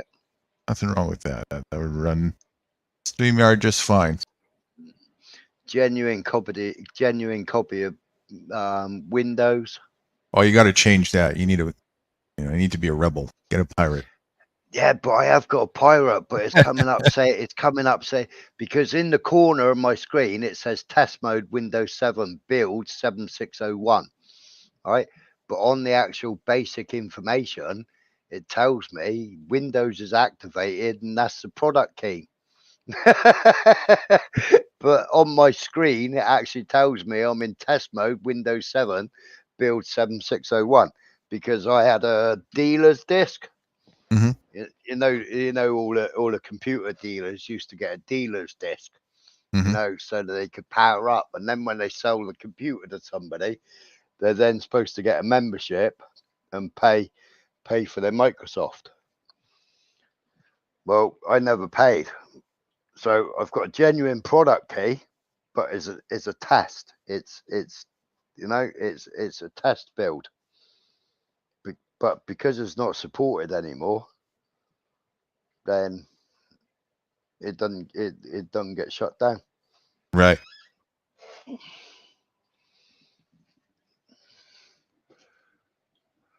That's what I did with Windows 98. Yeah. Yeah. Never had the authentic 98. Yeah, of course, See, I had all kinds of problems because of that, but I knew what to do. Yeah. Oh, back in the old days, you used to be able to download a program, put the program in it, so you'd have the 30-day trial, and all you'd do was change your time and your date. Right. Just change your clock, reboot the computer. Right. Boss, you got the trial again. Never ending. Yeah, it was never ending. But now they bloody changed that, haven't they? Yeah, the next step after that was once they rectified that was you just uninstall and reinstall again. And that lasted for quite a long time, right? Yeah, and then you had to then uninstall, reinstall, and use a different email address. Right. Yep. Yes, if you had to register it. Exactly. Yeah. And then that got changed with Windows 7. Now it got in the memory in the I forget what it's called. There's a little chip on your motherboard. It goes in there, so it registers. Yeah. This device has added in there. You can't delete that. You can do it, but you got to take the battery out of the. That's right. You got to take the chip out. Yeah. Yeah, you got to take the battery out for that chip, and then you got. That's right. Yeah. But is it worth it all? Yeah. I tried doing. What did I try doing? I lost my PayPal account. They didn't like me with my PayPal account, and they said that I breached the terms and conditions of PayPal. So they got rid of my PayPal account. They wouldn't let me have a PayPal account. So I thought, well, I got a new bank account number. I got a new mobile phone number. I'll go in and I'll set up a new PayPal account. So I'm setting up a PayPal account. Everything's going tickety-boo. Yep, I've opened up the PayPal account. I've actually given somebody a donation on YouTube with the PayPal account. Next day, email from PayPal. breach of terms and conditions. And it's like, wow, you know, you've had a PayPal account you've had a different PayPal account, and you've tried to fool us with a new bank account and a new telephone number. No, you're banned from PayPal. Oh, no way. Wow. Fuckers. But I Can't was stand told PayPal. that there's another thing called Cash App, Mm-hmm. but I don't know what they take. I know buy me a coffee, that's 20p and 1.5% or something. Well, Cash App don't work for Canada, but I have helped rights use it, American, so I've seen it a little bit, and it's actually pretty decent. Right. Not too bad. It's not as heavy on the red tape, and it was for people ordering online, basically. I mean, that's in sending each other money, and it also Bitcoin is integrated with it too, so it's right. It's got that extra feature there for people who use crypto. I mean, I've got a card machine anyway, so if somebody wants to pay me, they can pay me by card.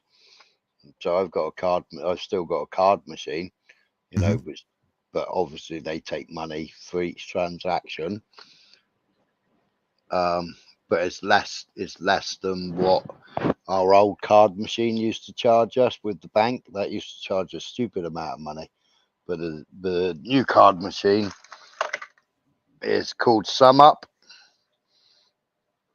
And because I was initially set up as an agent for SumUp, where I gave X amount of machines away to people and set them all up, they charged me less per transaction because I was an agent for them originally when it first started.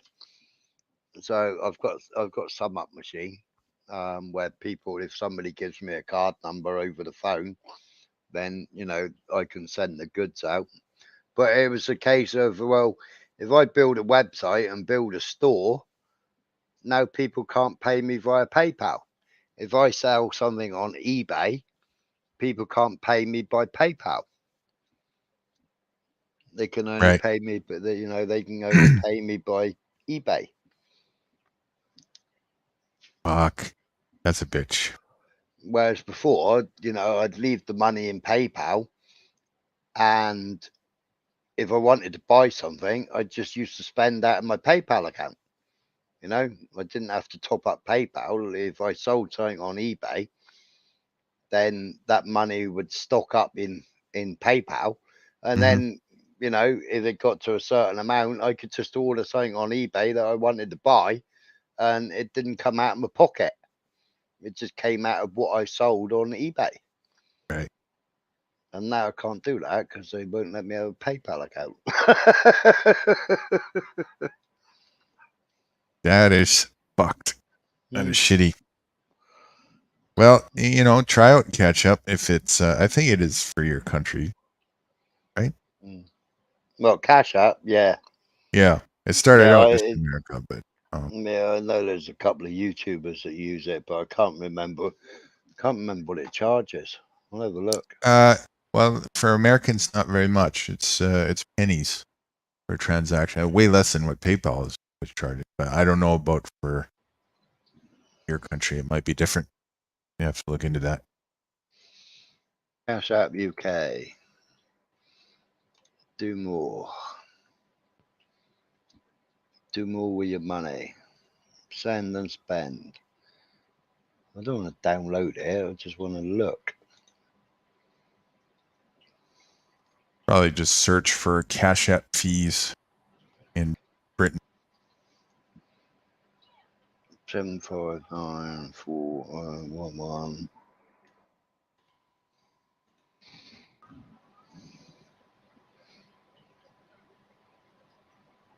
And there's a code we've sent to your phone? What are you talking about? I've never downloaded it. I'll go to Cash App fees and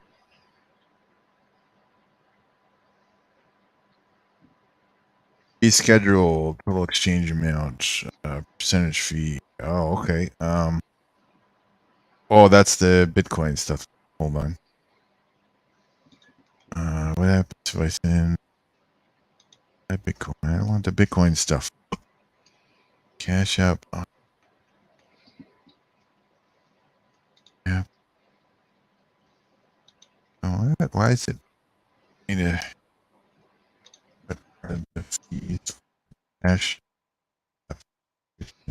That. There are no costs or fees to send and receive money. UK services are offered by Square Up Europe Limited at EMI, authorised by the UK Financial Conduct Authority. Yeah, so Cash App, it says there's no fees. Yeah, so I think when it comes to the inter-person transferring, there's no fees there. There's Right. just a minute fee when you're taking it out of Cash App to your bank or depositing from your bank to Cash App. Right. There's a fee there, and I think it's kind of minimal. Yeah, PayPal used to charge stupid money for transferring your money from PayPal to your bank account. Yes. And even person to person, if especially if they weren't in your country, you know, ridiculous. Instant deposits are 0.5% to 1.75%. Yeah, so that'll be depending on the method, I think. Yeah. Right. And a minimum fee. So that's if you go from your bank to Cash App. Yeah. And then I think there's a withdrawal fee too. Cash App to your bank. So that's the fees. But yeah, so I mean that's not bad, especially compared to PayPal. And if you're using it as a payment processor, then that's great. You know, compared to other payment processing services that charge for everything. So Cash App lets you send up to $250 within any 7-day period, and receive up to 1,000 with any 30-day period. That's if you're not verified. Yeah. If you get verified, then it's considerably low.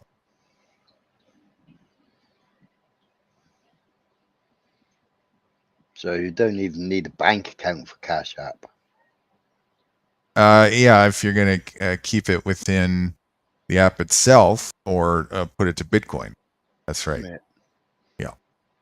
Yeah. So that's the same with PayPal. Well, maybe these days they require you to verify anyway. I haven't looked. I haven't really looked into Bitcoin. It always scares me a bit because you've heard so many nightmare stories of people losing their wallets or losing their logins for their wallets, and I'm terrible with passwords. Yeah, it is definitely a self-responsible. It's like having your own bank account that you regulate. Yeah. So yeah, that is the one thing. I mean, I had an email off of somebody a few weeks ago, but they sent it to my old email address and not to my new email address. Right. And my old email address I haven't been able to get into because I logged myself out. And I couldn't remember the bloody password, and the phone hasn't got the password. My laptop hasn't got the password. And I was on the other computer. And when I was on the other computer, I had a notification from my old email address. Mm-hmm. So I clicked on it, and on the old computer, I logged straight in because the computer's got the password memorized. So then I've gone into password manager and then opened up the eyeball and then got my password back. You know, because obviously I know the password for the computer. So you know, to get your passwords that you've got saved on the computer, you just put your password in, and then it shows all the relevant passwords that you click the eyeball on. So I've got my password back now. I had to phone them up yesterday and said, look, I'm really sorry you were using my old email address and I didn't get the email. Mm-hmm. It just happened that I was working on the old computer, and the old computer I can log into my email, but my new computer I can't remember the password on it. I said, so I'm sorry I haven't replied to you, so I'm replying to you now. Can I still have the offer, or is the offer gone now? Yeah, it was one of my suppliers. They were doing like a bog off where you buy one get one free Right. on different heat transfer vinyls, and it's like, well, we shouldn't really do it, but how much are you gonna order? I said, I don't know. We're probably gonna order what it's free postage after £99. And so it's probably gonna order 100 quid's worth. Well, I'll have a word with the manager in a minute, and then we'll come back to you. So he went off and he said, yeah, if you put your order in now, yeah, you'll get the free offer. I said, thank you very much, and can I give you my business email now, please? I said, because I set up a YouTuber channel and everything else, and I obviously wanted to get it all together as Sodomall, because I've called it Sodomall Clothing Graphics. Mm-hmm. I said, so if all of my emails come through there, then I know it's all to do with clothing and vinyls and everything else.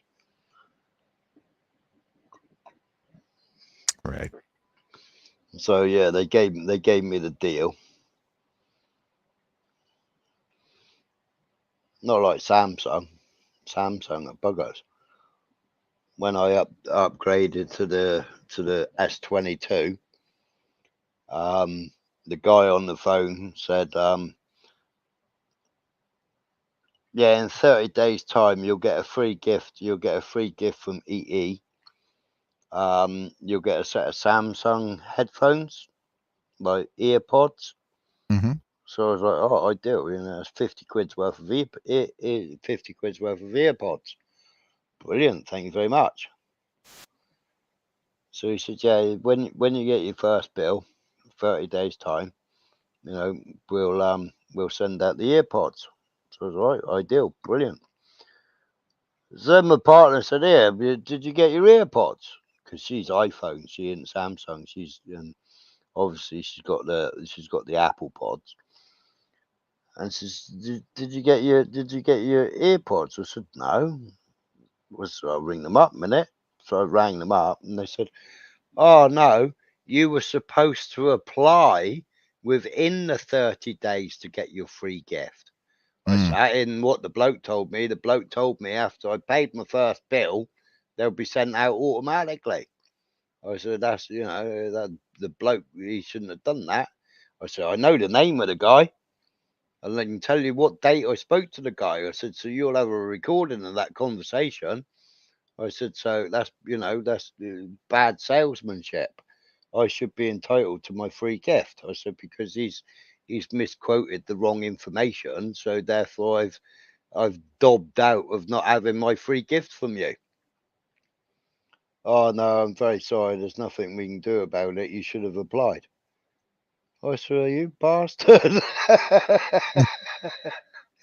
I said, oh well, never mind. I won't be upgrading next year. Don't worry about it. I said, I'm on the contract now. I said, but I won't be renewing the contract next year. Right.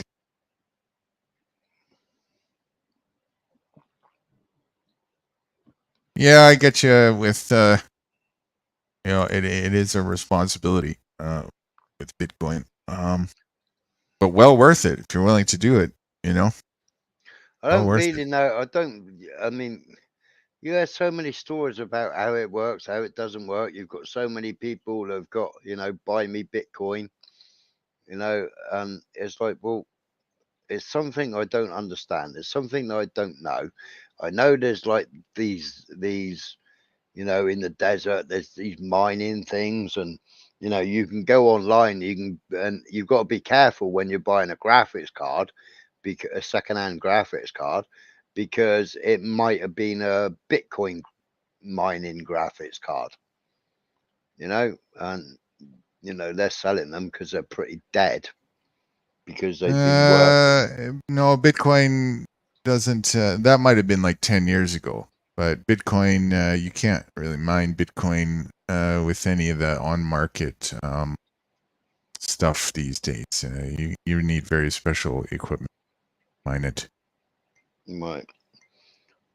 I know in Texas, China's built a massive, great data system which is mining, because Bitcoin mining became illegal in China. And they were talking about it just a couple of days ago. Right. And it's actually right next to a military base. So America's now scratching its head thinking, are they mining Bitcoin or are they listening into the military base?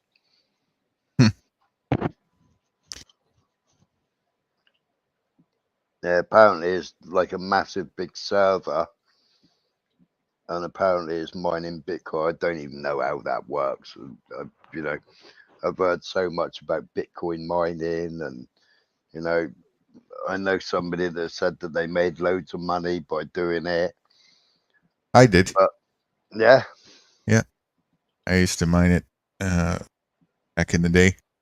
I got involved in it in about 2012. Right.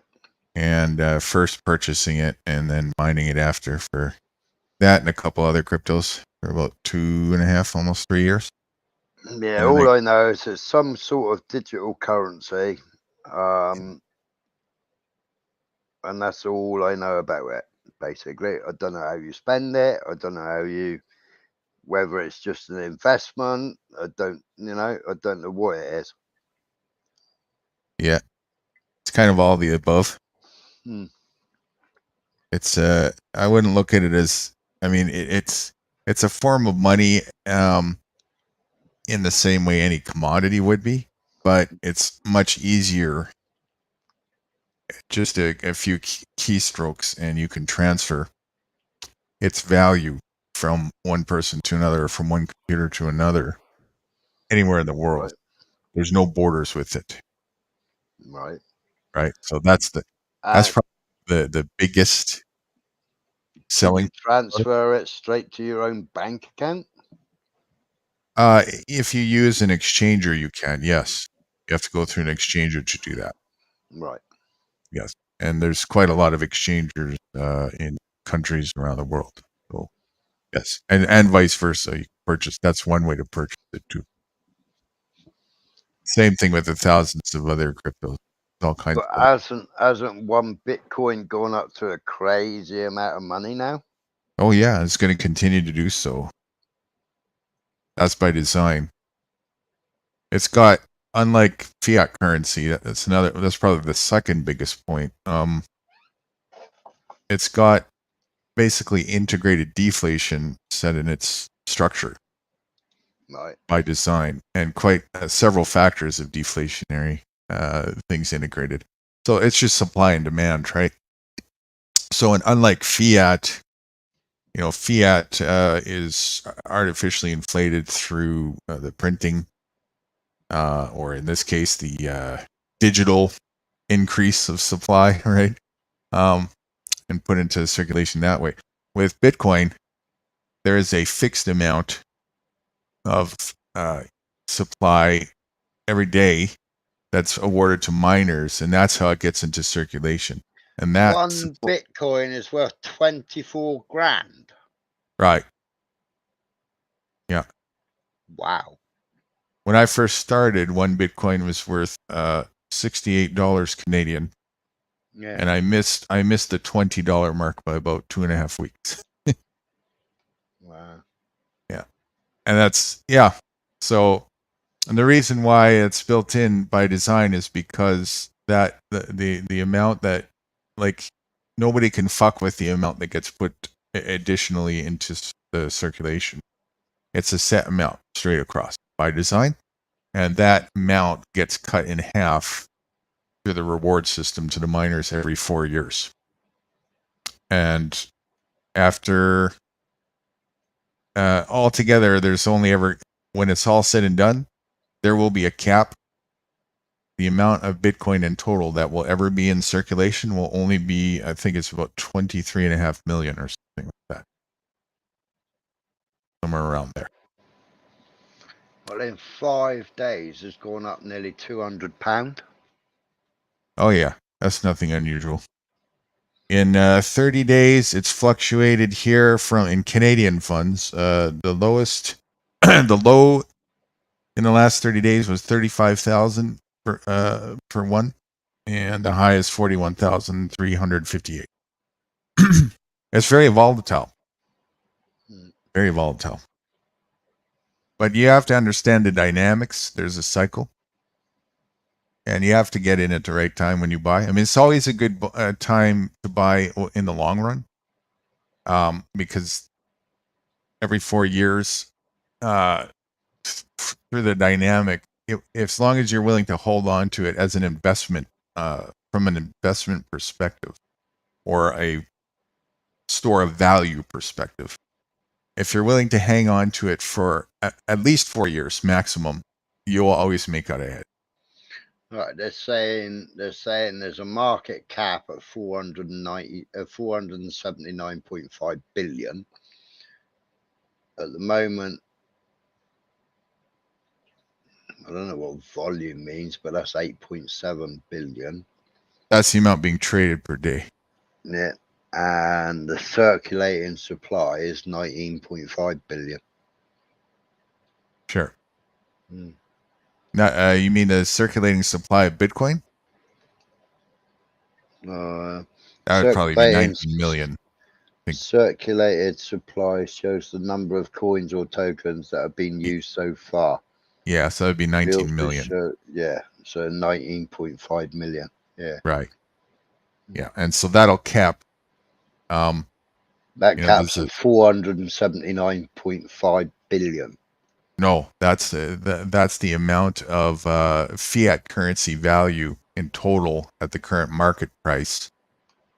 Yeah, that's the multiplying assets. Yeah. For the amount of Bitcoin that's in circulation. That's how much it's worth in total, fiat wise. But the amount of supply of Bitcoin that will ever be put in circulation will be at the end at 23 or 27 million, somewhere roughly around there. And it's going to take that'll be long before, after you're in my lifetime. It's going to take probably another 90 years, I think, till that plays out. And what happens, the reason why is because, again, how the new Bitcoin gets put into circulation is through rewarding miners. What the miners do is they're the backbone of the ledger of the system. So it's a mesh network. So everybody is together holding up the accounting of the thing, and everybody's software checks everybody else's software to make to hold the integrity of it. And so people who are involved in that, they get rewarded a piece of Bitcoin for doing so. And that's how new Bitcoin gets put into circulation, through that process. So, and what happens is every 4 years, that reward that gets given to the miners gets cut in half. Okay. And so what happens is it deflates the circulation and inflates the value, the price, because that is the base mean real value for Bitcoin, is what it costs equipment wise, electricity wise, and whatnot to actually mine a coin. And miners are not going to be willing to undercut themselves and run at a loss. So they're the ones who have the new coin that typically gets put into circulation on the market. They're not going to let their investment go to waste. So this is the primary thing that holds the value in place. So when it gets cut in half, it doesn't just actually double the price every 4 years. What it actually, it's exponential, because it has an effect on the amount of equipment you need to mine, the amount of people that come in to mine, which also creates a competition factor, makes it harder to get the reward, which means you need more equipment. to be more competitive. And so it has an exponential compounding effect on how much it actually costs to mine a Bitcoin every single year and every 4 years in specific. So that's why you see the growth. And there's charts that can show like there's a cycle for that. And basically we're at a next year in May roughly is the next halving. So it's actually a really good time to buy in right now, because between now and usually about 6 to 12 months after the halving is where the gold rush happens every time, and then it falls back. It retraces. After a while, it kind of balances out again to more that mean price, which is close to the price of what it actually costs to mine a Bitcoin. So that happens based on just hype and stuff, you know. Go ahead. But I mean, to buy half a Bitcoin is like 12K. Yeah. So how? So if you know, if you've got £10 in Cash App and you transfer it over to Bitcoin, then that £10 is only like 0.0.0.0. That's right. One of a Bitcoin. That's right. Yeah, it goes up to eight decimal points. Yeah, so you've got to invest like 12K before you have one Bitcoin. Yeah, well, that's if you want to half a Bitcoin. Right. You know, that's if you want that much. You know, you can buy as much as you want. You can have $1 of Bitcoin if you want. You can have 1 million of Bitcoin. Whatever you buy, though, the amount that you're holding, if you're willing to hold on to it for at least 4 years or longer, you're going to definitely, by design, increase its value. Roughly, you can balance it out to whatever you're holding. So it's a bit like buying shares, but shares that can't go down in price. Kind of, yeah. Yeah. Kind of. The only way it would really go down in price is if for some reason everybody said we don't want Bitcoin. So why would they do that? It's all supply and demand, what it is, right? So and by the trend of the design of it, you can Well, you weren't can our world leaders trying to get rid of Bitcoin and cryptocurrency and make us go all CDC? Oh no, they're trying to just deflect the average investor and the simpleton-minded individual from buying it because Right, they want so it for themselves. Yeah, so scare tactics. Yeah, it's just a FOMO and FUD. They're just playing the market, right? And so the more they hold on, because they understand the design of this, the more wealthy they have. Right, so the basic only risk is losing your wallet. Yeah, that's about it, right? Or getting hacked. So the right thing to do is to use an offline wallet or a USB disk. Yeah, well, that's what I was watching a guy. I was watching a guy where he had everything stored on a memory stick. Right. And he did something to the memory stick, and he paid a guy because the memory stick was passworded or encrypted, or there was something with the memory stick that you couldn't just plug it into the computer and then log into it. There was something, and there was a password on the memory stick, and he paid a guy X amount of money to fly over to him with all his cracking equipment. And he said that whatever was in there in cryptocurrency, he would give him a share if he could get into this what's it called? It was on its last chance for logging into it before it killed everything on the card, on the memory stick.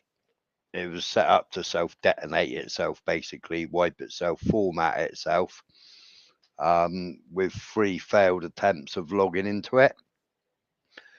So the guy made a whole YouTube video. It was about an hour and a half long of the flying over and all the bullshit. And then he plugs it all into his cracking equipment. He eventually cracks it. And then it turns out that he had, I don't know, 24 coins or something or other. And, you know, then the guy paid him for going over there and cracking it, and then paid him X amount in Bitcoin. They got into it, and he paid him X amount in Bitcoin for cracking the stick. Right. I saw some videos of people doing that. Yeah. So, yeah, I mean, it's as long as you, there's a way to store your password and your backup file properly. If you know what to do, it's pretty secure. There's a few different protocols that you just do.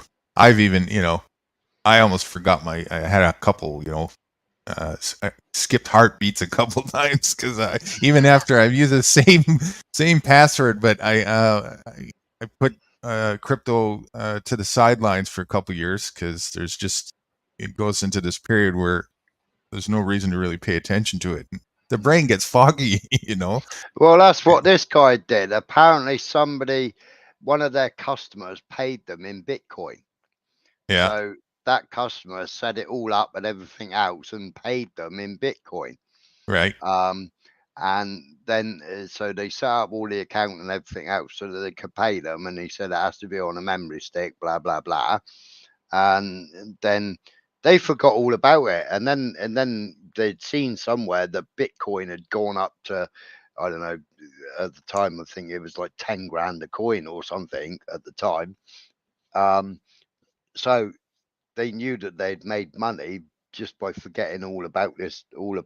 And Yeah. then when they saw it had gone up to like 10 grand or whatever it was like, Holy hey, shit. where's that memory stick? And then they tried getting into it, and he said, like, I entered 2 passwords, what I knew, and I'm sure it was my baby's password, my baby's birth date as the password or something, name and birth date or something, but it wouldn't let him in. So they got hold of this guy to come and crack it, and they cracked it, and they took the money out, and it was a good investment in the end for them, because what they sold at the time wasn't that much money, but the person that was buying wanted to trade in Bitcoin, not trade in pound notes, right, or dollars. They didn't want to trade in dollars; they just wanted to do it via Bitcoin. So they made good profit on it. There is quite a number of stories similar to that. There's the most infamous is the very first real transaction in Bitcoin was a man who had thousands of Bitcoin, and at the time it was worth fractions of a penny. And he offered 10,000 Bitcoin to a pizza joint, and the pizza joint accepted. 2 large pizzas. That's what he got for 10,000 Bitcoin. Wow. Just do the math now. Right? I hope he had a lot more than 10,000. But he's forever down in history as for that. Other ones I've heard, similar to the one you just said, there's a guy, he was holding on to his Bitcoin, and he was cleaning out his clutter, and he threw the laptop with his coin in, took it, it went to the dump, and he spent weeks after he realized what it was valued at. He went to the dump. Yeah, he went there, and he was digging all through it and everything, trying to find. I don't know if he ever did recover it or not. Wow. Yeah, all kinds of that. So this right here, if you can see the screen, I'll just show you this real quick. This is a flow chart of the trading history all the way back to, it's probably hard to see here, but over here, that's roughly about 2012 there. So that's when I got involved way back in the day. It's hard to see what that would actually be, but that's probably roughly around $20 or $30 way over there. And so you can see there's kind of this trend where every 4 years it goes up, and then there's a retrace. Then it mediums out, and so this was the last this happens at that halving cycle thing. Mm. So this is a trend that happens by default. What happens is, nearing the halving every 4 years, usually within the third year, at some point, everybody knows this halving is going to take place. So everybody starts piling in, and it creates a hype. A lot of new people that never heard about it before, and FOMO, and so this happens. It spikes, Yeah. and then at a certain point, the hype sort of dies off, and people cash out, and some people are stuck up here, and then it sort of comes back down and it corrects. Here's where we're at right now, and we're just getting close to the next halving cycle as we speak. It's scheduled for around May for next year. So you can look at the trend, and typically what happens every single halving, when it balances out, 1 decimal point is where it shifts over. So whatever it was, the last halving, just add 1 decimal point shift, and that's pretty much where it balances out. Now, that's just the balance. Where the cap goes, it's anybody's guess. Last time it was, it hit, this is in Canadian funds, by the way. Yeah. Price. So the highest it hit was 85,324. That was its peak, and it did its typical trading head and shoulders thing here, and then came back down here, and this is where we've been at right now. So it balanced out here, and the same thing the last time before the halving. That's right here. This balancing out was around 3,500, 4,000 for the longest of times before this happened here. Same thing before that. Before that one, it was 300. So you can expect this time again, unless if some really weird, crazy things happen. But one way or another, at the end of it, it should be typical. 1 Bitcoin at the end of this halving cycle, probably in about 12 months from now, maybe 16 to 18 at most, should balance out to probably about 400,000. Wow. So that's why I say, it's always a good, people who bought right here, okay? If they're hanging on, that's why I say you got to hang on. And if you're smart, you won't buy at these peaks, unless. No, right, yeah, you want to buy at a lull. Yeah, you want to learn this cycle, right? But Yeah. some people are new, and that's how it goes. I heard somebody come in, just hang tight for 1 second in the basement. And so, if you're smart, you won't buy here, but some people are learning the curve, and then some people panic, right? And they're, oh shit, it's crashing down. I'm losing my shirt, blah, blah, blah. That's what happens, right? But no matter what, as long as you're willing to hold on for at least one of these 4-year cycles, you're going to end out winning, right? That's the main thing. So as long as an individual, when I teach people about this, as long as an individual understands that, depending on where you get in, like anybody who got in here right now is sitting pretty, is gold, right? You're going to have to give a crash course on how to set up a wallet and all the rest of the jibby jabby. Yeah. I do that personally for people. Actually, I got things recorded for that. Yeah. That's one of the things that I do when I teach people. I'm not a fan of the monetary system, but I know that people are working their way out of it, and I had to as well. And I'd much rather advocate for at least things that are a monkey wrench. Hey, it's Miss Cat. It is Miss Cat. Good morning. Good morning. Good morning. Good morning. Yeah, so I'd rather advocate for at least things that are a bit of a thorn in the side of the. Yeah, it's like one of my go-tos for equipment. I've noticed in the last couple of months. You can buy on finance. You can buy with cash. You can buy with bank transfer, and now they're doing buy with Bitcoin. Yeah. No, so they're actually saying, you can purchase one of their machines using Bitcoin now, and it was like, wow. A lot of people don't realize, but you can actually, other than using it for store of value, you can purchase anything on the market that you can with fiat, and that's been possible for the longest of time, including cars, houses, you name it. Yeah. I know somebody. Well, I know videos where they bought a new car with Bitcoin, or they built a house with Bitcoin. And it's I was renting a long-term stay condo in a hotel, paying with Bitcoin for, I think it was about 3 years, maybe a little bit more. Huh? Yeah, and it was all under the table as well. Wow. So go on, I'm going to be a nosy bastard. How many have you got? Well, I'm not going to say exactly, but you know, I invested more than $5 back in the day when it was 60 a coin. So I'll say that. You know, I made out all right in it. And then when they turn off the internet, how are you going to get a hold of your money?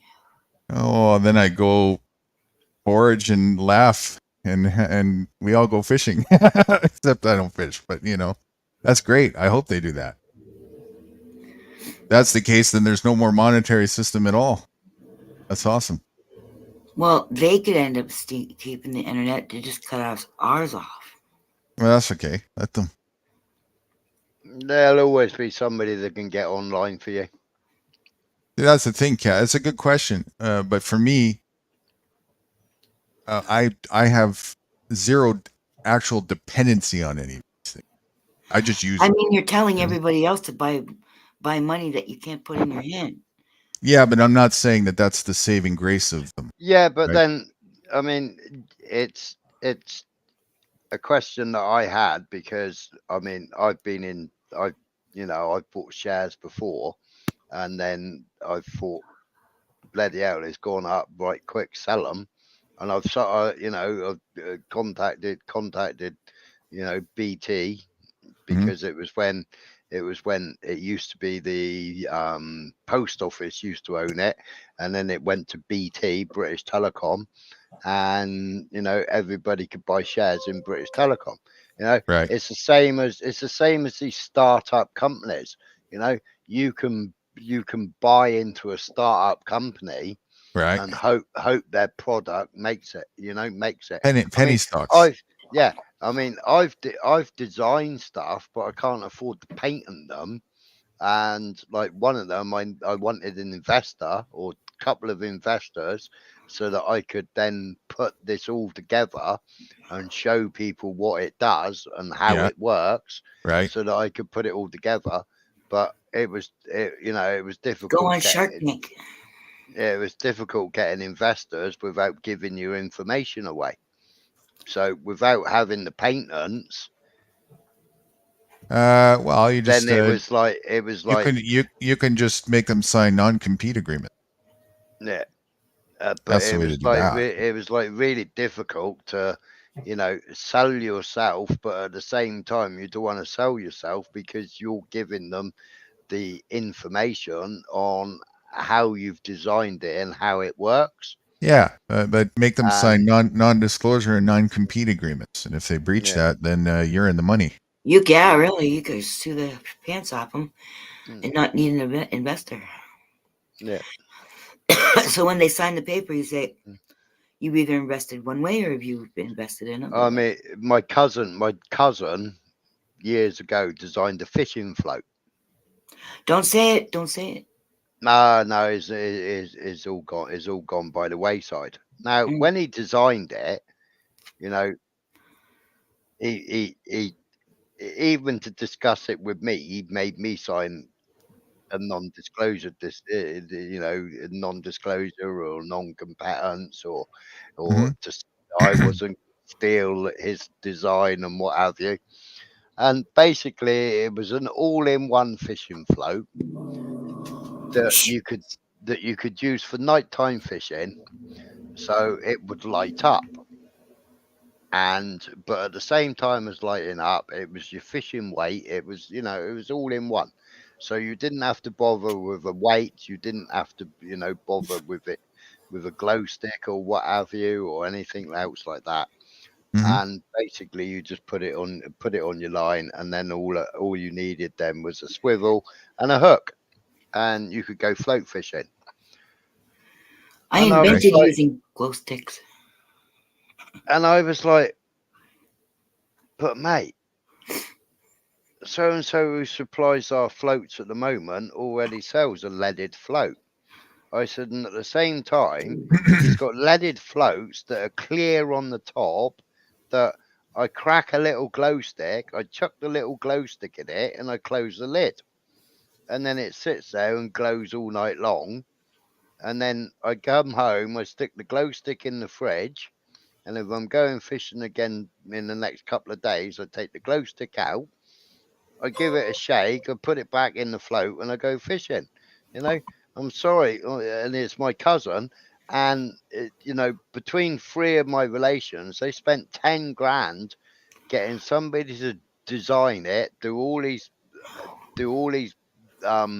3D graphics Hey. designs and drawings, you know, and they'd never even made a prototype, and it cost 10 grand to do all these designs, send it off to the patent office to get a patent on it, and then go to different companies that made fishing floats to try and then get them to make a prototype. And nobody was interested because there were so many different types of float on the market already. That And float would be illegal here. Good morning, Rights. Mr. Rights, that'll Good be morning, everybody. that'll be 20 bucks to be on panel, please. Cash or charge? Yeah. No, you let me know, charge you $1. Sweet Leaf, I got a complaint here. I want you to write this down for me, will you please? My accountant calls me up and says, "Hey, ask Guru how come you're getting paid $7 to come to StreamYard, but $9 not to show up."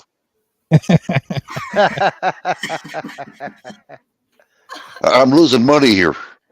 How's that my fault? It wasn't my idea. Wow. I don't care whose fault it is. Just follow protocol. It's all good. Good morning, everybody. What's up? We're not allowed to use glow sticks when we're fishing. It's illegal. But I made it up myself like years ago. And then one year I read that it was illegal. It's getting close to 12. Sorry. It's getting close to 12 hours. Do you want me to start this thing up again? It's not. It's 9.5. 9.5 at the moment. Yeah, 9:25. That's up to you if you want. Yeah, you still got. Well, I figure this way we can start fresh yet. I got to because I'm getting close to that marker. Not the time here, but my hours in your StreamYard. Yeah, in your StreamYard. No. As long as you keep it going, you can keep it going for even if you go longer than the 12 hours, you won't get to keep the video. You can keep this going for hours, the years. You can keep it going as long as you get in before the 20 hours. So if you started one at the 19th hour, then you could go for another 12 hours. Like you could but it's however many hours. Can he still download it? Can he still download it after he uses the? On the free version, you don't seem to be able to download anymore. He's not on the free; he's on the paid. But he's got 50 hours allocated for use, and I think after he goes over 50, whatever he recorded on that does not get recorded. He has to erase. He has to erase. Yes. He doesn't have to. He doesn't have to get when he erases though, that only free up room for anything new from that point. Right. That's why what he wants to do right now, because he's getting close to it, he wants to stop the stream, erase something to free up more room, and then start a new one. Yeah. So can you still download it once can you download it so it saves it somewhere else? As long as he's not over the allocated hours, yes. Right. Okay. Or he'll have to. He just. Oh yeah. I don't know if it goes. But YouTube saves it too, though. So YouTube saves it anyway. As long as you don't go over the 12, you could probably still download it. Through that app or whatever. You can. Through what app? You just whatever that app is that you can download YouTube videos. The one that you shared with me the other day. You do it through your YouTube studio. Oh yeah, because it's your own. That's right. Yeah. It's your own. Yeah. He's got no problem saving them. Well, unless he loses it because StreamYard or because YouTube kills it, but I don't know if you get strikes or not, right? But Well, yeah, we've had 6 porn bombers in. You're kidding me. No, and we've talked lots of things about illegal things that you're not allowed to talk about on YouTube. Yeah, on Wright's, you're gonna get Wright's stream taken down. we had a couple orgies on camera. Oh, you're and kidding. Yeah, Damn, I missed shit. We've given out loads of medical advice. We showed credit cards, a bunch of the numbers of a bunch of stolen credit You cards. doxed everybody who came on panel. Yeah. We shared Biden's Pornhub login details. This is an equal opportunity channel. Why it was the same as why it was the same as the master OnlyFans login key. It's a mystery. We can't figure out, but got to be some correlation there. Biden's got one foot in the grave. And you know what's going to happen? There's going to be a war when by the time next year rolls around and it's time to vote. There's going to be a war, and he's going to hold on to the presidency. Well, of course it is. He's going to put special operations in, isn't he? That's it. I mean, all this talk about money and buying things and stuff, it's only going to last maybe like however long in the next 7 years. There's only going to be 500 million of us left on the planet. So, you know, I just bother wasting your time. Before I came up, I just got an alert. It says that the U.S. is 106 trillion. I forget some $100 billion in debt. That's 106 trillion dollars in debt. Right. Years ago, America they went over there, how they couldn't pay. They had too much. You guys have more debt than you have money. So really, in money life, you guys really don't have any money. Your money is worth minus. Yeah, and now Biden just made some big thing. Right from the get-go. Right from the get-go, you're bankrupt. For the war, for 2 wars. He wants billions of dollars from Congress. Yeah, 100 billion. And they can't do it because whoever it is who has to vote on it, they don't have a Speaker of the House.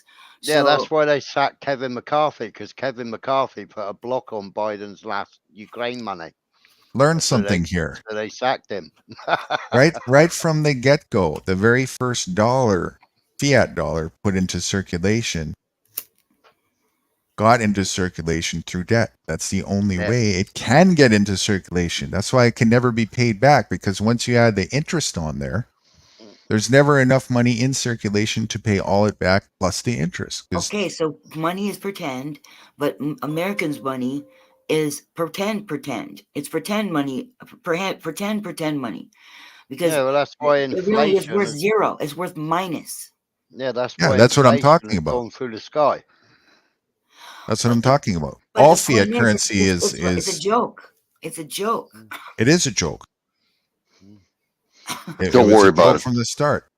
Yeah, it's the joke is on people who are, that's why it's like people who are like think they're drowning in debt. It's like you're not drowning in anything. It's all just a fairy tale, Yeah, but that's what the BRICS are doing. The BRICS countries, I think there's 20 or 30 countries in BRICS nation now, and they're killing the petrodollar. The petrodollar is, they're not trading in the petrol. Good. They're trading in Russia. They're trading in rubles. That's great. They just make up the rules as they go. No, the States don't care, because they're just printing more money and putting they don't more even money do that. into It's all numbers on a circulation. computer. Yeah, no, they don't putting care more because money the real wealth is in the commodity, and wealthy people know that. But you know what? I'm Though poor and I know that. you don't have to. But BRICS You don't have to worry about it.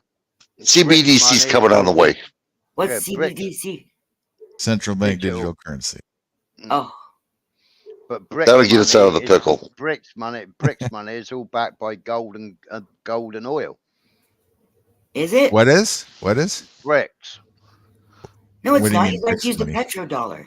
No, Britain's it's money? backed, No, BRICS, BRICS. Yeah, What's BRICS BRICS. money? So it's Russia, China, Oh no, Argentina. that's fiat too. I said Brits. No, like no, Britain. it's backed by gold and backed by oil. No, it's not. It Yeah, is. everybody's been working on it. No, it's not. That's the same thing. Fiat money, printed by Federal Reserve notes, put into circulation through debt. Same thing. Well, it's a petrodollar is on the oil. Petrodollar means it's on the oil. It's not backed by oil.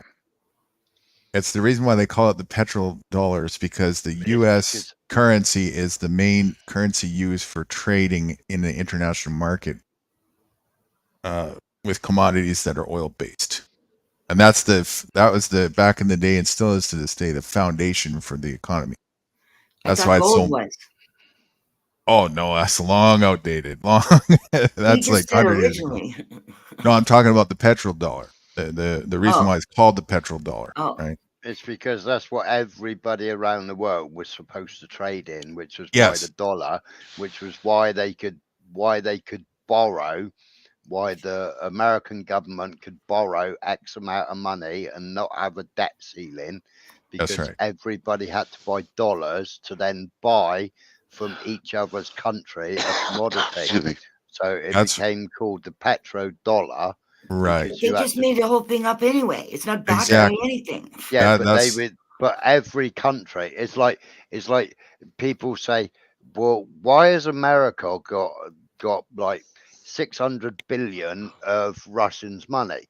Well, because Russia had to give that money so that they could buy whatever commodities they wanted to buy off America. It was an investment. If they wanted to buy chips, if they wanted to buy washing machines and tumble dryers and TVs to be able to sell them in Russia, then they had to give a surety, and the surety had to be cash. So that's why all the countries, like all our countries that have put them all on sanctions, that's why they've got their money, because they had to give it as a surety, and when they spent, some of that surety was taken away. So what they did is when Russia started the military operation, what they did is they sanctioned, and they stole that money, basically freezing it so that they couldn't spend it. It's like the 360 million that Trump froze that was for Hamas, right? Which was people had given funding Hamas, and what Trump did is he froze that 360 million that was in aid for Hamas, and then when Biden came in, he unfroze it and gave the money to Hamas, and then he gave them an extra £1 million every year. And so he's been funding Hamas, and he took away Trump's sanctions and gave the 360 million they'd already raised. He gave it to them where Trump had frozen that money. Now, I wouldn't like to say that Fit After 60 was on, because we'd get into a big argument about it. This is all done anyway, purposely, so they can go to CBDC. Oh, we'll save the day. We'll get CBDC for you. Don't worry about it, you know? Yeah. We're only going to be alive for like at the most 7 years. So it's all for nothing. Like, how are we going to survive? We're not going to survive this extermination. Cat woke up recently, writes. Like, really woke up, like, in the last couple of days. She really had an epiphany. Big one. Really? Oh, yeah. We're proud of you, Cat. Thanks. But she's scared about it, right? And rightly so. I mean, she really sees it now. She sees the big picture. Yeah. Hey, believe me, Cat, I was the same way you were when I woke up. Holy man, it's like somebody threw a brick in my face. It's not nice, you know. It's not a nice reality. It's a sad reality. But on the same token, we're still breathing, and it's not over till the fat lady sings, you know. And I reckon there's still things people can do for themselves. And, you know, at the end of the day, if we all get a nuke and we're gone, well, we probably won't see it coming anyways, you know? I don't think it's going to be a nuke. Then I don't they're either, you claiming their know? own land now. No, it was more metaphoric than anything else, you know? Yeah. There's still, I wouldn't say there's plenty of time, but there's still time, and people ought to still, you know, learn whatever they can to mitigate and think rationally about the situation. To live And 3 more days. So you can well, live 3 more days. They have no, satellites everywhere. Well, there's nowhere we can hide. well, hiding's not the objective. You know, you don't need to hide. You need to be out of. You need to be out. The number one problematic thing is lemmings infighting. That's the biggest thing to avoid, right? Well, they're already infighting all over YouTube, so they're gonna hire cops or military people, and they'll get us the ones that don't kill each other. They'll get us that way. Well, then they'll kill them. Well, they're getting each other. They're getting each other, and then they'll kill each other off. So, you know, go away from that. That's what you got to do. As soon as they turn on the 5G towers, half of them are going to drop dead anyway. Well, those things have been on already for a long time. As soon as they start using them as weapons. Yeah, actually, they already are. Oh, great, 5G. That's well, you know reason why the craziness has gone even more crazy. It's because people are getting frequency targeted. You hurt my feelings, Guru. Well, just making fun of my girlfriend. Duty. Yeah, making fun of my girlfriend, the fat lady sings. I heard that. I thought he was talking about me. Well, it's probably one of Barbara's sisters. Yeah.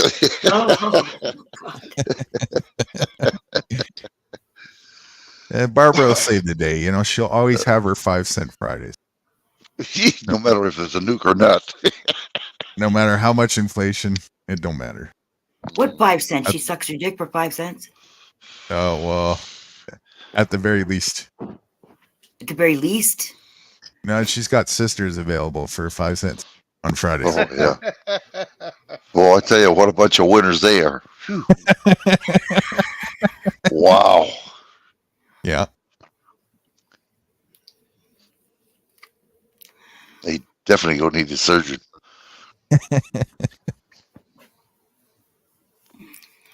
So BRICS is gold backed. Who's saying that? Anybody that wants to join the BRICS nation still have gold, right? Is that like what? Maybe I'm missing something here. What is? A whole bunch of nations. Is that a country? BRICS? A whole bunch of nations are trying to nix the American dollar. So what they've done is they've made a new backed dollar. So the big nations like Russia and stuff are going, you know what? Fuck your American dollar. We're going to do our own. And so they're trying to get more countries to join with them. Oh, okay. Well, I thought my bad then. Interesting. Yeah, well, that sounds like what they're saying here is right. The idea of a gold-backed currency proposed by the BRICS countries, Brazil, Russia, India, China, South Africa, as an alternative to the US dollar, has gained attention. However, there are numerous reasons why this concept is considered impractical and okay. Hold on. So is it just an idea?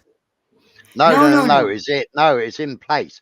That's what I. Don't that's forget, what I was Canada, saying. United States, Right? and whoever else sold all their gold to China. So when Russia started defending its people and attacking Ukraine, right? What they did is they got rid of so like your debit cards work on a system called SWIFT, yeah. So like like my Barclays Bank is SWIFT. I can come to Canada and I can use mine, and I can either pay in pound notes or in dollars, yeah, Canadian dollar, yeah. Right. And the same as when I go to Poland, I can pay in the pound note or I can pay in zloty. If I pay in zloty, I get a better deal on my cash. Whereas if I pay in pound, I lose money. They then charge me. Whereas if I pay in zloty, they don't charge me. So, but when they did it, that's it. They cancelled Russia, so Russia couldn't use the SWIFT. So if I go to Russia, I cannot use my debit card in Russia anymore. Yeah, because they haven't got the SWIFT system anymore. So Okay. what Russia did then, right, is it proposed with China, yeah, and proposed with South Africa at the time. It proposed the BRICS, right? So because they didn't want to support America and they didn't want to use the petrodollar because they've just stopped anybody going to Russia and anybody using their own currency. Right. So they stopped the SWIFT banking, right? So what Russia did then with China and South Africa is they set up what is called the BRICS, BRICS. I don't know what BRICS stands for, but it's Brazil, Russia, India, China, and South Africa. Yeah, but now there's over 25 countries in BRICS now, right? So, but all those people own gold and own oil. Yeah, and like the guy in Dubai, I can't remember what he's called, the Sheikh. Yeah, he traded oil for gold, and then Argentina, they've traded for gold, right? So now they've joined the BRICS nation. Now the French president, whatever his name is, he tried to go to the BRICS, like G7, whatever you want to call it, where they all go.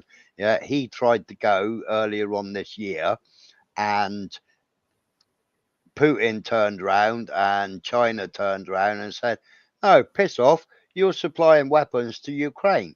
You ain't joining the BRICS. You carry on. You carry on buying your dollar. Sanctioned. Yeah, you carry on buying your dollar, and the same with you, UK. You ain't joining the BRICS neither.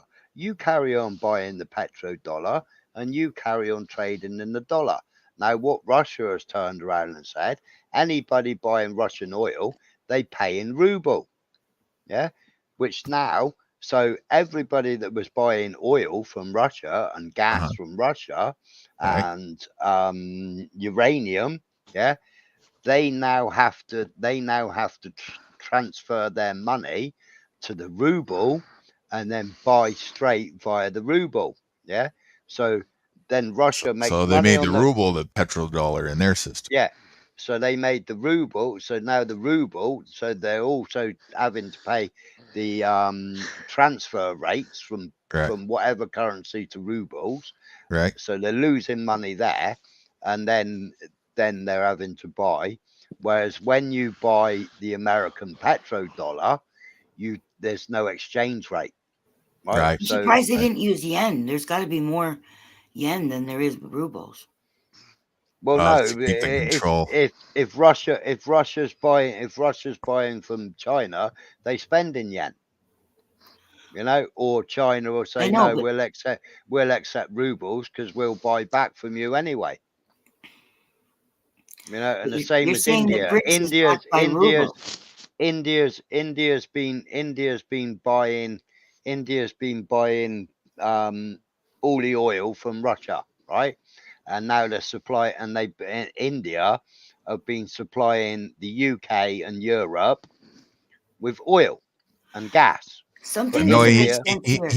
he's not saying the BRICS is backed by oil. He's saying the BRICS is backed by gold. He's saying, but when anybody who wants to purchase oil from Russia has to do so using what's it called? Rubles.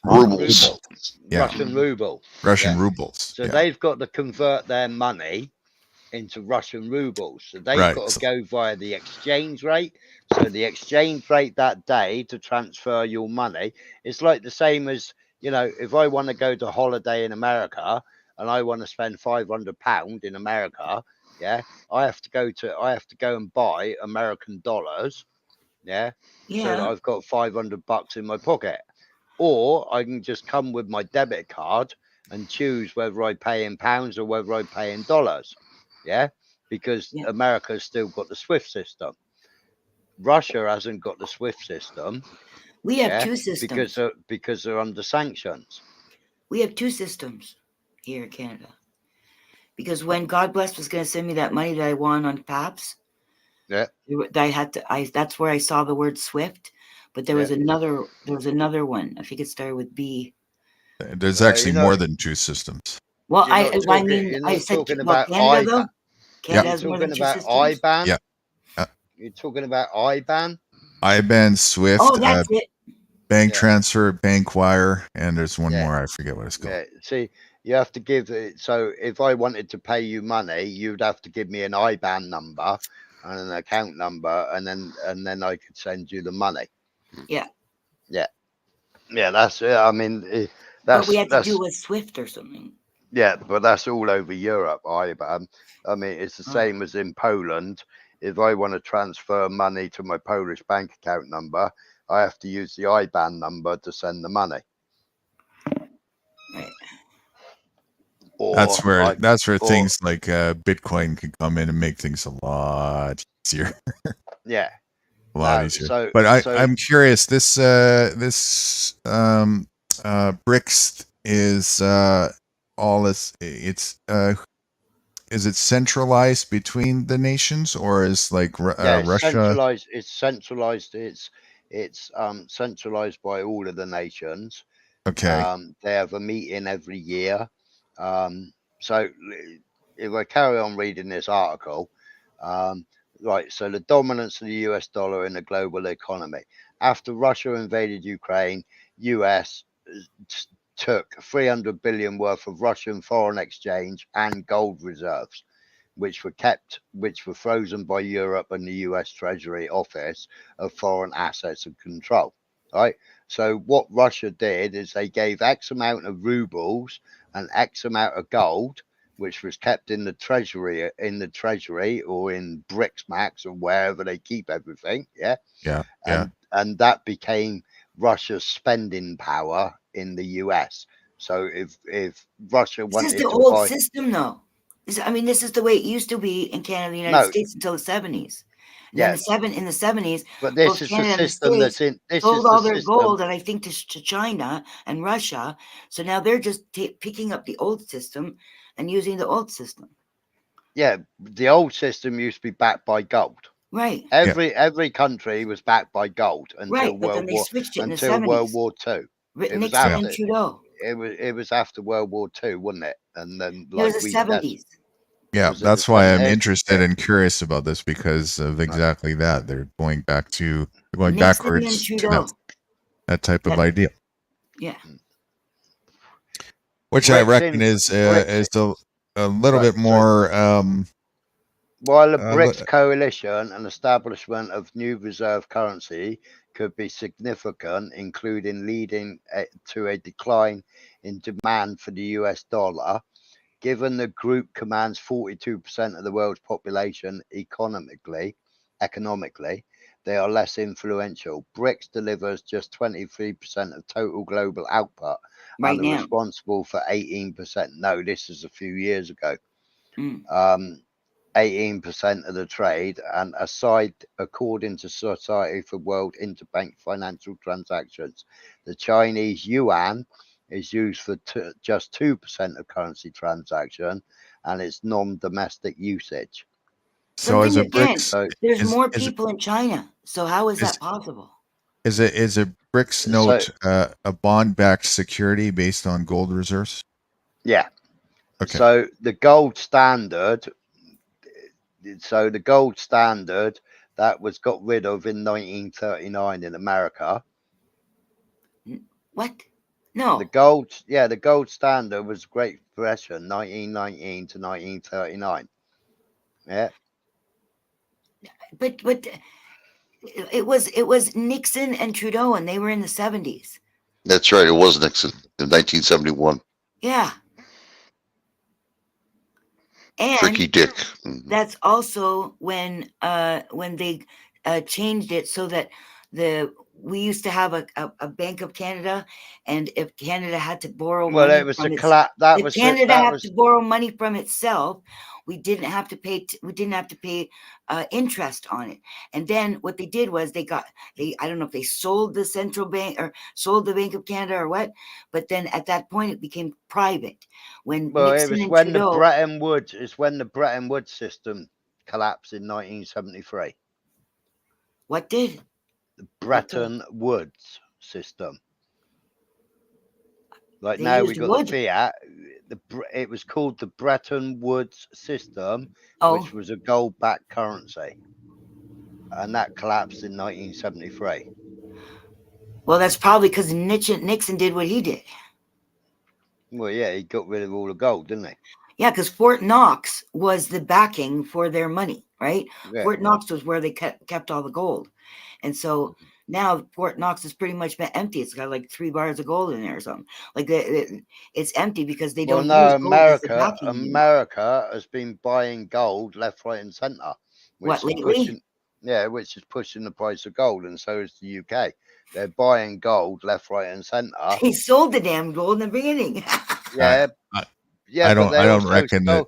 They also stole a load of gold in Iraq. They stole shitloads of gold in Iraq. Yeah, I don't see that. I see the real reason why gold going up at all is just in relative relation to the petrodollar decreasing in value. So it's not that the gold is going up by supply and demand. Actually, it's just in relative to the fiat. That's most of the case. The BRICS at the moment has a GDP of over 26.3 trillion US dollars. That was in 2022. And they're only this big. That was in 2022. Yeah. Well, that 26 billion. What'd you say, billion or trillion? Trillion. Okay. It's unbelievable the amount of money. Like when I heard how much Biden had asked for, he asked for 14 billion for humanitarian aid, and then another 14 billion for 10 billion for It's asked for 100 billion altogether. See, I'll tell you what it really is. It's a desperation move. I need $100 billion, please. It's a desperation move because they know that by design the petrodollar is on its way out to tank. That's being facilitated not just by design but intentionally. And so, you know, the people who understand that, they need something to transfer their wealth into. So, and they're creating this as a buffer. No, so what BRICS did in August 2023, right, is they exported 3.5 trillion US dollars worth of goods by the BRICS countries, right? So they sold 3.5 trillion dollars to US, yeah. But what they did is they made US, not use dollar, they made US put $3.5 trillion of rubles. Yeah. So for the exports, they had to pay in rubles and not in petrodollar.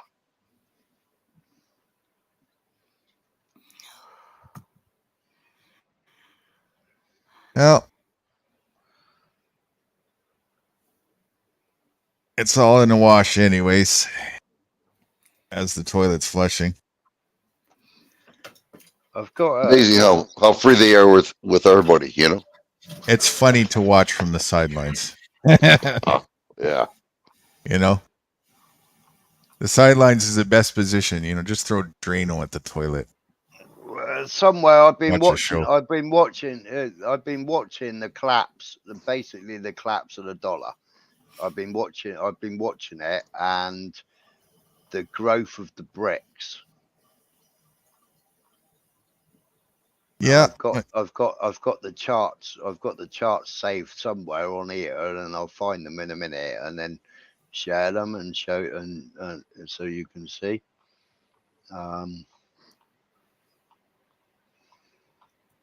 You know, people are just silly though. It's like, why hold on to a note? Why not just hold on to the commodity? right? Well, you If know it's as not, well as I do. Go on, sorry. if it's not in your hands, it's not yours. Well, this is all done purposely. They wanted the dollar collapse. They want to go to CBDC. That's the whole bottom line. We'll take care of it for you. We know what to do. Yeah, but I'm talking about Well, the I brick. used to buy gold and I used to buy silver from a company called Cooks and Gold. Yeah. Yeah. And the prices for gold now and the prices for silver, even silver, yeah. So 999 silver, yeah. I used to buy 999 silver for making silver jewelry because I used to do it as a hobby. It's good for making And colloidal silver too. yeah, and I used to buy it from there. And now the price of silver and the price of gold to buy from Cooks and Gold has gone up stupid amount of money. It's like just to make a bracelet now, you know, it's better for me to go and buy a load of spoons on eBay and melt them down because to buy silver from but even now, if you look at eBay, if you look at secondhand spoons and secondhand cutlery, silver cutlery, even that's gone through the roof. You know, they're charging like £9 for a fork. Whereas you used to be able to pick up old sterling silver, you used to be able to pick it up for like pence on eBay. Now it's gone through the roof. It should be no surprise that, Bill. But That's the by price of design. silver and price of gold has Yeah. gone up stupid because our governments are buying it. I can't understand something about this gold and silver. Who let rights talk? If it collapses, how do you use the gold? I mean, are people going to have change, a dime, nickel, gold pieces? People like gold. People like Well, gold. I mean, really, all it is a rock. For a temporary period of time, it can be a transitional thing that people can use. Just, you know, then people will start to realize a little more that fiat is not the only way to trade, you know? Right, what they've done, gold was nothing either. what Iran have done, right, is they've gone right. So they want to trade with China, yeah. So they've gone right. A barrel of oil is capped at $95 at the moment, yeah, or it's gone above the cap. The cap was $80, right, or under sanctions, right, but it's gone to £95 a barrel, yeah, because this war started now. This new war started now, and the price of oil has gone up now because the what's the big oil company called? It's a collaborate, and they call it not Exxon Oil, but it's called something oil, right? OPEC, right? So OPEC have said, right, we ain't drilling no more oil. So we're only going to sell what we've got in reserves now. We're not drilling any, which then pushes the price up. Yeah. They could just push the price out if they want. They could just say it's $195. But this is how OPEC works, right? So when Biden came over and he wouldn't shake hands and he gave the fist bump, and then basically he told him the Foxtrot Oscar, you ain't having any oil off of us. Who said that? The sheikh, the Arab sheikh. I don't know, the one that he went over. The one that he went over to see, and he wanted to do an oil deal with. What country? I can't remember, but he fist bumped. Biden fist bumped him. He wouldn't shake his hand. He did. Mm-hmm. Yeah, it's true. That's true. And that sheikh, yeah, that Arab sheikh, he took it as dishonorable. He took it as rude and disgusting. Yeah, and because he's best mates with Putin, he told him to Foxtrot Oscar, you ain't having our oil, and we ain't gonna sell you no oil. So fudge off. Yeah. So then he's not a sheikh. He's the Saudi crown prince. Well, that's it, the Saudi crown prince, right? Huh? That's the one. Biden fist bumped him, and he said, "No, you ain't having our oil." Yeah, and refused to sell Biden any oil. Yeah. So then Biden, what they've had to do is they've had to buy it from India, which is Russian oil. Yeah, and the ships have been traveling from Russia to India, from India to America. Yeah. When all they got to do is buy Canadian oil and put the pipeline back in. Mm-hmm. You know, but no, Biden won't do that because he's a prick, right? I want to bring Wright's question back to attention because it's important. I gotta go. Not until you pay your bills, sir. Sir. Oh, I'm in trouble. His question is very important for people who think that holding gold and silver and commodities are going to be the saving grace. They're not. The number one reason is, and this is the reason why he has that question. They are so far from being widely accepted at this point that it's not just going to be overnight. All of a sudden, people are just going to be like, "Oh yeah, I'll take gold for my tomatoes or this and that." It's not in use, right? And in a crisis and in a pinch, people don't know how to function with it. It takes time for people to learn this thing, and relearn, right? Like most of the people around today, we're not back. I don't even know what it was like to really be on the gold standard. I was only born in '76, so well, people. I know a People guy would need to relearn all this stuff. So in a crisis, yeah, there's going to be a little bit form of mitigation with that, but that's a very weak band-aid at best to be hanging on to make it through the monetary crisis, and it's just another distraction, is what it is. I know a We're going to guy have to pay in I know a potatoes guy anyway. that buys. I know a guy that trades in gold coins. He trades in the American gold coins and also the silver coins that you used to have, the American gold coins and the silver grand coins. He also buys and sells Cougarans. Right now, he wanted to sell some coins, and he took them to a couple of jewelers to sell the gold coins, and every day there's a gold standard price. Every day there's a gold standard price. And when he took the coins to sell them, they knew they were genuine coins. They didn't have the cash so that they could actually buy the coins from him. Right? Apparently, you don't need cash anyway. I was watching a documentary about money, and they just prove who they are with a piece of paper, and then they can just take money. Like they can just say they don't even take money; they just switch it over in the computer. Like the money's a joke. Yeah, but but he was actually selling them for cash. Yeah. And they didn't have the cash to give him. They couldn't buy them because they didn't have the cash. He didn't want to do a bank transfer because he'd be in trouble then for having X amount of coins. Yeah. Yeah. So he didn't want a bank transfer because he'd have to explain and he'd have to pay tax on it. And he wanted the cash, and the jewelry shop didn't have. He went to 3 different places to sell the coins. He did a YouTube video about it, right?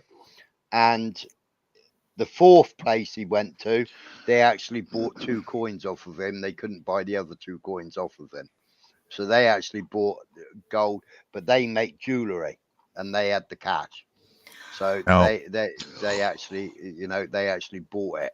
I saw on Al Jazeera that a guy, he trades in potatoes. Potatoes is money for him. Everything is money.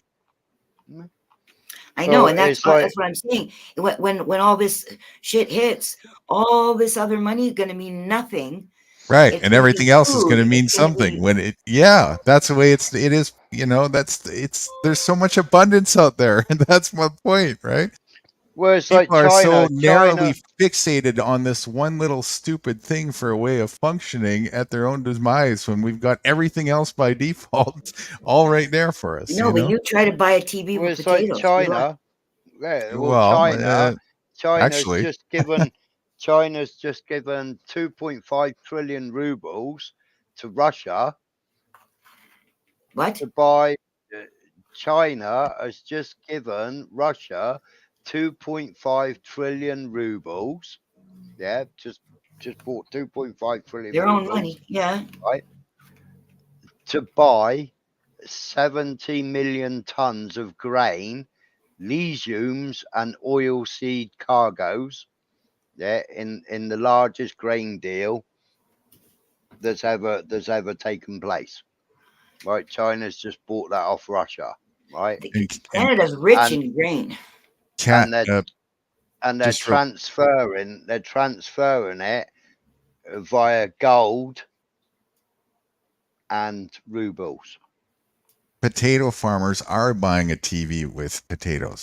There's just an intermediary step in between that. You see? So what I'm saying is take out the intermediary step. That's what people have forgotten, and just go straight man to man. I'm just saying that you could not go to Walmart or wherever people buy TVs and pay in potatoes. You have to do that intermediary. No, you have to sell. Now it's easier to get clearer to see what I'm saying as where the root of the problem is the dependency over there. So if people learn to get away from that dependency and cut out the middleman, go back direct man to man, problem solved. Yeah, that's a lot of money. That's a lot of weight to carry around. No, it's not. Sure it is. I'm gonna have to bring a bundle buggy of potatoes to buy. No, that's just an example. And believe me, when you see it like that, the amount that you have to do in trading, because there's no like excess parasitical stuff that you have to do superficially, is right. It's abundance like crazy. It's ridiculous. Right. You know? So think of this, right? So in June this year and of this month this year, right? Russia, June and August. So more than half of Russia's exports to Europe in August were paid for in rubles, right? So Europe had to buy rubles, which is the third time in history RIA Novosti analysis data from central bank, the share of ruble settlements for Russia exports to Europe in the month rose to 53.1%, which is extremely close to the historical maximum recorded in June this year, which was 53.2%. Another 34.1% of settlements were unfriendly currencies, while the remaining 12.8% were in other currencies. This indicator exceeded 50% for the first time in May this year, right? So you think they're transferring all that money in ruble now, right? Which is the highest transfer of any purchase, because normally what every world country would do was buy the dollar and then pay for it in the dollar, which would then push the dollar's value up, right? So what everybody's doing, so you imagine Russia now, they've got a GDP of so many trillions, Now Europe are being forced to buy from Russia in Hold Russian on, sorry to interrupt. currency. Cat, your audio there. Sorry. Sounds like a pacemaker. So they're being forced to buy in Russian currency now, Russia's currency, the same as if the Europe deals with China, they've got to buy it in the yuan, right?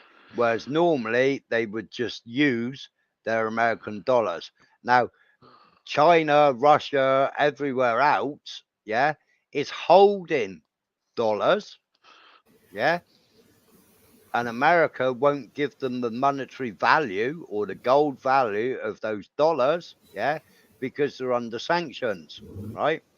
So that money is just sitting there, right? Biden is now turning around trying to say, right, we're going to confiscate that money now and we're going to send it to Ukraine in aid, right? Which they can't do. It's illegal. They can't do it. It's illegal, right?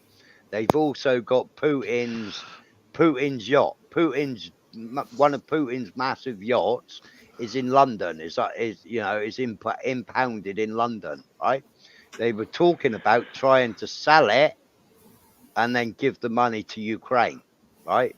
And then it was stopped. They said they can't do it. It's illegal. They can't do it.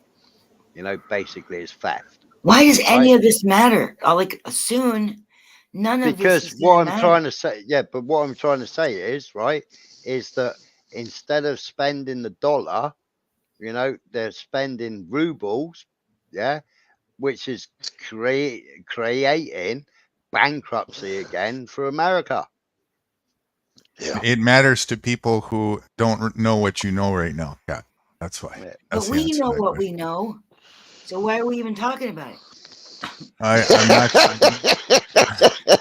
I'm not sure Smiler's all the way there yet, and I think Well, I you. know what's coming. I know what's coming, but I'm looking for the brighter future that we all kick back and we all fight back, and some of us actually survive. Well, sure, but that's not going to be in any monetary system. No. No. And they're going to change the whole thing. They're going to start from scratch with their new system anyway. CBDC. That's right. And Yeah, that's but what I'll piss off and I'll move to Russia. What were you say, rights? Rights. I What would were you like saying? to. I would like to apologize to Similar. He's right. In 1933, the government demanded people to give the gold to the government, our government. Yeah, yeah. They It was demanded illegal it. yeah, it was Yeah, illegal you're right. I to remember own that now. gold. Yeah, it was illegal to own gold. Yep. I know what you're talking about Where? now. Yep. In America? Yep. Get out. Yeah. Yeah, they did. It Yeah. was illegal, 1933. and they didn't give anybody that held gold. They didn't give them any financial reimbursement. They just said, if you own gold and you don't give it to the government, you go to jail. I heard about that. Didn't they also do house searches? Yeah, that was was Germany. 1990. No, it was Oh, America. that It was was the United States. 1919 Yeah, to 1933. yeah. They also did house searches. I don't know. IP. I don't know for everybody, but I heard they did that. And like Germany. Mm-hmm. Well, I know they wanted gold to back the war. They wanted the gold for the war. You know, it's funny. They take the money that we earned, they even know it's theirs, but they take our money, but they don't use their money. They're rich. They own the money. Yeah, All that's of it's right. their money. Mm-hmm. Correct. But it's like the Moldovan president, right? The Moldovan president is standing behind a mountain of apples, right? Now, these apples, yeah, were going to be bought by Russia, yeah? America put sanctions on Moldova so that they can't trade with Russia. So now how can America decide that Moldova can't trade with Russia? That doesn't make any sense. It's the Muppet Show with our very special guests, Russia and China. That's how. Because that's what America does. America goes, right, you're not gonna get no aid. We ain't gonna send you this. We ain't gonna let you buy that. And they have to put on a show for the lemmings to keep the facade going. That's all it is. Yeah. If you trade, and if they don't follow, trade with that country, we're gonna squash you. That's right. Yeah, if the president of that country doesn't follow the government rules, they'll actually kill him. Yeah. Biden did it with Turkey. Biden was in Turkey. He was kicking. Ronan was saying it. He was Ronan kicking was off. saying it. It's what happened with Gaddafi and Saddam Hussein. They didn't follow, and they got killed. Right. Biden was kicking off with a Turkish premier. Yeah. And Turkish premier was like, you can't rule over me. Yeah. Strangely enough, 2 days later, Turkey had the biggest earthquake that it has ever seen. Yeah. Yeah, and all those people died. Right now, Afghanistan's having an earthquake, so I don't know what the hell's going over there. They're having devastating earthquakes. So yeah, but America's got this tectonic shit that causes. I know it's based in Alaska, one of them, and the Brits own it. The Brits own it. Yeah, it's like a regular word with like an extra letter. I forgot what it's called, but it's like some kind of sound weapon or something like that, and they put it and they make earthquakes with the vibrations. Let's be clear. The Brits were assigned it. We don't own it. We were assigned to look after it. I know, but we're talking in countries, so you know what I mean? Like if we're going to talk in reality, there are no countries, right? So Like it's like we don't own. belong to a country. That's why I bring that to light, to understand the dynamics of the workings of it. Yeah, but if we're going to talk in rubles and all this shit, then I'm just, But as a NATO country, this is an argument I was having with somebody else on another panel. As a NATO country, you had to be a nuclear power. Yeah, we didn't have any nuclear weapons, so we've been leasing missiles from America for donkey's years, right? And the particular missile, I can't remember what it's called, but it begins with a P. I can't think what it's called. But anyway, that particular missile, after a certain time, they become debunked, right? So between America and the UK, the UK designed another missile. It was made in America, not in the UK. So it was made in America. So all the profits for that nuclear weapon is American made, but we have to lease it from America, even though apparently it was our design. So we actually, to be a NATO country, we've been paying America for years for nuclear weapons. You know what NATO stands for, right? North Atlantic Treaty Organization. Oh, I was wrong. I thought it was national assholes to others. National assholes what? To others. To other. Oh, okay. Yeah. How much did you pay to find that out, right? We will invade you. But my $7 I got when I went on StreamYard. Yeah, all this is a Muppet show. It means nothing, It's Now we're just about to find out. Just a facade and a distraction for those who want to be distracted. That's all. Just drama. We got into a game and then we forgot we're in a game. That's right. That's exactly it. You hit the nail on the head. Boy, when somebody wakes up, they really wake up. Mm-hmm. Proud of you, Kate. Proud of you, girl. This is the biggest computer game in the world, and we ain't logged in. We ain't allowed to log in and play. You're attached to it, actually, and you're being usurped and used as a pawn. Yeah. We're just qubits. Yeah, they're going to be coming along in a minute shooting me. Hmm? Yeah. Yeah, they're going to be coming along in a minute shooting me. Oh, lock and load. That's all you can do. Ready. Yep, that's all you can do. Do the best you can. They come after you. That's it. You're trying to get off the grid, and they're trying to tell you, "Oh no, you're not getting off the grid." Well, it's going to happen one way or another. I was watching them load the trucks in on the border with Gaza. They were loading the trucks because they finally let 20 trucks in as a drop in the ocean. They'd let 20 trucks in to feed 2.3 million people, and so I was watching them on the trucks, and I was thinking, this is like watching The Sims. I'm watching The Sims. They've unloaded 50 trucks now, and they're keeping the border open for 6 hours. Yeah, they're not letting the Palestinians out. They're just letting the Jews, the Zionists out. They're not letting they're letting the foreigners out. Yeah. Well, did you see the money that Biden gave for food? No, he didn't. And then for Gaza. Well, I know, but yeah, it never did work. Never happened. And he doesn't intend to either. That humanitarian aid, I mean, it's all garbage. Oh my God. You can always become accountable. That's net and unused wages. That's the payoff. That's the payoff for letting him win the next presidency. He's not going to win.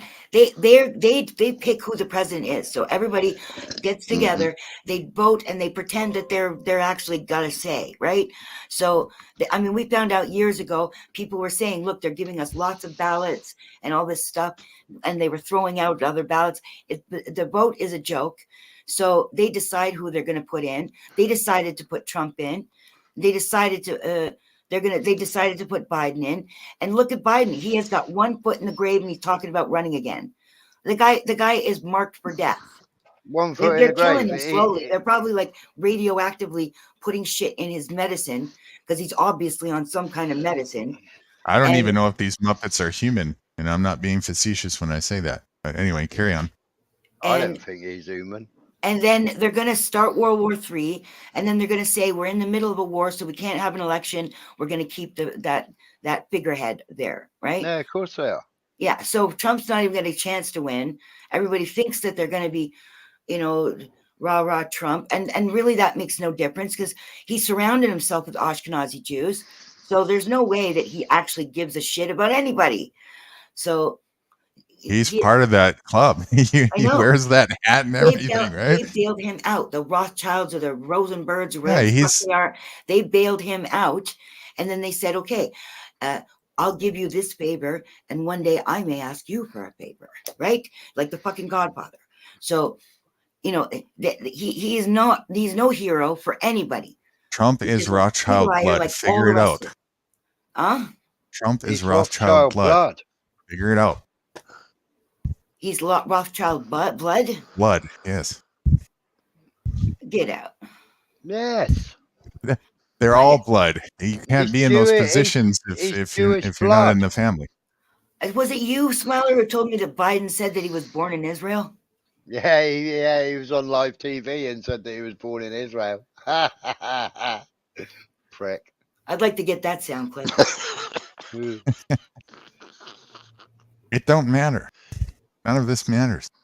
Biden's born everywhere. Well, right now it does matter because Palestinians are starving. Palestinians are thirsting to death. So right now it matters. Soon we'll all be doing that. But right now it's the Palestinians. There's nothing you can do about it. Take care of yourself. Yeah. But it doesn't Save yourself. mean that you stop eating. But it doesn't mean you stop eating because they can't eat. There's no point punishing yourself. It means I feel guilty when I'm eating. Yeah, but you need to get the truth out there. You need to get your video out there and get the truth out there. That's what I'm doing. All that does is mark me for death because nobody's listening. Stupid people like fuck off Jamie go around spreading all this lies and racist crap, and all the lemmings believe him, and then I make a video and 20 people see it and nobody likes it because they don't even further to that. Let's be objective about that. Even if they did, what are people actually going to do anyways? You know what? The only reason why they're getting away with this is because they have everybody convinced that it's okay. If everybody knew the truth, they would say it wasn't okay. Even fuck off Jamie would still be on the Palestinian side if he knew the truth. But he's so brainwashed. He's so brainwashed that and then when they spread this racism around and all this ignorance, then it's okay. It makes it okay. But I don't care. My heart tells the truth, and my heart tells the truth. If I want to put a video out there, and out of 57 people or 67 people, if 30 of them message me, yeah, and say, yeah, you bang on, but I can't write a comment because I don't want to be tarred, yeah, or somebody writes a comment and it doesn't help them. Well, do you know, but again, what are people actually going to do anyways? People will say no. People will tell their governments, you are not going to let you get away with this. But and then the military comes and crack them further, and they bend the knee because they're using the people, the American and the Canadian and the British tax money to pay for all this. The British and the Americans and Canadians can say, no, we're not paying our taxes. We're not doing this. If we all did it en masse, they're not going to win. But we can't do it en masse because everybody's brainwashed. And Kate, right. Go ahead, Red. Kate. It took me 2 years before the light bulb came on me. Look how long it took you as well. People don't understand. People don't understand what we know right now, and we still don't know it all. I've known all of this for many, many years. There's only one thing I didn't know, and that was that it was hopeless. That's the one thing that I didn't know. Everything else, I've known all of this stuff. People think it's not hopeless. They're hanging against the government. But it is hopeless. You know what I mean? Huh? It is hopeless. I know it is, but they don't know that. Like I didn't know it. I was a very patriotic person. Oh, I gotta help the government out. What do they need? You know, I didn't know this until Guru helped me out. Okay, Now but I that's the thing, understand the though. other side. He helped, you know, a handful of people out, right? But at the same time, okay, all of this couldn't even gotten this far if people would just stop and learn. Just learn. I'm not talking about the macro, the big system where there are no countries and all of this is just a game, right? I'm not even talking about that. They wouldn't have gotten this far in the game if we would, like, for instance, if people would just turn on Al Jazeera, they would see. I'm not saying that they're they're controlled opposition too, right? But they would see the Palestinians. They would see more of the truth. They would see Israel are Nazis, right? But they don't see that. So that means they back their government doing all this stuff. They wouldn't have gotten this far. Nude. You there, Nude? He's finding some seeds. He's hungry. Every 2 hours, he's hungry. Seeds don't fill you up for a long time. I just put in the back room for him. Yeah, digital denizen. He's been putting all the information there. Yeah. Thank you. Yeah. I just put in the back room for him. I don't see anything. We were talking about crypto mining earlier on. This is the Chinese company that has put a cryptocurrency mining operation in Cheyenne, Wyoming last year. It's right next to Microsoft's team assets, and I just heard somebody come up. Right next to a government building. Okay, so first of all, Nude's gone. Oh, he's back. And second of all, I don't see anything in the private chat. Did you press enter? No, it's in the back room. Back room as in the private chat? No, as in I was presenting it so that Nude could see it. Oh, you're talking about the basement. I think that's what you're trying to get across to me. Sorry, guys, my net cut out for a second. Smiler, you're trying to say is that something in the back there you want to put up? Yeah, you know what we was talking about. I was talking about the Chinese cryptocurrency mining. Yeah. So this is it. Oh yeah. That's the mining center. Okay. And it says Chinese Orange Company launched cryptocurrency mining operation in Cheyenne, Wyoming last year. So you got Microsoft Data Center, Bitcoin mine, and F.E. Warren Air Force Base all there next to it. Oh yeah, that would make a few coin a day. Yeah. That's for sure. It uses enough. It consumes as much energy as 1.5 million homes.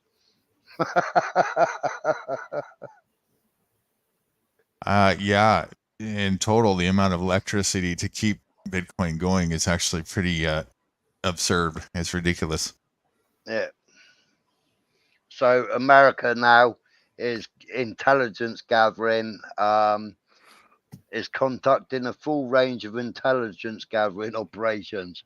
Microsoft notes similar crypto farms for mining Bitcoin in the interest of China have been found in at least 12 states, including Arkansas, Ohio, Oklahoma, Tennessee, Texas, and Wyoming. They consume as much energy as 1.5 million houses. So yeah, that was the mining center. Just one quick thing about the hopeless thing. So, you know, the system being something of benefit to the people was never something to put any hope towards. But life isn't hopeless. Not at all. You know, they pretended that this system existed, right? So, but if we had picked it up as real, it could have been real. Yeah, but it's unnecessary anyway. It's a distraction from functioning in cooperation with nature, and going in that direction will always bring on hardship and disease. It's a fairy tale, superficial thing. Nature? Yes, it's an unnecessary intermediary it's an interjection. It's an unnecessary thing. Because we started doing business with other countries instead of just trading with each other. We started trading with other countries, and then there has to be a baseline. So there has to be something like a common denominator. That's Well, the why. common denominator is people cooperating with each other, just like the rest of the No, Yeah, animals do. but no. it's like but Yes, cat, yes, yes. You right? see your. Wait, Instead let me answer instead her, of please. paying miners, Smiler, okay. Smiler. I need to answer her. Yeah, go Your on. immediate Yeah, go on. resistance like that, take a step back and look at that. That is exactly what the conditioning does. It puts people with an automatic response to that, with no objectivity whatsoever. No, it's If not you because want to it's got an see, automatic result. let It's me because I finish. thought through it. Let me finish. Let me finish. Yeah. No, you didn't have an objective outlook on it. And until people do, you're going to keep looping yourselves in the trance. That's the root of the problem. You can't pay for wheat with trucks full of potatoes. Your mindset is you've been trained. It doesn't have to be money. Let me What you finish. no, Let me Cat, finish. Let me finish. Your mindset has been trained to think you need to function by paying for things. That's the root of the problem. Right, Cat, like what they do is right. They say right, we've got 1,000,000 tons of potatoes. Those 1,000,000 tons of potatoes are worth X amount of money. Yeah. So we'll Yeah. supply you 1,000,000 tons of potatoes, which is worth X amount of money. Yeah. So either you give us X amount of money, or you give us X amount of goods that we want to the value of that money. Right? Murdering. It's like America, right? America has got uranium on its own soil, right? Because they've sanctioned Russia, America, right? They want uranium, right? They've never invested in the mining equipment. They've never mined the uranium. They've never processed the uranium. They've never done it, right? So instead of investing all that money and all that technology into mining their own uranium that they know that they've got, right? It's cheaper and easier. So instead of employing all those people and having to buy all that equipment, it's cheaper to say, right, Russia, you've already got your uranium mines, right? We want 10 tons of uranium, please. Yeah. They buy 10 tons of uranium, right? They haven't had to spend all that money trying to dig out 10 tons of uranium. Yeah. So it's easier to buy something from them, you know?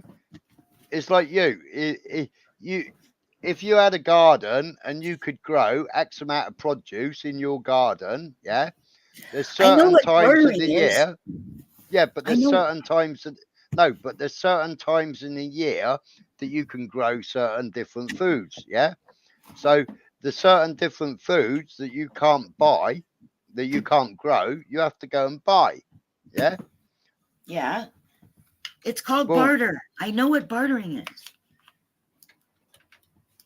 But That's what I'm saying, though. You need some kind of baseline so that everybody is working by the same system. So even if it's potatoes, I mean, I'm just using potatoes, but even if it's potatoes, you can't, try putting 5 billion potatoes to your computer.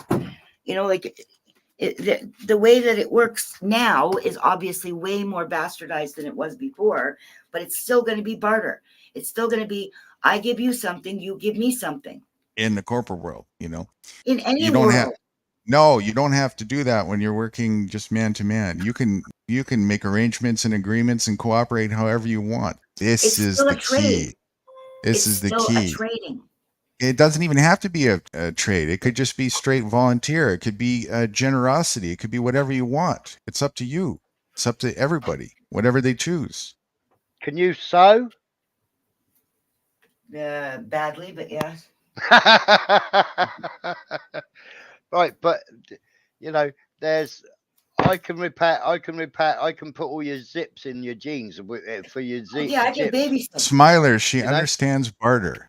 She understands barter. I'm showing her that there's even further out from barter. There's even. You're just saying giving.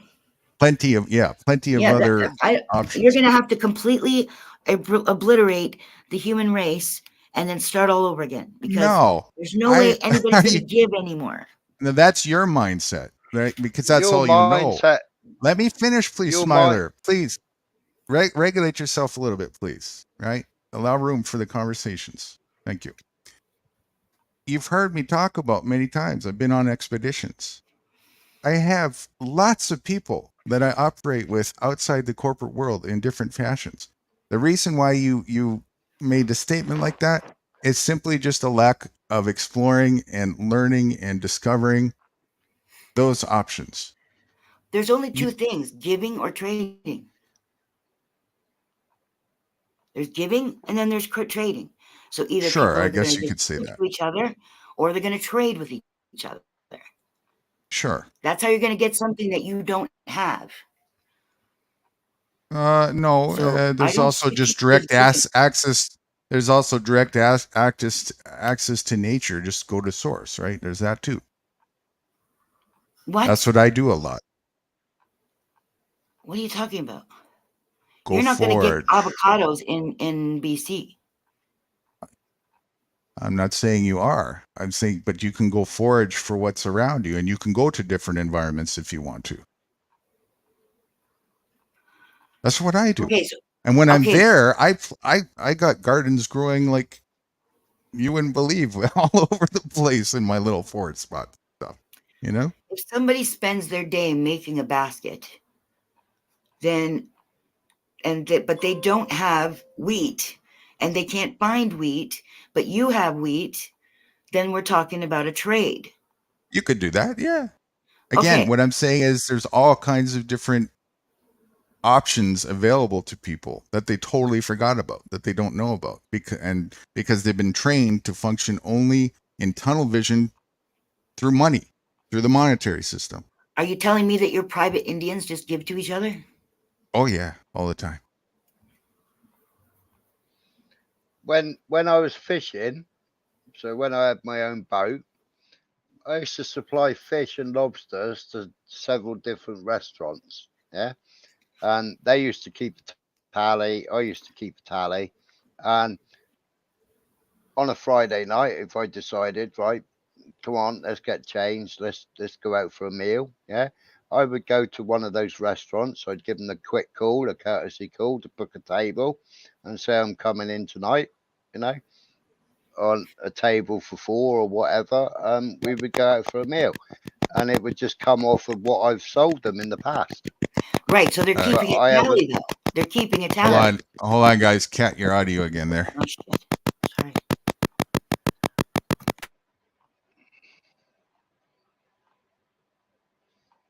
Yeah, she probably hasn't rebooted in a while.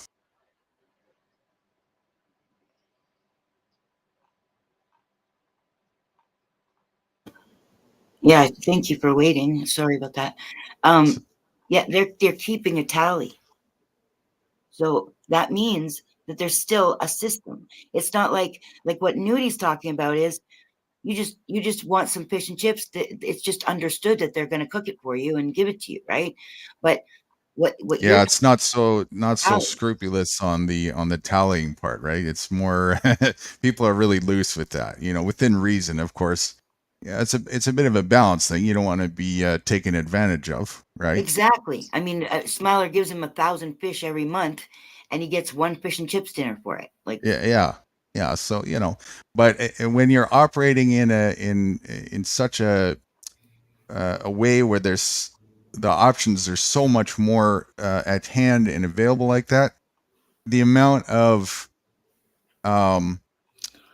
stealing energy in that way type of thing becomes, it just doesn't really happen. You know, the balance is kind of just there, but people just know more what they ought to do, and when they get really good at it, they just donate what they're passionate about, right? And I do that, but I can't pay my rent that way. I mean, because you're somebody still in the needs corporate babysitting. world. I don't charge. Some guy needed cigarettes in the building yesterday, and I was just going to give it to him, and he's insisting on giving me $2 to give me to buy cigarettes. I'm like, please, I'll just take them. Yeah. So, you know, that was nice because he's not trying to steal my energy, as we're going to put it, right? He's not. I didn't make the damn cigarettes, but he's not trying to steal from me. He wants to pay me for it, right? So but I'm still willing to give. I give food to people. I I'd make food for people. I just gave Kendall 2 boxes of oatmeal. Like there's no, we don't keep a tally, right? You'd be Stuff, surprised. I give her stuff, and we don't keep a tally. You'd be surprised how much the giving aspect and helping aspect of human nature is so integrated with people's ways of functioning when there isn't something in the way that's interfering and distracting from them to do so. That's what the monetary system does. It gets people to do all these things that they wouldn't otherwise do in a way that they wouldn't want to do it and don't want to do it in exchange to throw away what they're really passionate about. That's what it's for. It's to usurp that energy. I've got a shitload of copy that I can trade. I'm keeping copy for trading. It's the only thing I can trade. It's the only We thing used I know to that keep people it. really want. We used to keep a tally because obviously when you go and sit down in a restaurant and you have a 3-course meal or whatever, and then you have drinks, yeah. So if I dropped into that restaurant, 10 lobsters, £35 a lobster, that's £350 worth of lobster. You I eat dropped 10 into lobsters? them. Hey? You eat 10 No, lobsters? if I give them, so I've caught 10 lobsters today, yeah. So I know a restaurant that wants lobsters, so I go and take them 10 lobsters. I know the lobsters are £35 each, yeah. So that's £350, right? So I know when I go to that restaurant, I'm in credit around 350 quid. So they'll allow me to have a meal up to the value of 350 quid. If I don't eat 350 quid's worth, I know I'm still in credit to go back to that restaurant again.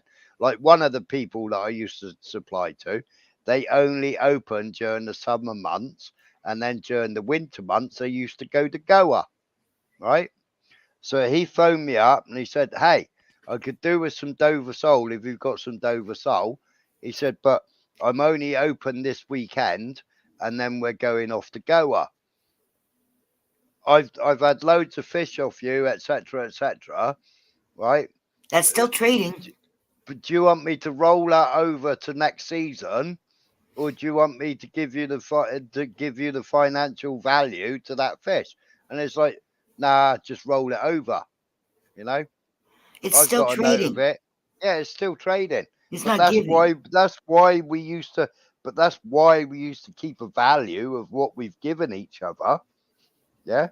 Yeah. So that I didn't rip him off and he wasn't ripping me off. The more people get into the corporate structure, the more you have to do that because the more you're in an illusion of scarcity. And Morning Dennison, he just put this post and I'll read it. Some people are really passionate about acquiring and hoarding resources at the expense of others. So this is exactly what you are trained to do and what you're going to, it's going to benefit you to focus like that when you're operating in scarcity, superficial scarcity mode. It makes sense to do that. You have to do that for survival. In the other world, it's to your disadvantage to do that because everything that you try and hoard in that world becomes a burden to you. So it doesn't cater to you to do that. Okay, well, I assume that he did this because I said that I was hoarding all that coffee. So that's because we're not dealing with a brand new set of human beings. We're dealing with a bunch of human beings who deal in trading. So I need to have something to trade if I need something that I can't get. So Yes, I wouldn't call it hoarding, Denizen. That's just an asshole way to put it. But this is my way of having something to pay for something when all of this collapses. I could be wrong, but I don't think he was pointing to you at that. I think he was pointing more to, in response to what I was saying. I have no idea what she's talking about. Well, I was the one who said that I was hoarding. I didn't say hoarding, but I said that I had all that copy to pay for things, and then he put that comment. You didn't say Actually, anything that was there before you said that, and I'm pretty No, sure. no. Yeah, You're wrong. and I'm pretty sure. Well, let him clear that up, anyways. Well, But now I'm he's saying pretty he doesn't know, have any idea, but then that's Denizen talking. So no, Cat. That's not the case. I'm not in the fucking mood for that shit. Yeah, he's confirming that. I know what he meant. I know what he meant, and he's correct, and that's the exact he's somebody in the basement. Good morning. Can you get him? Okay. And in the scarcity world, that's exactly how that's how you win the superficial game, right? It's survival of the hoarder.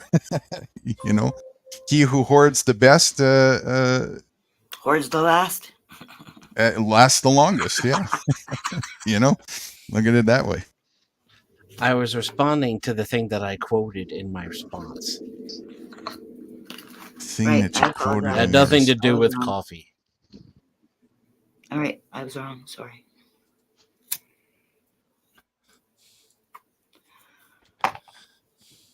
Thing that you responded to in your response. Clarify for me. Am I getting that it right? I quoted.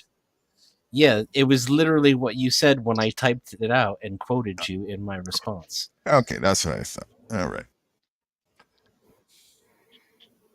And that's the mindset of the corporate slave, right? Well, I think corporations are a manifestation of psychopathy becoming the dominant culture on the planet. Absolutely. There was real scarcity, and so sociopaths and psychopaths raised to the top of that pyramid structure, and now they've created artificial scarcity in order to perpetuate their hegemony. There may have been real scarcity to a degree, and people tried to figure out a solution for that. That could have been the spawn of it, and they just went in the wrong direction. That could be what happened. Yeah, but you know what? It's always going to be that way. What they came up with was not a solution. It's always going to be that way because you know why?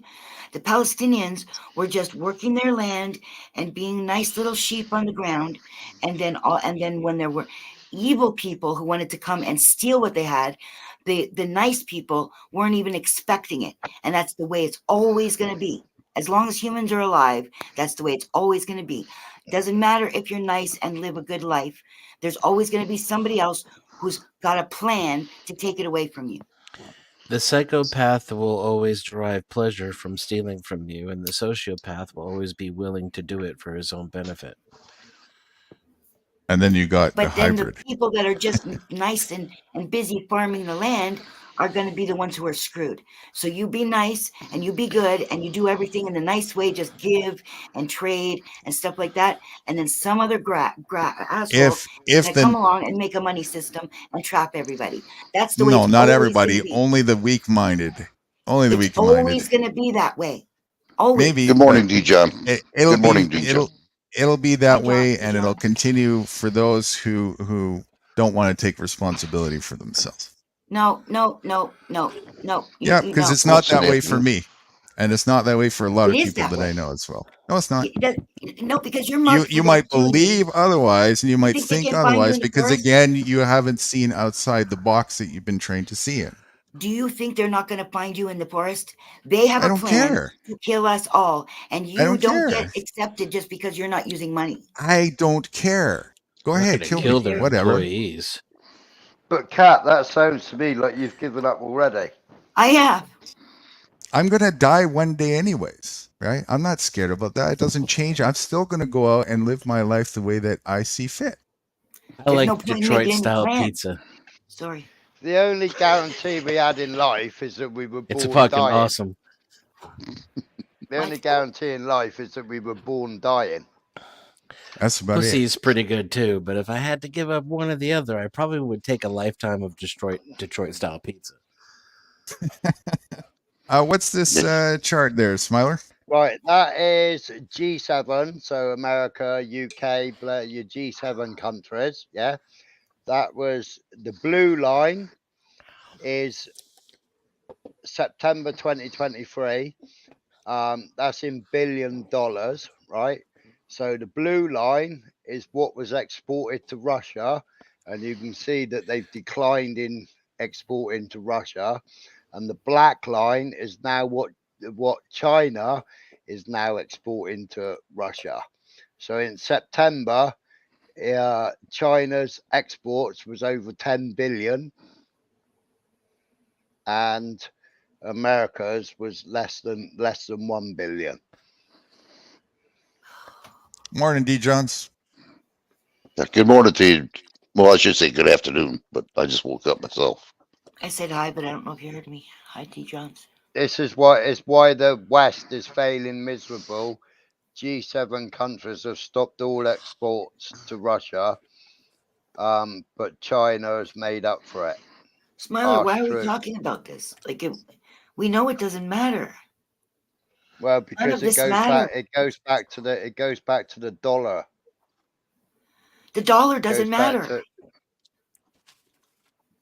There's no point in making any plans. There's no point in trying to get more money. You've given up, Kat. There's because no fight it's left useless. I like money though. I hate to ask. You see, Skylar has still got a little bit more to go. Smiler, in regards to that cat. There's a little bit he's got to put together as far as He's very that's smart. all. Just Here's a thought. Excuse me, everybody. Do you guys want me to? Do you guys want me to still continue, or do you want me to start another stream? No, we still got another hour. That's up to you. He's asking, do we want to start a new one? Why don't you want to do that and just to make sure you can save the record? Yeah, that's just because this is really getting interesting now. Okay. Oh, thanks. Way to botch the rest of the stream. I fell asleep, so I didn't. I missed. Well, you don't have. Well, jeez. You bored him to tears to sleep. Yeah. Jesus. Yeah, start another one, put a link in, and we'll jump on the other one. You know what a love tap is, right? Hey, you can't tell me what to do, buddy. Hey,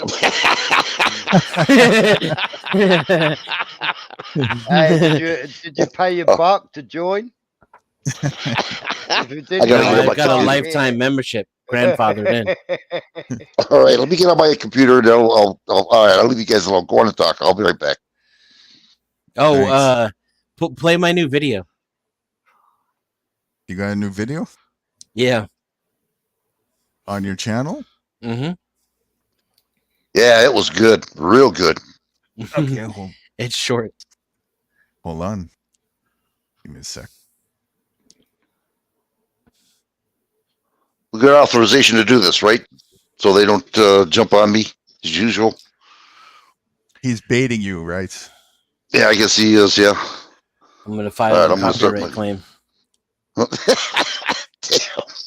Yeah, you've heard the verbal agreement. Play my other video. Everybody, do me a favor. Put your link on there so people know who you are and how to get to you. Okay. I don't know my link. I'll put it. Thank you. Why you be so nice? I'm always nice.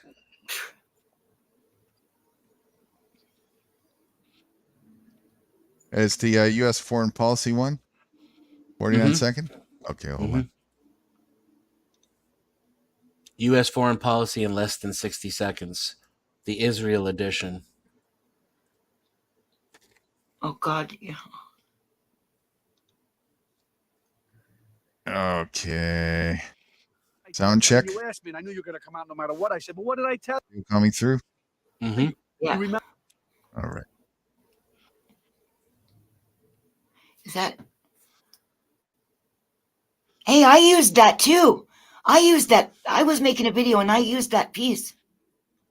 It's funny, right? All right. 5 seconds and start.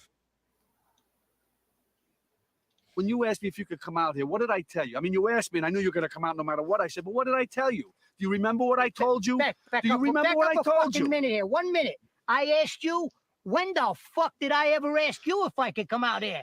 Get this through your head, you. Get this through your head, you Jew motherfucker, you. You only exist out here because of me.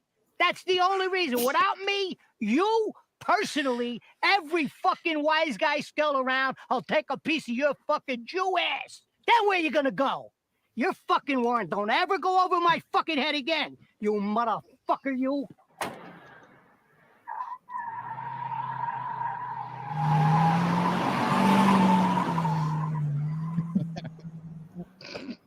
I used that piece.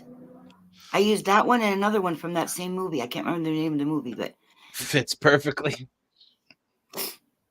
Yeah, but it's not true because the Jew owns everything anyway. He doesn't get to do his mafioso stuff unless the Jew says it's okay. So really, it's backwards. And I don't mean ethnic Jews or people who believe in God a certain way. I'm talking about Ashkenazi Jews, Zionists. I guess it depends what you're talking about specifically, right? Because Israel wouldn't exist if it were not for the CIA and the United States military. Zionism started before the CIA. Israel, the state of Israel, where it is, Yeah, would but not exist physically. Would not exist. It would be Syria and Jordan if it were not for the CIA. it wouldn't. It No, would be it was Syria, Jordan, Palestine. and Egypt. It was Palestine. It was Palestine. It's one of the been oldest Palestine. civilizations in the world. And then it was invaded by Egypt during the 6-Day War. And then Israel took land with CIA provided weapons and assistance. The war happened after Israel was already established. Yeah, It was so partition. It was partitioned by. It was partitioned by Great Britain and the United Nations. and then it was invaded by Egypt. Whoa, it existed no. before Christ. Okay, so When all of this Oh my is God. bullshit. It existed. When that they land invaded- existed long before anything of this shit. When they invaded, they took parts of West Gaza, and they went into Egypt and went into Jordan, and then they were told that they had to give that land back. The land they gave back was to Egypt and Jordan. The land they kept was the Gaza in West Gaza Strip. He's saying that land wouldn't even physically exist if it weren't for the CIA. It wouldn't be Israel. It was Israel in 1948. It was Israel, And it would not be Israel today. It's 2023 today. Today is 2023. I'm not talking about how it would start. I'm talking about how it would end. Israel would end if it were not for the United States military. This is my assertion. Britain, do you know about the Balfour Declaration? Yes, yes, okay, yes. All right. So that was before the United States. Yes, I'm not talking about going back in time. I'm talking about fast forwarding in time. Israel would not exist today if it were not for the United States military. All right. That doesn't make any sense. There's you can't Sure just it does. throw It out makes everything perfect else. sense. It's not just the It's United not throwing States, out. It's America. It's UK as well. UK. I know he's just starting in the middle. The United Kingdom's military power comes from the United States as well. They had a kingdom before the United States existed. They don't now. We made the United States. I know. God, here we go. See, this is what happens when your personal feelings get involved in over the objective assertion that I made. It's yes, history. it is. It's your yes, and I'm talking about now. Right now, the United States is the military power used by the financial system in the UK. And it is what physically protects Israel from total annihilation and defends Europe's borders in order to encircle China and Russia. These are just facts. The only thing that we take from the United States is in military is our nuclear weapons, right? Yeah. But now we're producing our own nuclear weapon, right? Yeah, that's, we've been that's renting. objectively untrue. That's objectively untrue. No, it is true. It's fact. I'm ex-military. He's getting his news from the United States, Smiler. He doesn't understand. He just gets his news from the friggin' TV. Yeah. That's what I'm known for. Pull up a map of where all the U.S. military bases are in the world. Then count the number of countries recognized by the UN. You start history within 100 years. I guarded and not starting history. I'm talking about today. I guarded American nuclear missiles. Israel would have been wiped out by its neighbors if it was not provided with arms and funding and political support from the United States. And it was provided with arms by Britain. They left their tanks and their guns. It wasn't until later that the United States got involved. It doesn't matter. All the weapon, all the 303. No, it does matter because I'm not saying that Britain didn't do the things that they did. You're saying the United States isn't doing the thing that it is. All the weapons they used for the know what 6 Day those War are. were provided by UK. What? Because UK pulled out and then they had the 6 Day War. But UK Yeah, they left told all the and weapons. on purpose. They left all their stuff so that Yeah. Israel could. Smiler knows the history. I'm gonna say it. I'm just gonna assert it one more time because you guys are talking around me instead of to me. If the United States did not provide Israel with arms, funding, weapons, training, and military power, it would have been wiped out by its neighbors. I'm in the new one, right? Did you put a new one in already? I didn't see it. I haven't Where? seen Yeah, it. you did in It's the in private It's in chat. So there. I'm in the basement of the new one. Okay, thank you. Let's take a quick pause then. Well, he's got to come back to stop this. We'll keep going till Yeah, he comes 5D back. and D Johns were switching to a new one. Unless if he, I can't end it. I don't have that credential might on have- this one. Oh no, he didn't. Yeah, he muted, right? He muted, so he can't answer us back. He's in a different window. Right. Let me know That's when to okay. enter the studio. I'm in the new one, so whenever he's The link for the new one is in the private chat there. You can go in it if you want. Just keep yourself mute there so you don't get a double echo until 5D and D Johns need the YouTube link.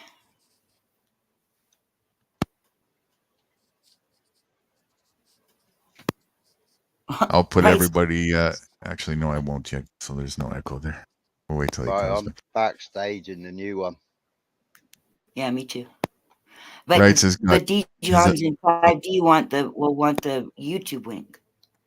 I don't know if it's on YouTube yet, but as soon as No, he would have. There's going to be a YouTube link as well. If you look at the top where it says the name, like right here, it says Nude is back, right? Right there, if you have like a admin, you can go to the right of that and click, and you can get the YouTube link from that. Because he would be piping it through the YouTube channel for a sec. Yep. Just hold on a sec. I'll go to the channel, even though Yeah, it won't give you the link. You have to click on it, and then you get the link. I got it. I got it.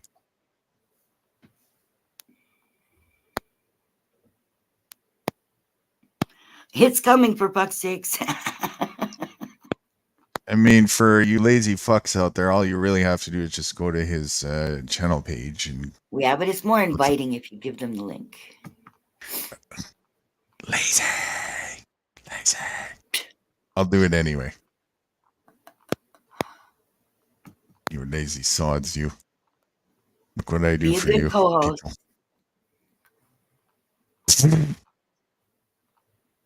All right, there you go. You've been hosting for the last 7 hours anyway. Yeah. Is that how long Wrights was sleeping? Yeah. Welcome to the new one.